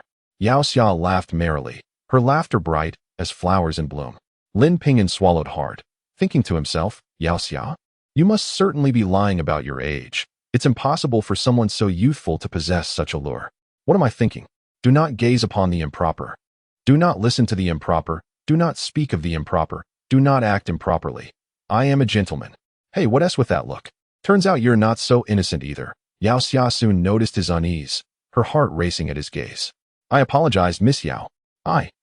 Lin Ping'an's face flushed crimson. "Next time, pay attention. If I catch you looking at me like that again, I'll make you blind. I promise. It will never happen again." Lin Ping'an hastily shook his head, offering his assurance. "That's more like it. Now, tell me about your plans moving forward." Yao Xia nodded in satisfaction, her demeanor becoming serious. Yet, inwardly, she chuckled, finding this foolish boy quite amusing. Lin Ping'an, without reservation, recounted how Jiang Li had invited him to explore a secret realm. "Jiang Li? I never imagined the Jiang family had discovered it." Yao Xia pondered for a moment before speaking. "How about you take me along?" "But," Lin Ping'an hesitated. "Don't worry, I know this fellow. If he refuses upon meeting, I'll simply leave." Yao Xia waved her hand dismissively. "All right." Lin Ping'an acquiesced with a nod. The two ventured forth together in the Linglong realm, and Lin Ping'an quickly came to realize that Yao Xia was a vibrant and whimsical young woman. Her origins were somewhat unfortunate, being a descendant of a once great but now fallen aristocratic family. Lin Ping'an, too, did not conceal his past, sharing his experiences with her. Yao Xia was slightly astonished by Lin Ping'an's rapid progress in cultivation, sensing that he must possess some secret. However, she had no intention of pursuing this mystery. Instead, she imparted her family's secret technique of concealment to Lin Ping'an. Overjoyed by this gift, Lin Ping'an felt an overwhelming gratitude towards Yao Xia. Yet, she insisted that it was merely a repayment for his life-saving deed. Lin Ping'an discerned that this young woman was somewhat disingenuous, but chose not to expose her. After all, he had already etched her deeply in his heart. After 10 days, the The appointed time finally arrived. The two made their way to the base of the towering spire, where a multitude had gathered. The colossal tower stood amidst a vast expanse of ruins, which Yao Xia explained was once the magnificent Linglong sacred city, constructed by the revered Saint Linglong. Following the disappearance of the saint and his disciples, the city gradually fell into decay. After enduring extensive plundering and destruction over the years, the sacred city now lay in utter disarray. Beneath the towering spire, many individuals congregated, some resting, others engaged in trade, transforming the area into a bustling hub. From a distance, Lin Ping'an spotted Zhongli waving at him, but upon noticing Yao Xia, his expression shifted subtly. "Yao, young lady, I didn't expect you to know Brother Lin. We are quite good friends. I heard you invited him to explore the secret realm, so I decided to join as well. You wouldn't turn me away, would you?" Yao Xia smiled, her expression radiant and innocent, leading any unfamiliar observer to perceive her as charmingly naive. However, Zhongli, well acquainted with her, felt his face fall. "Welcome. How could we not welcome you? What are we waiting for? Lead us to meet your companions," Zhongli urged, and soon he guided them before a dilapidated palace. 3 individuals were engaged in hushed discussion, and upon Zhongli's return, all eyes turned towards him. There were 2 young men and a young woman. The boys appeared to be around 17 or 18, while the girl seemed to be in her 20s. One boy was robust with a square face, thick brows, and large eyes, exuding a certain earnestness. The other was lean, with long arms and a face reminiscent of a cheeky monkey, adorned with noticeable yellow fuzz, almost resembling an underdeveloped primate. The young woman, however, was enchanting and captivating. Her beauty striking yet delicate, her figure slightly frail, making it difficult to ascertain her gender at a glance. Yet, Lin Ping'an soon realized that the trio hardly acknowledged him. Their attention was instantly captivated by Yao Xia. "So it is Sister Yao Xia," exclaimed the earnest boy, scratching his head with evident excitement. "I never imagined the person Brother Zhang spoke of would be you." In stark contrast, the monkey-like boy's gaze darkened as he fixated on Yao Xia, a flicker of animosity glimmering in his eyes. "Sister, at last, our paths have crossed. It seems our fates are intertwined." The bewitchingly beautiful woman swayed gracefully towards Yao Xia, her face alight with joy, suggesting a close bond between them. "Who are you all? Keep your distance." Yao Xia unexpectedly retreated behind Lin Ping'an, displaying no interest in the trio. "If my sister feels this way, then I shall not be bothersome." The alluring woman, unperturbed, smiled at the earnest boy, yet others held a different perspective. "Who are you?" The earnest boy, incensed by Yao Xia's reaction, strode forward to confront Lin Ping'an, his gaze fierce and menacing. Chapter 40. The Shield Haha? The monkey-like youth let out a series of chilling laughs upon witnessing the scene. "Guiyong, do not be hostile towards my friend, or we shall join forces to eliminate you," Yao Xia threatened fiercely, peeking from behind Lin Ping'an. "Yao Xia, you, Guiyong." The simple-minded youth known as Guiyong twisted his face, his complexion reddening with frustration. Lin Ping'an realized he had likely become a target for others. However, this predicament was self-inflicted, as he had agreed to bring the other party along. Despite this, a tinge of dissatisfaction lingered in his heart. "Everyone, I gathered you all here to explore that secret location. Regardless of our past grievances and animosities, let us not delay our grand endeavor for the sake of personal vendettas. Even for the sake of my brother Zhongli," Zhongli urged, stepping forward. He sensed trouble upon seeing Yao Xia, but given her unique status, he felt reluctant to refuse her. "Brother Zhang is right, but didn't we agree on just 5 people? Why is there an extra face here?" Guiyong glared at Lin Ping'an, his expression filled with animosity. "Huh, I see you're the one who doesn't belong here. You should be the one to leave." Yao Xia shot back, not giving Guiyong a pleasant glance. "It's you. You're the one. This pretty boy has bewitched Sister Yao Xia. I will take you down." Guiyong, unable to vent his anger at Yao Xia, charged at Lin Ping'an. "Guiyong, enough. If you continue this way, just leave." Zhongli stepped in front of Guiyong, his tone carrying an icy edge. "Brother Zhang." Guiyong's eyes widened in disbelief. "Could you grant me some consideration?" Zhongli roared. "After we explore the secret place, you may do as you please, but for now, will you listen to me?" "Fine. I shall heed Brother Zhang." Guiyong glared at Lin Ping'an before letting out a long sigh and nodding. "That is more like it. We have come to the Linglong realm solely for opportunities. Our personal grudges can be settled outside." Zhongli nodded in agreement. "Now, allow me to introduce everyone. This is Lin Ping'an. His spiritual prowess is immensely powerful and crucial for our exploration. Jiang Li introduced Lin Ping'an, underscoring his significance. So it is Brother Lin. The others realized Lin Ping'an was invited, while Yao Xia likely insisted on accompanying him. The monkey-like youth and the enchanting woman slightly nodded at Lin Ping'an. As for these individuals, the hot-tempered one is Gui Yang, a disciple of the Sichuan sect.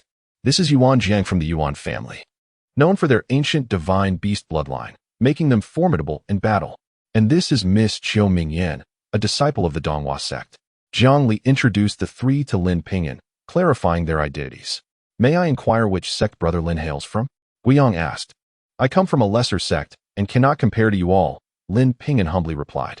He discerned Gui Yang's interest in Yao Xia, and given their shared sect, his presence seemed to provoke a sense of rivalry. He had no desire to entangle himself with disciples from greater sects, as it could potentially bring trouble to Xianyuan's sect, which was already in a precarious state. Are you looking down on us by not disclosing your sect? Gui Yang glared, not willing to let Lin Ping'an off easily. Even if he couldn't resort to violence, he would make his opponent uncomfortable with words. Brother Lin, we need not pay him any mind. Yao Xia, seeing this unfold, felt exasperated and quickly pulled Lin Ping'an aside. Jiang Li, let us know when we set off. We need to have a private discussion. Jiang Li internally lamented, realizing the difficulty of keeping the group together for a peaceful exploration. You shall not leave. Gui Yang swiftly positioned himself in front of the two. Gui Yang, who do you think you are? Dare to obstruct us again, and I one T hold back. Yao Xia furiously drew a spirit sword, pointing it at him. Lin Ping'an, you coward. If you have any guts, fight me. Gui Yang disregarded the spirit sword, fixating his glare on Lin Ping'an. Sigh. Lin Ping'an sighed, feeling somewhat weary of the situation. Enough. We depart immediately. Now. Jiang Li bellowed. Gui Yang, if you continue your antics, do not blame me for expelling you. Haha. Yuan Jiang chuckled mockingly. Gui Yang, is this all you have? Is it just about a woman? You know nothing. Gui Yang shot a fierce glare back. I know you covet the Yao family's techniques, but they are indifferent to you. What good is your relentless pursuit? Yuan Jiang sneered. You speak nonsense. I genuinely care for Sister Yao Xia.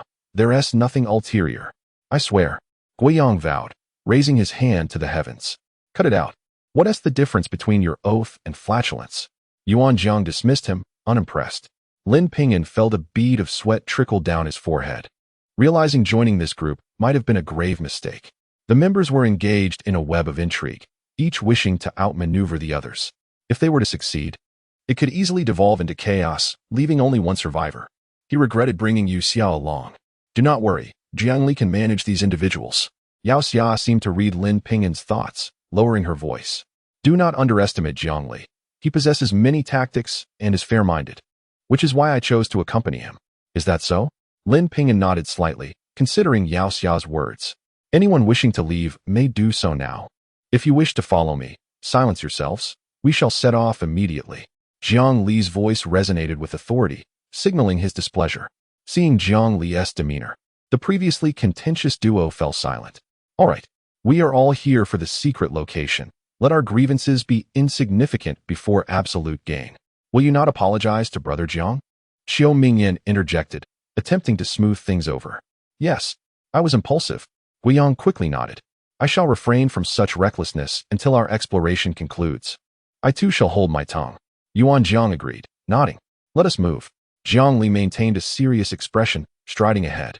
The others followed, their eyes glimmering with anticipation. Brother Lin, I apologize for the trouble. Jiang Li communicated discreetly to Lin Ping'an, his tone sincere and soothing. This is not your fault, Brother Jiang.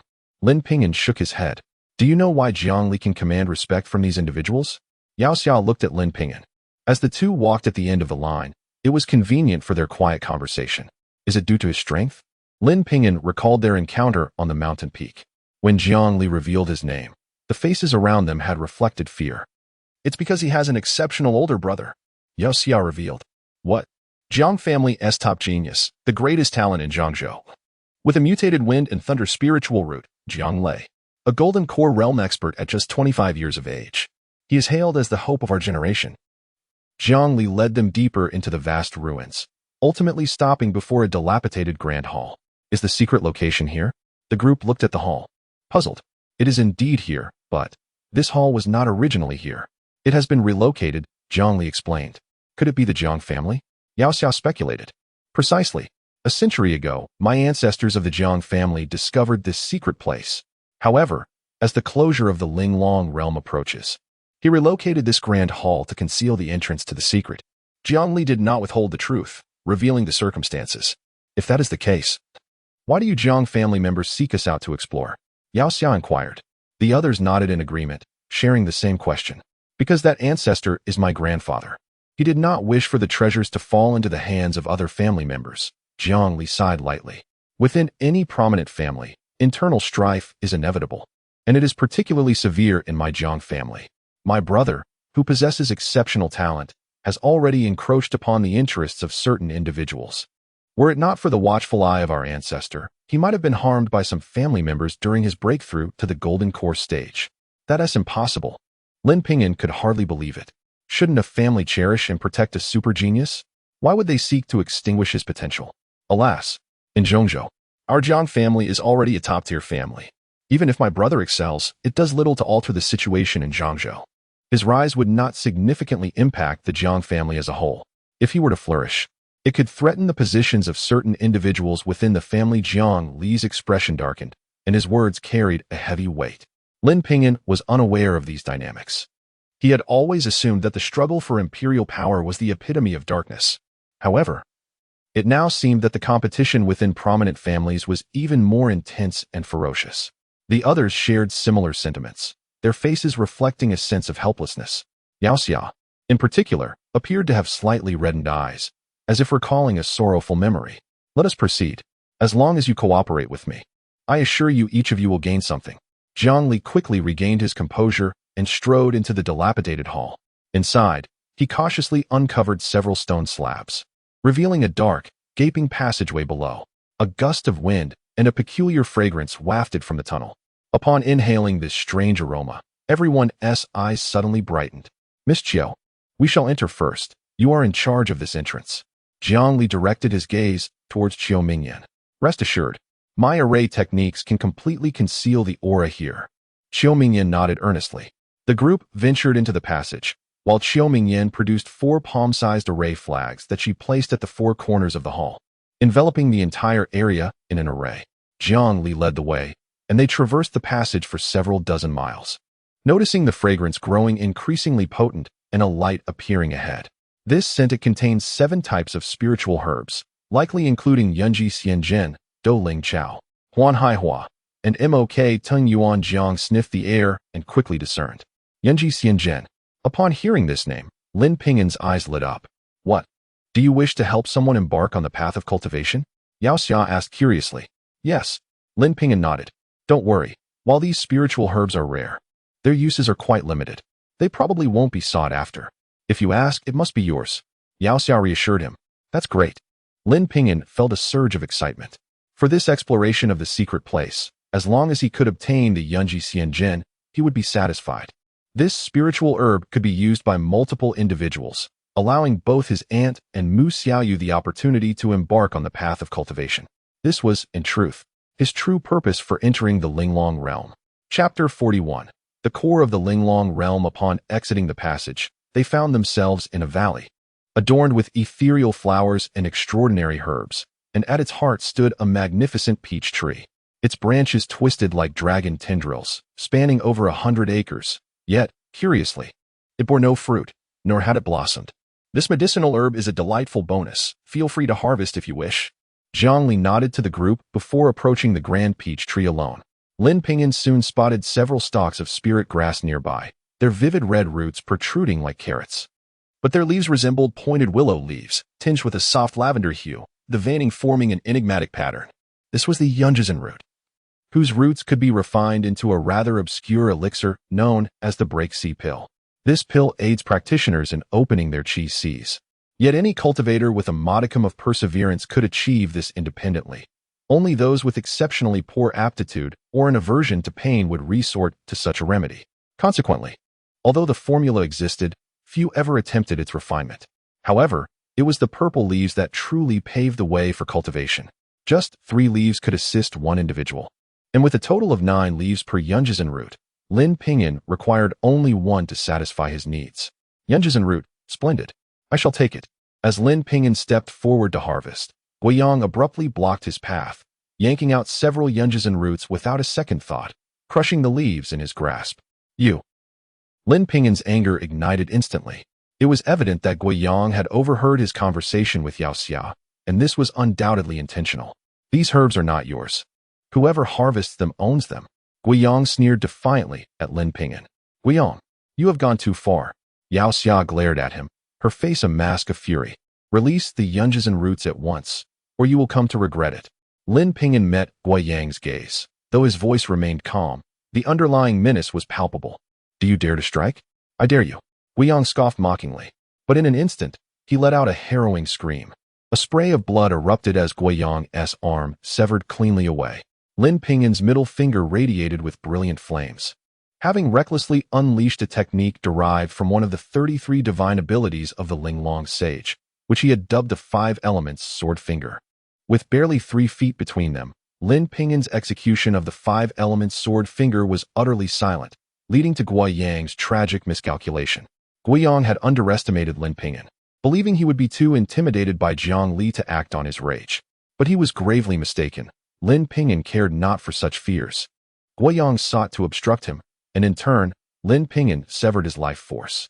Lin Ping'an refrained from delivering a fatal blow, not out of deference to Jiang Li, but for Yao Xia's sake, as both she and Guiyang were disciples of the Western Xian sect. The surrounding onlookers stood in shock. Even Yao Xia unable to fathom Lin Ping'an's sudden aggression. Yet, Lin Ping'an appeared unfazed, bending down to collect the fallen yunges and roots. Thankfully, his swift action preserved a substantial portion of the intact leaves. Otherwise, they would have been wasted. Though Lin Ping'an appeared composed, the singular strike had consumed a third of his internal energy. I will kill you, Guiyang roared, dark energy emanating ominously from above his head. 3 fearsome specters materialized, exuding a terrifying aura that threatened to crush the very earth beneath them. Guiyang, have you lost your mind? Yao Xia screamed at the sight. Stop! Jiang Li, standing before the peach tree, turned pale upon witnessing the unfolding chaos. Guiyang was genuinely prepared to fight to the death. This was the 9 turns of the underworld law, one of the 3 great abilities of the Western Xian sect. He had reached the 3rd turn, summoning 3 malevolent spirits, each equivalent to a Qi refinement 9th layer practitioner. If a battle ensued, the valley, and perhaps even the peach tree, would face utter annihilation. Lin Ping'an felt the dread emanating from the 3 malevolent spirits, his expression shifting slightly. He realized that he likely could not contend with Guiyang. Even with the loss of an arm, was this the true power of a genius from the central continent? He had indeed overestimated his own abilities. What has transpired? Why resort to violence? Jiang Li stood before Guiyang, his gaze penetrating. Guiyang, did you not instigate this? Preposterous. I merely harvested a few herbs. Do not obstruct me. I shall slay this pretty boy. Guiyang, now half-mad from his injury, faced Jiang Li without fear, his shouts echoing. Guiyang, you have truly disgraced yourself. Did you not hear our earlier conversation? Yao Xia fixed him with a cold stare. And if I did, it's merely a few herbs. Guiyang retorted. If not for Jiang Li's presence, he would have charged forward. Though mad, he understood that challenging Jiang Li would be an act of folly. A few herbs. They represent the hope of my family's cultivation. You are extinguishing their lives. Those who harm my kin shall perish. Lin Ping'an, though aware of his disadvantage, stood resolute, unyielding. Should the situation demand, he believed he could escape at will. Indeed, I discussed this with Lin Ping'an earlier. Yao Xia glared at Guiyang, asserting her stance. Is that so? Jiang Li shifted his cold gaze to Guiyang, who felt as though pierced by 2 blades. The 3 malevolent spirits dissipated into dark smoke, merging back into Guiyang's form. Yes, Guiyang gritted his teeth, muttering, should there be a next time? I will ensure your demise. Jiang Li delivered his chilling warning before turning toward the peach tree. Humph, you deserve this. Yuan Jiang, having grasped the sequence of events, shot Guiyang a look of disdain, scoffing, I once thought you to be a figure of substance, but now it seems you are merely a petty villain. You. Guiyang was nearly driven to madness, his anger boiling. Had it not been for Jiang Li's looming threat, he would have exploded in fury. Guiyang, your actions are beneath contempt. Everyone has family. To sever their path is to sow seeds of deep enmity. Had it been me, I would have taken your head. Qiu Mingyan added coldly. Lin Ping'an was taken aback by their words, his perception of them shifting gradually. Regardless of their past, at least they maintained a moral compass. While Guiyang, despite appearing honest, was truly malevolent. Guiyang, grinding his teeth, retrieved his severed arm from the ground, applying ointment to the wound before reattaching it. Though the arm was rejoined, it would be unusable for at least 10 days. He glared at Lin Ping'an with venomous eyes, his voice a low growl. Lin Ping'an, I hope you survive. Once we exit this secret realm, I will tear you apart bit by bit. Humph. Should you dare lay a hand on me, I will turn against you. Yao Xia retorted, her expression filled with disdain. Do not mind him. Lin Ping'an responded nonchalantly. Be cautious. This fellow is formidable. Yao Xia discreetly warned Lin Ping'an. Lin Ping'an nodded, having already sensed the threat. After Lin Ping'an acquired the Yunji immortal root, he did not venture forth to gather other spiritual herbs. Instead, he approached the peach tree. It was then that he discovered a tree hollow, towering to the height of a man, within the immense trunk of the tree. The hollow was shrouded in darkness, seemingly pulsating with formidable waves of energy. These energy fluctuations continuously revolved and transformed, seemingly embodying the 10 elements of gold, wood, water, fire, earth, wind, thunder, void, yin, and yang. Among them, the void energy was particularly potent, while the other 9 elements were relatively comparable in strength. Lin Ping'an felt a sense of curiosity. What place was this?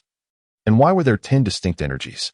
He extended his spiritual awareness into the hollow and realized that it connected deeply underground, extending countless fathoms below, with all 10 energies emanating from that depth. Did you sense that?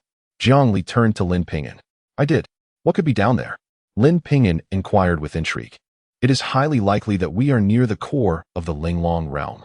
Jiang Li's words left Lin Ping'an in stunned silence. The core of the Linglong realm? Lin Ping'an felt his breath quicken. Was it possible that his thoughts were about to materialize?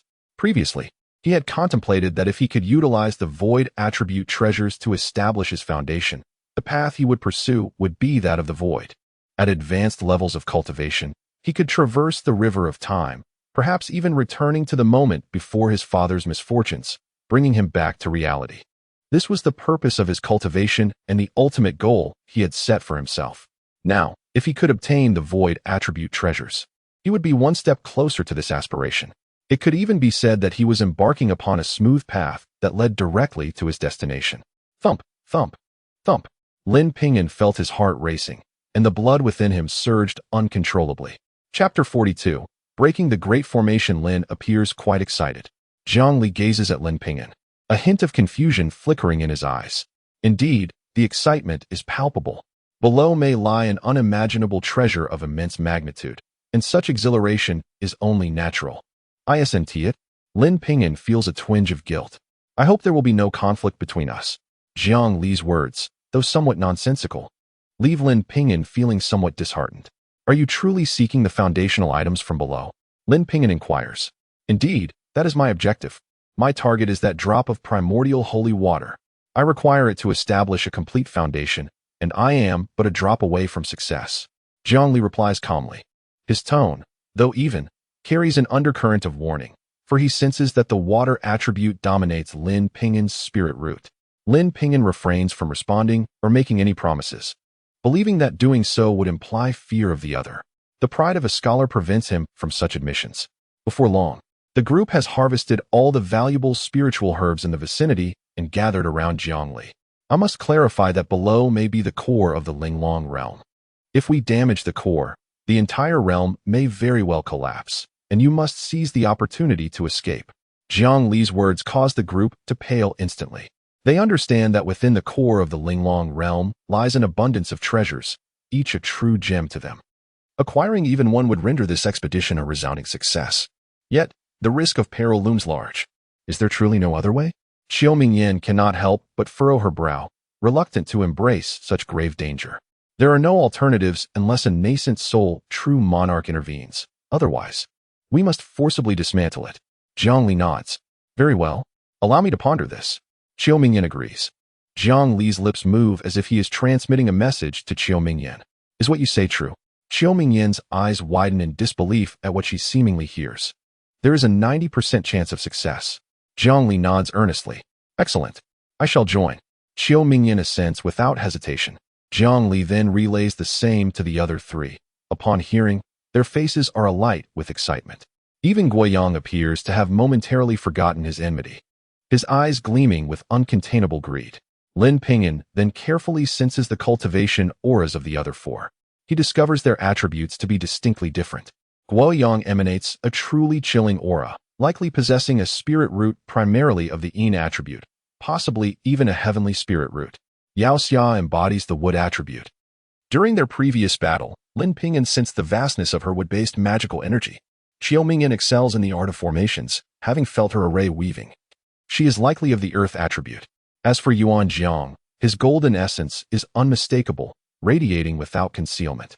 Clearly, Jiang Li had foreseen the potential outcomes and sought individuals with diverse spirit roots to prevent conflict. As for himself, it was only after Jiang Li's understanding of him that an invitation was extended. Moreover, had Yao Xia's spirit root clashed with the others, Jiang Li might have compensated or permitted one to withdraw.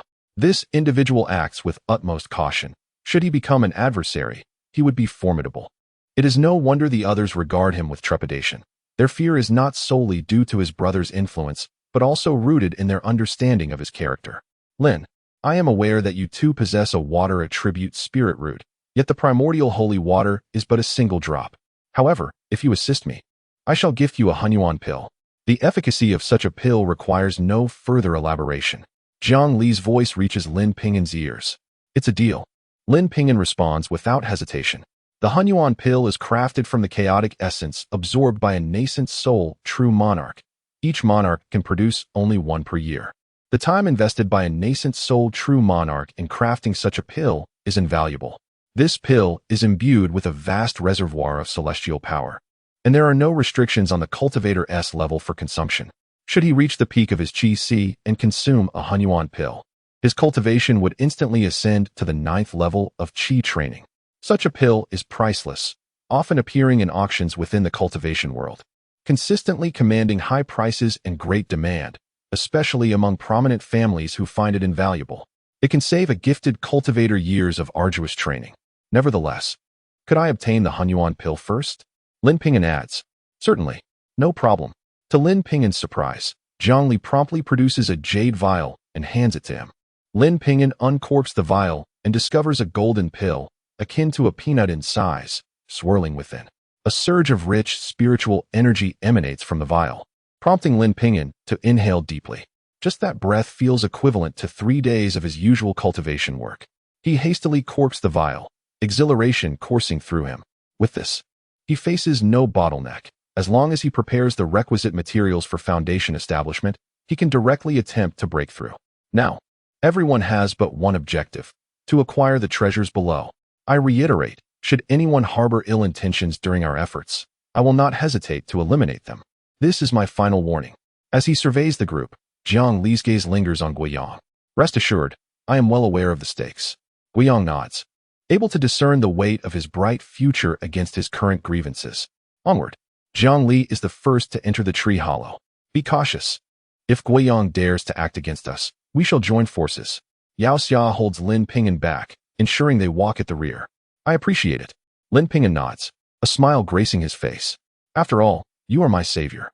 Upon entering the tree hollow, they begin their vertical descent.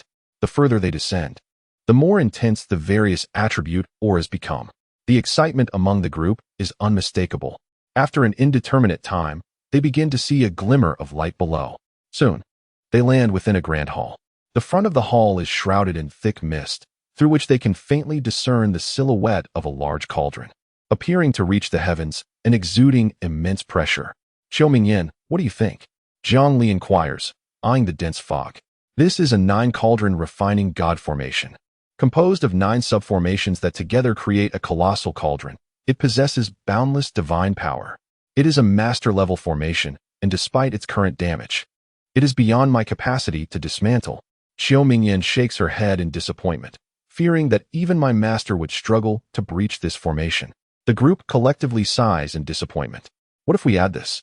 At this moment, Jiang Li produces a small golden flag, its surface adorned with a dazzling starry sky. Holding it aloft, the group feels a vast power radiating from the golden flag. The Jiang family's Star River flag. Xiao Mingyan's voice trembles. If we possess this treasure, I am 90% confident in breaking this formation, but it requires a person of strong mental power to assist in dismantling the 9 subformations core. A suitable person has already been prepared. Zhongli gestures toward Lin Ping'an, whose mental power can be projected and should meet your requirements. Oh, that makes sense. Xiao Mingyan nods, suddenly understanding Zhang Li's intent in inviting Lin Ping'an. I fear that the Zhang family has conducted extensive research here. Otherwise, they could not have prepared so thoroughly. Xiao Mingyan's mastery of formations is profound, and with Lin Ping'an's assistance, this great array was gradually dismantled. Ultimately, it took 3 full days for the last of the 9 sub-arrays to collapse. Both Lin Ping'an and Xiao Mingyan appeared pale with exhaustion.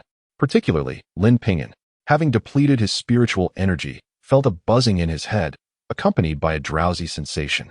Zhongli provided them with medicinal pills for recovery. Upon consuming the pill, Lin Ping'an immediately felt a refreshing sensation coursing through his body, swiftly restoring his lost spiritual energy. The medicinal pills presented by Zhongli were all of exceptional quality, prompting Lin Ping'an to silently marvel at the other's wealth. You have both worked hard. Leave the rest to us, Zhongli exclaimed, unable to suppress his excitement. As the mist cleared ahead, a grand palace emerged. At the end of the palace stood a colossal door, partially ajar, from which emanated a series of peculiar humming sounds. This sound was remarkably rhythmic, as if some entity was continuously revolving behind the door. Flanking the palace were 2 rows of black human statues, exquisitely carved and seemingly alive, especially with their eyes glinting with an otherworldly sheen. Before they could approach the statues, both rows emitted a series of crackling sounds. The statues began to move, their dark eyes fixating on the group. These are spirit puppets, Guiyang exclaimed in shock at the sight of the moving black statues. Though his eyes soon betrayed an undeniable excitement, such entities still existed. I want these puppets. Certainly. However, you must first subdue these puppets, Zhongli replied. No problem. Guiyang grinned. Dark threads surged from his body, seemingly alive, wrapping around the puppets. The puppets, which had only just begun to stir, instantly fell silent. The threads burrowed into the puppets' eyes, and strange sounds emanated from within, as if a struggle for control was taking place. Guiyang expended an entire hour seizing control of all the puppets. The next moment, the puppets' gazes converged upon Lin Ping'an, who felt a surge of dread wash over him. Instinctively retreating, Guiyang, Zhang Li's voice turned icy. I know. I was merely jesting. Haha. Guiyang, brimming with pride, let his murderous intent toward Lin Ping'an show without restraint. Guiyang, if you continue in this manner, do not blame me for lacking compassion. Do not presume that your 9 turns of the netherworld technique renders you invincible. There are countless things that can counter you. Yao Xia admonished upon witnessing the scene. Guiyang, for reasons unknown, appeared to regard Yao Xia with considerable trepidation. Upon hearing her words, his pupils constricted, yet he remained silent. All right, let us proceed, Zhongli urged. Guiyang then resumed his task, directing all the puppets forward to obliterate everything in their path. Just as the puppets were about to approach the partially ajar door, beams of white light erupted from the ground, instantly engulfing all the puppets. What a pity, Guiyang sighed heavily. Within the white light, the puppets began to shatter, transforming into mere debris in the blink of an eye. The group then observed countless fragments scattered across the vast expanse. Zhongli drew a long sword and hurled it towards the half-open door. Whoosh! As the sword flew, 3 beams of white light shot up from the ground, melting the sword into a cascade of shards. Chapter 43. The Void Divine Crystal. Lin Ping'an gazed at the radiant white light erupting from the ground, pondering whether he could successfully traverse it by employing the rapid speed of the Kunping 9 transformations. In his estimation, he possessed a 70% chance of success. However, such speed consumed not merely magical energy, but rather spiritual power. The strain this divine ability imposed on his mental faculties was severe, without absolute certainty. He dared not take the risk. What astonishing speed! What terrifying myriad divine light! Zhongli furrowed his brow, his gaze shifting to Yuan Jiang. Brother Yuan, do you have confidence? Almost, Yuan Jiang replied, also frowning. Try a few more times.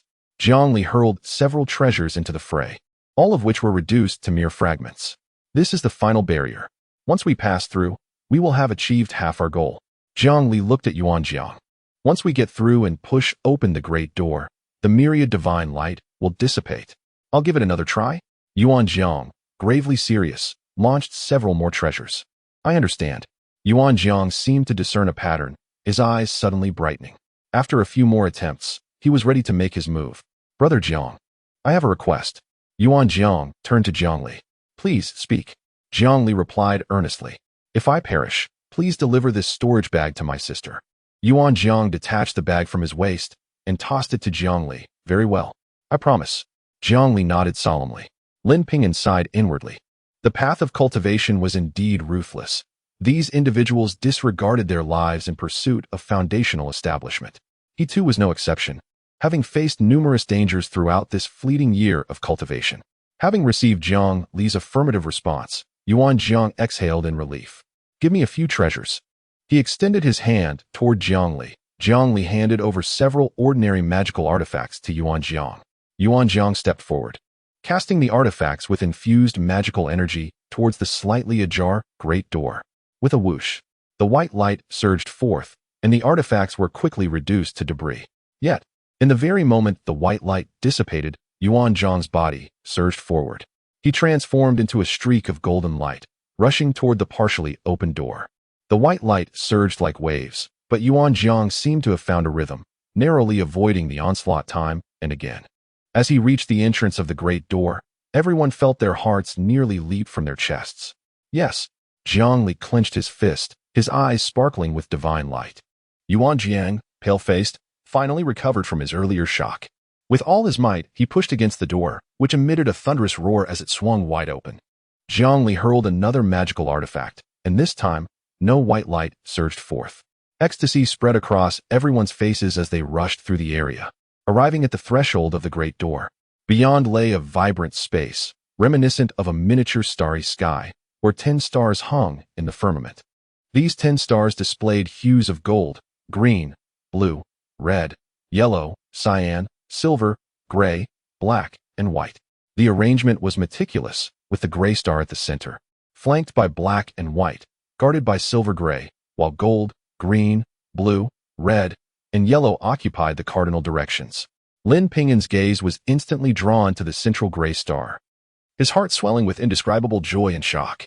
Though it was an immeasurable distance away, he could distinctly sense the terrifying void power emanating from it. The others were equally transfixed by the stars, their breaths quickening. I remember your promise. Jiang Li turned to Lin Ping'an. Rest assured, I shall not covet the primordial sacred water. Lin Ping'an nodded. Let us all take action.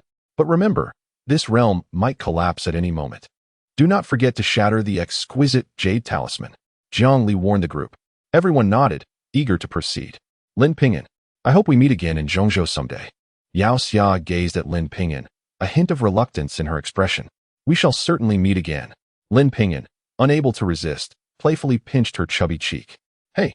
Yao Xia's cheeks flushed, and she gave Lin Ping'an a gentle shove. Don't let me see you again, or else you'll be in grave danger. Seeing this, Guo Yang's anger flared, nearly propelling him to confront Lin Ping'an. What concern is it of yours? Yao Xia shot Guo Yang a fierce glare. I can choose to let him pinch me. Who are you to dictate? You, shameless. Guo Yang's fury was palpable. Feel free to fight. But do not impede my important task. Otherwise, do not blame me for being merciless. Jiang Li's eyes glinted with menace.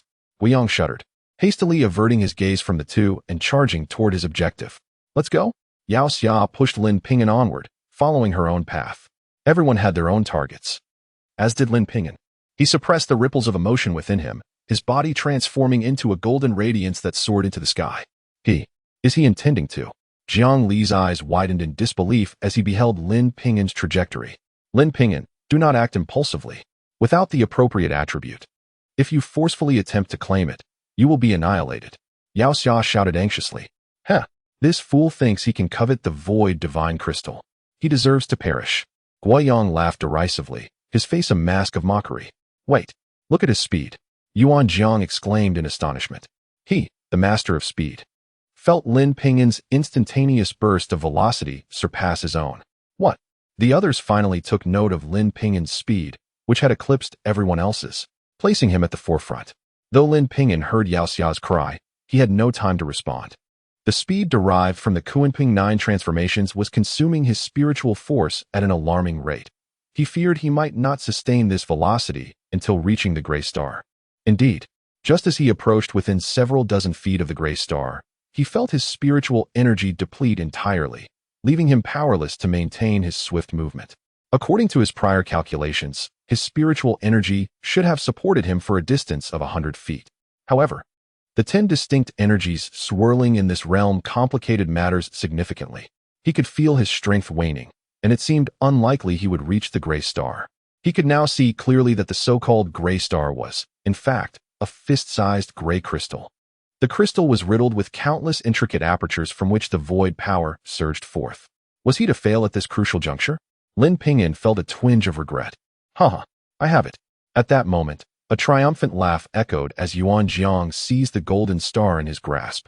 The golden star was a piece of metal radiating intense golden light, from which a stream of precious golden energy erupted.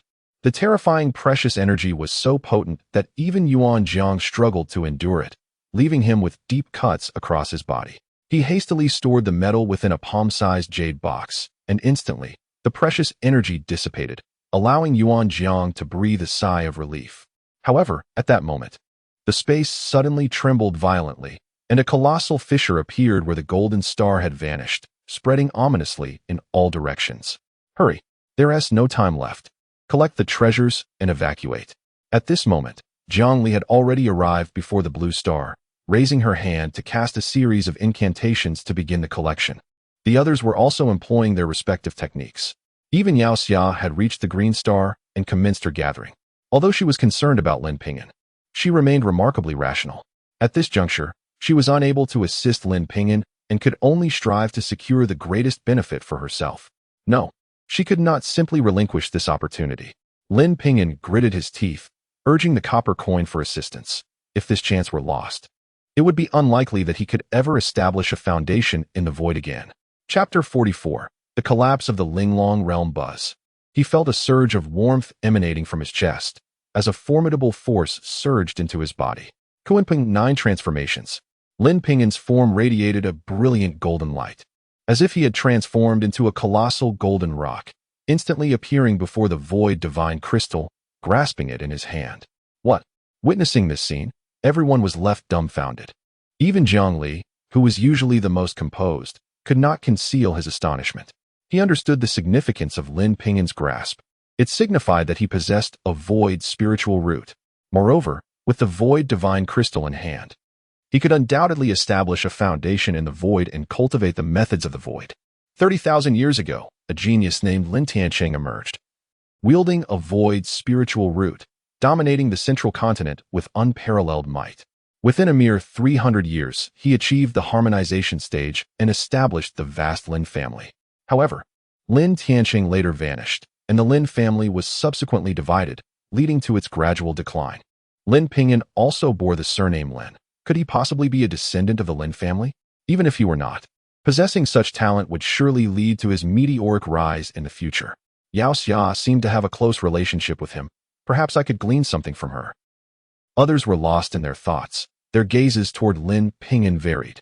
At that moment, Wei Yang's expression darkened. The thought of a rival with a void spiritual root growing stronger was unfathomable. He felt a desperate urge to abandon his current opportunity and eliminate Lin Ping'an on the spot. Alas, he knew this was unrealistic, as they were too far apart. Lin Ping'an, you have deceived me greatly, Yao Xia exclaimed in anger, nearly leaping up, directing her ire at Lin Ping'an, lamenting the time she spent worrying for him. The next time we meet, I will not spare you. Just then, a massive rift appeared before Lin Ping'an. A terrifying force of attraction emanated from the rift, and Lin Ping'an was drawn in without any means of resistance. This is bad. Lin Ping'an's expression changed in fear, and he immediately crushed the Linglong Jade Talisman. A beam of white light enveloped him, whisking him away in an instant. Go. At this moment, everyone had seized their opportunity, hastily crushing their Linglong Jade Talismans. Vanishing from the space in the blink of an eye, the immense rift widened, and the force of attraction became increasingly terrifying. In a flash, the entire grand hall was torn apart, followed by the ruins, and ultimately the entirety of the Linglong realm. Fortunately, those who had entered carried Linglong Jade Talismans. Upon witnessing such calamity, they all promptly shattered their talismans.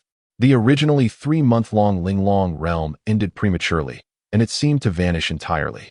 When Lin Ping'an reappeared, he found himself before the towering edifice, now deserted. However, he could faintly discern many figures in the distance. Lin Ping'an knew he could not linger here. If others arrived and learned of his acquisition of the Void Divine Crystal, countless individuals would covet it. Some would undoubtedly attempt to seize it, potentially leading to the downfall of the Xinyuan sect. Thus, without hesitation, he activated the concealment technique Yao Xia had imparted to him and deftly maneuvered the sword light, swiftly distancing himself from the tower. At that moment, beams of light illuminated the area before the tower as Jiang Li, Yao Xia, and others materialized before it. Simultaneously, a series of cracking sounds echoed from within the tower, fissures appearing along its structure. This is bad. The tower is about to collapse. Jiang Li leaped into the air. He spotted Lin Ping'an fleeing on his sword, but refrained from speaking. Yao Xia and the others also soared into the sky. Lin Ping'an is gone. Yao Xia's voice carried a hint of disappointment. This fellow has obtained the Void Divine Crystal. He must not be allowed to escape. Guiyang gritted his teeth. You dare. Yao Xia glared fiercely at Guiyang. Guiyang remained silent, producing a communication jade talisman in his hand. You. Yao Xia gasped, reaching out to snatch it.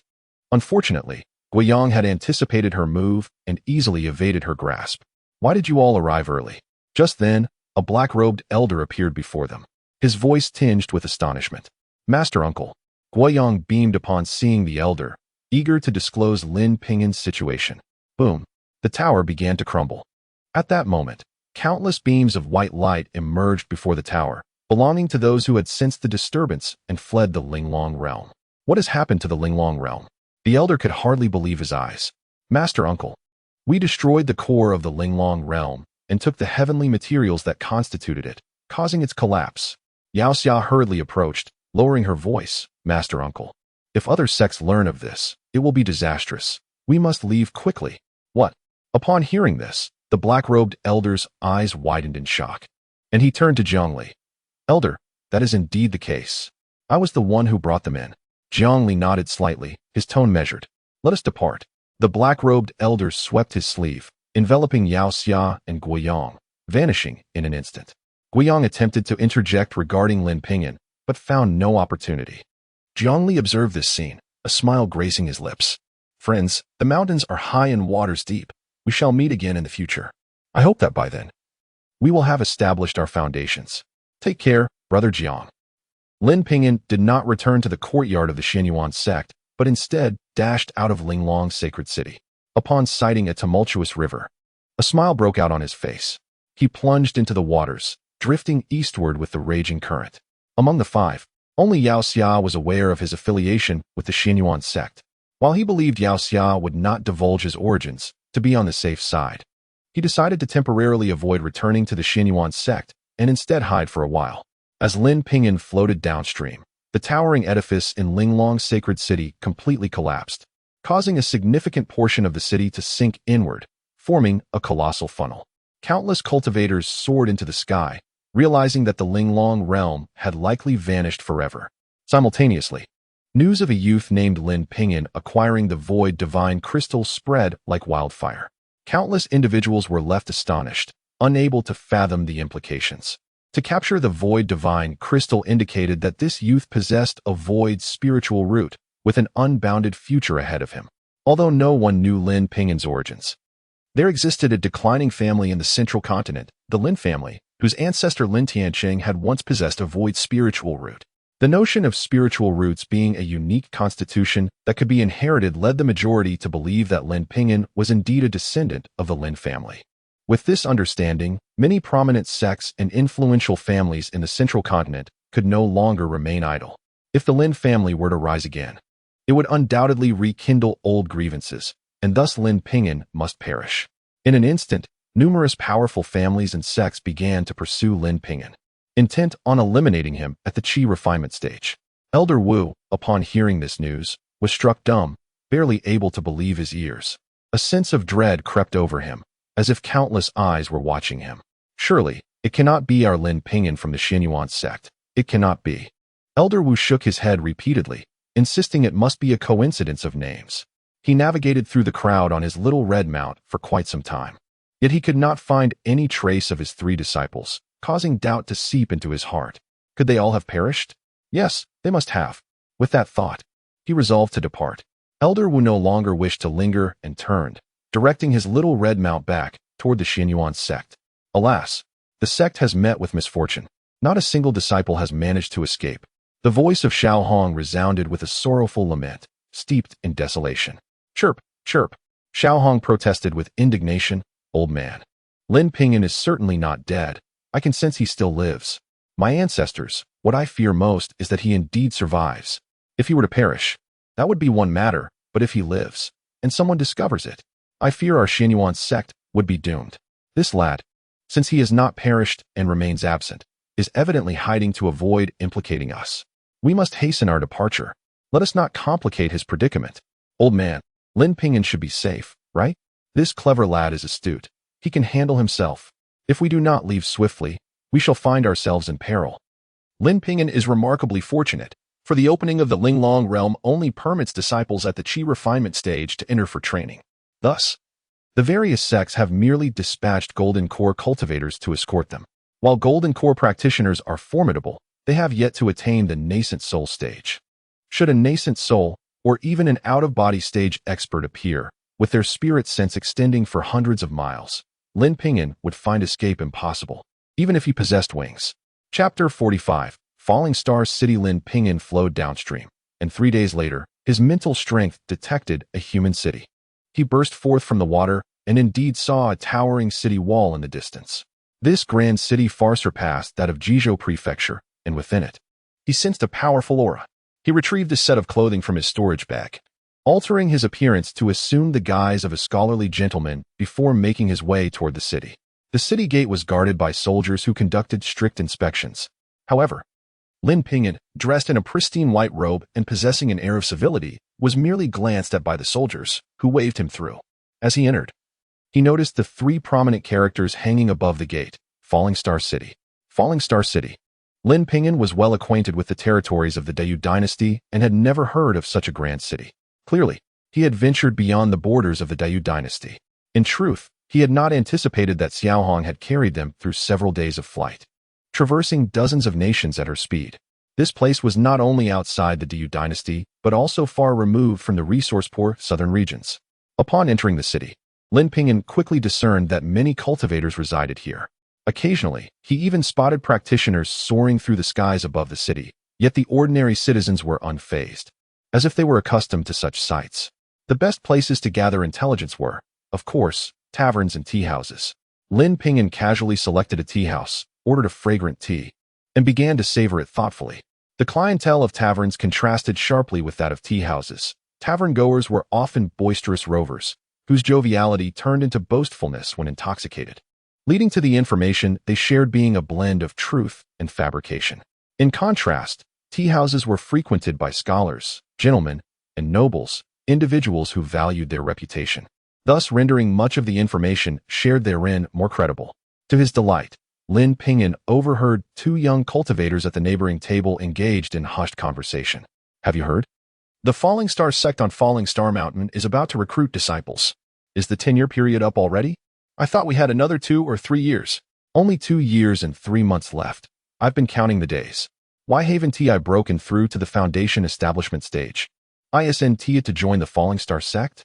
The Falling Star sect is not so easy to enter. Our talents might not even pass the first round of tests.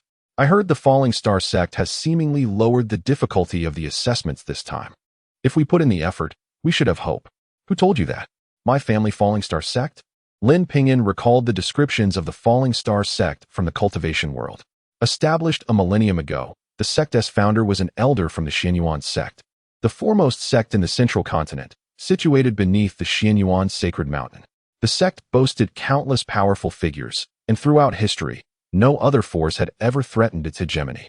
The elder had defected from the Xianyuan sect over a certain matter, and subsequently founded the Falling Star sect outside Falling Star Mountain, located at the border between the central continent and the southern regions. Eventually, the elder reconciled with the Xianyuan sect and returned, making the Falling Star sect a subordinate sect of Xianyuan.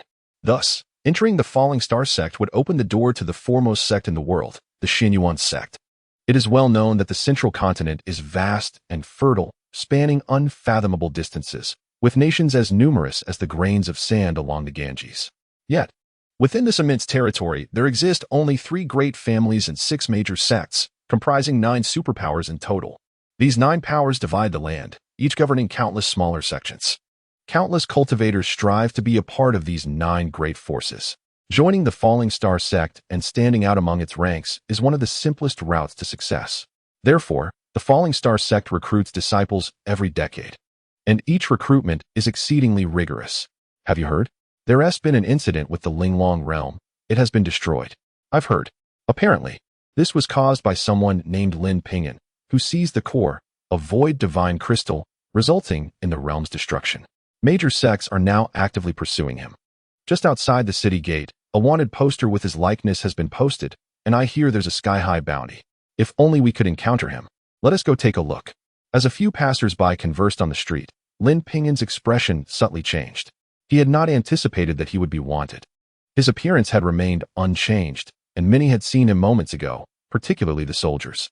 Realizing the danger, Lin Ping'an hurriedly descended the stairs, swiftly navigating into a narrow alley. There, he used his magical energy to slightly alter his appearance. His control over his physical form at the chi refining stage was limited, so the changes were merely superficial.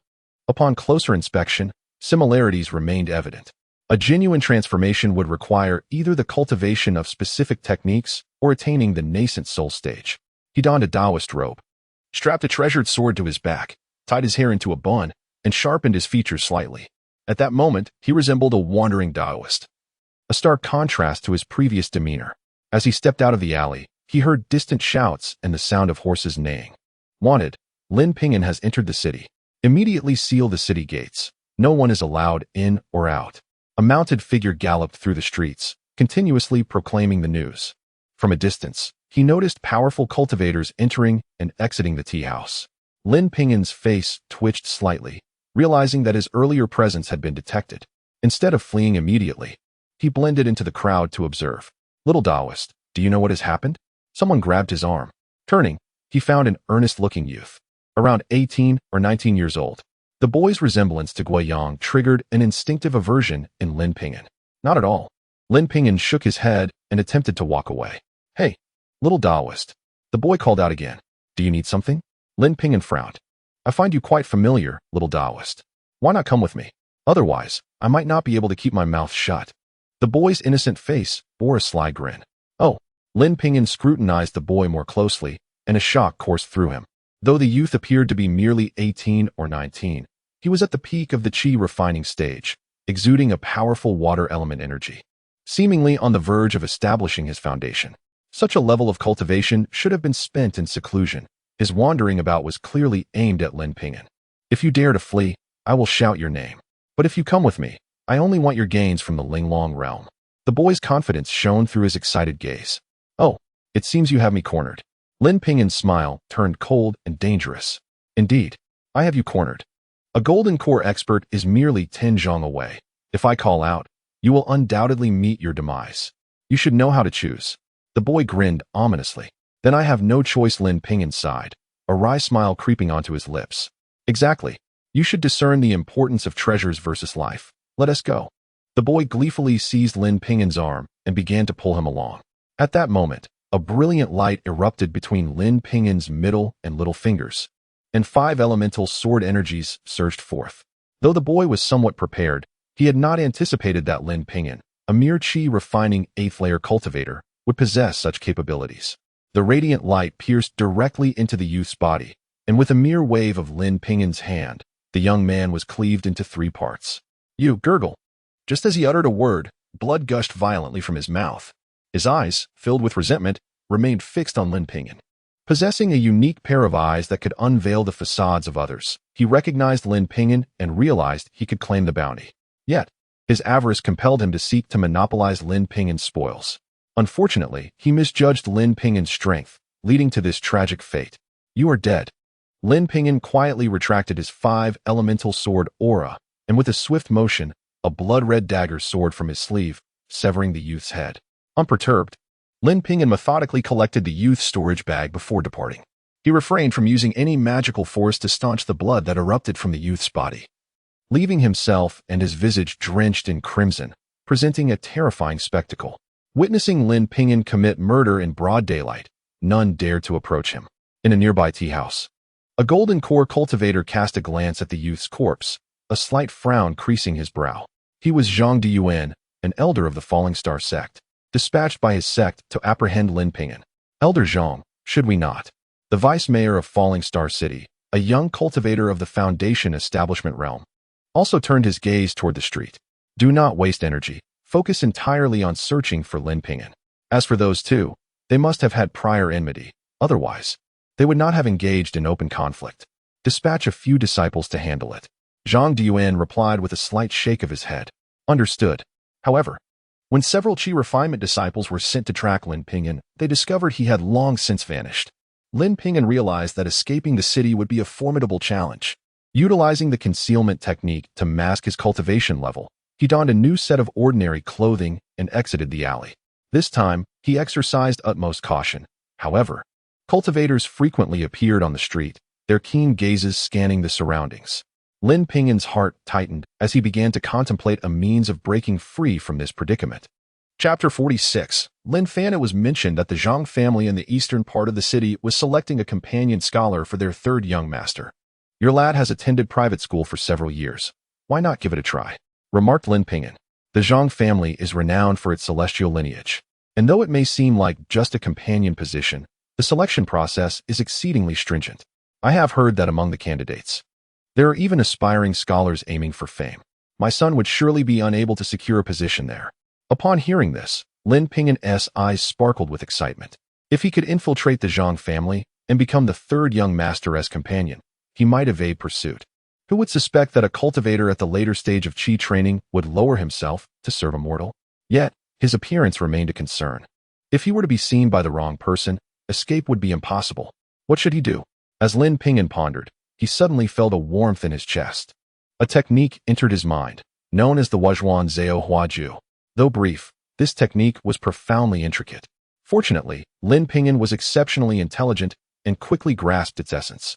With a shift of his internal energy, his appearance underwent a remarkable transformation. His previously youthful visage now bore a hint of resoluteness. Even his mother would scarcely recognize him. Elated, Lin Ping'an approached the two men with a warm smile and inquired, "Brothers, how does one reach the Zhang family?"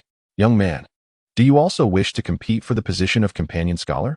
one of them asked. "Indeed," Lin Ping'an replied, though he was not dressed as a traditional scholar. He exuded an innate scholarly aura. "Continue down this street until you reach the largest estate in the eastern city. That is the Zhang family." "Thank you, brothers," he said, perfectly embodying the role of an underappreciated scholar with not a hint of flaw. The Zhang family was indeed vast, occupying nearly a third of eastern city. A throng of individuals had gathered before its gates, most appearing cultured and well-educated. Lin Ping'an quietly awaited his turn. Soon, the grand gates of the Zhang family opened, revealing an elderly man clad in a blue satin robe. The elder surveyed the crowd of hundreds with a satisfied nod. "Come in," he beckoned, guiding them into a garden within the estate. "We will be selecting a companion scholar for the third young master through 3 rounds of evaluation. The first round will test poetry and prose, the second will assess knowledge of classical texts, and the third will examine understanding of celestial classics." Upon hearing this, many faces fell. While poetry and prose were manageable, the ancient texts and celestial classics posed a significant challenge. The elder, a seasoned steward familiar with countless faces, noted their expressions and explained, "What you may not know is that our third young master possesses celestial roots and will soon enter the Falling Star sect for training. Thus, his companion must be exceptionally learned. Then why not have a celestial being teach directly instead of seeking a companion?" Someone could not help but inquire. "There will indeed be celestial beings present to impart their knowledge, while you will assist the young master in interpretation." The elder's demeanor was patient and gentle. "If we are chosen, can we cultivate celestial techniques?" A young man in a blue outfit asked eagerly. "Should you possess celestial roots, you may cultivate alongside the young master. However, if you truly wish to cultivate, you must make a solemn vow," the elder replied. At this proclamation, many eyes gleamed with excitement. The prospect of cultivating celestial powers was a dream for every ordinary person. Seizing this opportunity could lead to great fortune. "Now, if you feel you lack hope, you may leave." The elder surveyed the crowd. Despite the allure of cultivation, the difficulty of the 3 rounds deterred many, and those aware of their limitations began to depart, leaving only 100 or so behind. Amidst the remaining crowd, Lin Ping'an sensed the unmistakable aura of cultivators within the Zhang family. This energy was bold and apparent, suggesting a formidable presence beyond the Qi training stage, a foundation establishment expert, likely the celestial being who would instruct the 3rd young master. Lin Ping'an was puzzled. Why would a mere mortal family house a foundation establishment cultivator? The 3 rounds of evaluations made him acutely aware of the Zhang family's immense wealth and influence. The security here was stricter than any he had encountered during provincial examinations, with vigilant eyes watching over each candidate, making cheating impossible. However, no matter how talented the others might be, they could not surpass Lin Ping'an, the most gifted youth of the Dayu dynasty. Moreover, his understanding of ancient texts and celestial classics exceeded that of all present. Now, we shall announce the results of this examination. The elder began. The top 3 candidates will remain with the Zhang family, but only the first will be eligible to become the 3rd young master's companion. The other 2 may serve the other young masters, though their paths may not lead to encounters with celestial beings. With a soft cough, the elder commanded silence. Let us first announce the 3rd place, Lu Yunhai. As he revealed the first red slip, a young man in his 20s sighed heavily, realizing he would not claim the top position. The 2nd place, Yang Tianzhong. The elder unfurled the 2nd slip, momentarily taken aback. What? I'm 2nd? I don't believe it. Yang Tianzhong exclaimed, his expression shifting to disbelief as he scanned the crowd with a fierce gaze. He was exceptionally gifted and had discerned his celestial roots. After a decade of preparation, studying the 4 books and 5 classics, ancient texts, and celestial scriptures, this opportunity slipping away was unbearable. The crowd sensed the murderous intent in his eyes and recoiled in fear. Do not despair, Yang Tianzhong. The Zhang family has 2 younger masters yet to be tested for celestial roots. If you can wait, there may still be hope. The elder observed Yang Tianzhong, frowning slightly. I refuse to accept this. You must have cheated. Otherwise, how could anyone surpass me? Yang Tianzhong's face twisted in rage, the denial consuming him. Silence. The Zhang family conducts its affairs with integrity. Your doubts are unwarranted. The elder's patience wore thin. Speak again, and you shall be dismissed. Yang Tianzhong clenched his jaw, surrendering to silence, yet his gaze continued to search the crowd. 1st place, Lin Fan. The elder declared, unveiling the final red slip. Lin Ping'an felt no surprise. If he had not secured the top position, it would have been clear that foul play was afoot. Who is Lin Fan? Yang Tianzhong's gaze was filled with malice. I am Lin Fan.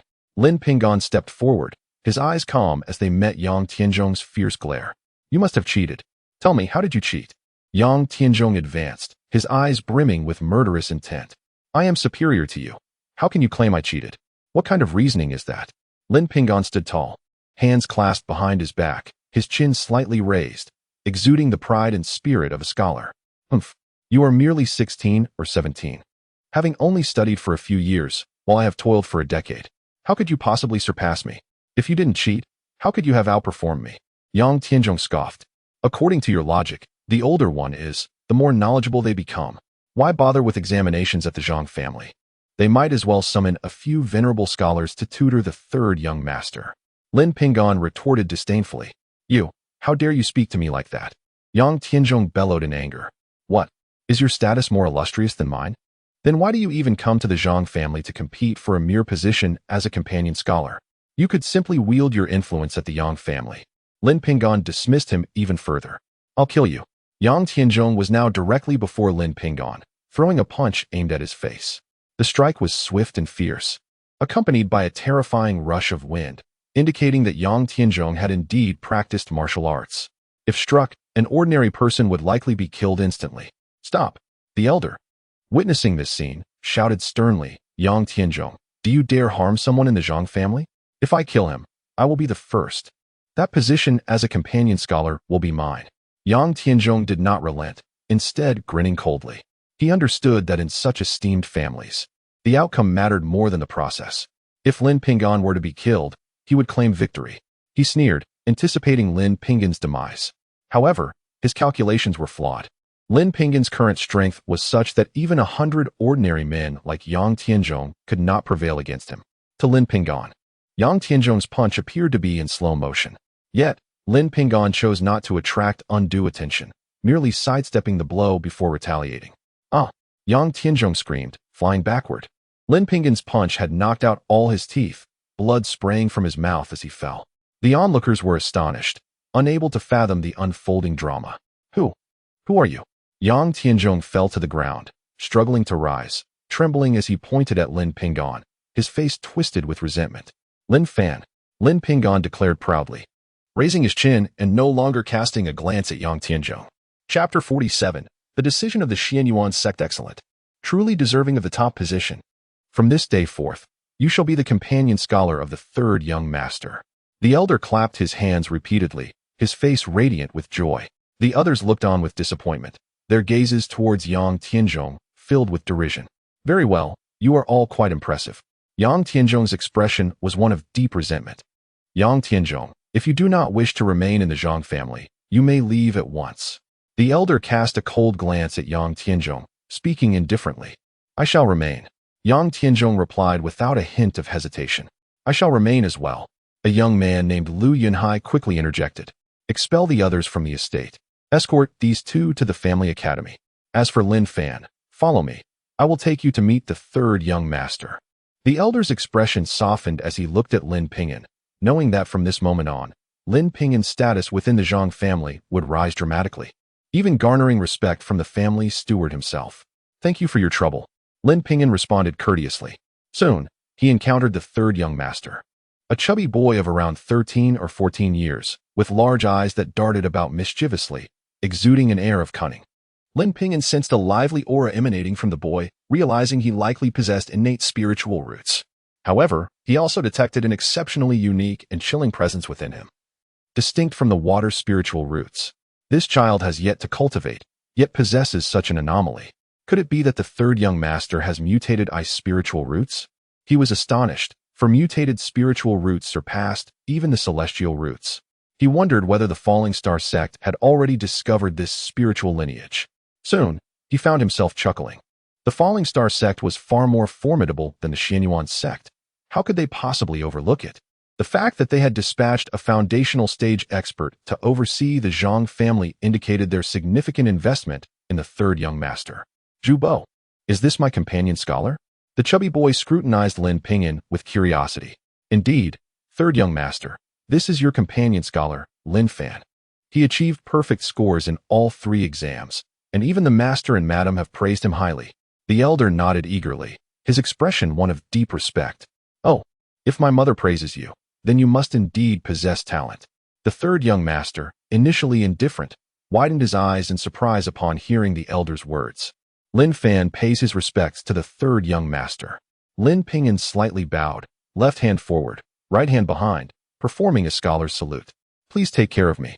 The boy found it amusing and mimicked Lin Ping'an's gesture. Haha, the third young master is indeed quick-witted and eager to learn. The elder laughed heartily, his face beaming with satisfaction. Come, let us go meet my mother. The third young master exclaimed excitedly, dashing out while calling, hooray! Now that I have a companion scholar, I can study at Baiyun Lake. Zhubo, what does the third young master mean by that? Lin Ping'an asked, lowering his voice as he followed the elder. Sigh, our young master is restless. He has been pestering the master and madam to visit Baiyun Lake. Unfortunately, they fear for his safety. Hence they used the excuse of finding a companion scholar before granting him permission. The elder explained with a shake of his head. What is Baiyun Lake? Lin Ping'an inquired further. Baiyun Lake lies 50 miles outside the city, with half a falling star mountain encircling it. The lake is renowned for its picturesque scenery and spring-like climate year-round. Legend has it that Immortals once vanquished demons there, leaving behind 24 small islands. Last month, the master and madam took the third young master to seek an audience with the third ancestor. After passing Baiyun Lake, he became enamored with it. The elder elaborated. Is it merely a lake? Why not allow the third young master to go? Lin Ping'an questioned, puzzled. You do not understand. The third young master is exceedingly mischievous. The elder's face bore a bitter expression. More importantly, this young master was extraordinarily intelligent. Previous companion scholars had been led around in circles, leaving the master and madam unable to trust him outside. I see. Lin Ping'an nodded, judging by the elder's demeanor. It seemed the third young master was not merely mischievous, but rather a potential troublemaker. Suddenly, Lin Ping'an felt a powerful mental force sweeping towards him. He quickly activated the concealment technique bestowed upon him by Yao Xia, successfully masking his cultivation level. The mental force swept past without detecting any anomalies, allowing him to breathe a sigh of relief. As they entered a grand courtyard, a young man emerged to greet them. "Greetings, young master." The elder bowed deeply. Seeing this, Lin Ping'an followed suit and bowed. The young man appraised Lin Ping'an, a faint smile gracing his lips. "The third young master has gone to see the third ancestor. You should hurry along." "What? The third ancestor has returned?" The elder's face lit up with elation. "Quickly, we must go. Let the third ancestor see if you possess spiritual roots." Upon hearing this, Lin Ping'an felt a wave of dread wash over him. He was unconcerned about being seen, but the examination for spiritual roots would likely expose his secret. "Let's hurry," the elder urged as he noticed Lin Ping'an lingering. "Yes," Lin Ping'an quickly complied. He understood that if he attempted to flee, he would surely be discovered by the third ancestor. It would be wiser to fabricate some tales to conceal his true nature. "Coins, oh coins, lend me your strength." Lin Ping'an silently beseeched the mystical coins, hoping for their assistance. At that moment, a warm current surged through his chest, coursing throughout his body. In the next instant, he felt his internal power vanish. Even the energy sea he had cultivated disappeared. Thank you, Lin Ping'an rejoiced. Before long, the elder led Lin Ping'an to an extraordinarily lavish 9-story pagoda. This pagoda stood as the tallest structure of the Zhang family, each level adorned with gold and jade, intricately carved with dragons and phoenixes. Particularly, a fist-sized blue pearl was embedded at the pinnacle, which glowed softly at night, illuminating the entire Zhang estate. Even from hundreds of miles away, one could see the azure radiance emanating from the pagoda. "Come inside quickly. The third ancestor is waiting." A middle-aged woman in a verdant gown beckoned them as she spotted their arrival. This woman, the matriarch of the Zhang family, possessed an exquisite beauty, though not young. Her skin remained as smooth and delicate as that of a child, akin to a woman in her 20s. She seemed to recognize Lin Ping'an and nodded at him with a smile. "Greetings, madam." The elder bowed hastily. "Greetings, madam." Lin Ping'an followed suit. "Enough with the formalities. Let us converse as we walk." The matriarch, Zhang Wangshi, led them up the pagoda. "When you meet the third ancestor, be respectful, and do not speak too much. If you provoke his anger, no one can save you." Lin Ping'an understood that her warning was directed at him, and he nodded earnestly in agreement. On the 9th floor, a middle-aged man sat cross-legged on a pale golden mat. This man was none other than Zhang Duyuan, a golden core realm expert and an elder of the Falling Star sect, who had previously appeared at the tea house. The third young master stood before him, and Zhang Duyuan's previous tension had dissipated, replaced by a warm smile as he affectionately ruffled the third young master's hair. "Jinger has grown taller. How has your cultivation progressed these past few days? Have you managed to sense the energy within?" "Third ancestor, Jinger has been trying, but the brother you brought back speaks in a way I cannot comprehend. So," the third young master lowered his head slightly. "This fellow behaves mischievously before others, yet appears remarkably docile and obedient in the presence of the venerable third ancestor." "Indeed, third ancestor, Jinger is still young and unable to comprehend the profound teachings of the celestial beings. Thus, we have chosen a companion for Jinger, who should arrive shortly. Please assist us in this matter." Before Zhang Duyuan stand several individuals, both old and young, among whom speaks a white-haired elder. Despite his advanced age, he still addresses the other as third ancestor, indicating the high status and seniority of Zhang Duyuan. A cultivator in the Golden Core realm may live up to 500 years, which is not uncommon. Just as Lin Ping'an prepared to pay his respects to Zhang Duyuan, in a courtyard of the Zhang family, Yang Tianzhong was conversing with a young servant clad in green. "Find a way to monitor every action of that Lin. Inform the clan. If he dares to step out of the Zhang family, let him perish." Yang Tianzhong's eyes glowed crimson, his speech slightly impeded due to several missing teeth. "Rest assured, young master, everything is in my hands. However, with the third ancestor currently overseeing the Zhang family, it would be wise to refrain from any rash actions," the young servant advised. "The greatest opportunity has been seized by another. I am filled with rage. If only I could meet that third ancestor of the Zhang family, I would surely impress him, and entering the Falling Star sect would be effortless." Yang Tianzhong clenched his fists, his knuckles cracking ominously. At the Xianyuan sect's master peak, the sect leader, Master Shuangguang, along with the first and second elders, listened intently to the account given by the fifth elder, their expressions grave. Are you saying that Lin Ping'an obtained the void divine crystal and then escaped? The first elder's eyes widened in disbelief. The implications of such news could spell disaster for the Xianyuan sect. If someone discovers he is a disciple of our sect, it would be catastrophic. Second elder, you have taken in a troublesome disciple. Master brother, you are mistaken. The second elder retorted with a sneer. Ping'an's escape is, in fact, a form of protection for our sect. Should he return ostentatiously, it would bring ruin upon us. But if he flees, who would suspect he belongs to the Xianyuan sect? Yet, entering the Linglong realm, he could not have concealed his identity. Moreover, did the fifth elder not mention that he entered the core region in collaboration with several outstanding individuals from the central continent? That is how he came to possess the void divine crystal. The first elder argued. Sigh, Master brother, you still harbor biases against Ping'an. If that were the case, according to the style of those superpowers, our Xianyuan sect would have been annihilated long ago. The second elder lamented. Enough, my two brothers. The most crucial matter now is how he managed to obtain the void divine crystal. When we first encountered him at the Xianyuan gate, he did not possess the void spiritual root. This is entirely illogical. Master Shuangguang pondered deeply. Could it be? Could he possess the legendary hidden spiritual root? Regardless, Ping'an must possess the void spiritual root. Otherwise, he could not have acquired the void divine crystal. If he continues to develop, he may become another Lin Tianqing. Therefore, we must now seek him out discreetly and ensure his safe growth, the second elder asserted. Indeed, what the second elder says is correct. As long as he is still alive, we must find him. Master Shuangguang's eyes radiated with brilliant light.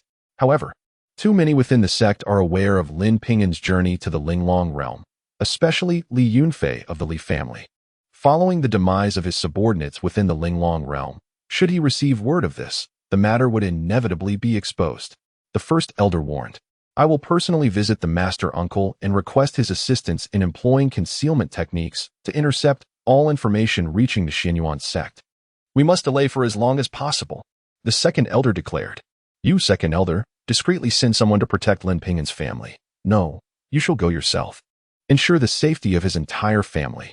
Fifth elder, you will secretly search for news regarding Lin Ping'an, and upon any discovery, report back immediately. I shall dispatch a nascent soul elder to assist you. Understood, master. Chapter 48. The dual techniques of falling stars. Are you Lin Fan? Zhang Duyuan inquired. His formidable spiritual force sweeping over Lin Ping'an, revealing a look of astonishment in his eyes. Lin Ping'an, initially anxious, was uncertain whether the technique he employed could truly deceive his opponent. However, the other party's reaction instilled a sense of calm within him. Lin Fan pays respects to the immortal master. Lin Ping'an promptly bowed, maintaining an air of dignity. Indeed, though your spiritual roots are somewhat mixed, the water element predominates, indicating that you possess a predominantly water-based mixed spiritual root. It is fitting for you to be Jiner as companion. Zhang Duyuan nodded with satisfaction. While mixed spiritual roots are considered of average quality within the Falling Star sect, they can vary significantly in potential. A particularly exceptional mixed root can rival that of a pure earth root. Disciples like Lin Ping'an, with such mixed roots, can become inner disciples of the Falling Star sect with diligent practice. If nurtured well, he could become a great asset to the Zhang family, significantly aiding Jiner in her cultivation journey. Hearing Zhang Duyuan's words, members of the Zhang family regarded Lin Ping'an with newfound admiration. They had not anticipated that a mere companion could possess spiritual roots of such caliber, much less earn the approval of the third master.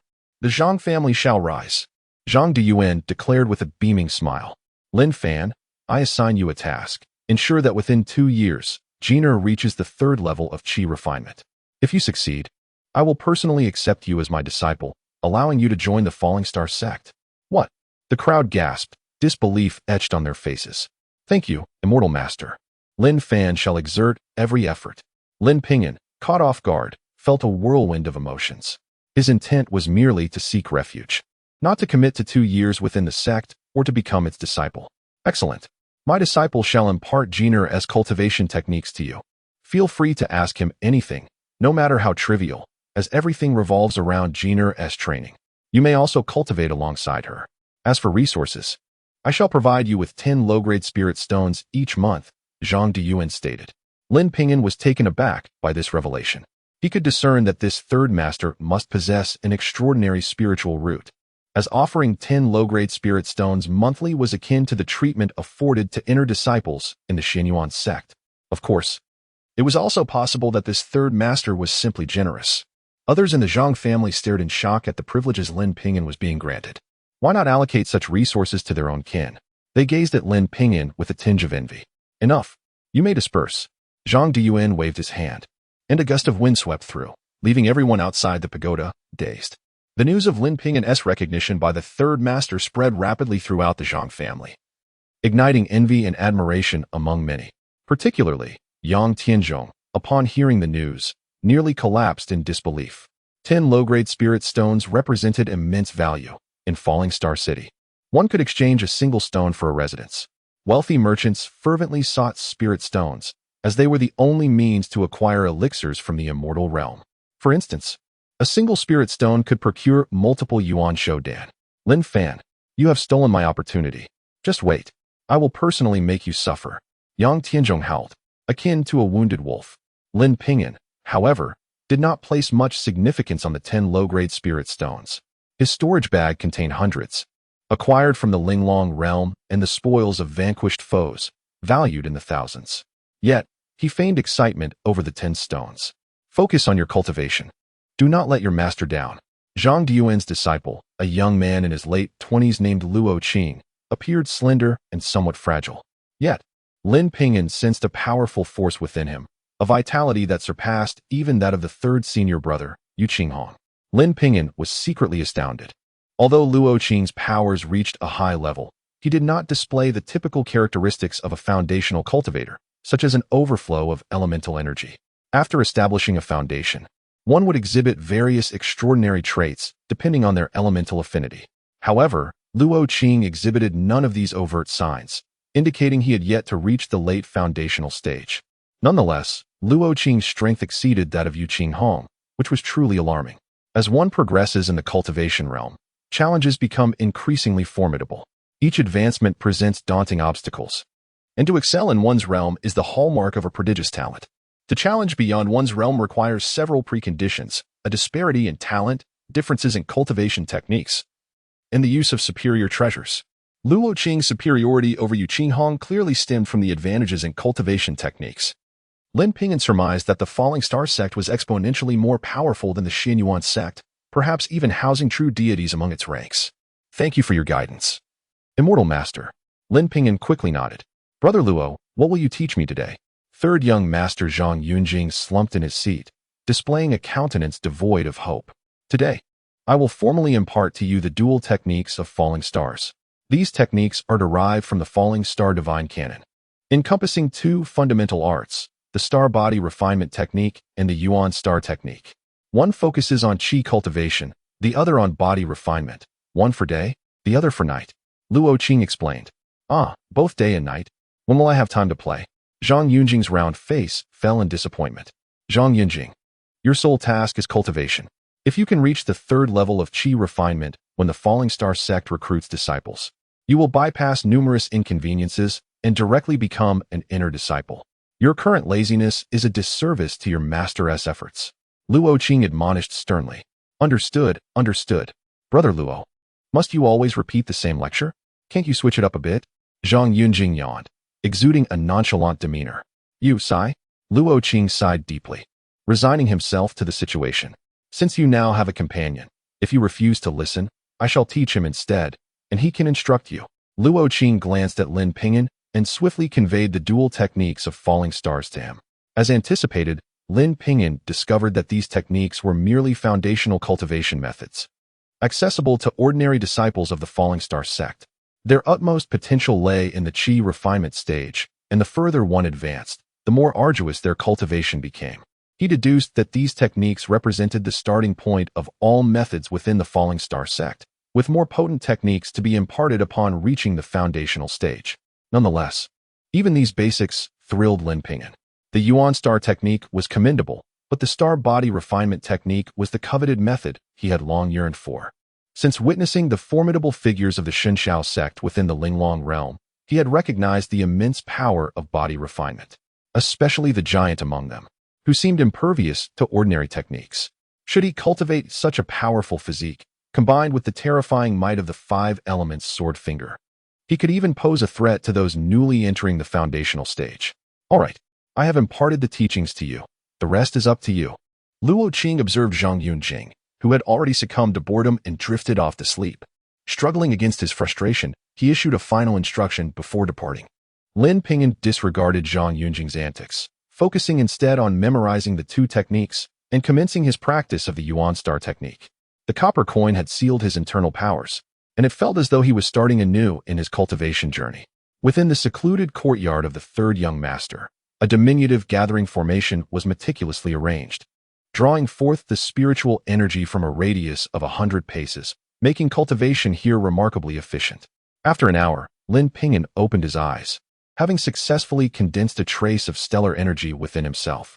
By day, he absorbed the essence of the heavens and earth to cultivate stellar might. By night, he refined his physical form with this energy, a perpetual cycle of yin and yang, endlessly flourishing. In that moment, Lin Ping'an grasped the essence of these two techniques. Glancing at the peacefully slumbering third young master, he felt a pang of concern. Here he was, seeking refuge while learning the techniques of the Falling Star sect. Yet he could not afford to be so irresponsible. However, the third young master had never faced hardship, and reprimanding him was not an option. Encouraging him to focus on his cultivation proved to be a daunting task. What should he do? Lin Ping'an pondered deeply. Madam, I wish to take the third young master for a brief excursion. Lin Ping'an respectfully approached Lady Zhang. From numerous members of the Zhang family, he had learned that although the third young master's father was the current head of the family, all matters required the lady's counsel. This lady, though a woman, was wise and virtuous, conducting herself with grace and composure. It was fair to say that without Lady Zhang's support, the current patriarch would never have attained his position. An outing? Where do you wish to go? Lady Zhang inquired with a slight furrow of her brow. To White Cloud Lake. Lin Ping'an replied. The third young master, having been pampered within the Zhang household, was unaware of the toil that life entailed if he was not subjected to some hardship. It would be challenging to instill in him the desire to cultivate. Very well, your reasoning holds merit. I shall dispatch someone to escort you to White Cloud Lake, while ensuring your safety from the shadows. Remember, you must guarantee Jinger's safety. Lady Zhang mused briefly before acquiescing.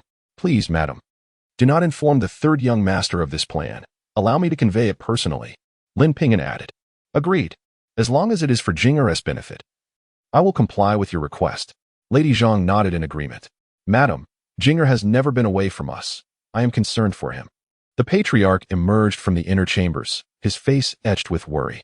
Master, Jinger is spoiled by you. I believe Lin Fan is correct. He must endure some trials. Otherwise, how will he appreciate the merits of cultivation? Lady Zhang cast a disapproving glance at the patriarch. Alas, very well. If Lin Fan can indeed guide Jinger onto the path of cultivation, I shall be sure to express my gratitude. The patriarch sighed heavily. What did you say? Lin Fan intends to take the third young master to White Cloud Lake? Yang Tianzhong quickly learned of this news, a sinister smirk creeping across his face. Will this not incite the wrath of the Zhang family? If anything were to happen to the third young master, the Yang family could face ruin. The informant, a young servant clad in azure, trembled at Yang Tianzhong's words, shaking his head vigorously. Fool, to achieve great things, one must not be overly cautious. We are not intending to kill the third young master, merely to intimidate him. Yang Tianzhong's eyes gleamed with malice. But the young servant hesitated, wanting to voice his concerns. Go now? Yang Tianzhong commanded fiercely. Yes. Chapter 49. Training the third young master. By the time Lin Ping'an returned to the courtyard, he found the third young master already awake, idly flipping through a sketchbook. You didn't go to my mother to report me, did you?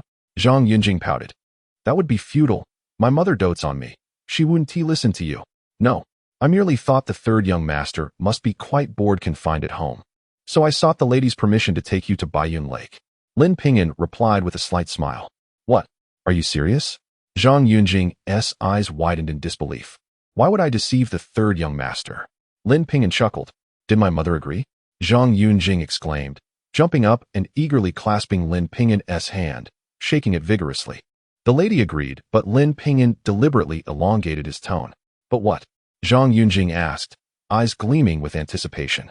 However, she stated that you need to make some progress in your cultivation. Once you do, she will arrange for us to head to Baiyun Lake immediately. Progress? How do I make progress? Teach me quickly. Entering the world of cultivation was not overly difficult for the third young master. Lin Ping'an began to impart the Yuanshan star technique, sharing his cultivation experiences without reservation. Initially, Zhang Yunjing was quite enthusiastic, but soon the excitement waned, and he began to doze off. Let me take a nap. I'm truly exhausted. Please, can we practice later? Baiyun Lake, don't you want to go early? Baiyun Lake. Yes. I want to go to Baiyun Lake. I must work hard. Sighing, Lin Ping'an felt a bit powerless. No matter how gifted or intelligent a person may be, without effort, it remains futile, much like this willful third young master, who could perceive the presence of qi in just a day, yet took a full 5 days to do so. During those 5 days, Lin Ping'an nearly lost his temper. Fortunately, Zhang Yunjing eventually succeeded in sensing qi, managing to circulate the Yuanshan star technique for a full cycle, and had begun to accumulate a trace of spiritual energy within. Of course, Lin Ping'an did not remain idle during these 5 days. He practiced the Yuanshan star technique by day and the star body refinement technique by night, the two methods complementing each other, gradually strengthening his physical form. He felt his body becoming increasingly powerful. The stellar energy he cultivated during the day was almost entirely dedicated to the body refinement technique. Otherwise, his rapid progress might raise suspicions from Luo Qing. Mother, I can sense qi now. Look, I can make the cup move. Zhang Yunjing excitedly demonstrated his newfound abilities before Zhang Wangshi, who was overjoyed. Lady, the third young master has been diligently practicing these past few days. About our planned trip to Baiyun Lake, Lin Ping'an glanced at Zhang Wangshi. Very well, I consent. You may depart at any time, but she added, you will only have 3 days at Baiyun Lake. After that, it is your great-grandmother's birthday. You must return. Only 3 days. Zhang Yunjing's excitement dimmed. Can it be 2 days? Zhang Wangshi asked. No, 3 days is fine. Zhang Yunjing quickly nodded. All right. I have already prepared the convoy. You may set off at any moment. Zhang Wangshi waved her hand, a forced smile gracing her lips. Watching her son's departing figure, she felt a pang of reluctance. It was his first time traveling alone. She hoped nothing untoward would occur. As the Zhang family convoy set forth, they encountered an obstruction at the gates of Luoxing City. Who goes there? Halt for inspection. A large contingent of soldiers surrounded them, led by a silver-armored general. Fool, are you blind? This is the Zhang family convoy. The one inside is the third young master. A guard retorted angrily. Luoxing sect has issued orders that all who exit the city must undergo inspection, and the Zhang family is no exception. The silver-armored general scoffed. Yang Tianqing, my Zhang family's third young master has yet to leave Luoxing City. He is favored by our esteemed ancestor and is destined to become a disciple of the Luoxing sect. Dare you act insolently today, and you shall one day regret it. A young man approached on horseback, his voice icy and laced with menace. It is indeed young Master Zhang Qiming. Our city guard has received orders. Everyone must be inspected. Surely, you wouldn't want to be accused of harboring a fugitive. Yang Tianqing, the silver-armored general, sneered. Third young master. He clearly does not regard you with any respect. Lin Ping'an recognized the name Yang Tianqing, realizing he likely had significant ties to Yang Tianzhong, suggesting a potential conspiracy behind his provocation of Zhang Yunjing. Such an insolent servant, daring to inspect me. Zhang Yunjing was immediately incensed. At home, he wielded authority over all, save for his parents and a few elders, who would dare to disrespect him. Third young master, why not step out and show him the power you've just cultivated? Oh, Zhang Yunjing's eyes lit up. Go on, third young master. I assure you, after he witnesses your abilities, he will treat you with utmost respect in the future. Let this insolent servant witness the prowess of this celestial being. Zhang Yunjing strode out from the carriage, declaring loudly, who dares to obstruct this young master? Upon seeing Zhang Yunjing, the silver-armored general's expression shifted to one of amusement. So, it truly is the third young master. I apologize for my rudeness. Yang Tianqing hastily bowed, feigning humility. Humph. You think a mere apology suffices after offending me? Prepare yourself. Zhang Yunjing flicked his fingers, sending a golden light hurtling toward Yang Tianqing's face. Yang Tianqing was no ordinary man. Recognizing the incoming light, he discerned it to be a gold coin. A smirk crept across his lips as he reached out to grasp it. If the third young master wishes to reward me, I shall gladly accept. However, just as his hand was about to seize the coin, it suddenly veered away, eluding his grasp. Oh no.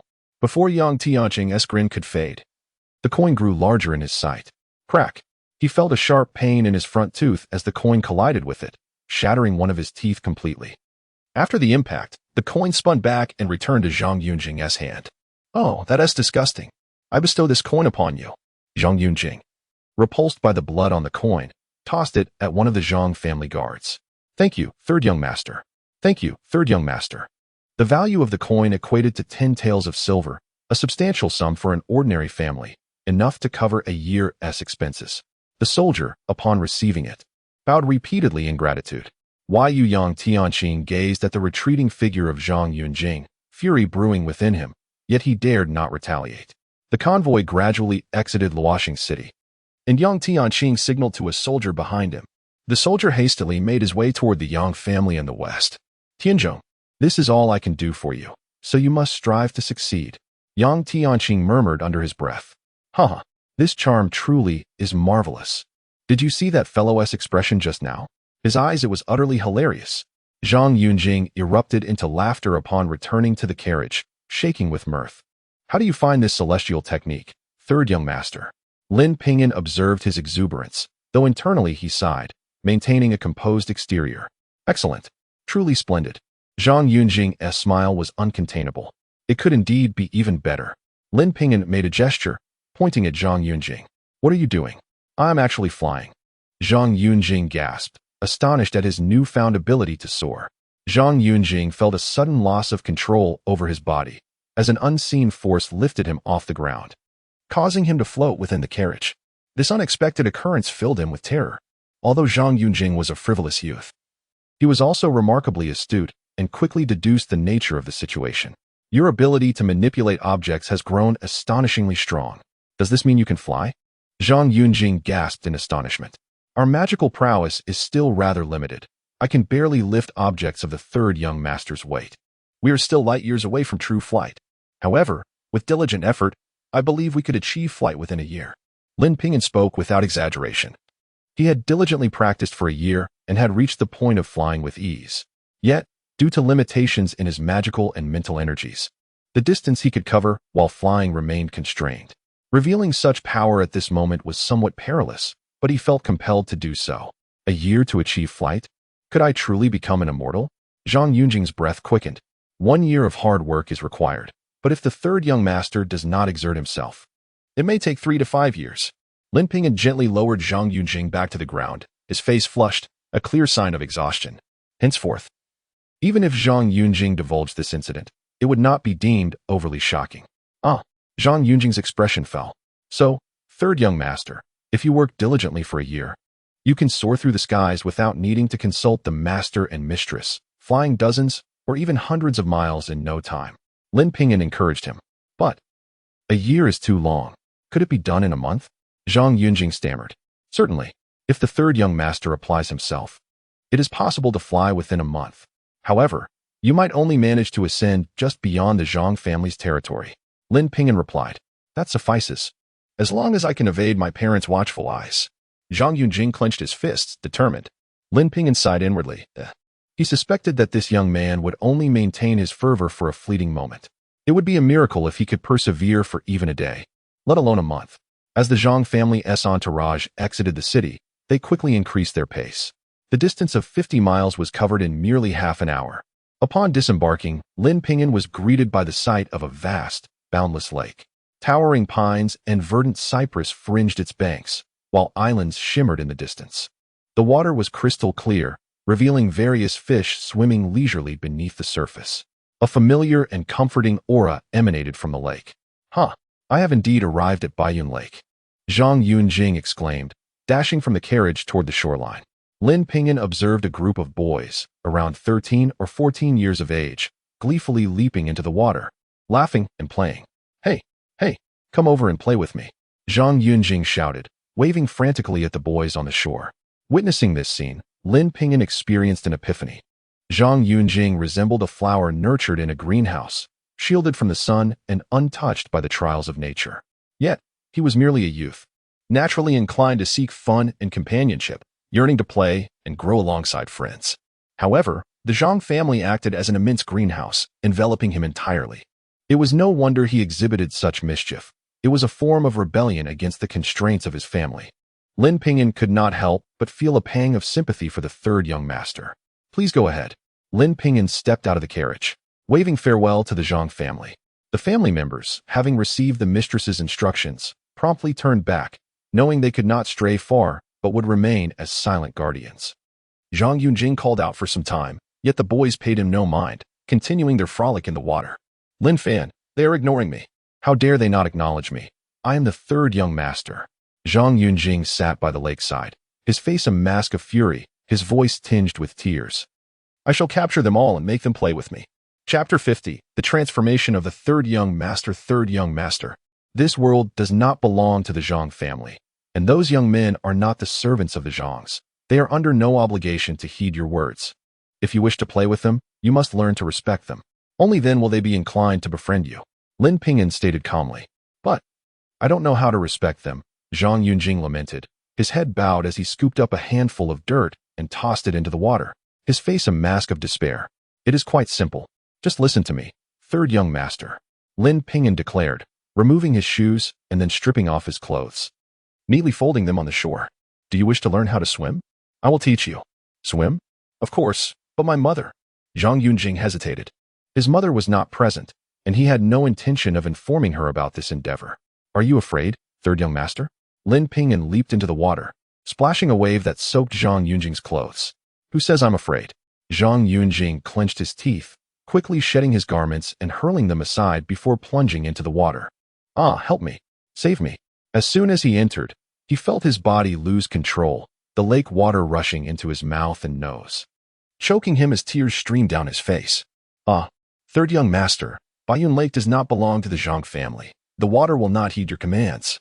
Lin Ping'an swiftly pulled Zhang Yunjing from the water. But I nearly drowned. Swimming is too difficult. I don't want to learn anymore, Zhang Yunjing exclaimed, losing patience in an instant. Since you are so impatient, I shall leave you to your own devices. Lin Ping'an tossed Zhang Yunjing toward the shore. Zhang Yunjing arced through the air, landing on the bank in a muddy heap. Lin Ping'an, however, dove back into the water, disappearing from sight. Humph! Lin Fan, how dare you abandon the young master to frolic alone? I shall inform my mother, and she will punish you severely. Zhang Yunjing sat in the mud, his face twisted in anger. Time to go. Let's return home for a meal. Several youths quickly climbed ashore, grabbing their clothes and rushing toward a distant village. Hey, you all stop. Play with me, Zhang Yunjing shouted, but the youths paid him no mind and vanished in the blink of an eye. Humph. If you won't play with me, I shall amuse myself. Lin Fan, you can drown in the lake for all I care. Zhang Yunjing sulked, playing with the mud. As time passed, the lake remained undisturbed, and Zhang Yunjing's anxiety grew. He stood and peered into the water. The lake was crystal clear, revealing no sign of Lin Fan. Where could Lin Fan be? It's been so long. Hey, Lin Fan, you can't be dead, right? Come out. I didn't mean it. You're a good person. I don't want you to die? Yet, no response met his frantic calls. Lin Fan, I am sorry. I should not have insisted on coming to Baiyun Lake. Please come back. I will no longer be willful. Tears streamed down his cheeks as he cried. Though he was headstrong, he was also quite clever, realizing that Lin Ping'an's actions were for his own good. Despite their brief acquaintance, Zhang Yunjing had already come to regard Lin Ping'an as a friend. Lin Ping'an, hidden beneath the water, heard Zhang Yunjing's words and sensed it was time to surface. However, he paused upon noticing several shadowy figures approaching Zhang Yunjing. Zhang family's third young master? A voice floated over as Zhang Yunjing sobbed. Startled, he whipped around to see three figures clad in black, their faces obscured, brandishing glinting steel blades stained with fresh blood. A wave of pungent bloodlust assaulted his senses, causing his body to tremble involuntarily. At only 13 or 14 years old, he had never encountered such a terrifying presence, his face paling as he struggled to cry out, but found himself voiceless. Who are you? Zhang Yunjing stammered, retreating in fear. Third young master, we mean no harm to you, but we are here to eliminate another person. Where is Lin Fan? One of the masked figures coldly inquired. Who are you? Zhang Yunjing quivered. Where is Lin Fan? The blade pressed against Zhang Yunjing's throat.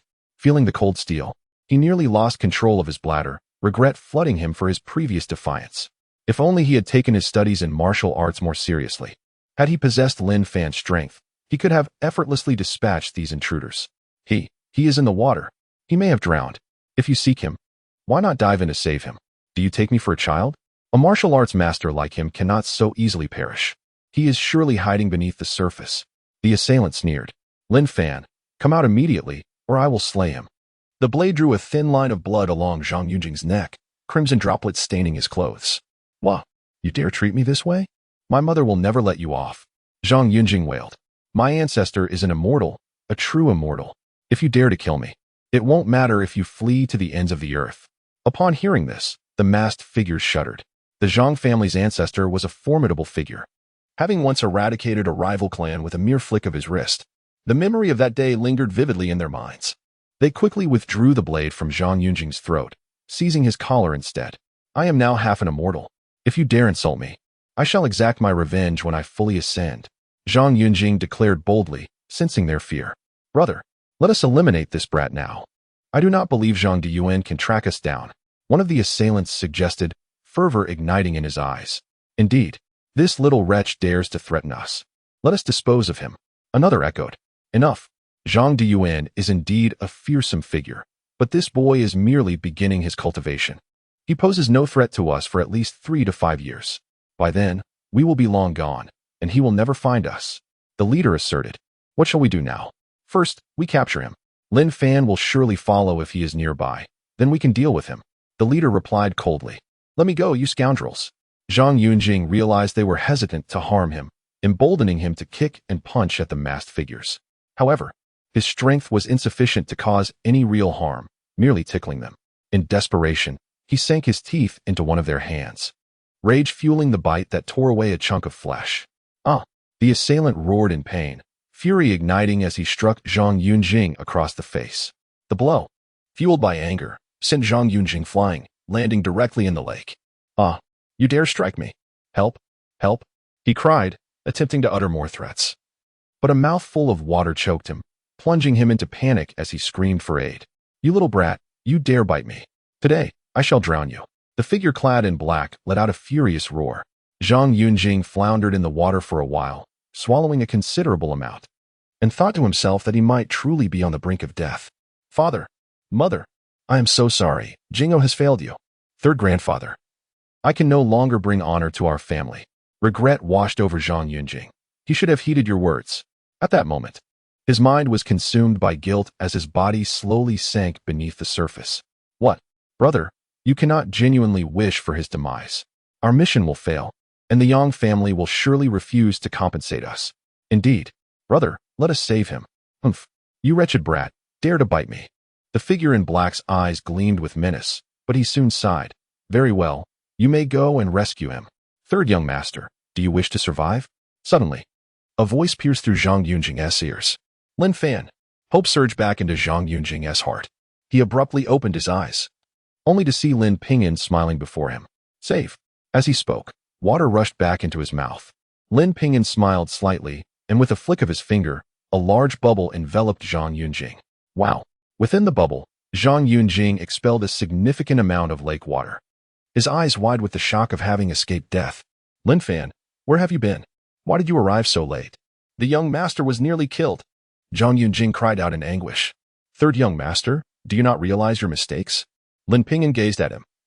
Your recklessness has led to the deaths of those guards from the Zhang family. Your stubbornness left you unable to contend with a few ordinary bandits. If you had dedicated yourself to training, they would not have posed a threat. You could have easily slain them. As he uttered these words, Lin Ping'an felt a twinge of guilt. In truth, those 3 had come for him. Had he not been involved, this calamity would not have occurred. The guards had perished because of him. Had he not entered the water, he might have detected their presence. Alas, it was too late for regrets. Zhang Yunjing faltered, memories of the fallen guards surfacing, a glimmer of sorrow in his eyes. I did not wish for this. I never wanted them to die. It is not my fault. It is not my fault. As he spoke, tears streamed down his face. Do you wish to avenge them? Lin Ping'an inquired. I do. I will train diligently and ensure that these 3 villains are eradicated. Zhang Yunjing clenched his fists, determination igniting within him. Chapter 51. Annihilation now. I shall grant you an opportunity. Lin Ping'an exclaimed, reaching out into the water, unleashing 2 currents of intangible force that transformed into enormous hands, grasping the 2 individuals who had just entered the water. Being mere mortals, they could not evade this power, and felt themselves inexorably pulled beneath the surface. No. Brother, save us. Help. They attempted to cry out, but were met with a torrent of lake water that filled their mouths and noses, choking them into silence. On the lake's shore, the cloaked figures remained oblivious to the events below, instead circling the area, employing various measures to avoid detection. The two masked figures were forcibly dragged before Zhang Yunjing, struggling against their fate, yet the more they fought, the more water surged into their lungs. Soon, they beheld Zhang Yunjing, encased in a bubble of air, their eyes wide with terror. "Spare us, immortal. Please, spare us," they begged, realizing in an instant that it was an immortal who had intervened on their behalf. Alas, their cries were met with silence. "Do you wish to kill them?" Lin Ping'an's voice echoed in Zhang Yunjing's ears. I. Zhang Yunjing hesitated, though filled with hatred for them. The thought of taking a life was unfathomable. He was but a child, a sheltered flower in a greenhouse, and had never encountered such brutality. "Enough. I have perhaps overestimated your resolve," Lin Ping'an mused, recognizing his own impatience. He too would have lacked the courage to act. With a casual gesture, the necks of the two figures snapped with a sickening crack, their lives extinguished in an instant. You killed them." Zhang Yunjing trembled. Shock and horror etched across his face. "Third young master, they have slain dozens from the Zhang family. Do they not deserve death?" Lin Ping'an retorted. "Indeed, they deserve death." Zhang Yunjing's body shuddered, guilt flashing in his eyes. "Let us go. We must confront the last of them." Lin Ping'an seized Zhang Yunjing, propelling himself from the water like an arrow. What have you done to them?" The cloaked figure was taken aback, realizing with dread that it was Lin Ping'an and Zhang Yunjing who had emerged. "What do you think?" Lin Ping'an sneered, gesturing with a decisive movement. The masked figure felt his body lose control, propelled into the air, only to plummet headfirst to the ground. No amount of struggle could alter his fate. Thud. The cloaked figure crashed into the earth. "Remarkable. Lin, your telekinesis is extraordinary." Zhang Yunjing marveled in astonishment. "Speak. Who sent you?" Lin Ping'an demanded, extracting the figure's head from the soil. "Please, immortal. I am but a servant sent by the Yang family from the west of the city." The masked figure, now terrified, divulged every detail without reservation. These three were notorious bandits, merciless killers. They had been hired by the Yang family to eliminate Lin. "You audacious fiends. You dare." Zhang Yunjing erupted with rage upon hearing this. "I shall inform my mother. You are a callous murderer, deserving of your fate. Today, I shall enact divine retribution," Lin Ping'an declared, directing the figure towards a massive stone. Thud. The figure's skull shattered upon impact, blood and brains scattering. Zhang Yunjing, witnessing this gruesome scene, felt overwhelming nausea and retched uncontrollably. After a long moment, he felt utterly drained, his vision swimming with stars. "Enough, third young master. The cycle of heaven and earth enacts justice. This wretch deserved a fate worse than death." Lin Ping'an supported him. "Is this truly the world outside?" Zhang Yunjing murmured, slightly dazed, his voice hoarse. "Indeed, while your Zhang family is powerful, the true foundation lies with your ancestor. Should the Zhang family lose that lineage, countless adversaries would descend upon you, and your house would be reduced to ashes," Lin Ping'an explained. "My ancestor is an immortal." Zhang Yunjing shook his head vigorously. "And so what? Even immortals age. The Golden Core stage only grants a lifespan of 500 years. I understand now. I will strive to grow stronger. The Zhang family shall endure, and my parents will achieve longevity." Zhang Yunjing clenched his fists, determination shining in his eyes. Experiencing such horrors, he finally grasped the significance of cultivation. Lin Ping'an had initially planned to introduce him to even more brutal realities, but ultimately decided against it. A child exposed to such trauma might shatter. Not far from them, a scene of carnage unfolded. The Zhang family's forces lay slaughtered, blood pooling into small streams that gradually congealed. Further away, a village was engulfed in flames, the remains of its inhabitants strewn about, all wiped out by the three masked figures. They had ensured that no one within a radius of several miles remained alive, a brutality that was utterly reprehensible. "Let us return," Lin Ping'an urged, leading Zhang Yunjing back. Silently, Zhang Yunjing followed, his fists tightly clenched. Though he had not witnessed the devastation of the Zhang family convoy, he could vividly imagine it. Mischievous by nature yet possessing a kind heart, he knew each soldier personally. They had all perished. After walking for 2 hours, they finally beheld the towering walls of Falling Star City and the 9-story pagoda of the Zhang family. Upon arriving at the city gate, they encountered the silver-armored general from before. "You." The silver-armored general was equally astonished to see their disheveled state. How could they have returned alive? Those three were infamous bandits feared throughout the land. Are you a member of the Yang family? Lin Ping'an inquired coolly, gesturing with a decisive motion. Instantly, the general felt his body lose control, soaring upward before crashing to the ground. You, what are you doing? Get moving. Despite being bloodied from the fall, the general was unable to suppress his terror. The soldiers at the city gate were frozen in shock, realizing the display of power they were witnessing.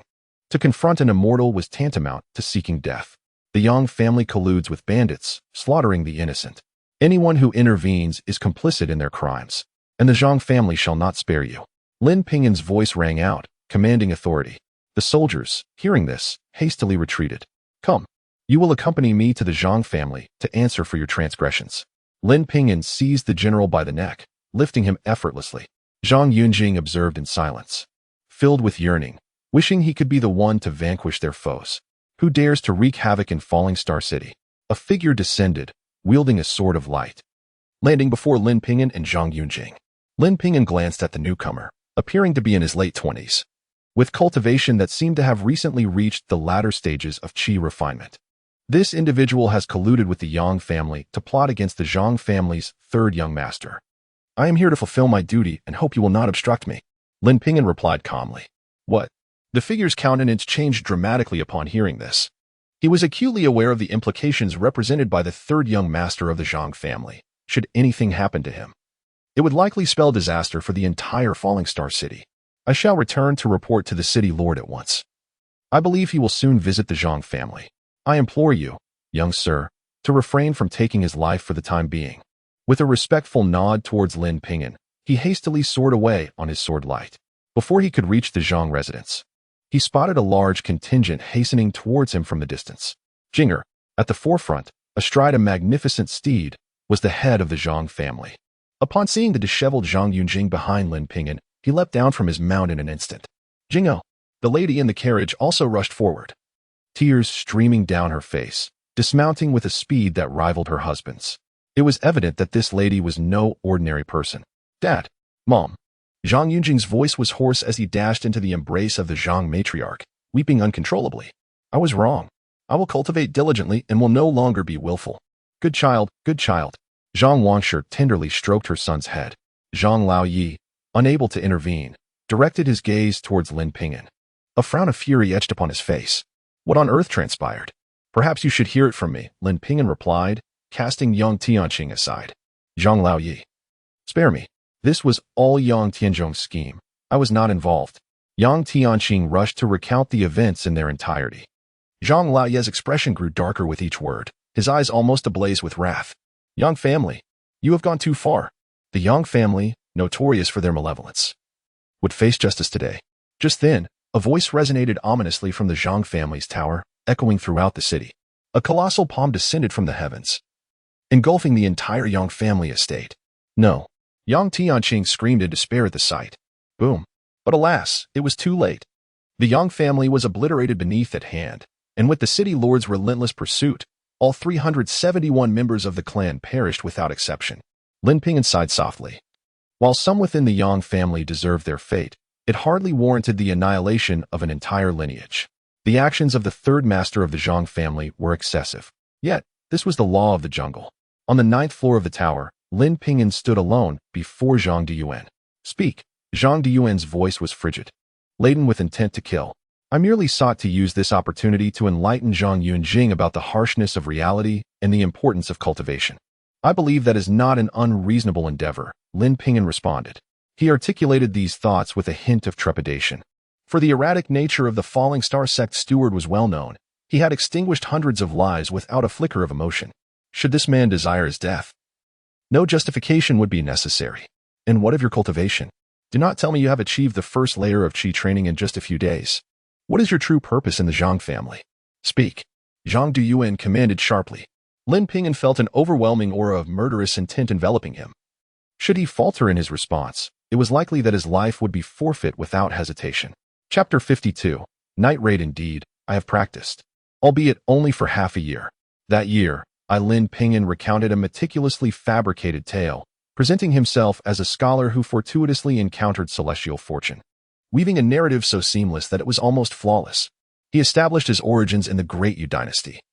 And the name Lin Ping'an was not a mere figment of his imagination. It belonged to a genuine individual. This Lin Ping'an was also a prodigy of the Great Yu dynasty, who later vanished without a trace. He offered this identity without fear of scrutiny. So it is.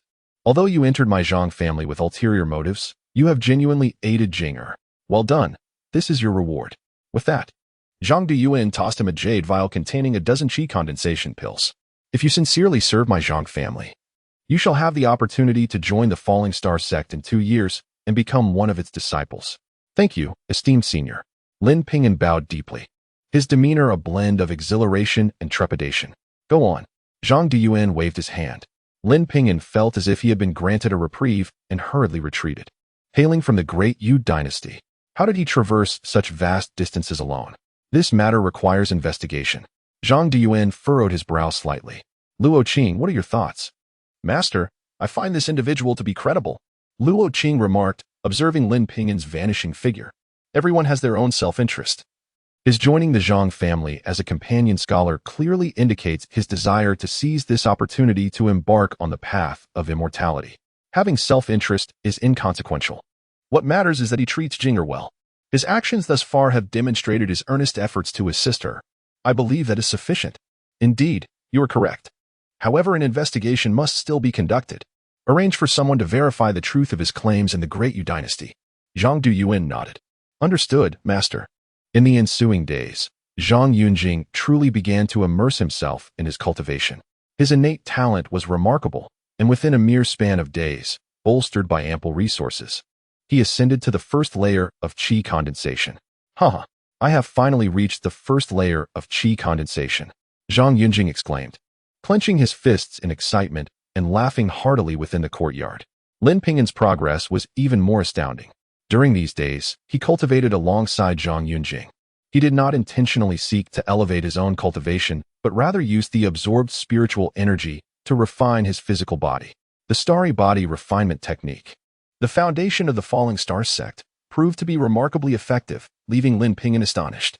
In just a few days, his physique had strengthened severfold. Now, a faint luminescence reminiscent of stars shimmered upon his skin, rendering ordinary blades and swords incapable of inflicting harm upon him. However, this starry body refinement technique consists of 9 layers, and he had only attained the first. If he could acquire the remaining 8 layers, Lin Ping'an could scarcely imagine how formidable his physical prowess would become.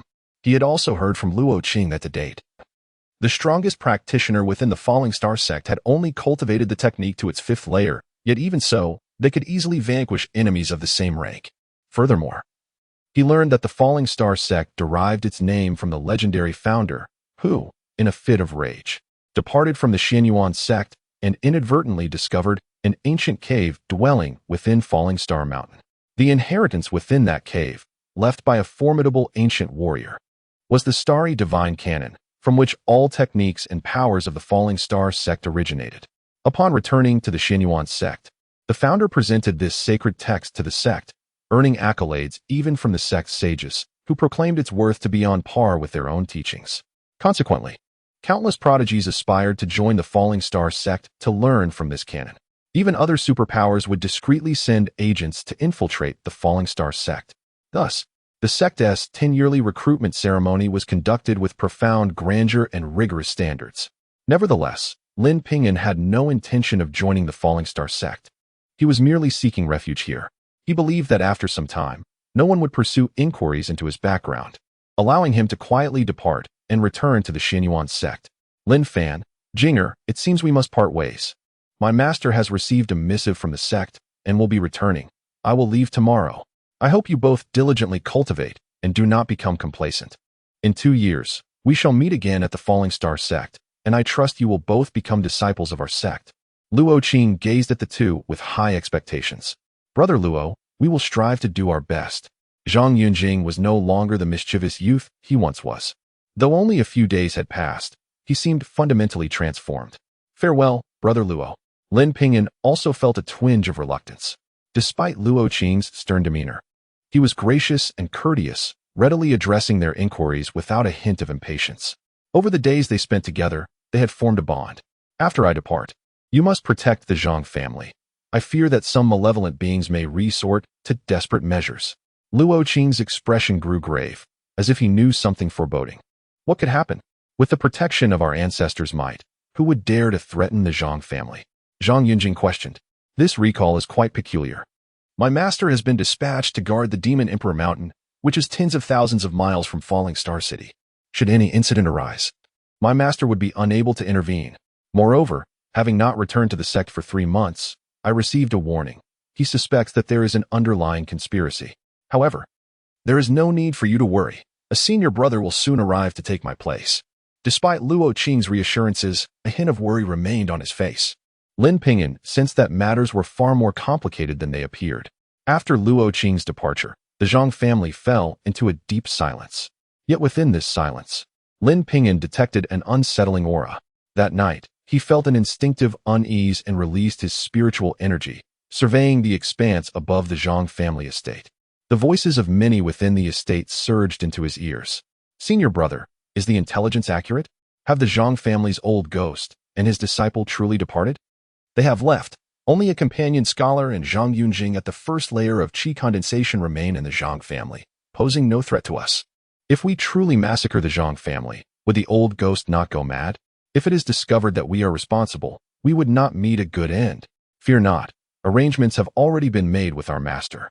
Even a true Yuan Ing would struggle to trace this back to us. In that case, let us proceed. 2 silhouettes soared over the walls of the Zhang family estate, swiftly orienting themselves towards the residence of the family head. Clearly, they were well acquainted with the Zhang family. As they directly landed atop the roof of the family head's abode. Who goes there? Just then, a sharp voice rang out from within. And a figure clad in red burst forth, unleashing beams of white light towards the 2 intruders on the roof. Who else but Madame Zhang? Humph, Madame Zhang, your mere mortal skills are insufficient to contend with us. The 2 figures radiated light, effortlessly deflecting the white beams. Who are you thieves? Daring to trespass into the Zhang family, as if we are unguarded? Madame Zhang's voice boomed, instantly attracting numerous guards and servants from all directions. Figures rushed in from all sides, surrounding the area so tightly that not even a drop of water could escape. Merely a bunch of mundane mortals. Perish at my command. One of the assailants unleashed a glimmering blade, swiftly severing the heads of several individuals in an instant. Upon witnessing this scene, all the guards and servants trembled in fear and turned to flee without hesitation. Were they to face martial artists, they might have dared to retaliate. But the appearance of Immortals left them utterly paralyzed with dread. You are an immortal, unaware of my Zhang family's lineage. Do you not know that my ancestor, the 3rd master of our clan, served as an attendant to the Falling Star sect? Do you dare? Though Lady Zhang was utterly astonished, she managed to maintain her composure. What of it? Zhang the Elder is likely already hundreds of thousands of miles away. Even if he possessed celestial powers, he could not rescue you. Today marks the destruction of your Zhang family. One individual laughed maniacally, wielding a silvery blade that transformed into a dragon, relentlessly pursuing the fleeing guards. Meanwhile, another did not interfere but coldly observed the unfolding chaos. Since death awaited us both, let us fight to the bitter end. A guard turned, his face contorted in fury, hurling his long knife at the attacker. The weapons of mere mortals cannot harm. What?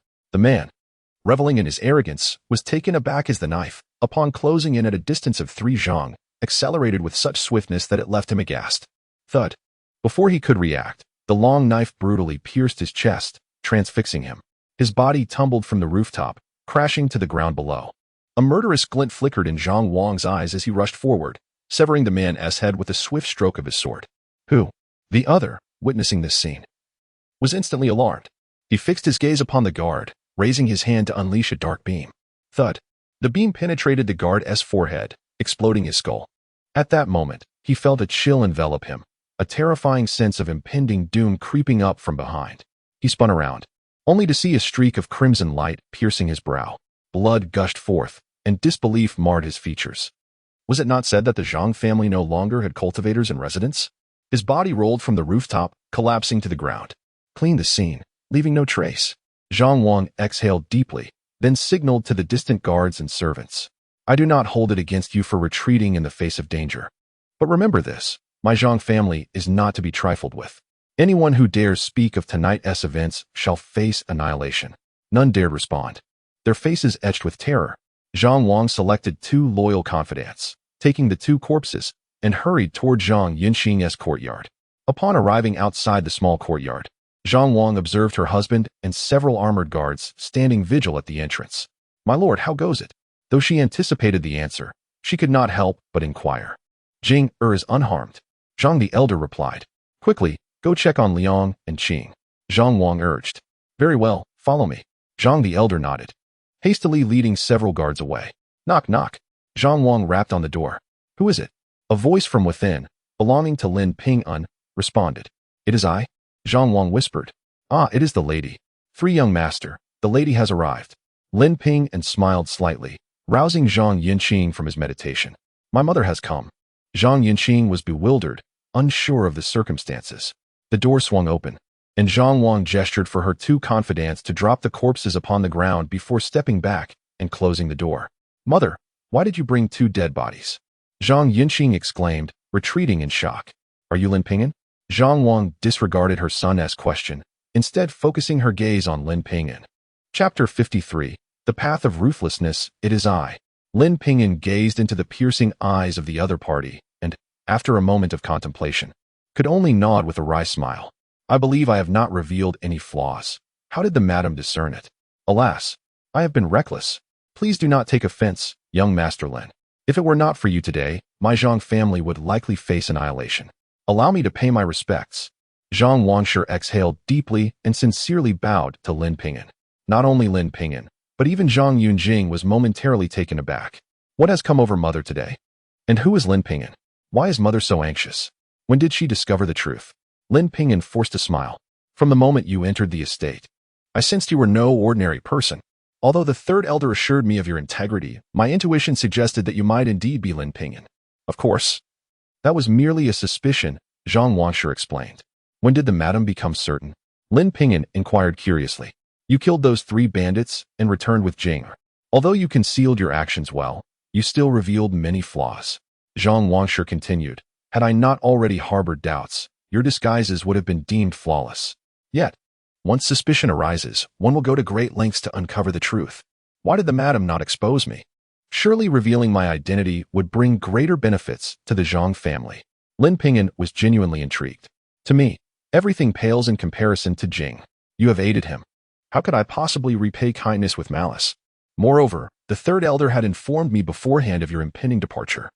Your presence in my Zhang family is a tremendous boon for both Jinger and our clan," Zhang Washer stated.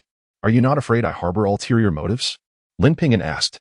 "Though I am not a practitioner and possess no mystical powers, I trust my instincts." "You harbor no ill will towards Jinger," Zhang Wangsher replied. "Then, why does the madam now choose to clarify this matter? Do you not fear I might silence you?" "I do fear, yet I reiterate, I trust my instincts. Furthermore, with external threats looming, should I feign ignorance, you might sense danger and leave immediately. Thus, I must make it clear, enticing you with benefits." As she spoke, Zhang Wangsher retrieved a small jade box from her bosom. The exquisite box, adorned with dragons and phoenixes, emanated a faint wave of spiritual energy. Upon opening the box, a vibrant 5-colored spiritual herb appeared before Lin Ping'an. The herb resembled an orchid, with 5 leaves, each a different hue, corresponding to the 5 elemental forces. "This is the 5 elements divine root herb," Lin Ping'an exclaimed in astonishment. Records in the cultivation world state that the 5 elements divine root herb can stabilize the balance of yin and yang, making it one of the most exceptional foundational herbs. It is said to be exceedingly rare, only growing in places where the 5 elements converge, taking 10 years to sprout and 100 years to mature. Only those over 100 years old possess all 5 elements. Acquiring this herb grants one the foundation to cultivate any of the 5 elemental paths. This herb also has another function. It can assist an individual without spiritual roots in embarking on the path of cultivation. However, this aspect is often overlooked, as why would one require the 5 elements divine root herb when the Yunji immortal root suffices? Where did the madam acquire this? Lin Ping'an gazed at her in disbelief. "This herb is invaluable. Even golden core stage cultivators would covet it. I cannot believe it was bestowed by the 3rd elder. It was discovered by my Zhang family's herbalist. 7 lives were lost in the process of obtaining this herb. It was a matter of life and death, Zhang Washer explained. Do you know where it was harvested? Lin Ping'an's eyes brightened upon hearing this. It was said to be in Longxiang Mountain, 3,000 miles west of Falling Star City. The terrain there is treacherous, and countless herbalists have perished in its depths, Zhang Washer replied. Is there a specific location? Lin Ping'an, although intrigued by the 5 elements divine root herb, had already obtained the Yunji immortal root. This herb was less significant to him, but he was very interested in the location where it grew. Such a rare herb would surely indicate the presence of other heavenly treasures nearby. I shall inquire, Zhang Washer responded. The madam merely wishes for me to guard the Zhang family until the 3rd elder's disciple arrives. All I require is the location of the 5 elements divine root herb, Lin Ping'an asserted. Agreed. I, Zhang Wanqin, vow never to disclose your identity, lest heaven strike me down. Zhang Washer spoke solemnly. Mother, Lin Fan, what are you discussing? I cannot comprehend it at all. Zhang Yunjing scratched his head, bewildered by their cryptic conversation. Jinger, remember your mother's words. Do not utter a single word of what you just heard. You must not tell anyone, not even your father or the 3rd elder. Zhang Washer gazed sternly at her son. She knew how to gain a person's trust and maintain such delicate relationships, yet her greatest concern was her son. Mother, I know Lin Fan is a good person. I will not share what you discussed. Zhang Yunjing nodded vigorously. Though only a few days had passed, Lin Fan had already elevated his status in Zhang Yunjing's heart, being a companion, a friend, and a teacher. Madam, 2 of them perished in the later stages of qi refinement today. The next visitors will likely be Foundation Establishment cultivators. If possible, you should contact the Falling Star sect quickly. If a Foundation Establishment cultivator truly arrives, it may prove difficult for me to fend them off. Lin Ping'an warned. Understood. Let us act as if nothing occurred tonight. You shall handle the bodies of these 2. Zhang Washer hurriedly departed. Lin Ping'an retrieved the storage bags from the 2 corpses, finding no information regarding their origins. Only some common medicinal pills and ordinary magical artifacts remained. He placed the 2 bodies into one storage bag and buried them in the small courtyard. The following day, the Zhang family was eerily quiet, as if nothing had transpired. Master Zhang still left early, inspecting accounts at various shops, while Madame Zhang visited the family's medicinal herb shop, bringing back the herbalist who discovered the 5 elements divine root herb. This herbalist, having found the precious herb, had been elevated to the position of shop manager. Full of gratitude towards the Zhang family, Lin Ping'an met with the herbalist, requesting a detailed account of the harvesting location. He then produced numerous maps, asking the herbalist to mark each site. Once Lin Ping'an was fully informed, he allowed the herbalist to leave.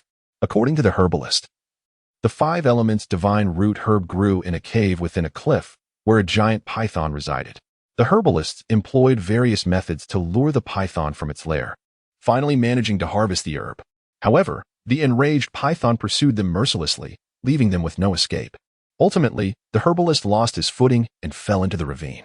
Fortunately, a river lay below, and he survived by flowing downstream. Having learned all this, Lin Ping'an felt a surge of excitement. He retrieved the Cultivation World book, flipping to the page detailing the 5 elements divine root herb, studying the information with growing anticipation. In the days that followed, he diligently practiced, expanding his qi to 1,000 zhang in size. His cultivation level also ascended, reaching the 9th layer of qi refinement.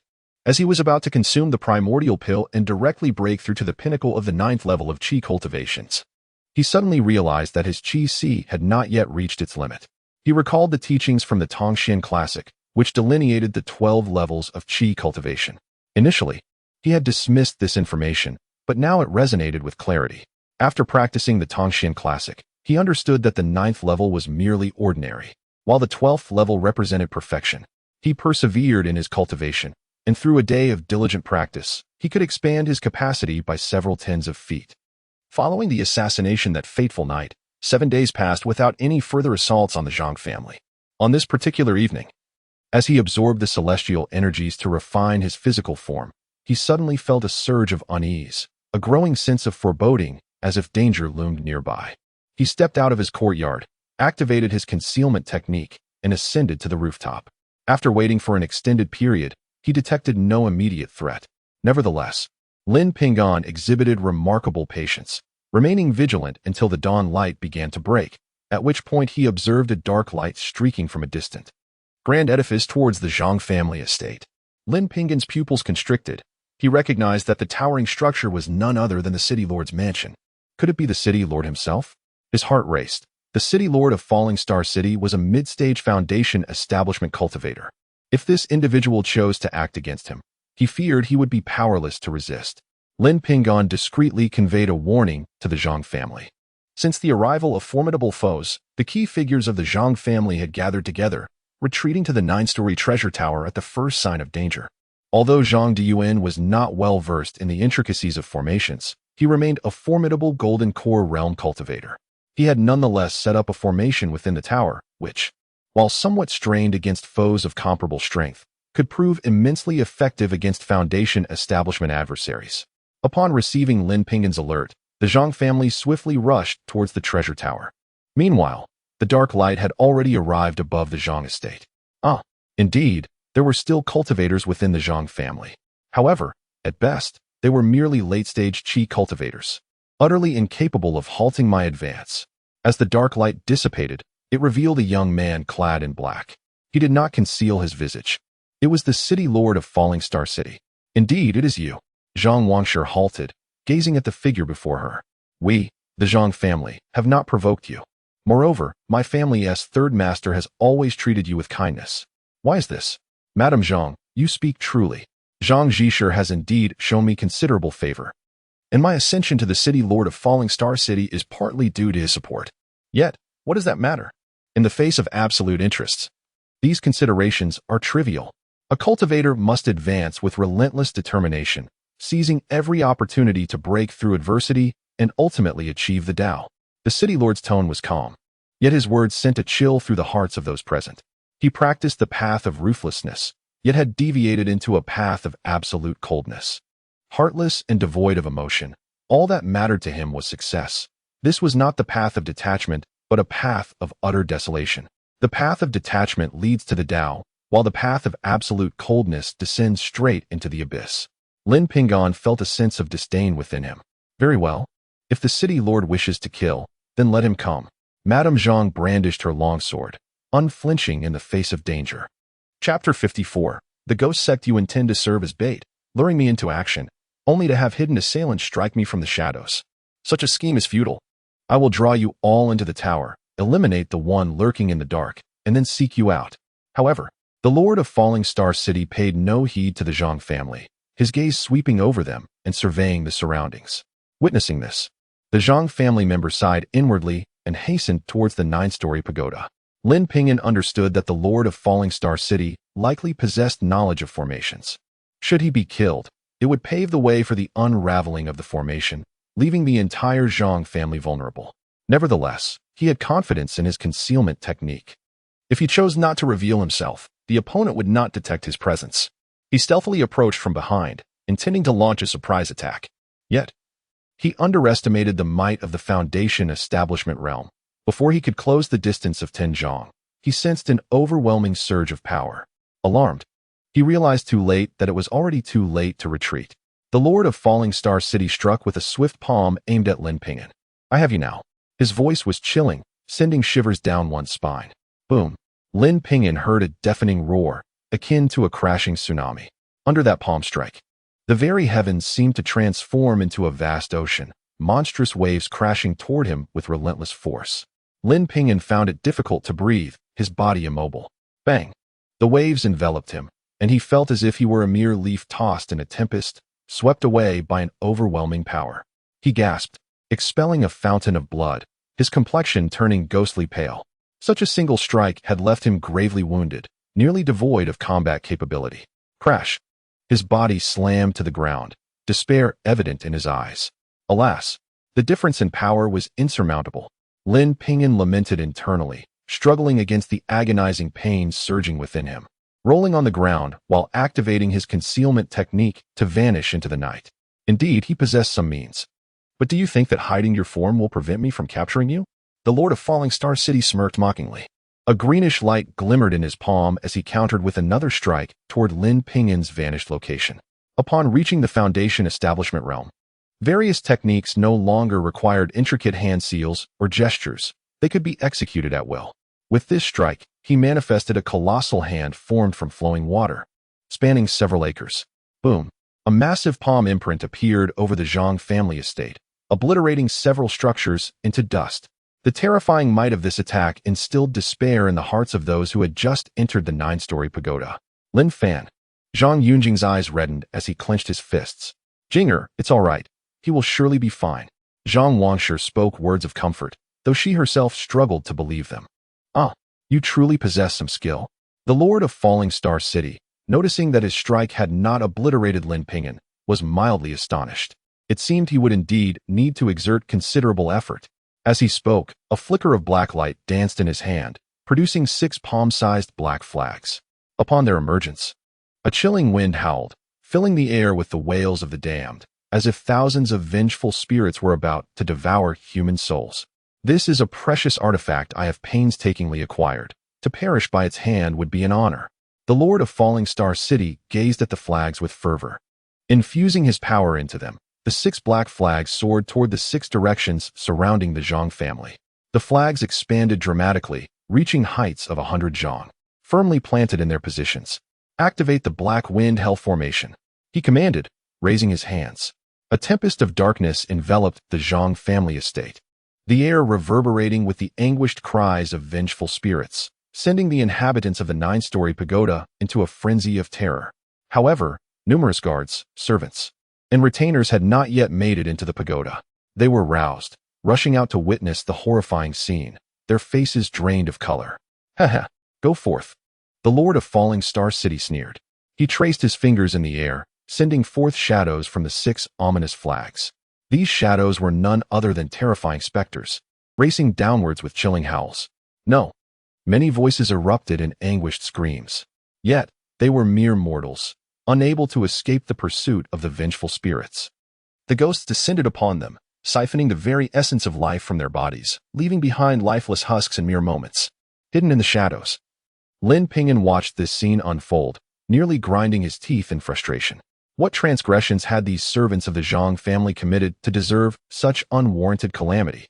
This individual harbored a malevolent heart, commanding spirits to inflict harm, surely a remnant of the ghost sect. Had the Falling Star sect not investigated his background before appointing him as lord? The ghost sect had emerged thousands of years prior, a formidable faction. The so-called ghosts were remnants of consciousness persisting after death, their lingering souls entwined with the abundant spiritual energy of this realm. Here, the atmosphere was thick with spiritual essence, giving rise to countless specters. Of course, not all spirits were malevolent. Some retained their benevolence and caused no harm to humanity. However, those who died with grievances transformed into vengeful spirits, wreaking havoc on the living to sustain themselves and even cultivate their power. Thus, the ghost sect was born, collecting spirits across the realm. Ordinary spirits were guided into reincarnation, while vengeful ones had their malevolence refined before also being sent to the cycle of rebirth. Alas, this noble pursuit was but a distant dream. Few possessed such lofty ideals.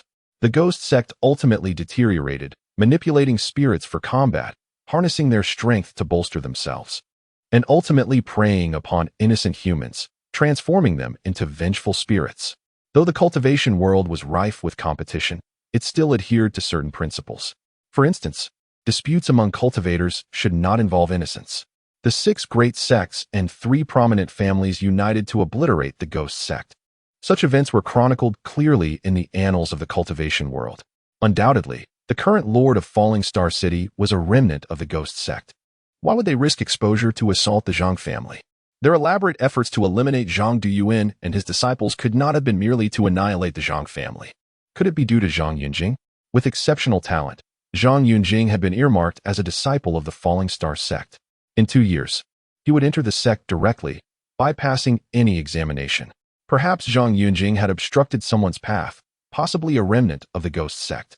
Did they aim to infiltrate the Falling Star sect? No, it must be the Shenhuang sect. If that were the case, the ghost sect remnant must possess formidable talent.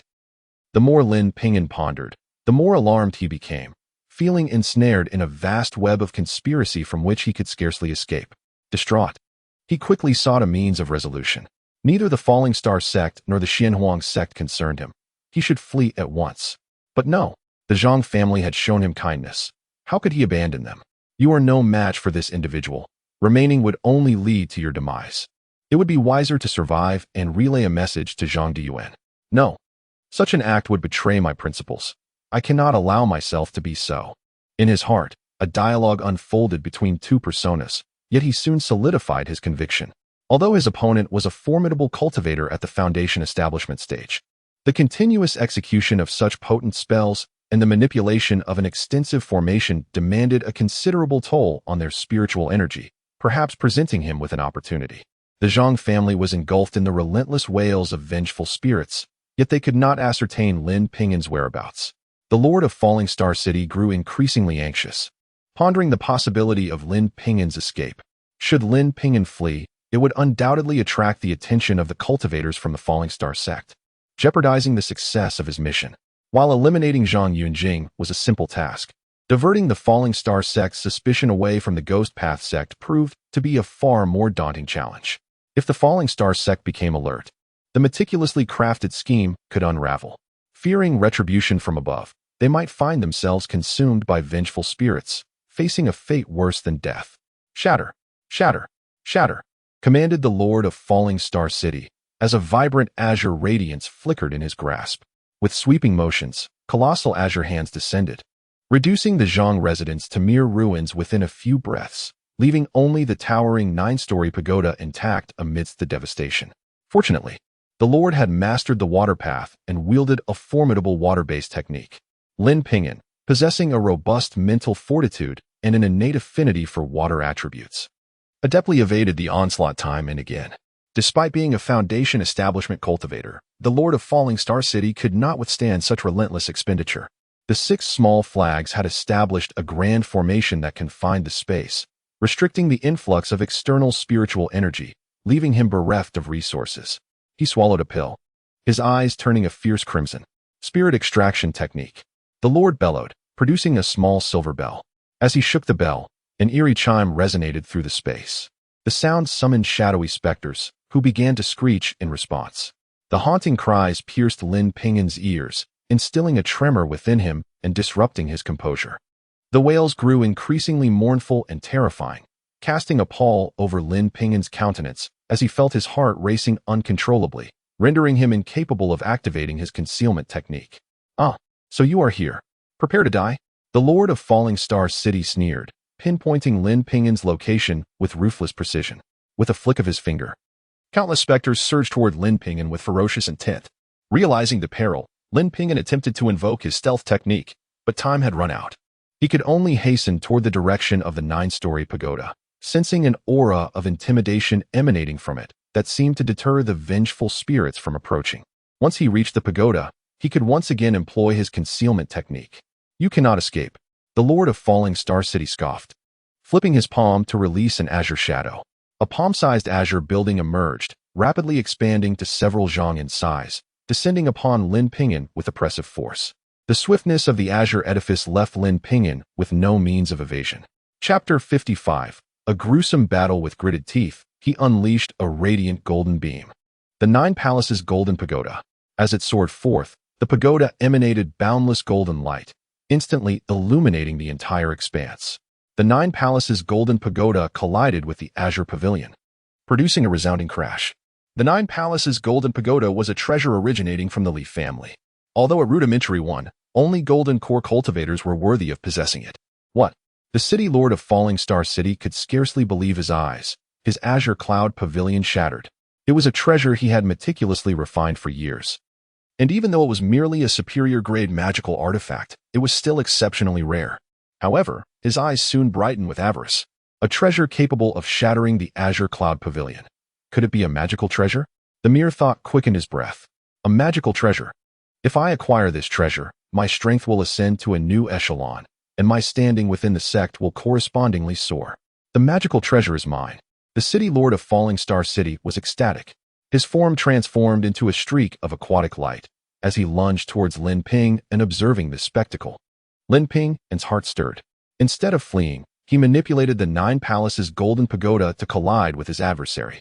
"Hand it over." The city lord of Falling Star City roared with laughter, reaching out to seize the 9 Palaces Golden Pagoda. "With your paltry cultivation, you are incapable of unleashing the true might of this magical treasure. Surrender it to me." His palm expanded in the void, transforming into an expanse of several acres, directly grasping the Nine Palaces' golden pagoda. How is this possible? I clearly refined this treasure. Lin Ping'an's face betrayed terror, as he found it impossible to recall the Nine Palaces' golden pagoda. Haha, before absolute power, you are nothing. The city lord of Falling Star City guffawed triumphantly. He channeled his magical power into the Nine Palaces' golden pagoda, attempting to refine it on the spot. But at that precise moment, he felt a premonition of impending doom. Alarmed, he attempted to cast away the Nine Palaces' golden pagoda. A sanguine sword radiance erupted from within the Nine Palaces' golden pagoda, cleaving towards his arm. Although he detected it, it was ultimately too late. The sword radiance severed 4 of his fingers, causing him to wail in agony. Strength alone is insufficient. One must possess intellect. Lin Ping'an beckoned, and the Nine Palaces' golden pagoda and the sanguine short sword launched another assault upon the city lord of Falling Star City. You shall die? The city lord of Falling Star City, enduring the excruciating pain of his severed fingers, emitted a harrowing shriek. Countless specters emitted ghastly wails. Surging towards Lin Ping'an, the city lord of Falling Star City spewed forth a stream of aquatic light, forming a shimmering aqueous barrier around himself. Although the Nine Palaces' golden pagoda and the sanguine short sword were formidable, their wielder was far too feeble. They were unable to breach the protection of the aqueous barrier. Conversely, Lin Ping'an was subjected to a tremendous onslaught, nearly engulfed by the specters. Slay! Lin Ping'an uttered a soft battle cry, and a terrifying conflagration erupted from his form. He transformed into a gargantuan firebird. Bang! The blazing firebird collided with the specters, igniting them in searing flames as they emitted harrowing screams. Ghostly entities are most vulnerable to light, lightning, and fire. As Lin Ping'an transformed into a colossal firebird, the specters shrieked in agony, desperately attempting to evade him. What? You possess such means? The city lord of Falling Star City was aghast. He had assumed that Lin Ping'an was an adherent of Zhang Du Yuan, cultivating the various arts of the Falling Star sect. However, he was astonished to discover that Lin Ping'an had merely stumbled into their vortex by chance. Flame burst. Noticing that the flames were indeed effective against the specters, Lin Ping'an swiftly executed a series of hand seals, and a gigantic fireball erupted from his palm. Boom! Several specters were unable to evade the flame burst, and were instantly annihilated, reduced to ashes. Observing the specters recoiling in terror, Lin Ping'an was overjoyed. He unleashed a continuous barrage of flame-burst fireballs from his palms, causing the specters to wail incessantly. The city lord of Falling Star City was pained to witness this. He swiftly staunched the bleeding from his wounds, and then retrieved all of the specters into the black pit. Boy, you have truly surprised me, but alas, you are merely at the chi training stage. An insurmountable chasm separates us. To slay you is as easy as turning my hand. The city lord of Falling Star City regained his composure. He unleashed a series of palm strikes, and his terrifying magical power forcefully repelled the Nine Palaces' golden pagoda and the sanguine short sword. His form transformed into a streak of aquatic light, arriving before Lin Ping'an in an instant. An aura of immense dread instantly enveloped Lin Ping'an, rendering him breathless and incapable of resistance. His adversary seemed like an omnipotent deity, capable of controlling his very life and death. This sensation arose within his heart, tempting him to abandon resistance and surrender. Give up. Before me, you are but an ant. I grant you life or death at my whim. The city lord of Falling Star City's voice infiltrated his mind like a demonic incantation, seeking to erode his will. I would rather be a shattered jade than an unbroken tile. Lin Ping'an roared, forcefully resisting the urge to prostrate himself, and charged towards the city lord of Falling Star City in the sky. Feudal insect. The city lord of Falling Star City reached out, seizing Lin Ping'an with a single grasp. Magical power surged forth, coalescing into an invisible hand that gripped Lin Ping'an's form. But at that instant, Lin Ping'an's body erupted with brilliant golden light, as he transformed into a golden avian creature. The original distance of mere yards between them vanished. Lin Ping'an unleashed the extreme speed of the Kunping 9 transformations, arriving before the city lord of Falling Star City in a fraction of a second. The city lord of Falling Star City could scarcely believe his eyes. He seemed to have suddenly recalled something, and his eyes widened in disbelief. You are Lin Ping'an, he exclaimed in horror. Who is Lin Ping'an? The architect of the collapse of the exquisite realm, a scion of the Lin family of the Central Province. who had acquired the Kunping 9 transformations and the 5 elements Chaos Grand Handprint, 2 of the 33 divine abilities within the exquisite realm. Several prodigies of the central province had perished at his hands, and he even possessed the means to slay adversaries beyond his cultivation level. These facts surged through his mind, causing him to break out in a cold sweat. He attempted to retreat, but it was too late. Lin Ping'an was already before him, a mere 3 feet away. Begone.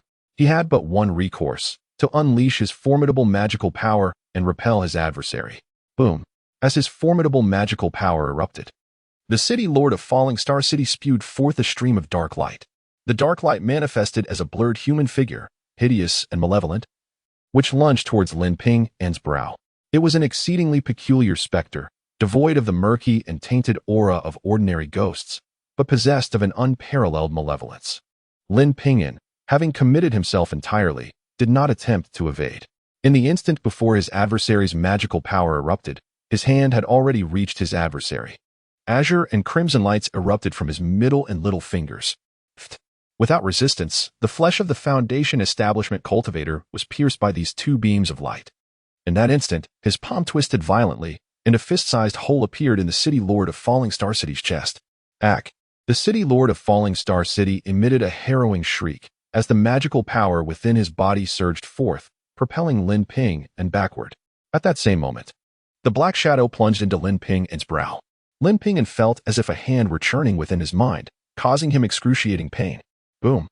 His body fell heavily to the ground, yet his magical and spiritual energies had been entirely depleted in the recent outburst, and dark shadows invaded his mind, rendering him utterly powerless to resist. Thud. At this moment, the Lord of Falling Star City was in a more pitiful state than Lin Ping'an, his heart having been directly crushed by Lin Ping'an, leaving a gaping wound the size of a bowl in his chest, from which blood continuously gushed forth. His complexion had turned as pale as parchment, clearly on the brink of death. However, he could not resign himself to such a fate.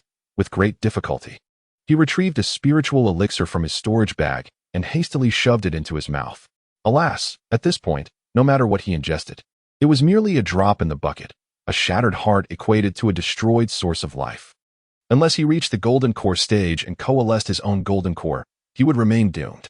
At that stage, the core of his being would shift from the heart to the golden core, allowing him to survive even if his heart were to be obliterated.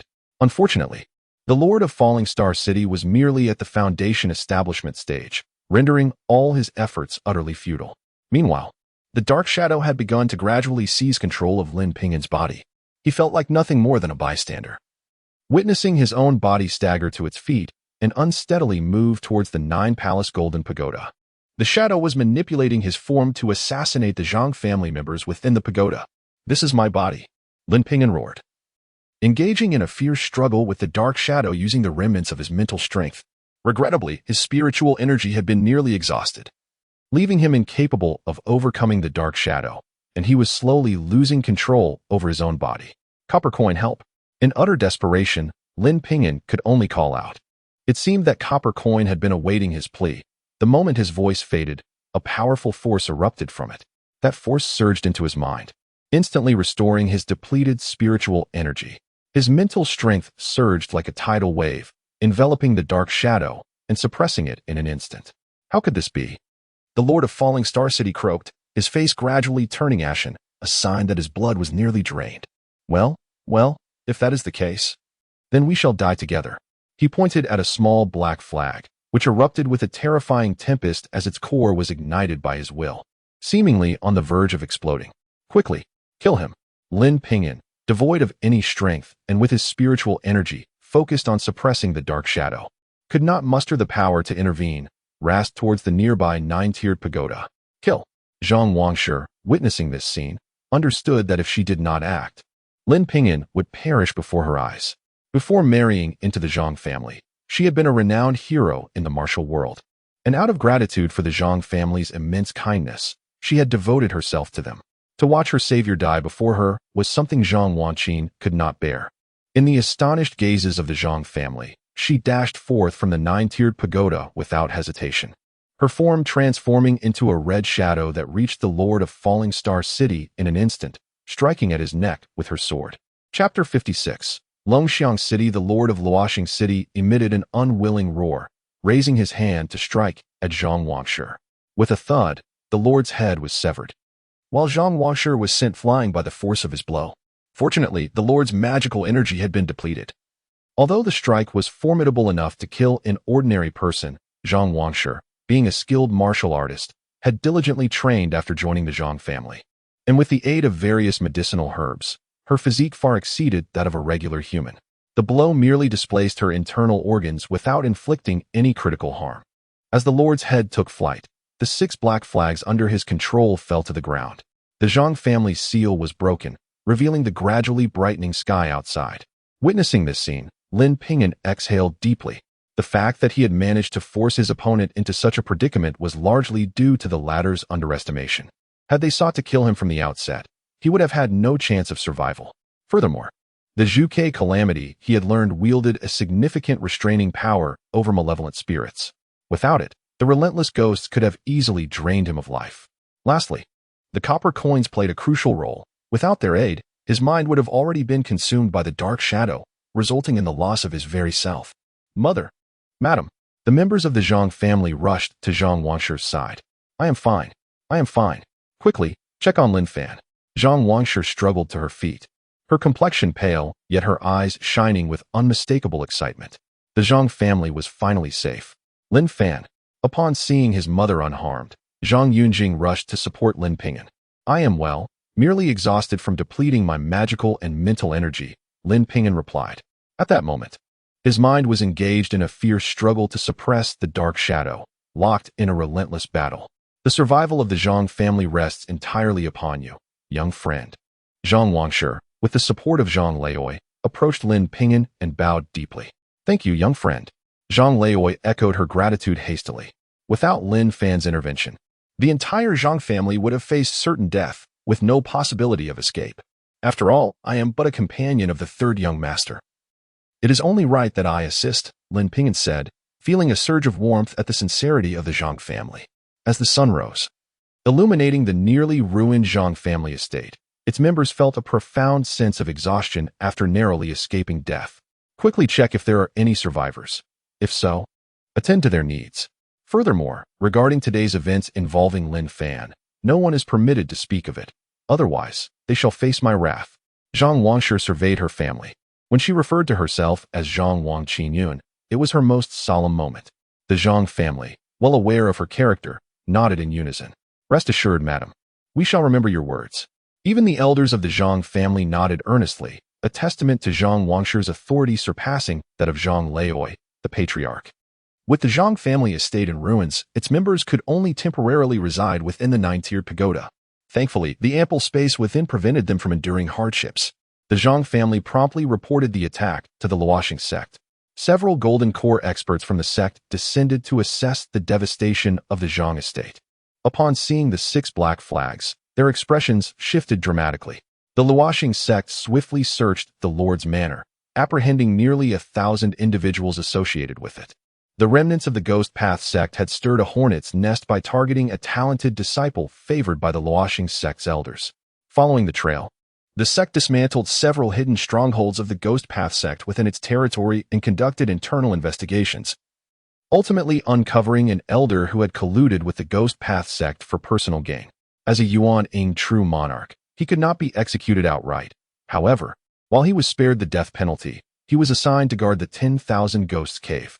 Of course, Lin Ping'an was unaware of any of these developments. He had departed the Zhang family before the Golden Core experts arrived, though he trusted that Zhang Wangshi would not betray him. He understood the importance of not entrusting his fate to others. As Lin Ping'an took his leave, Zhang Yunjing wept bitterly, incessantly questioning when they might meet again. Lin Ping'an assured him that they might reunite when the Luoxing sect accepted new disciples. Zhang Yunjing vowed to strive diligently, determined to impress Lin Ping'an upon their next encounter. After bidding farewell to the Zhang family, Lin Ping'an followed the marked route toward Longxiang Mountain. Upon exiting the city, he utilized the transformation technique to alter his appearance, transforming himself into a plump boy resembling Zhang Yunjing to some extent. Although the technique he acquired from the copper coins was sparse in words, each was profound and challenging to comprehend. The method he gleaned for transformation was likely just one of its most trivial applications. However, his current low cultivation level hindered his understanding of its intricacies, leaving him to await further enlightenment as his skills improved. Longxiang City lay 3,000 miles from Longxiang Mountain, and he had not prepared any mounts, opting instead to traverse the distance on foot. This choice stemmed from the ongoing fierce battle in his mind, preventing him from cultivating or even casting spells that required mental energy. Even if he arrived at Longxiang Mountain early, he would be unable to confront the giant python. He might as well take in the sights of this foreign land. The dark shadow in his mind, though currently suppressed by his mental energy, remained remarkably resilient. Regardless of how fiercely he attacked or sought to weaken it, it stubbornly clung to a portion of his consciousness.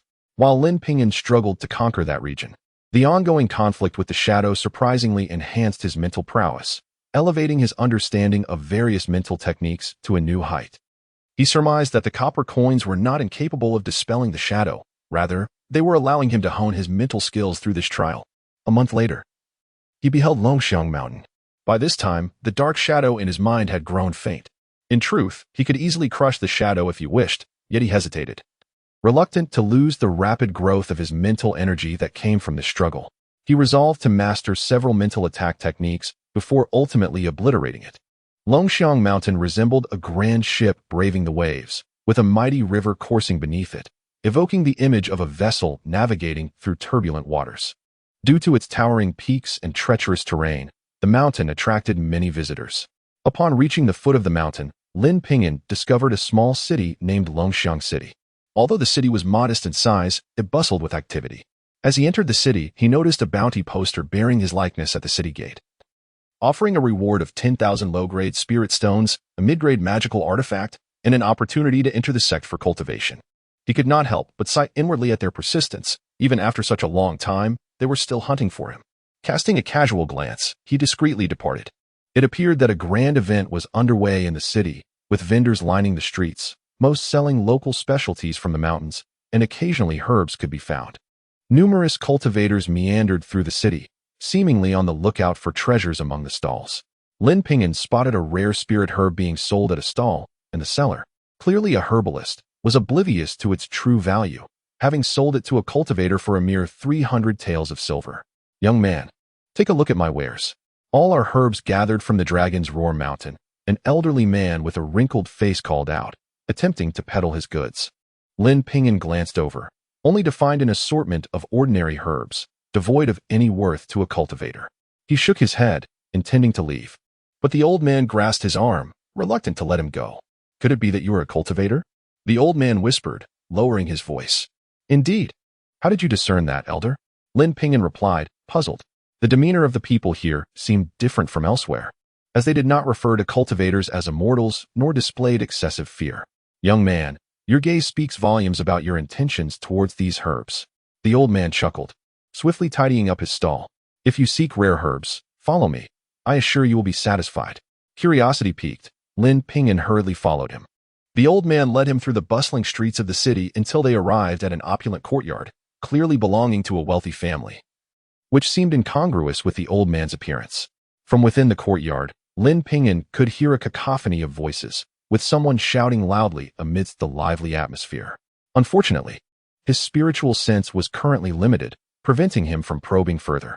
The old man gently knocked on the door, which soon swung open, revealing a young attendant who, upon seeing Lin Ping'an, brightened instantly. After tossing a silver coin to the elder, he ushered Lin Ping'an inside.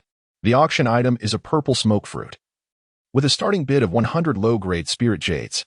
If anyone is interested, please make your bid. Lin Ping'an realized from the distant announcement that he had entered an auction house, and the old man was merely there to attract cultivator patrons. Esteemed cultivator, this is the auction hosted by the Shanghai Guild. As the strength of the Immortals behind us is rather limited, we are quite selective about our guests. The young attendant explained. Understanding the implication, Lin Ping'an recognized that they were wary of potential robbery, hence only inviting ordinary cultivators to participate in the auction. While the profits might be modest, the security was undeniably high. "Very well, lead me to the auction." Lin Ping'an nodded. Having previously slain the Lord of Falling Star City and acquired his storage pouch, he had amassed over 1,000 low-grade spirit stones from it, in addition to over 1,000 more obtained in the Linglong realm. Currently, he possessed approximately 2,800 low-grade spirit stones and several mid-grade spirit stones. This represented a considerable fortune for a chi refining cultivator, and he felt a surge of confidence in his newfound wealth. Chapter 57. The Nine-Colored Divine Light. Upon entering the auction venue, it became apparent that the Grand Hall had been temporarily repurposed for this event. At the apex of the hall, an elderly man held aloft a purple fruit for all to see. His cultivation level was that of the initial stage of foundation establishment. Below, approximately 30 to 40 individuals were seated, mostly young practitioners, all at the chi refinement stage. I bid 111 low-grade spirit stones. At this moment, a youth with a thick beard stood up to place his bid. Although the purple smoke fruit was a Tier 3 spiritual herb, the concoction of the purple jade heart-nourishing pill required 3 additional ingredients, and the finished product was valued at merely 300 low-grade spirit stones each. Any price beyond that would render it unworthy of pursuit. Several individuals, initially eager to bid, nodded slightly at the youth's words and ultimately relinquished their intentions. Very well. The purple smoke fruit shall belong to young Master Shangwan. The elderly man at the hall's summit smiled helplessly as the fruit was handed to the youth. A satisfied grin spread across his face. Young Master Shangwan, might I inquire if you could sell one of the purple jade heart-nourishing pills to this old man once you have concocted it? The auctioneer turned his gaze toward the youth. That is certainly no problem. I, Shangwan Qing, never deceive others. 300 low-grade spirit stones each, fair and square. The bearded youth declared, thumping his chest. However, after this auction concludes, I will require assistance in finding a place to refine pills. Young Master Shangwan, you are most generous. We have ample alchemical chambers available for your use. The auctioneer beamed with delight. Thank you kindly. Shangwan Qing responded with a slight bow. Now, without further ado, let us resume the auction. Up next is a sprig of azure nether grass. Its properties are well known. It is utilized for tempering spiritual strength. With an opening bid of 300 low-grade spirit stones, the elderly man retrieved a jade box from his storage bag. As the box opened, a 3-leaved jade-like grass revealed itself to the attendees. The auctioneer's voice carried a hint of resignation. Azure nether grass. This herb is specifically meant for those at the foundation establishment stage. It is a waste to sell it here. If presented to a practitioner of foundation establishment, it could fetch over 1,000 low-grade spirit stones. Alas, if only I had such stones, I could double my investment upon resale. With your capabilities, it would likely be seized from you. The crowd buzzed with speculation. Although they coveted the azure nether grass, no one dared to place a bid. I bid 300. Lin Ping'an, witnessing the scene, felt a surge of joy and spoke up. This herb was precisely what he needed.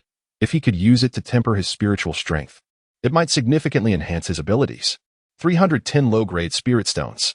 A calm voice interjected. Lin Ping'an turned to see a youth of around 18 or 19. Clad in a purple robe and adorned with a golden crown, emanating an air of otherworldliness. However, there was an unmistakable arrogance in his gaze. 320. Lin Ping'an was determined to acquire the azure nether grass. 350. The voice remained composed. 400. I bid 700. In the blink of an eye, the two had escalated the bidding to 700. Upon Lin Ping'an declaring this sum, the previously calm voice now brimmed with barely suppressed anger as it regarded Lin Ping'an. This young Taoist from Yunding Temple indeed possesses a substantial fortune. The newly arrived portly fellow seems equally resolute. This price is approaching its true value. I have heard that Yunding Temple may have ties to this auctioneer. What? Could this person be? A plant? That seems unlikely. The temple's leader has just broken through to the foundation establishment stage, and this azure nether grass holds significant importance for him. Thus, the whispers circulated around Lin Ping'an, yet he remained unfazed. A newly established disciple of a recently promoted leader posed no threat to him. 710. I implore you to show Yunding Temple some consideration. This herb is crucial for my master. Ming Guang's voice turned dark. 720. In this auction, the highest bid wins. What is the purpose of your lengthy discourse? Do you intend to leverage your master as a threat? Lin Ping'an shot him a glance. Humph. How dare you disregard my warning? Ming Guang scoffed, finally revealing his true intentions, ominously stating, I hope you manage to leave Longxiang City with that azure nether grass. Do you intend to snatch it away? If so, then let us settle this directly. Lin Ping'an retorted with a cold smile. Why you?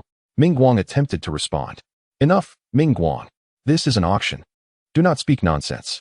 The auctioneer shot a cold glare at Ming Guang, his eyes filled with warning. Ming Guang begrudgingly fell silent. Yet his gaze at Lin Ping'an was rife with malice. With 720 low-grade spirit stones, Lin Ping'an successfully acquired the azure nether grass, grasping it in his palm as he began to slowly refine it.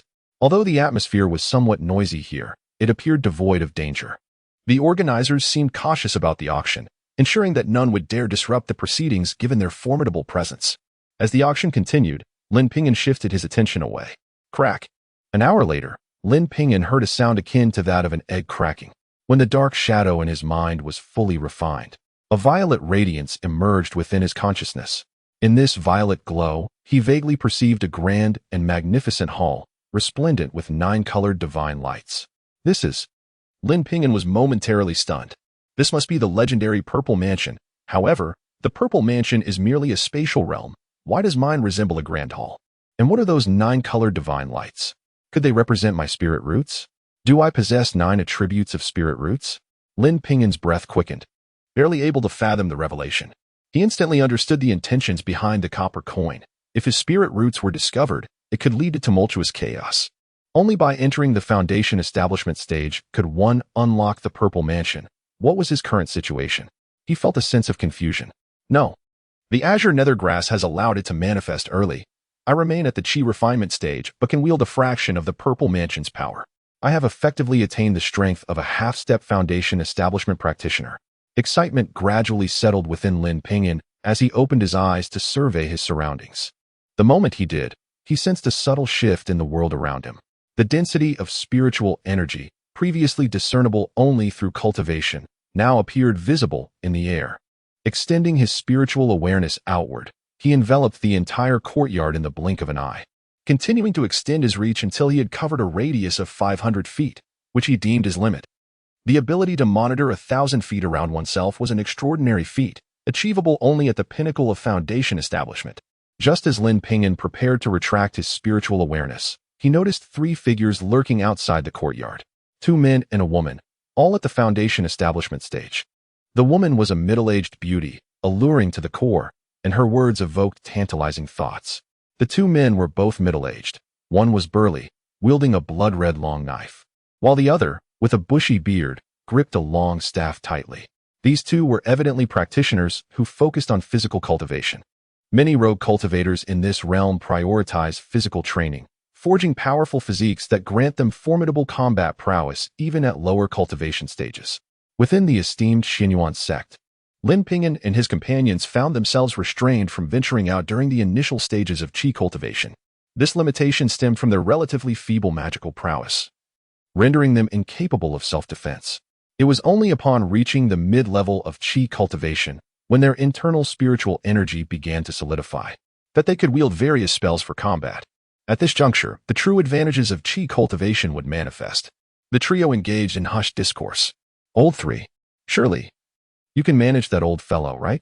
Inquired the middle-aged man with a bushy beard. That old codger has achieved the pinnacle of Foundation establishment. I cannot best him. However, I can certainly keep him occupied. But you must act swiftly, lest those little brats escape and stir up more trouble, replied the man wielding a crimson blade. Rest assured, a mere group of qi cultivators poses no challenge for my sister and me. The bearded man chuckled darkly.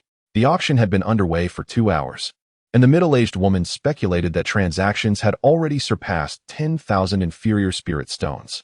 If we could acquire such a fortune in inferior spirit stones. Her eyes glinted with avarice, her voice slightly hoarse. Why isn't he that lad sent any word? What is he waiting for? Patience is a virtue, but... Suddenly, Lin Ping'an's expression shifted. He realized the trio intended to assault the auction house, and there was an insider among them. Should they succeed, the dozens present would likely be no match for their onslaught. Elder, there are individuals outside intending to ambush the auction.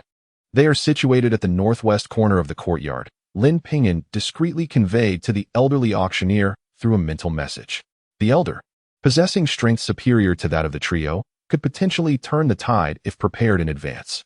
As he was auctioning a blue magical sword, the elder's countenance subtly changed upon receiving Lin Ping'an's warning.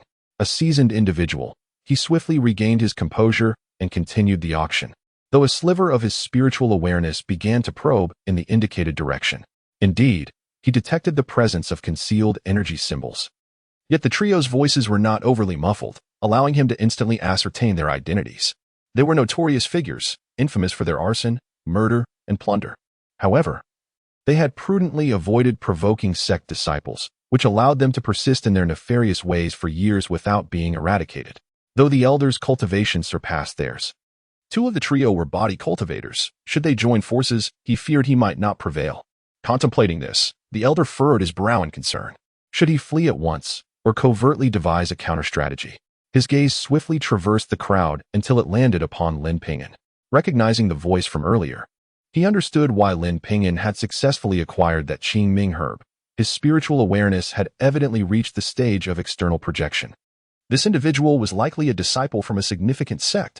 Forging a connection with him might prove immensely beneficial. The elder's thoughts raced, should he seize the opportunity amidst peril, or retreat into mediocrity? Chapter 58. The chaos of battle. With a determined grit, the elderly man finally resolved to take action. After 2 centuries of arduous cultivation, he had barely attained the consummate stage of the foundation establishment realm. In pursuit of resources, he had been compelled to abandon his cultivation to engage in this trade. Alas, he understood that merely continuing on this path would not suffice to alter his fate and ascend to the Golden Core realm. With merely 2 or 3 decades of life remaining, if he persisted in this manner, he would likely become nothing more than a pile of bones in 30 years' time. If he could establish a connection with the disciples of a prominent sect, however, a glimmer of hope for his ascension to the Golden Core realm might emerge. For the sake of that faint hope, he decided to give it his all. Young master, do you have any wise strategies? The elder discreetly communicated to Lin Ping'an. There is someone among us colluding with those 3.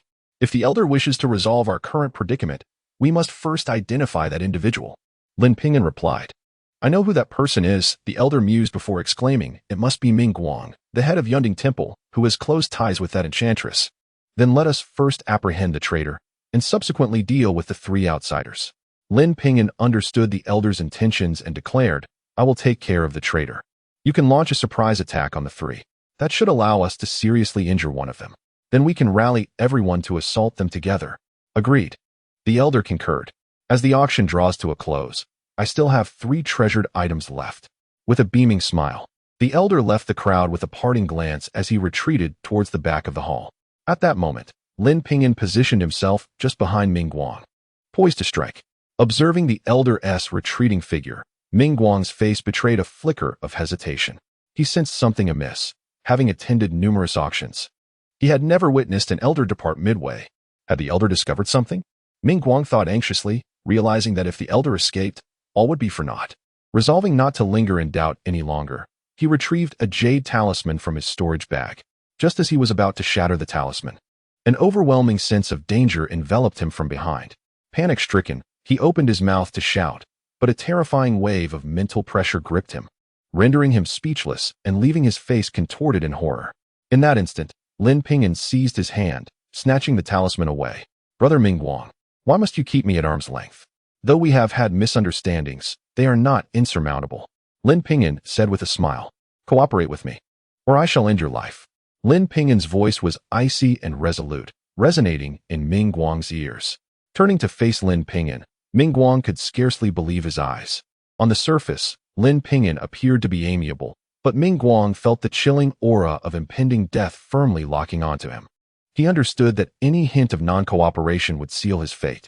With so much life yet to experience, he could not resign himself to death, and thus had no choice but to comply. Indeed, a misunderstanding. I truly did not take this matter to heart. Mingguang forced a smile. Excellent. Very good.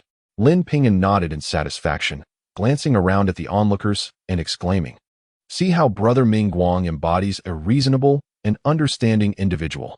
The crowd exchanged incredulous looks. What nonsense.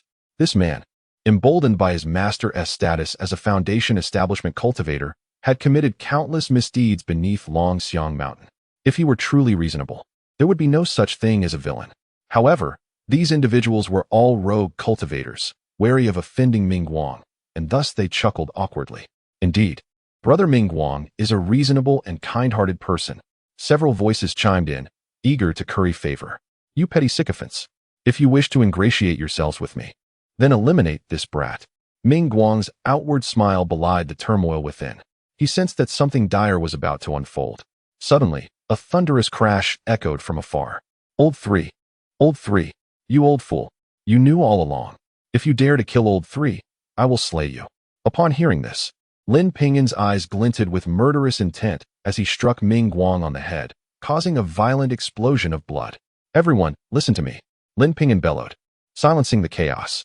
"Ming Guang is colluding with outsiders to raid this auction and intends to murder us all here. We must unite, or none of us shall escape today." The crowd, gripped by fear, broke into a cold sweat. "Let us assist Elder Wang," exclaimed the burly youth, Shang Wanqing, his eyes gleaming with ferocity. "If they wish to kill us, we shall band together to eliminate them. I refuse to believe that we cannot handle even one Foundation establishment cultivator with so many of us." Rogue cultivators were often desperate souls, and upon hearing the youth's words, they hastily drew their weapons. "Quickly, lend me your strength." The elder who had been presiding over the auction was now retreating while simultaneously fighting, closing in on the crowd. "Kill!" Shang Wanqing, wielding a small black cauldron, was the first to charge into the fray. Lin Ping'an nodded approvingly, hastening to join the fray as the elder was struggling against 2 opponents. Shang Wanqing swung the black cauldron, which expanded to a considerable size, aiming to smash it down upon the burly man with the twisted beard. As various rays of light surged toward the bearded man, cries of "Finish him!" echoed as another individual charged forward, brandishing a massive shield to protect himself. Seeing this, Lin Ping'an unleashed a blood-red short sword from his sleeve to attack the bearded man. With one less opponent to face, the elder felt invigorated, while the beautiful middle-aged woman realized the dire nature of the situation. She was no match for the elder. Today, it seemed, would be her undoing. Desperate to escape, she pleaded, "Elder Wang, today's events were our fault. However, killing me would yield you no benefit. Rather, it would only bring the ire of Yunding Temple upon you. Why not let me go, and we shall forget this ever happened?" Her voice was soft and almost enchanting, evoking a pang of sympathy in those who heard it. "Enchantress, do you think I would acquiesce?" The elder retorted, his voice laced with disdain. "You are a heartless wretch, and countless kindred souls have perished at your hands. I do not believe a word you say. You shall undoubtedly meet your end today." The elder's loathing had reached its zenith. If he did not eliminate her today, she would inevitably become a future threat. "Damn it, old 2, hurry up and deal with those brats so you can assist me." As the middle-aged enchantress realized that the elder could not be swayed, her facade of charm crumbled, revealing her malicious intent as she unleashed an array of spells and artifacts. "Curse these wretched brats." The bearded man wielded a blood-red long knife, exerting all his strength. But with the overwhelming numbers against him, merely holding his ground was a feat, though he specialized in physical cultivation. He was far inferior to the 3rd senior brother of the Shinshao sect whom Lin Ping'an had encountered in the Linglong realm. If that 3rd senior brother were present, he would likely dispatch this rabble with ease, provided Lin Ping'an were not there. While Lin Ping'an attacked, he did not exert his full strength. He was keenly observing the battle between the elder and the middle-aged enchantress. He was not far from the Foundation establishment realm himself, and was gradually gaining first-hand experience in combat against formidable opponents. Through this conflict, he aimed to glean insights into the combat techniques of those at the Foundation establishment level. Roar. At that moment, the middle-aged man with a fierce beard let out a thunderous roar. A radiant hue of earthy yellow erupted from his being, and he donned a suit of armor in the same hue. "You bunch of miscreants, you have squandered a precious talisman of earth elemental armor." Clad in the earthy yellow armor, he was now impervious to the magical assaults that rained upon him. No longer concerned with defense, he unleashed his crimson blade with fervor. In an instant, the cultivator wielding the great shield was cleaved asunder, the shield shattering and leaving a gaping wound upon his chest. Simultaneously, the small black cauldron belonging to Shang Wanqing was struck by a powerful blow, sending him hurtling several feet away, though he was unscathed. A dent marred the surface of the cauldron, causing him to wail in agony. "I shall fight you to the end," Shang Wanqing bellowed, his palm releasing a burst of azure radiance. This was his ultimate technique, the blue star sand. Regrettably, the middle-aged man with the fierce beard, now devoid of any concerns, charged into the crowd like a maddened tiger. With a single stroke, he cleaved one practitioner in half, erupting in a series of exhilarated roars. "Ah, flee!" At last, someone could no longer contain their fear and cried out, bolting away. One person's flight prompted a multitude to follow suit. "Heh." The middle-aged man let out a series of chilling chuckles. With his bloodied blade, he continued to reap lives, one after another. Not far off, a beautiful middle-aged woman could hardly contain her glee, her laughter ringing out like a song. Old Wang, I offer you one last chance. Surrender your treasures, and we shall spare you. Otherwise, the middle-aged woman seemed to sense victory within her grasp. Humph, not a chance. The elder, though maintaining a facade of calm, felt a flicker of doubt within. Should he seize this opportunity to flee? Do not flee. If we join forces, there remains a glimmer of hope. To escape is to invite certain death. Shang Wanqing shouted.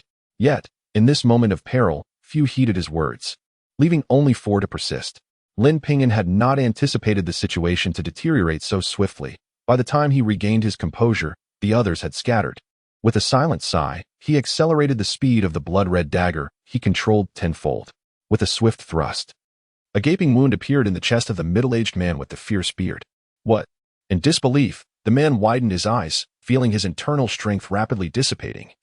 The protective effects of the earth elemental armor talisman collapsing in an instant. Boom. Seizing the opportunity, Shang Wanqing's small cauldron crashed into him, sending him hurtling backward. Observing this, the remaining cultivators unleashed their own lethal techniques. One beam of sword light pierced through the man's eye socket, exiting from the back of his head. The middle-aged man could scarcely fathom that he would meet such a dismal end. Witnessing this, the middle-aged woman was struck with shock. Bereft of the courage to continue fighting, she repelled the elder with a single strike and turned to flee. You cannot escape. The elder coldly laughed as he pursued her. Chapter 59. The Oceanic Merchant Guild. Haha. Upon witnessing this scene, Shang Wanqing burst into exuberant laughter. He strode forward and unfastened the storage bag from the bearded middle-aged man. Brothers, let us dispatch him, and we shall share his belongings. He showed no hesitation and promptly emptied the contents of the storage bag. Inside, there were only a few hundred low-grade spirit stones, a handful of low-level magical artifacts, several talismans, and some spiritual herbs, altogether valued at a mere 600 to 700 low-grade spirit stones. Aside from Lin Ping'an and Shang Wanqing, 3 other individuals present had their eyes gleaming with excitement. Brother, had it not been for your intervention, we might have perished. One exclaimed, you keep half of these items, and the remaining 5 of us will share the rest. Shang Wanqing turned his gaze towards Lin Ping'an. The 5 he referred to included the cultivator whose large shield had been shattered. This indicated that Shang Wanqing was indeed a person of good character. No need for that. You all are injured as well. I just acquired this storage bag from the Mingguang I defeated, which contains plenty of items. Lin Ping'an replied as he approached the cultivator wielding the large shield. The man lay unconscious, his chest drenched in blood. Without immediate assistance, he would likely bleed to death. Lin Ping'an produced a healing elixir, crushed it, and sprinkled it over the man's wounds, then made him swallow another pill. Gradually, the man's complexion improved. You must be a disciple of a sect, right? Shang Wanqing inquired after distributing the items. Indeed, Lin Ping'an nodded. Could it be that you are from the Falling Star sect? Shang Wanqing's eyes glimmered with intrigue. In this vicinity, the Falling Star sect was the only major sect. I'm not yet an official disciple, Lin Ping'an replied coolly. His portrait was still posted outside the city gate, and should any hint of his identity surface, it would be easy to expose him. In this world, clever individuals were abundant, and they might connect the dots regarding his true identity. By admitting to being a disciple of the Falling Star sect, he hoped these individuals would refrain from further speculation. It seems you are destined to be a disciple of the Falling Star sect. In 2 years, you shall soar to great heights. Shang Wanqing complimented him with a beaming smile. You're too kind. Lin Ping'an smiled and nodded, seeing his amiable demeanor. The others quickly approached to pay their respects and cultivate a relationship with him. I have heard that Brother Shangwan is adept at alchemy. Might you assist me in concocting some spiritual pills? Lin Ping'an ventured. I do not expect this without compensation. Let us agree on a market price of a 70-30 split. Shall we? The so-called 70-30 split meant that Lin Ping'an would provide all the herbs while Shang Wanqing would solely be responsible for the alchemy. After the pills were produced, Lin Ping'an would take 70%, while Shang Wanqing would receive 30%. Excellent. For pills of 3rd rank and below, I, Shang Wanqing, boast a 60% success rate. Shang Wanqing's eyes sparkled. He hailed from a modest family and possessed alchemical knowledge. Unfortunately, his family was too small, with only one foundational ancestor to support him. Though he had a commendable talent for alchemy, he lacked the resources to practice extensively. Alchemy is a discipline that thrives on practice. With ample resources for alchemists to work with, their skills would advance significantly. If one only brewed a batch every 10 days or so, improvement would be unlikely. Oh, Then I shall leave it in your capable hands, Brother Shangguan. Lin Ping'an noted the difference in their success rates. He was aware that the alchemists of the Xianyuan sect typically achieved around 50% success with ordinary pills. For Shangguan to reach 60% was indeed remarkable. As they were forging connections, the elder returned, his expression marred by misfortune. Upon seeing his demeanor, Lin Ping'an surmised he had failed to slay the enchanting middle-aged woman. Elder, how did it go? He inquired nonetheless. This enchantress is proficient in blood escape techniques. Despite my utmost efforts, I could not capture her. However, she is severely injured and will not recover for another 3 to 5 months. The elder replied with a bitter smile. What a pity. Her escape will surely stir up trouble. We should leave this place post-haste. Shangguan frowned deeply. There is no need for haste. Their group is cunning, and she is wounded. She is unlikely to show herself for the time being. The elder shook his head. In truth, we owe much to this young brother. Had it not been for you, none of us would have survived their ambush. Saying this, the elder bowed deeply to Lin Ping'an, his face full of gratitude. Please, there is no need for such formalities. I was merely acting to save myself. Lin Ping'an waved his hand, though he did not step back, accepting the elder's gratitude nonetheless. It truly is you. We must thank you. Shangguan now realized Lin Ping'an's pivotal role and hastily declared, in that case, I shall forego my 30%. All the pills are yours. That is unnecessary. Let us adhere to our agreement. Lin Ping'an had no intention of taking advantage of the situation. I do not yet know your esteemed name. Shangguan inquired. Lin Fan, Lin Ping'an replied, maintaining his alias. After expressing his gratitude, the elder summoned workers to tidy up the courtyard, inviting Lin Ping'an, Shangguan and the others to stay. He arranged for food and drink, and the group enjoyed a lively feast in the courtyard. Through introductions, Lin Ping'an learned that the elder's name was Wang Songhai, a rogue cultivator who, upon achieving the foundation establishment stage, sought to establish a small auction house due to resource scarcity. However, he was cautious and did not dare to attract high-level cultivators, which limited the growth of his auction business. Over the years, although he had earned a modest amount of spirit jade, it remained far from sufficient for a foundation establishment cultivator's needs. This wine is exquisite, Lin Ping'an praised after taking a sip. This was not his first encounter with alcohol. As a child, his curiosity had led him to pilfer drinks from his uncle, only to recoil from the fiery taste. However, the spirit wine Wang Songhai presented was sweet and fragrant, leaving a lingering aftertaste. Enjoy it, young Lin. Drink to your heart's content. Wang Songhai chuckled as he filled Lin Ping'an's cup. Might I ask, what business brings you to Longxiang Mountain?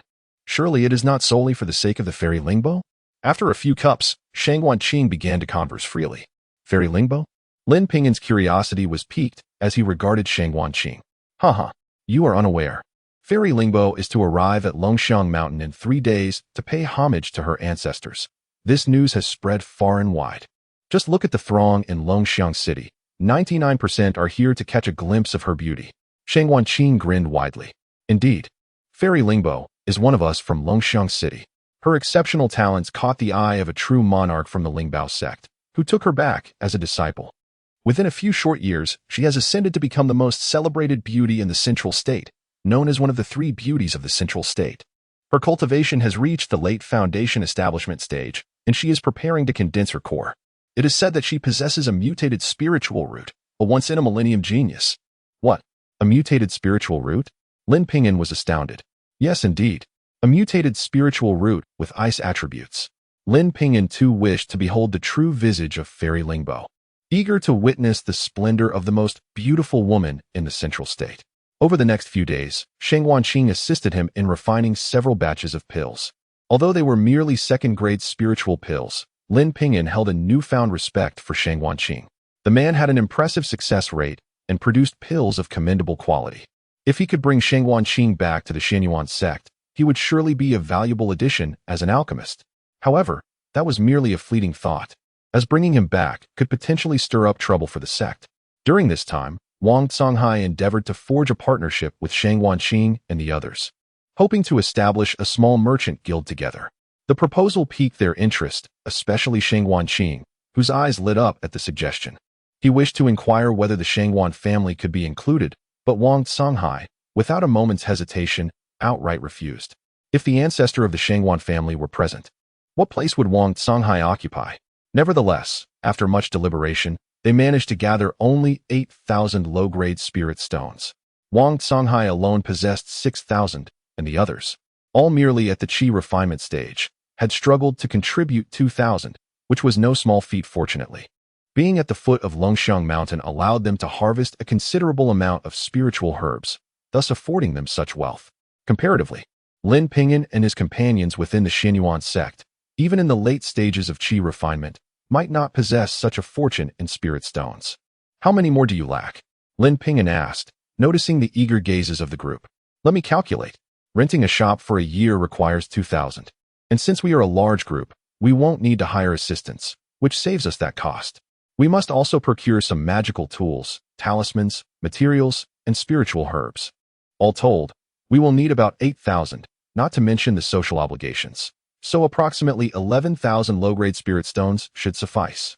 Wang Songhai concluded after thorough consideration. Thus, we are still short 3,000 low-grade spirit stones. Lin Ping'an frowned.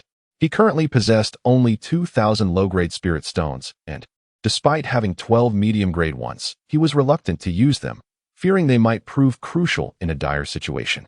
Haha, Wang Songhai chuckled awkwardly. If Brother Lin is at a loss, we can simply reduce our inventory.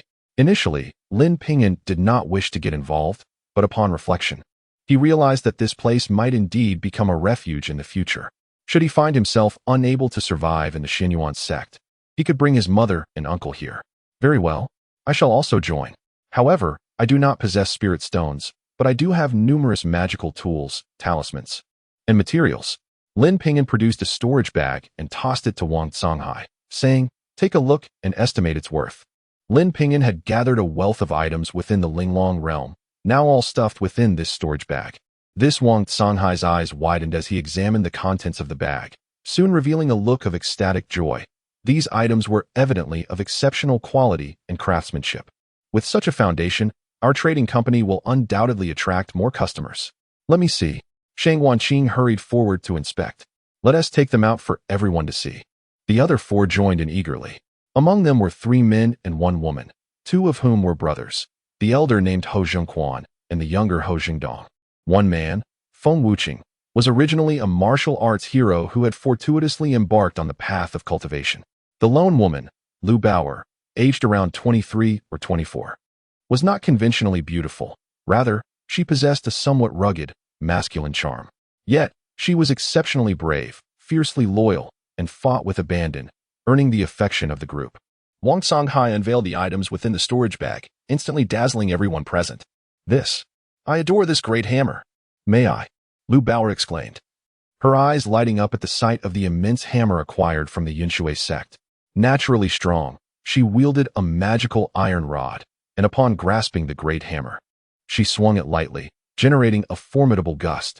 This Wang Songhai turned to Lin Ping'an. It's of no concern. These items represent my investment. Please appraise them. And how you utilize them is up to you. In your hands, they will surely enhance the strength of the trading company, thus serving their purpose. Lin Ping'an replied. Excellent. These items are valued at 9,000 low-grade spirit stones. The high value primarily lies in these 3 weapons, crafted from exceedingly rare materials. If we were to have them reforged, one could potentially become 3. Since Brother Lin has contributed 9,000, our shop can expand further, setting a higher starting point. Together, we now possess 17,000 low-grade spirit stones, but we 6 must also contribute our efforts. Upon careful calculation, a third of the shop belongs to you. Brother Lin. Lin Ping'an was indifferent, merely nodding slightly, but he had left himself a contingency.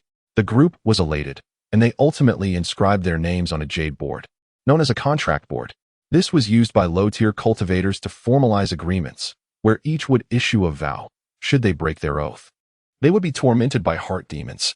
They were unaware of the true nature of heart demons, only that higher-level cultivators feared them greatly.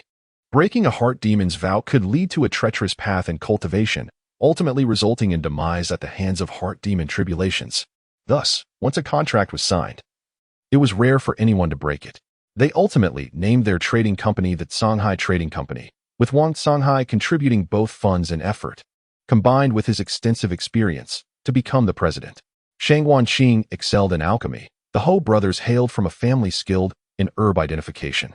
Feng Wuqing was well-versed in social interactions and familiar with the area surrounding Longxiang Mountain, and Liu Bauer, the strongest among them, was exceptionally courageous. Each member brought unique strengths, allowing the trading company to flourish in a remarkably brief period. While everyone busied themselves, Lin Ping'an found himself with idle time, wandering through the city and inquiring about the circumstances surrounding Longxiang Mountain. Once he encountered the revered Lingbo Fairy, he would set off for Longxiang Mountain to seek the location of the 5 elements divine root herb. However, instead of meeting the Lingbo Fairy, Lin Ping'an unexpectedly came face to face with someone he wished to avoid. Chapter 60. News Guiyang, a disciple of the Sichuan sect. This individual has evidently attained the foundation establishment stage, and his aura is formidable, nearly comparable to that of a mid-foundation establishment practitioner. He displays extraordinary talent and immense potential. However, Guiyang is not the protagonist. He is merely accompanying a young gentleman dressed in splendid attire. This young man possesses a celestial demeanor, exuding an ethereal charm and an indescribable elegance. From a distance, Lin Ping'an gazes upon him, feeling a profound sense of inadequacy that compels him to lower his head, too ashamed to continue looking. Moreover, this young gentleman's cultivation is exceedingly high, surpassing that of his third senior brother, Yu Qinghong, by several degrees. It is noteworthy that Yu Qinghong, at over 130 years of age, has only reached the late foundation establishment stage, while this young man appears to be considerably younger.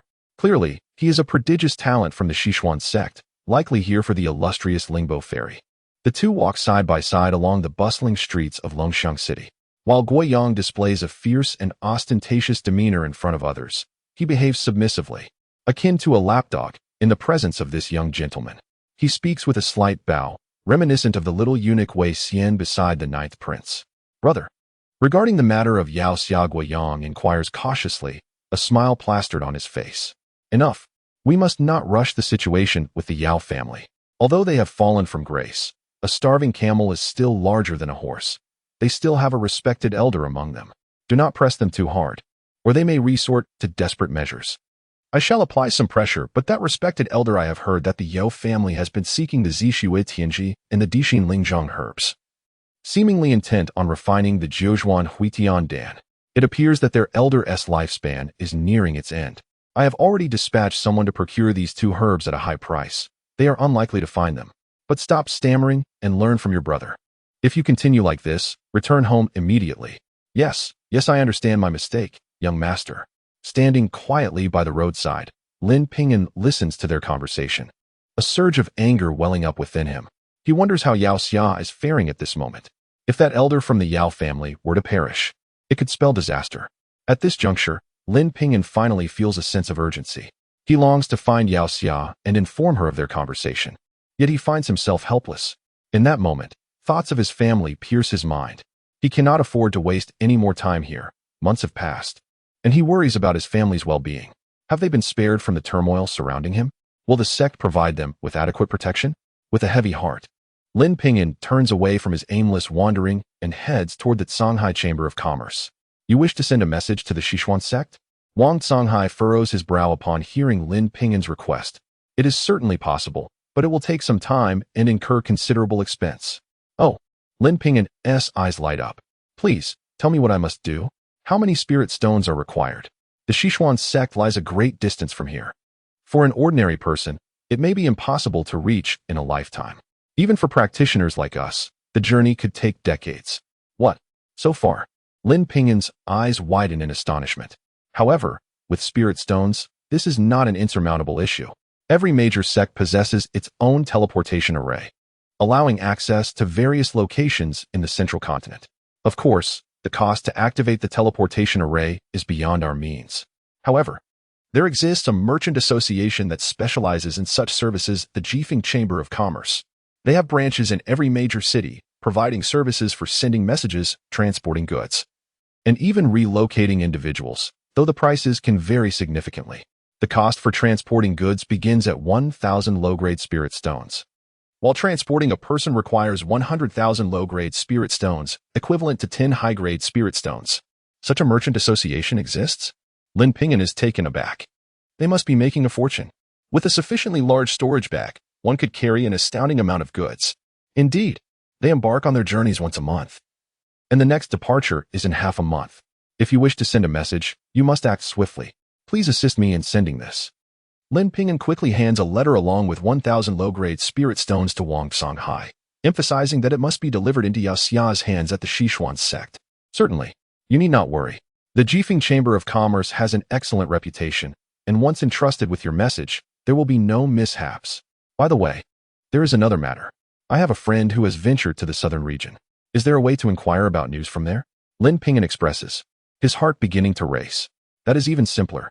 The Jifeng Chamber of Commerce not only relays messages, but also acquires and sells information. Virtually no secret can escape their notice, Wang Songhai replies. My friend's journey to the southern region is a confidential mission from the sect. If I inquire about it, will that not compromise the secrecy? Lin Ping'an voices his concern. The Jifeng Chamber of Commerce maintains strict controls over information. They will not disclose your inquiry. Without your permission, they will not sell any information you provide. Is that so? The Jifeng Chamber of Commerce is modest in size, resembling an ordinary shop. However, unlike other establishments, it boasts 3 doors. One door is for sending messages, another for gathering information, and the last for selling information. Wang Songhai enters through the door designated for sending messages, while Lin Ping'an proceeds through the door for gathering information. Inside, there is a queue, and periodically, individuals exit with expressions of satisfaction. It's your turn. After half an hour, a young man dressed in black beckons him. Lin Ping'an enters the room, feeling slightly anxious. The room is small, with a thin old man seated behind a large table, accompanied by a hexagonal brazier emitting black flames that crackle ominously. Please take a seat, young master. What information do you require? The old man reveals a set of yellowed teeth as he smiles. I seek information regarding the Xianyuan sect in the southern region. Lin Ping'an states, the Xianyuan sect? The old man furrows his brow and points a finger into the black flames, closing his eyes as if transmitting a message. All right. We possess information about the Xianyuan sect. What specific aspect are you inquiring about? The elder soon opens his eyes and gazes at Lin Ping'an. I wish to know if there has been any resolution to the conflict between them and the Shangqing sect. Lin Ping'an opts to approach his inquiry indirectly. 100 low-grade spirit stones. The old man extends his hand. Lin Ping'an promptly hands over the required spirit stones. The old man retrieves a jade talisman, lightly touches it with his finger, and then passes it to Lin Ping'an. Upon receiving it, Lin Ping'an places his finger upon the talisman, and a surge of information floods into his mind. The details reveal the 9th prince's betrayal, the abduction of several outstanding disciples, the provocative arrival of Gahongzi, the 3-year agreement between the 2 sects, and the arrival of Li Yunfei from the Li family, who now oversees the Xianyuan sect. It further details the clashes between disciples of the foundation establishment stage from both sects, culminating in the slaughter of 3 talented disciples from the Shangqing sect by Luo Susu. After absorbing this information, Lin Ping'an is left astonished. The Jifeng Chamber of Commerce truly possesses remarkable capabilities, and the level of detail provided was well worth the expenditure. I would also like to inquire about the talented individuals within the Shangqing sect and the nature of their spirit roots. Lin Ping'an asks again. 300 low-grade spirit stones. Lin Ping'an swiftly acquires numerous names, along with their spirit roots and cultivation levels. Lin Ping'an was taken aback to discover that the names of the 9th prince and Wei Xian were among them. The 9th prince had reached the 8th level of qi refinement, while Wei Xian had attained the 6th level. This clearly demonstrated the significant investment that the Qingyun sect had made in both of them. He pondered the nature of the relationship between the Xianyuan sect and the Li family. 100,000 low-grade spirit stones. Upon hearing this price, Lin Ping'an felt a jolt of shock and hastily waved his hand in refusal. Forget it, that is far too exorbitant. I shall not inquire further. However, he keenly sensed that something was amiss. Logically, the relationship between the Xianyuan sect and the Li family should be straightforward. How could a piece of information possibly demand a price of 100,000? There must be some undisclosed secret involved. Naturally, these matters were beyond his purview for the time being, so he chose to relinquish the inquiry. He then asked about the number of individuals from the Xianyuan sect who had ventured to the Linglong realm. 500 low-grade spirit stones. Upon hearing this price, Lin Ping'an knew that there was certainly an issue at play. He produced 500 spirit stones and presented them to the other party. The information he received left him both disheartened and relieved. A total of 3 individuals from the Xianyuan sect had journeyed to the Linglong realm: Gu Qing, Song Yuanheng, and Lin Ping'an himself. Among them, Gu Qing and Song Yuanhang had perished, while Lin Ping'an had plundered the void divine crystal, causing the collapse of the Linglong realm, and was now in flight. The Xianyuan sect had expelled him from the sect, yet his family remained under its protection. Faced with pressure, the Xianyuan sect had cast him out, but still safeguarded his family, which filled Lin Ping'an with profound gratitude. He silently reflected that his previous choices had indeed been correct. At that moment, the old man's gaze upon Lin Ping'an grew ominous and fearsome, causing a sense of foreboding to stir within him. "All right, I have finished my inquiries," Lin Ping'an declared as he turned to leave, but just as he reached the door, he suddenly turned back and said, "I do not wish for the news of my presence here today to be sold to others." "Understood," the old man replied, his eyes glinting mysteriously. Yet he ultimately uttered only that single word. After Lin Ping'an departed, a cold smile crept across the old man's lips. "So it is. It seems this young man is indeed Lin Ping'an. However, this information shall remain solely with me. I shall uphold my end of the bargain and refrain from disclosing it. Let me see how far you can go. Will you be able to upheave this world?" Chapter 61. The Five-Colored Stone. Upon exiting the Gale Merchants Guild, he discovered that Wang Songhai had long since departed. He returned alone to the Songhai Merchants Guild, and his previously restless heart gradually found tranquility. He resolved to abandon the notion of waiting for the enchanting Lingbo fairy. No matter how captivating she might be, she was of no consequence to him. Only through relentless cultivation and becoming formidable could he bring joy to his loved ones and instill fear in his adversaries. After many days without opportunity, he decided to explore Longxiang Mountain. Lin Ping'an had left behind a single remark before departing. The news of Lingbo Fairy's impending arrival in Longxiang City had rendered the usually bustling Longxiang Mountain somewhat desolate. Lin Ping'an, however, was quite content with this turn of events. Following the markings on his map, he set forth toward the mountain cliff. The terrain of Longxiang Mountain was exceedingly treacherous. The deeper he ventured, the thicker the mist became, and the spiritual energy intensified correspondingly. It was evident that the abundance of spiritual herbs within Longxiang Mountain was attributable to the richness of its spiritual energy. Beneath the mountain, there likely existed a spiritual vein. However, this vein appeared to be rather minor, overlooked by various sects, thus rendering this place a haven for solitary cultivators. As Lin Ping'an traversed the foggy expanse, he soon felt a heaviness in his mind, recalling the words of herbalists. He hastily consumed an antidote pill, regaining his composure. Indeed, poisonous miasma filled the mountain. The fog was so dense that visibility extended only a few meters. Fortunately, Lin Ping'an possessed formidable mental acuity, allowing him to extend his spiritual awareness outward. Upon reaching 100 meters, he was able to gaze down upon the surrounding peaks. However, manipulating his spirit energy proved to be exceedingly taxing.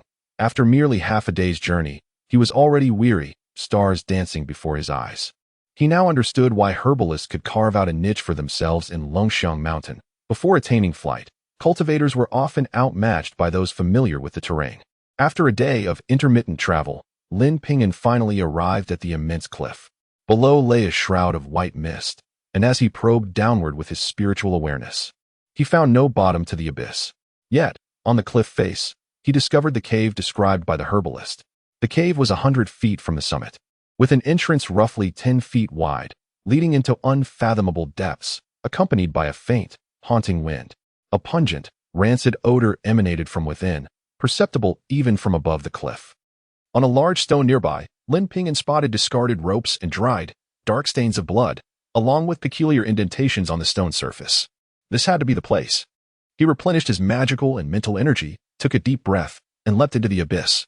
The howling wind roared in his ears as he glided on a flying sword. Drawing closer to the ominous cave, a crimson blade danced around him, ready to strike, while the 9 palaces' golden pagoda rested in his palm. Inside the dark cave, silence enveloped him. Lin Ping'an's mental energy cautiously infiltrated the depths, yet he failed to detect any trace of the giant serpent. Had it ventured out to hunt? Yet this was a sheer cliff. How could the serpent escape? Just then, a sudden and overwhelming sense of danger washed over him. He directed his flying sword to surge forward, plunging into the cave. At the very spot he had occupied, a pitch-black serpent's tail swept past, generating a terrifying force that resonated through the air with explosive sounds. Boom! The serpent's tail struck the cliff, sending shards of stone flying and leaving a deep scar in its wake. Had Lin Ping'an not evaded, he would have surely been obliterated. He turned sharply to behold a fearsome, obsidian-hued giant serpent. To his astonishment, the serpent bore a pair of dark, leathery wings, hovering ominously in midair. Its enormous eyes, resembling lanterns, fixed intently upon Lin Ping'an. The serpent seethed with rage, having watched as humans encroached upon its lair, and only days ago. They had seized a precious spiritual herb it had safeguarded for ages during its metamorphosis. Today, as it completed its transformation, yet another human intruded, an affront too great to bear.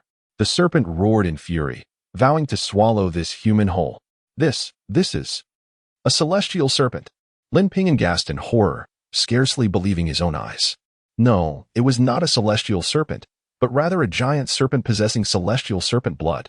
Its wings and body appeared disproportionate, indicating they had only recently emerged. Regardless of its lineage, this winged serpent was beyond Lin Ping'an's capabilities to confront. With no choice left, he dashed deeper into the cave. The darkness enveloped him, rendering visibility non-existent, but flames erupted from his body, illuminating the surroundings. Roar! The giant serpent, witnessing Lin Ping'an's audacious entry into its domain, unleashed an enraged roar and charged after him.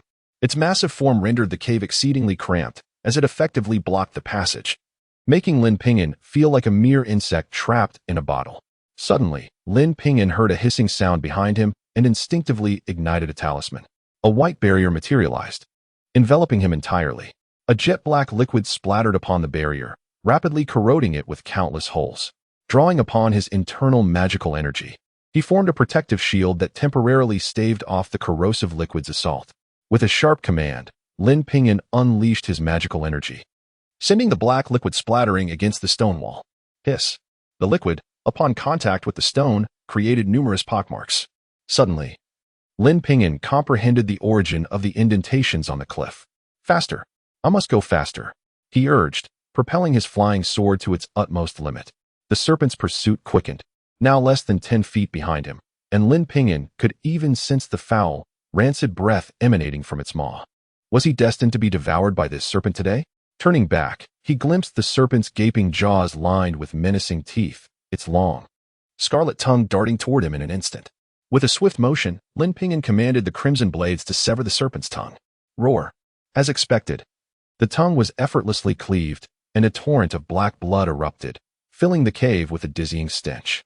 The serpent, infused with venom, had blood that harbored a potent toxin. Gritting his teeth, Lin Ping'an swallowed another antidote pill. Enraged, the serpent's massive form began to shrink, its ebony scales gradually transforming into a dark crimson hue. Boom! The sound of air rupturing filled Lin Ping'an's ears. The shrinking serpent's speed surged several-fold, closing the gap between them in an instant as it lunged to bite him. Lin Ping'an turned and unleashed the 9 Palaces Golden Pagoda. The pagoda expanded rapidly, its pinnacle piercing into the cave wall like a nail. Boom! The serpent's body collided with the 9 Palaces Golden Pagoda, only to find that its powerful strike had failed to shatter the artifact. Its fury ignited. The serpent began to ram the pagoda with relentless force. The 9 Palaces Golden Pagoda was indeed a magical treasure, impervious to the serpent's assaults. Lin Ping'an felt a pang of sorrow. He had sacrificed a treasure to save his life, for a single artifact could be worth tens of thousands of low-grade spirit stones. Though his heart ached, his speed showed no signs of diminishing. After flying for a few moments, he gradually perceived that the cavern's space was expanding considerably. Points of ethereal blue light began to appear on the surrounding walls, and skeletal remains, both human and animal, started to emerge on the ground. It was then that Lin Ping'an noticed a flickering array of multicolored lights deep within the cave. He hurried towards it and discovered a large stone, several yards in size, radiating a spectrum of colors. Upon this stone grew a cluster of small grasses that shimmered with a kaleidoscope of hues. Each grass, merely half an inch tall, bore 5 leaves, each reflecting one of the 5 elemental forces. These were the 5 elements spirit grasses. Lin Ping'an was momentarily taken aback. The stone was the size of a room, densely populated with at least 100 of these grasses. What kind of stone was this? Why did it nurture the 5 elements spirit grasses? Although the grasses were precious, they held no value for Lin Ping'an. His interest lay solely in the multicolored stone, which could very well be the key to the giant python's transformation. If he could take it with him. Lin Ping'an summoned his magical energy, attempting to shift the great stone. Yet, no matter how hard he tried, He could not budge it even slightly. Hearing the distant sounds of crashing, his expression fell. The nine-palace golden pagoda, though a treasure, could not be destroyed, but the magical energy he had infused within it would eventually deplete. When that time came, the giant python would surge forth unimpeded, and he might return empty-handed. Losing a treasure while gaining nothing was a thought that filled Lin Ping'an with frustration. Copper Coin, come quickly. He called out for assistance. However, it seemed that Copper Coin did not respond, as if he had not heard Lin Ping'an's cries. Could it be that this stone was not a treasure? Doubts crept into Lin Ping'an's mind, yet he quickly shook his head. That was utterly impossible. It was undoubtedly a supreme treasure. Lift for me. He combined his physical strength with magical energy, striving to move the multicolored stone. Yet, at the very moment his palm made contact, the stone began to melt as if spring snow had met the blazing sun. The melting liquid seemed almost alive, flowing into his body through his hand. What? Lin Ping'an exclaimed in shock, hastily attempting to withdraw his hand. However, the stone melted with astonishing rapidity. In the blink of an eye, it had vanished, transformed into a warm current surging into his being, racing chaotically within him. Meanwhile, the 5 elements spirit grasses that had thrived on the stone fell to the ground, their spiritual essence dissipating, reduced to mere powder. What on earth was happening? Lin Ping'an felt the warm current was utterly uncontrollable, and his expression shifted dramatically. Just then, a thunderous roar echoed through the passage, the giant python's growl reverberating throughout the space. Chapter 62, The Tower of Heaven. Alas! Lin Ping'an sighed as a talisman in his hand ignited. The burning talisman transformed into a radiant glow, enveloping Lin Ping'an and causing him to vanish in an instant. This was the escape talisman. Upon entering the Linglong realm, the Xianyuan sect had gifted him one, and after vanquishing Gu Qing and Song Yuanhang, he acquired 2 more. This talisman provided him the courage to plunge into the cave. Roar! When the colossal serpent burst in and saw the multicolored stone had vanished, it let out a series of furious roars. Without that stone, it could not have undergone successive transformations. Now that the stone was stolen, the serpent descended into madness. It rampaged out of the cave, unfurling its wings in a frenzy, searching the surroundings. Unfortunately, it found nothing. From that day forth, a fearsome flying serpent roamed Longxiang Mountain, claiming the lives of countless herbalists. The number of herbalists venturing to Longxiang Mountain dwindled, while the influx of practitioners increased. Longxiang City began to flourish, and the Shanghai Chamber of Commerce gradually found its footing, becoming an undeniable force within the city. Yet, Lin Ping'an never returned, causing great concern among the members of the Shanghai Chamber. However, practitioners often secluded themselves for years, and Lin Ping'an's absence did not spur them to search for him. At this moment, Lin Ping'an was drifting downstream in the Longxiang River. After using the escape talisman, he had instantly teleported to a location not far from the river. Knowing the serpent would likely continue its pursuit, he dove into the Longxiang River, submerging himself to follow the current. According to the map, the river's end flowed into the Eastern Sea, near the Diyu dynasty. If he continued downstream, he could eventually return along the coast to the Diyu dynasty. Within him, a warm current continued to circulate, and Lin Ping'an realized that wherever this warm current flowed, his physical body was undergoing a gradual yet profound refinement. Could this warm current be capable of tempering the body? He recalled the starry body refinement technique he had been practicing. He began to channel this technique, manipulating the warm currents to continuously refine his physique. Indeed, it proved effective. Lin Ping'an was elated as he discovered that the speed of body refinement through the warm current was several times that of the starry body refinement technique, and it seemed the warm current was inexhaustible. Subsequently, he divided a portion of his mental energy to control his body, dedicating the remainder entirely to the starry body refinement technique. Time passed slowly, and before he knew it, 3 months had elapsed. One day, Lin Ping'an suddenly opened his eyes. His gaze sparkled brilliantly, and as he shook his body, the surrounding water was instantly displaced, creating a vacuum around him. He had now reached the pinnacle of the first layer of the starry body refinement technique. Had there been a second layer to pursue, he would have undoubtedly ascended to that level. To achieve the peak of the first layer within 3 months would astonish anyone from the Falling Star sect. The starry body refinement technique had no discernible bottlenecks. Theoretically, with enough time, one could reach the 9th layer. However, this technique required years of accumulation. Typically, it would take a decade to reach the pinnacle of the first layer, even with various rare materials to hasten progress. The fastest recorded time in the history of the falling star sect was 3 years. Each subsequent layer would require exponentially more time, ultimately leading to an unimaginable figure. To reach the 5th layer might demand hundreds or thousands of years of relentless practice under the stars, who could dedicate their entire life solely to this body refinement. Thousands of years, such a lifespan belonged only to a true monarch of the nascent soul stage. For instance, a practitioner with a terrestrial spiritual root would likely need at least 300 years to cultivate to the nascent soul stage. Theoretically, only those who reach the out-of-body stage and practice day and night could hope to cultivate the 5th layer of the starry body refinement technique. It was no wonder that in the long history of the falling star sect, only one person had ever reached the 5th layer. Such an achievement seemed nearly impossible. As for levels beyond the 5th, no one from the falling star sect even dared to dream. Lin Ping'an clenched his fist, feeling an immense power coursing through his body. He unleashed a punch, shattering a large stone beneath the water with a resounding crack. This stone, shaped by the relentless flow of water over millions of years, was as hard as steel. The ability to break it with a single blow was nothing short of miraculous. Has my physique become so formidable? Lin Ping'an gazed incredulously at his fist.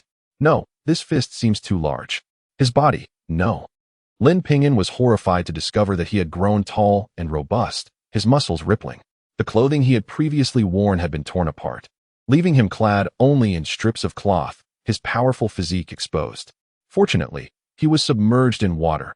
Had he been above ground, he would have felt utterly embarrassed. He hastily retrieved a set of clothing from his storage bag and changed quickly. No longer did he resemble the frail scholar of yesteryears. He appeared as a completely different person. Those unfamiliar with him would hardly recognize Lin Ping'an. He chuckled to himself. The bounty on my head? That no longer concerns me. After the initial shock, Lin Ping'an's face broke into a proud smile. After 3 months, where have I arrived? He burst forth from the water, surveying his surroundings. He found himself in a magnificent river, and on the southern bank, a grand city stood tall. Within that city, a towering structure reached toward the heavens. At that moment, a large ship glided by, and individuals on the deck were admiring the scenery. Someone on the ship spotted Lin Ping'an and exclaimed, "Miss, there is someone in the river.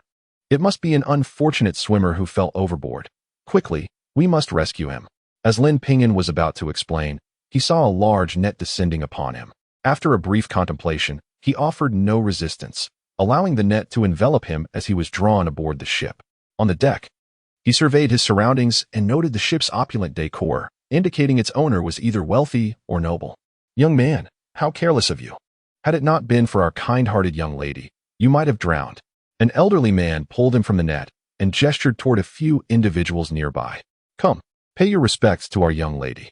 Following the elders, Lin Ping'an spotted a young girl in a flowing emerald dress, her large, expressive eyes fixed upon him. She appeared to be around 16 or 17, with a charming and delicate appearance, her big, sparkling eyes almost seeming to speak. Behind her stood 2 petite handmaidens, all of whom were gazing at Lin Ping'an. It was no wonder they stared. Lin Ping'an's striking features and newfound masculine vigor, accentuated by his water-soaked frame, left the 3 innocent girls utterly captivated. In unison, they thought, how could such a perfect young man exist? Ahem. Thank you for saving my life, young lady. Lin Ping'an cleared his throat and offered a slight bow. It's nothing really. The girl blushed, flustered. Though she was the daughter of the city lord of Tongtian City, and while she lacked cultivation talent, her knowledge was vast. Each year, countless practitioners visited the Tongtian Tower for trials, and she had encountered numerous young heroes. Yet, seeing Lin Ping'an truly astonished her. At this moment, Lin Ping'an felt his clothes drenched, making him quite uncomfortable. Unable to suppress the surge of fiery energy within him, he instantly dried his garments. You are a cultivator," the young girl exclaimed, her mouth agape in disbelief. "Then why?" Lin Ping'an couldn't help but chuckle awkwardly. "I merely wish to avoid disappointing you, miss. Our young lady is the daughter of the lord of Tongtian City, whose father is a golden core cultivator. You must not misunderstand." An elderly man had positioned himself protectively in front of the girl, eyeing Lin Ping'an with palpable wariness. It was then that Lin Ping'an realized this elder was also a practitioner, and one at the foundation establishment stage, no less. Given that he was at the foundation establishment level, why was he so anxious? "Senior, I am but a chi refinement practitioner. How could I dare to act recklessly before you?"